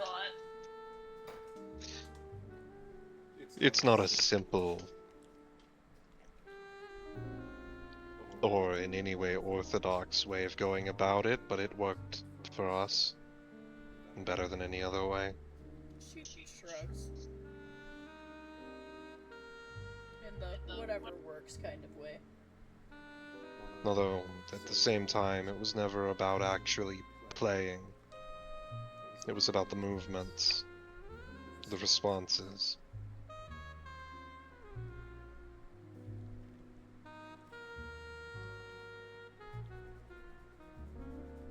One piece moved along the board and the other moved to intercept.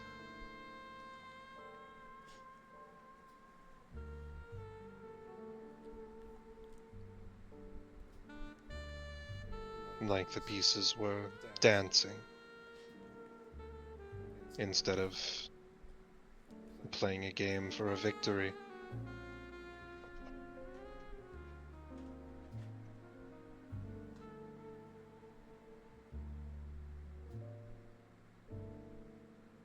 Cat nods a little.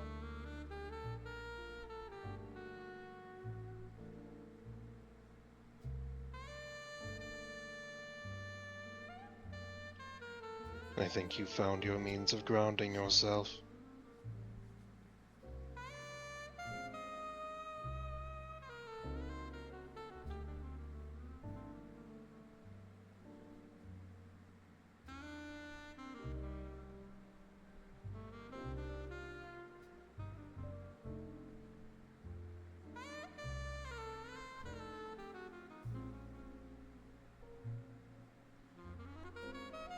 She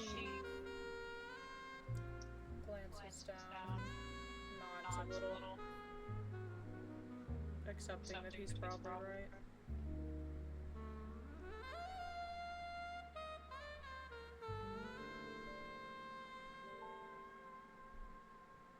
That being said, you cannot simply expect yourself to be able to suddenly manage all of this whenever it comes. Even the most well put together of us still woke up with night terrors. Still had moments where they'd be lost in that haze. She curls her knees back against her chest again as you say this. But we were always there to pull them back. That's why you need to know many ways of grounding yourself.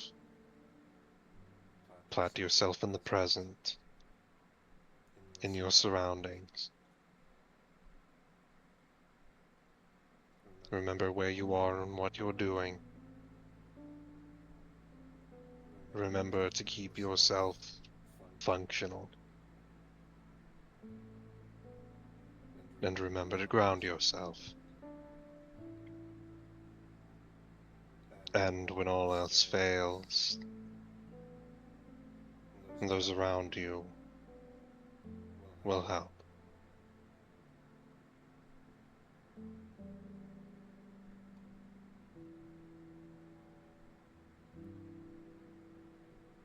If you are alone, you can become lost.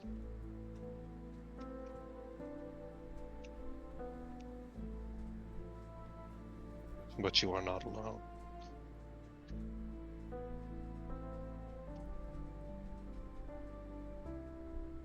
And just like me, you have a partner you can trust to pull you back.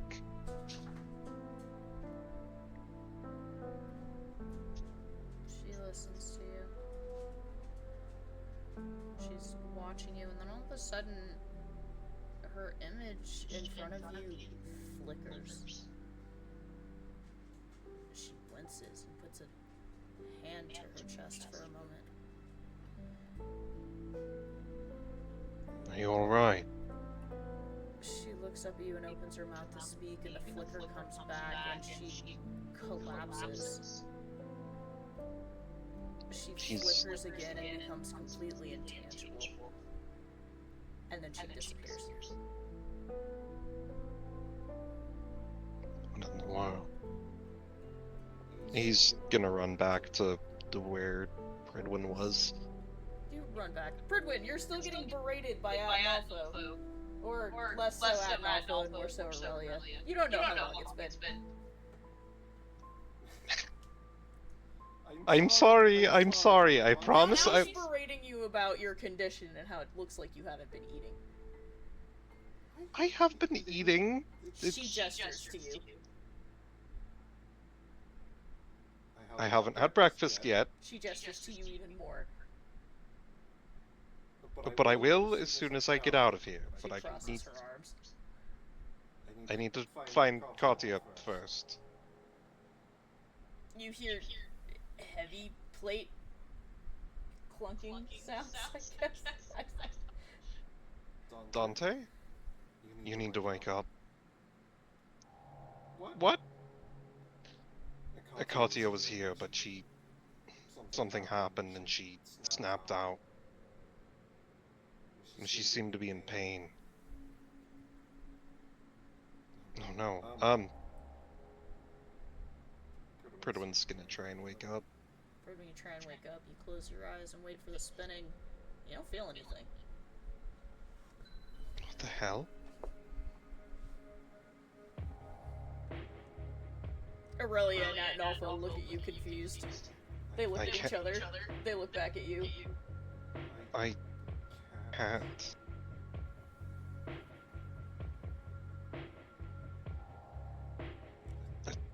Can... Dante, can you... I suppose... Can Dante try and... jump out? Roll me a Constitution save. While you're doing that, Arthur, Mm-hmm. you are panting as you finally make it almost all the way back up the stairs with your hat and the shark. Because the shark got tired. So you are cargo carrying Scudo under one arm and your hat in the other hand. He's heading back up to the tower. You begrudgingly are climbing up. You make it about 6 steps from the stop and have to double over and breathe heavily. You see, vaguely you can barely see it because the stairs are kind of curved going up. You can see part of Pridwen in his seated position, his hands resting flatly. Still looks like he's inside his inner room. But as you put Scudo down and try to make it up the rest of the stairs, more of the room becomes visible and you don't see Kat sitting next to him. You see a Pair of feet? Barefoot. And dark purple tinted skin. And the bottom of a dress leading upwards. Oh?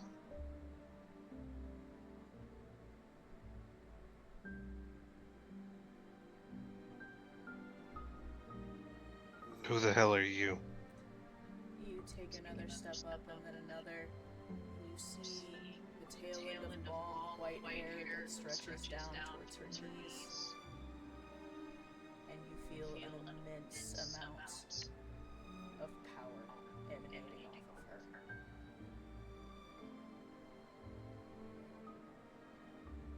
And as you take another step up, you can see the woman, tall and lanky, is holding Katya by the throat and her jaw in the air. Katya is unconscious. Or she was, but she looks like she's starting to come to.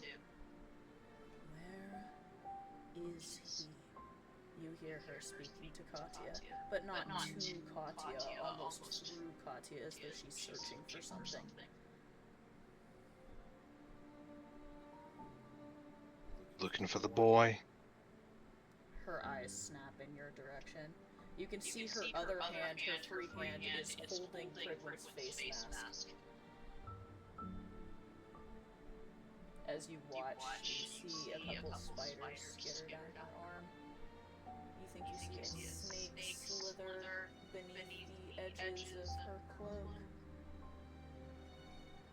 And an eerie mist emanates from beneath her clothes. Arthur, I don't think you've ever seen her before. Mm-hmm. However, Dante, what did you roll? Is he using Pridwen's con? Yes. So that's gonna be in 18.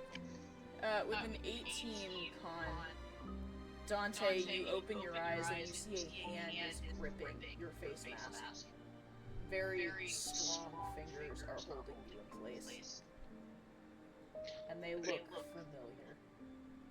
I think the moment he registers this, he immediately activates Voltaic Cloak. You activate Voltaic Cloak, and the shock moves over her hand, and she doesn't flinch. She does release your face mask, though. Time to go, she says. And drops Katya, and takes a step back. The mist begins to envelop her.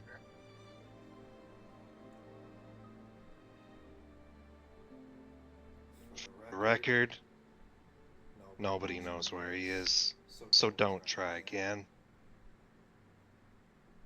Noted.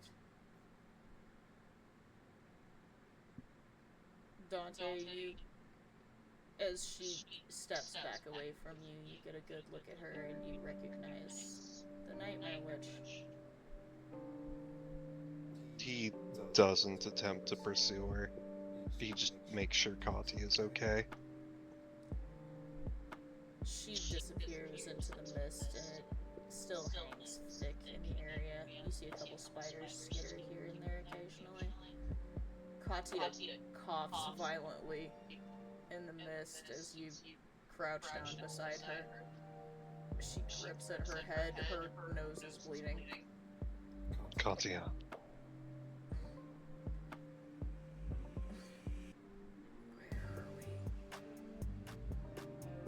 We're still in the tower. Which tower? She says and tries to sit up. The one in the real world? I was in the sewers, she says, and collapses again.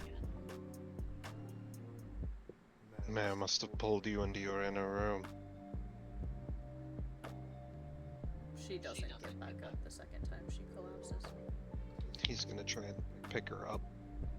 You shake her and she doesn't move. You scoop her up. Her nose is bleeding heavier.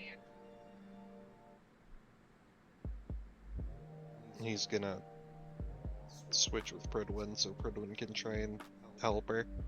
Pridwen, you come to and see Kat is in your arms. Her eyes rolled back. Her nose bleeding a lot. And Arthur looking at you. Horrified? Question mark?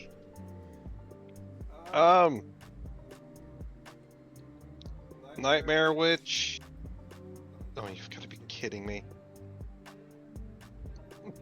Can Pridwen attempt to resuscitate her?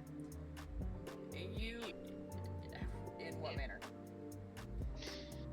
I think first he's gonna heal her to try and fix whatever could be causing the bleeding.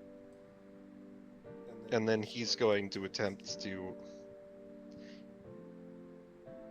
I think he's gonna attempt to draw her out in the same way that, like, you try to resonate with somebody to pull them out of their inner room.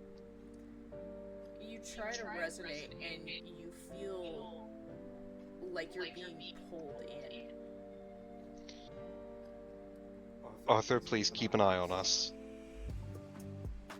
Pridwen's gonna go in. You allow the pulling sensation, and the second you do, you hear a scream echoing. You have no idea where you are. Or at least, it doesn't look like anything that Katya's room should look like. He's gonna try and run to the screaming. It looks like a sewer. Katya? You hear Katya screaming for help. He's running. You are sprinting, and as you're sprinting, you see banners. And you leap over a bolster and find yourself back in the fight club, and Kat is looking around, terrified. And the memory of Rika is there, holding her suspended. One's gonna try and get to her. You clamber over things, debris in the way, and you get up into the ring. The memory of Rika looks at you.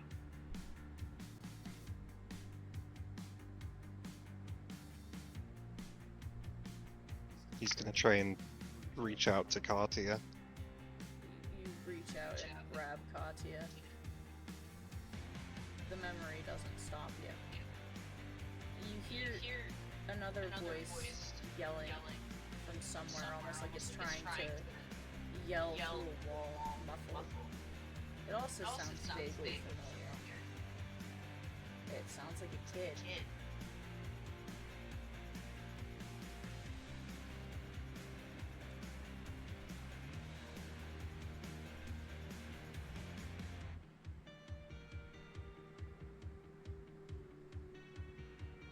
He's gonna try to...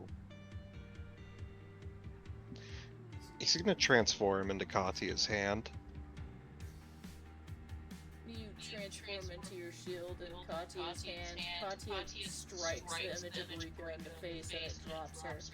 She winces, gripping at her midsection, where the same wound she had happens, and you realize this is a nightmare. And as you realize it's a nightmare, you can hear Benjamin's voice, muffled and yelling again. Cat!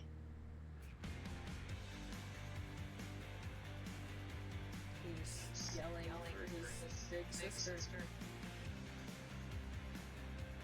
And telling her to wake up. Katya, are you alright? Why are we here? Why are we back here? You're having a nightmare. I was with Dante. I can explain later. We have to get you out of here. You hear rushing and the sound of water.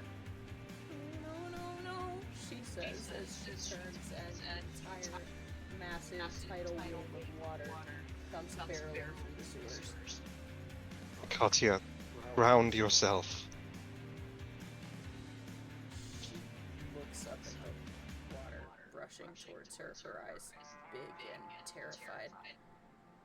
She squeezes her eyes closed, tries desperately to focus. You hear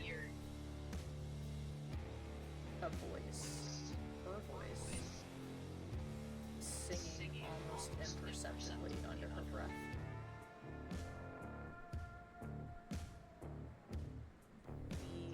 The image of the tidal wave begins to flicker.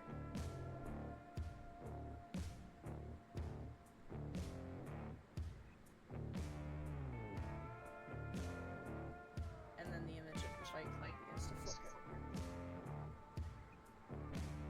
He's gonna try and follow the tune. Are you any good at singing? I don't think he's... distracting. I don't think that he's singing. I think, actually, if anything, I think he's going to follow it with the electrical currents running through him. Like the electrical hum? Yeah. That makes more sense. As you do this, the fight club around you flickers more, and then suddenly you spill back outward, and you're on your knees, and you've dropped Kat, and Arthur is standing there looking at the two of you. He's gonna help her up. My head hurts, she says. Mine does too.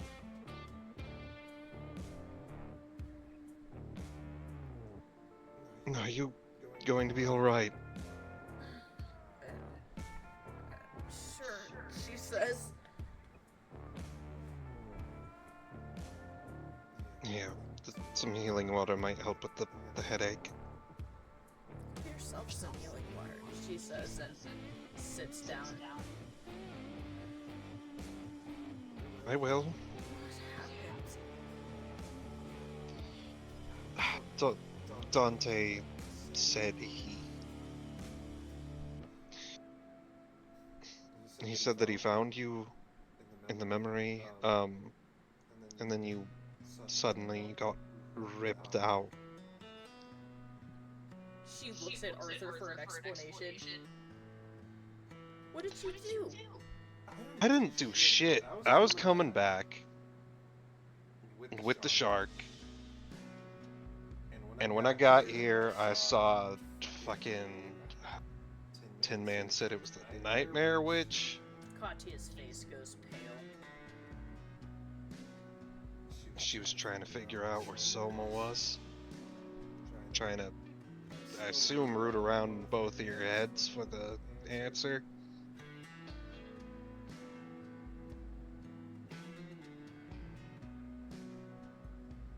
That would explain why I wasn't able to get out.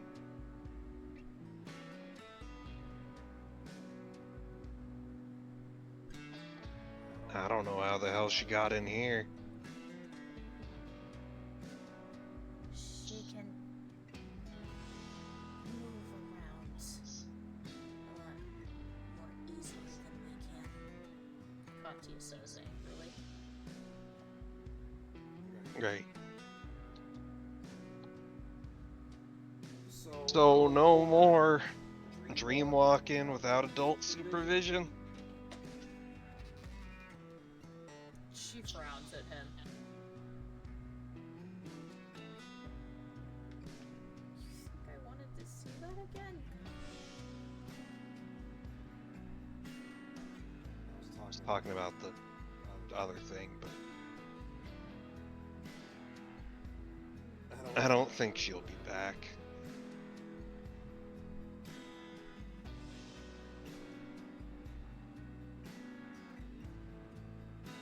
I think that I did a decent enough job convincing her that she isn't gonna get what she's looking for.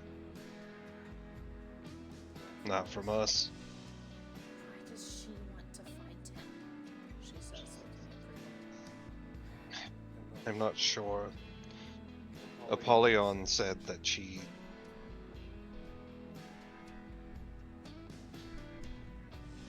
has a tendency of playing the field.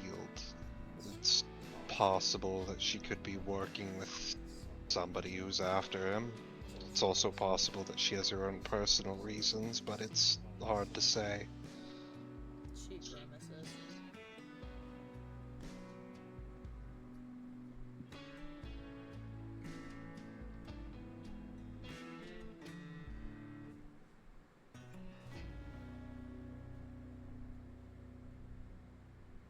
Unfortunately, she's not exactly someone we can fight, certainly not easily. Although hopefully if we can make it more inconvenient for her to...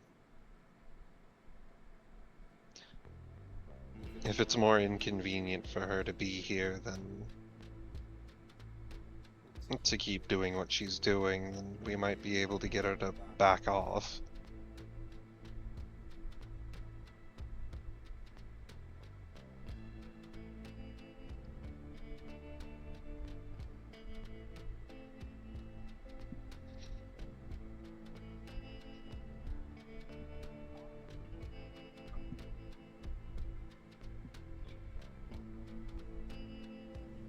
Katya looks like she's at her limit. She sinks back down to the floor again.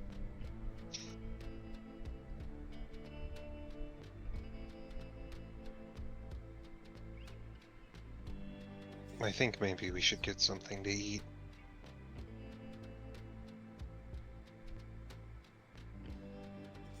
She doesn't respond to you.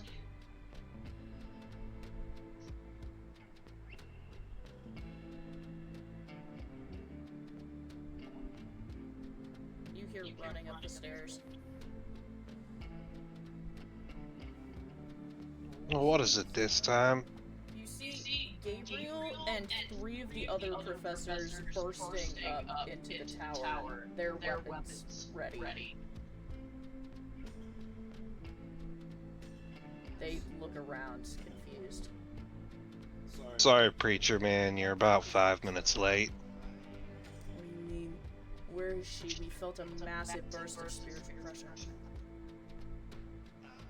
She came in, and then she left.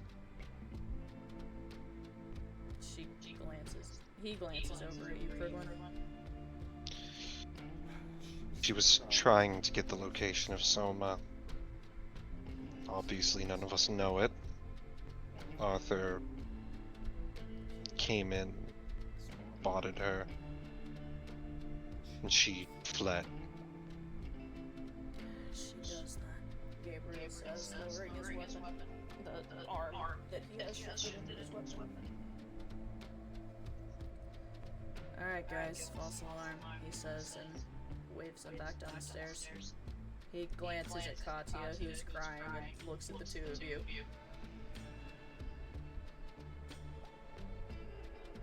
I think I might need to, hear what exactly has happened over the last 2 days, if it's this bad. He looks at Kat again and then heads for the stairs. When you have the time.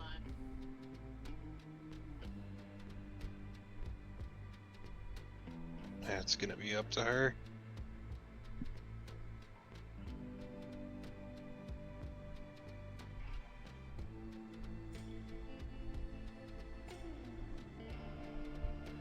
We can talk to him together. You look down at her. Kat's crying, like he said, but trying desperately not to. Her face buried in her knees again. Pridwen's gonna pull her into a hug.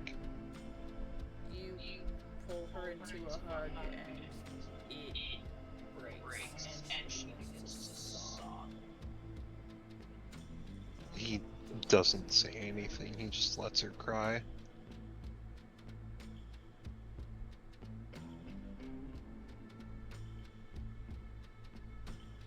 Scudo makes it back up the stairs and sits there and looks at her worriedly. His tail thumps once against the ground.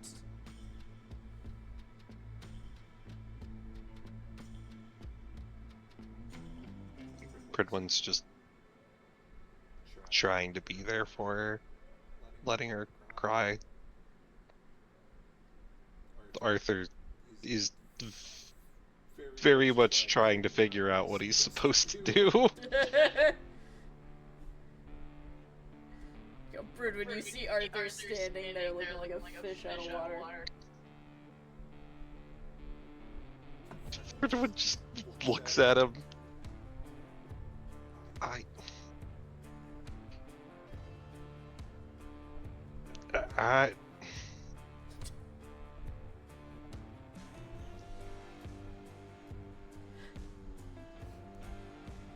I'll go get you two something to eat. Remember your training. I don't have any training. Arthur's gonna go try and get some food for them. You awkwardly back down the stairs, slowly, carefully, away from the situation, and then turn and run.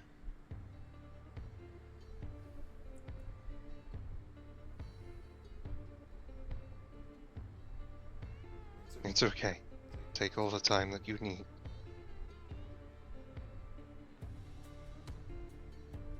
Katya, through sobs, tries to say something and is unable to.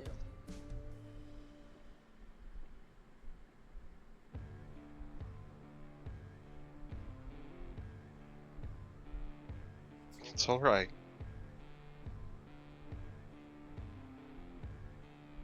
Just let it out.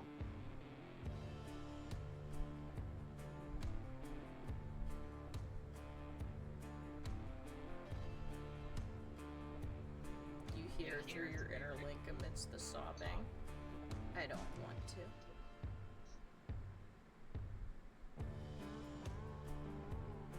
Sometimes you don't really have a choice. You hear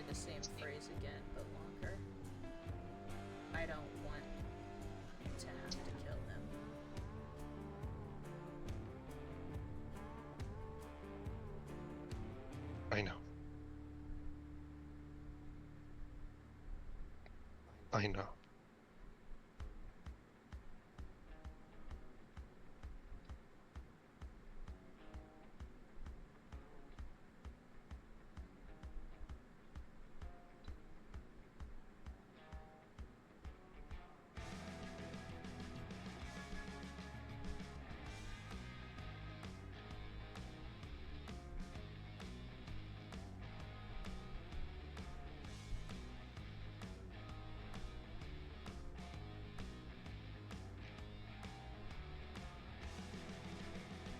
After a minute, she starts to get it together.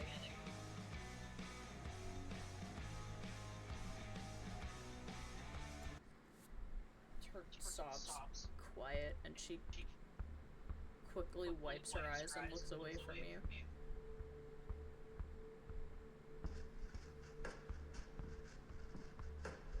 Katya, you don't need to put on a brave face for me. She glances back at you reluctantly.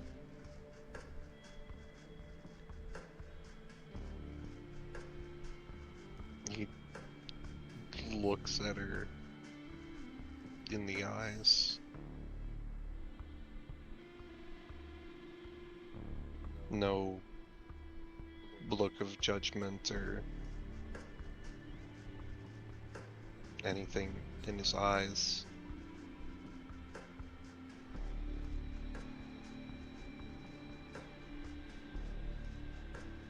Supposed to be better than this, she says.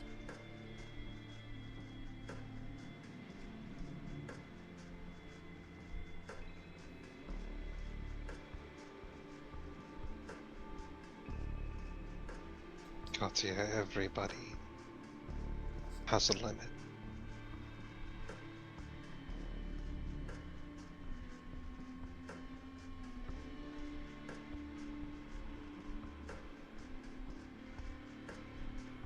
We've both reached ours many times over.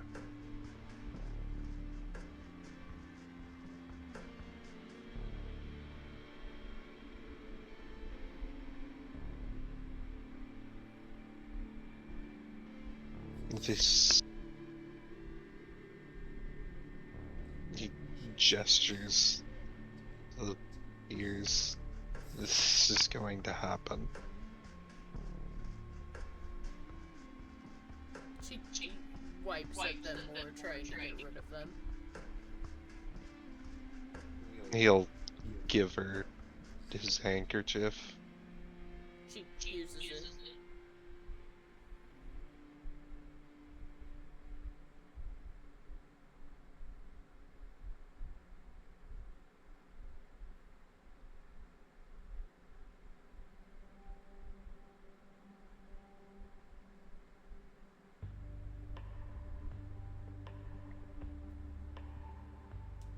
I'm never going to judge you for having an emotional response to all of this. To anything.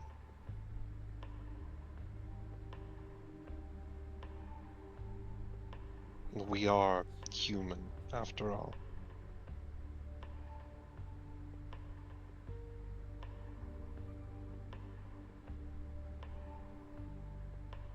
I don't want to kill him, Pridwen.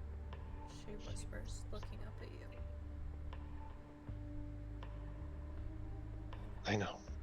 I didn't want to make this bed.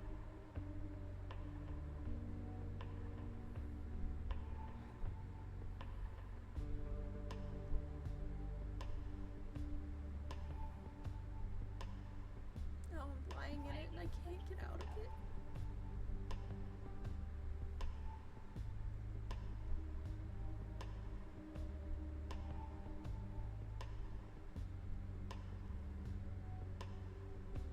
Arthur, you hear this as you're coming back up the stairs. Reluctantly. Uncomfortably. Brought the food. What did you bring them? I think he just grabbed a bunch of random stuff. He probably got like a big plate of Random ass like a big tray of like anything that he could grab. You just set it down on the table nearby.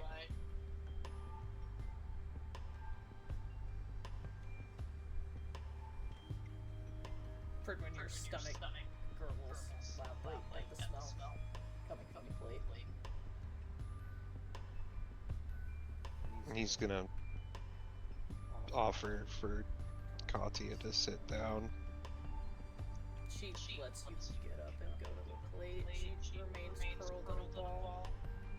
He'll bring it over to her.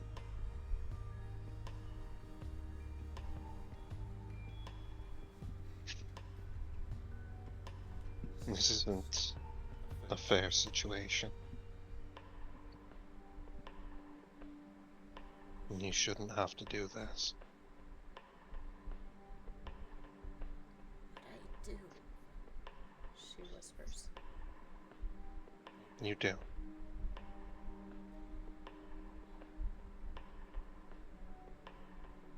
This isn't your fault alone. It's the culmination of countless terrible turns of fate and terrible decisions.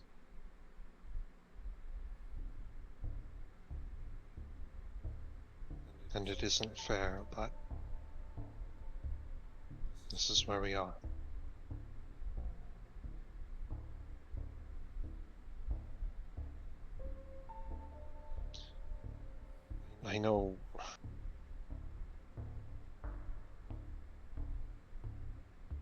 I know that it has to be you, but you don't have to be alone for it.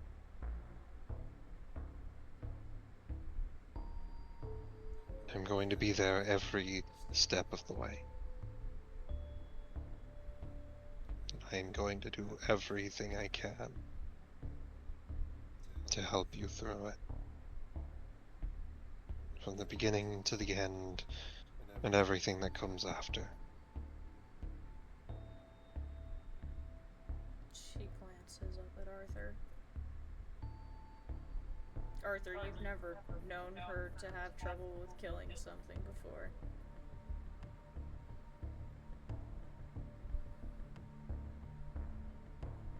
I'd offer to do the hard part for you, kid.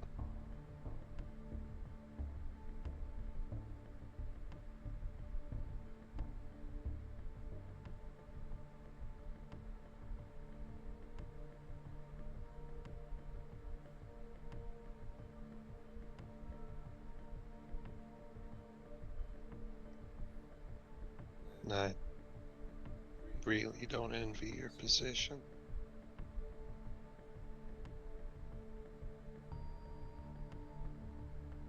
I mean, I've only ever had remorse for one. But I know how that feels.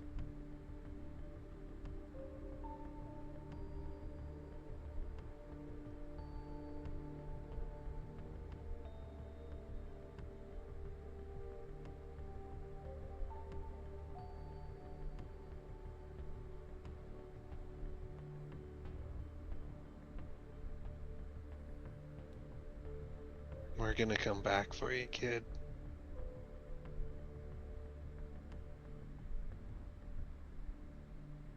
She looks up at you unsurely, like she almost doesn't believe you.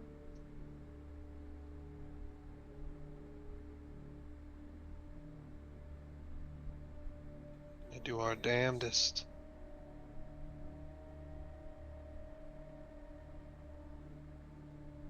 Oh, die trying. This does not seem to reassure her. But you know me. I don't go down easy.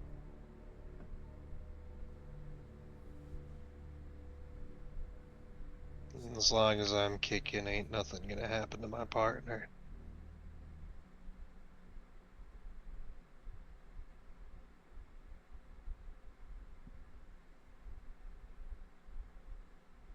You've never let anything happen to Sara, Katya whispers.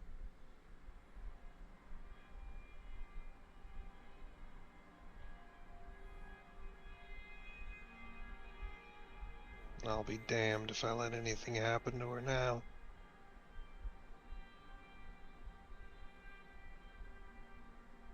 You hear hesitant footsteps on the stairs, stopping.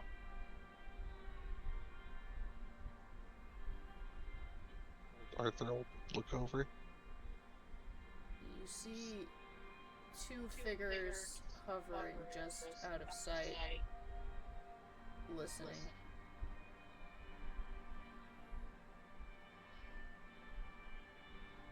Who's it this time?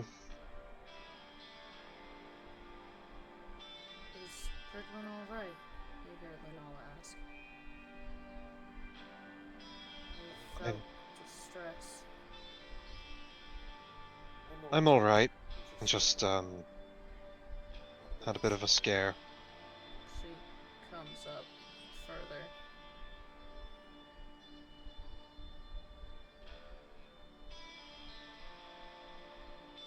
We were,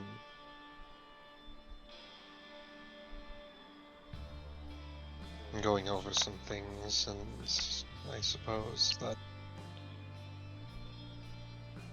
Mayor took the opportunity. Lunala snarls, her features looking more cat-like for a moment as she looks around. She's gone. I think she didn't want to have to deal with the academy coming down on top of her. Besides, we didn't have what she was looking for anyways. She looks a bit more normal. The second figure hesitates longer, and then shifts a bit and peers up at you. From further down the stairs, it's north. North, please, come in. She uneasily walks up and sees Kat crying, and for a split second, her foot arches forward like she's gonna sprint to her, and then she stops.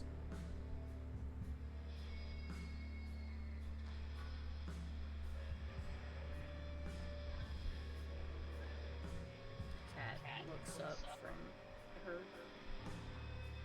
little ball that she's in and says, North. Her lip trembles for a moment, and then she says, Hi.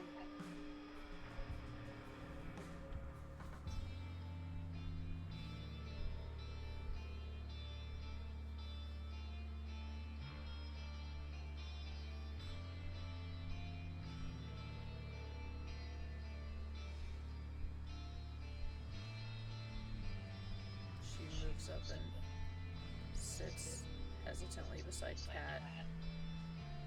Kat sits there still for a moment before leaning into her, and North pulls her against her chest. Kat tears up again, but doesn't start sobbing this time. What are we gonna do? Lenala says, glancing at you.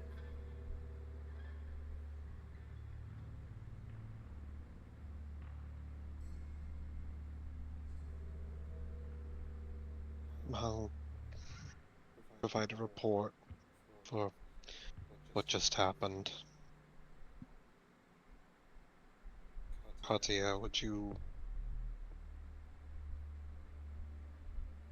like to be alone with her for some time? She nods.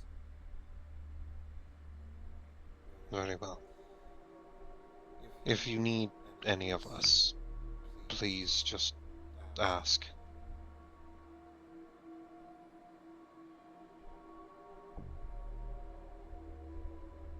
North just gives you a protective look as you stand up. He'll set the plate of food next to them. Please make sure that you eat something. Even if it's just something small. You see North look at you, and you hear a voice through your resonance. She She hasn't eaten in days.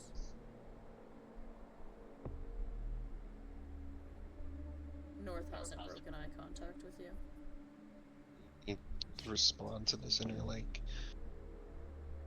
make sure she has something. I can't force her. It doesn't work. Her voice sounds tired. I know. But you can help.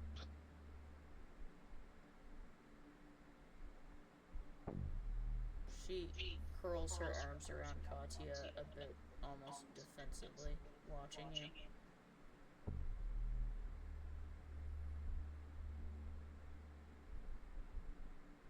I'll leave the two of you alone.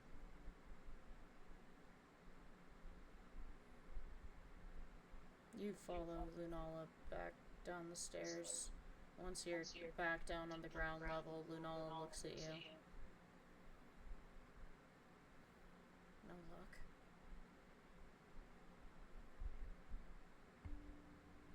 What? No luck What do you mean? with her. She looks rough. I think that's more because of what happened than anything. With Mare. Yes, she pulled her into a nightmare. That bitch, she says under her breath. From the sounds of it, he found Dante in my inner room. It sounds like he was able to help her at least a little bit. He has an annoying way of doing that, Lunala says, crossing her arms. Well, he has a lifetime of trauma that he's learned to deal with.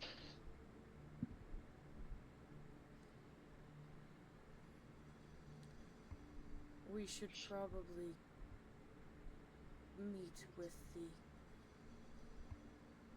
professors at this academy and brief them further on what's going on. Things are only seeming to escalate. Yes, we need to figure out what our next move is, and rapidly. You keep an eye on her, she says, pointing over your shoulder at Arthur, who is slinking by in the background. I'm just giving him space. I'll stay in the area. 12 hours, she says to the two of you.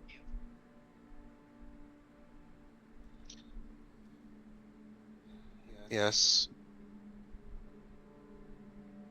She shakes her head.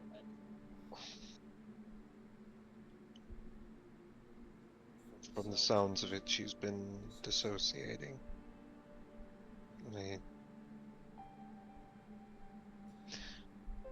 She really doesn't want to have to go through with what's coming. Can you blame her? Not at all. I hate him too, and I know she does, but this is beyond anything that any of us could deal with. She already had to put her father to rest. Believe me, I know. It's an impossible situation. That's exactly what I told her.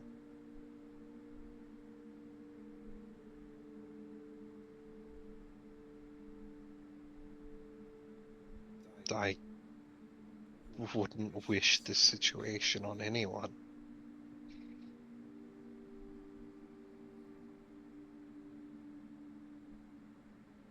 I'm trying to help as much as I can, but the fact is that there's no way that we can stop what's coming.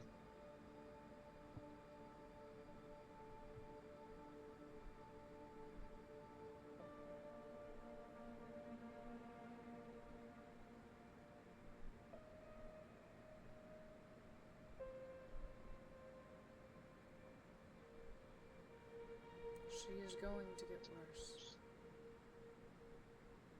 I know.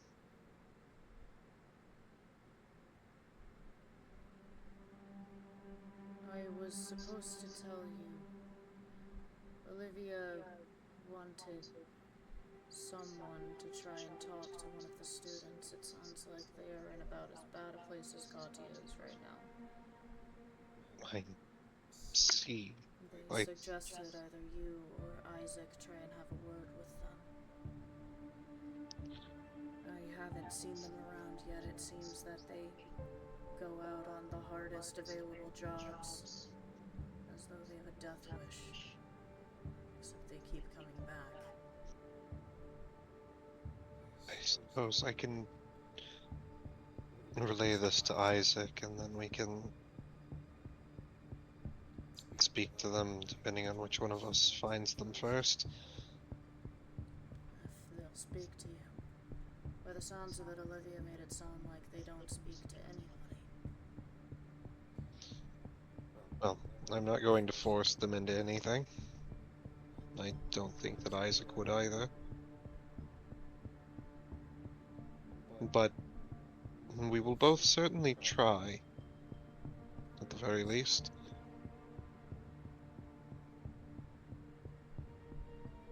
She nods. I'll gather the people together that we need to speak to. You maybe go get yourself something and clean yourself up, she says, cupping her cheek. I will. She starts walking towards the administration side, turns, points at Arthur, doesn't say anything, turns around and starts walking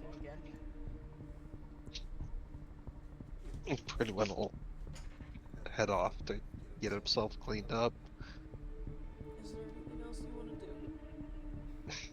I mean, pretty much no. It is also very late. It is. That's why I'm asking. I mean, if it wasn't so late, I'd want to go through all those other threads, but it's so late. We can pick it back up some other time. Mm-hmm. Ugh.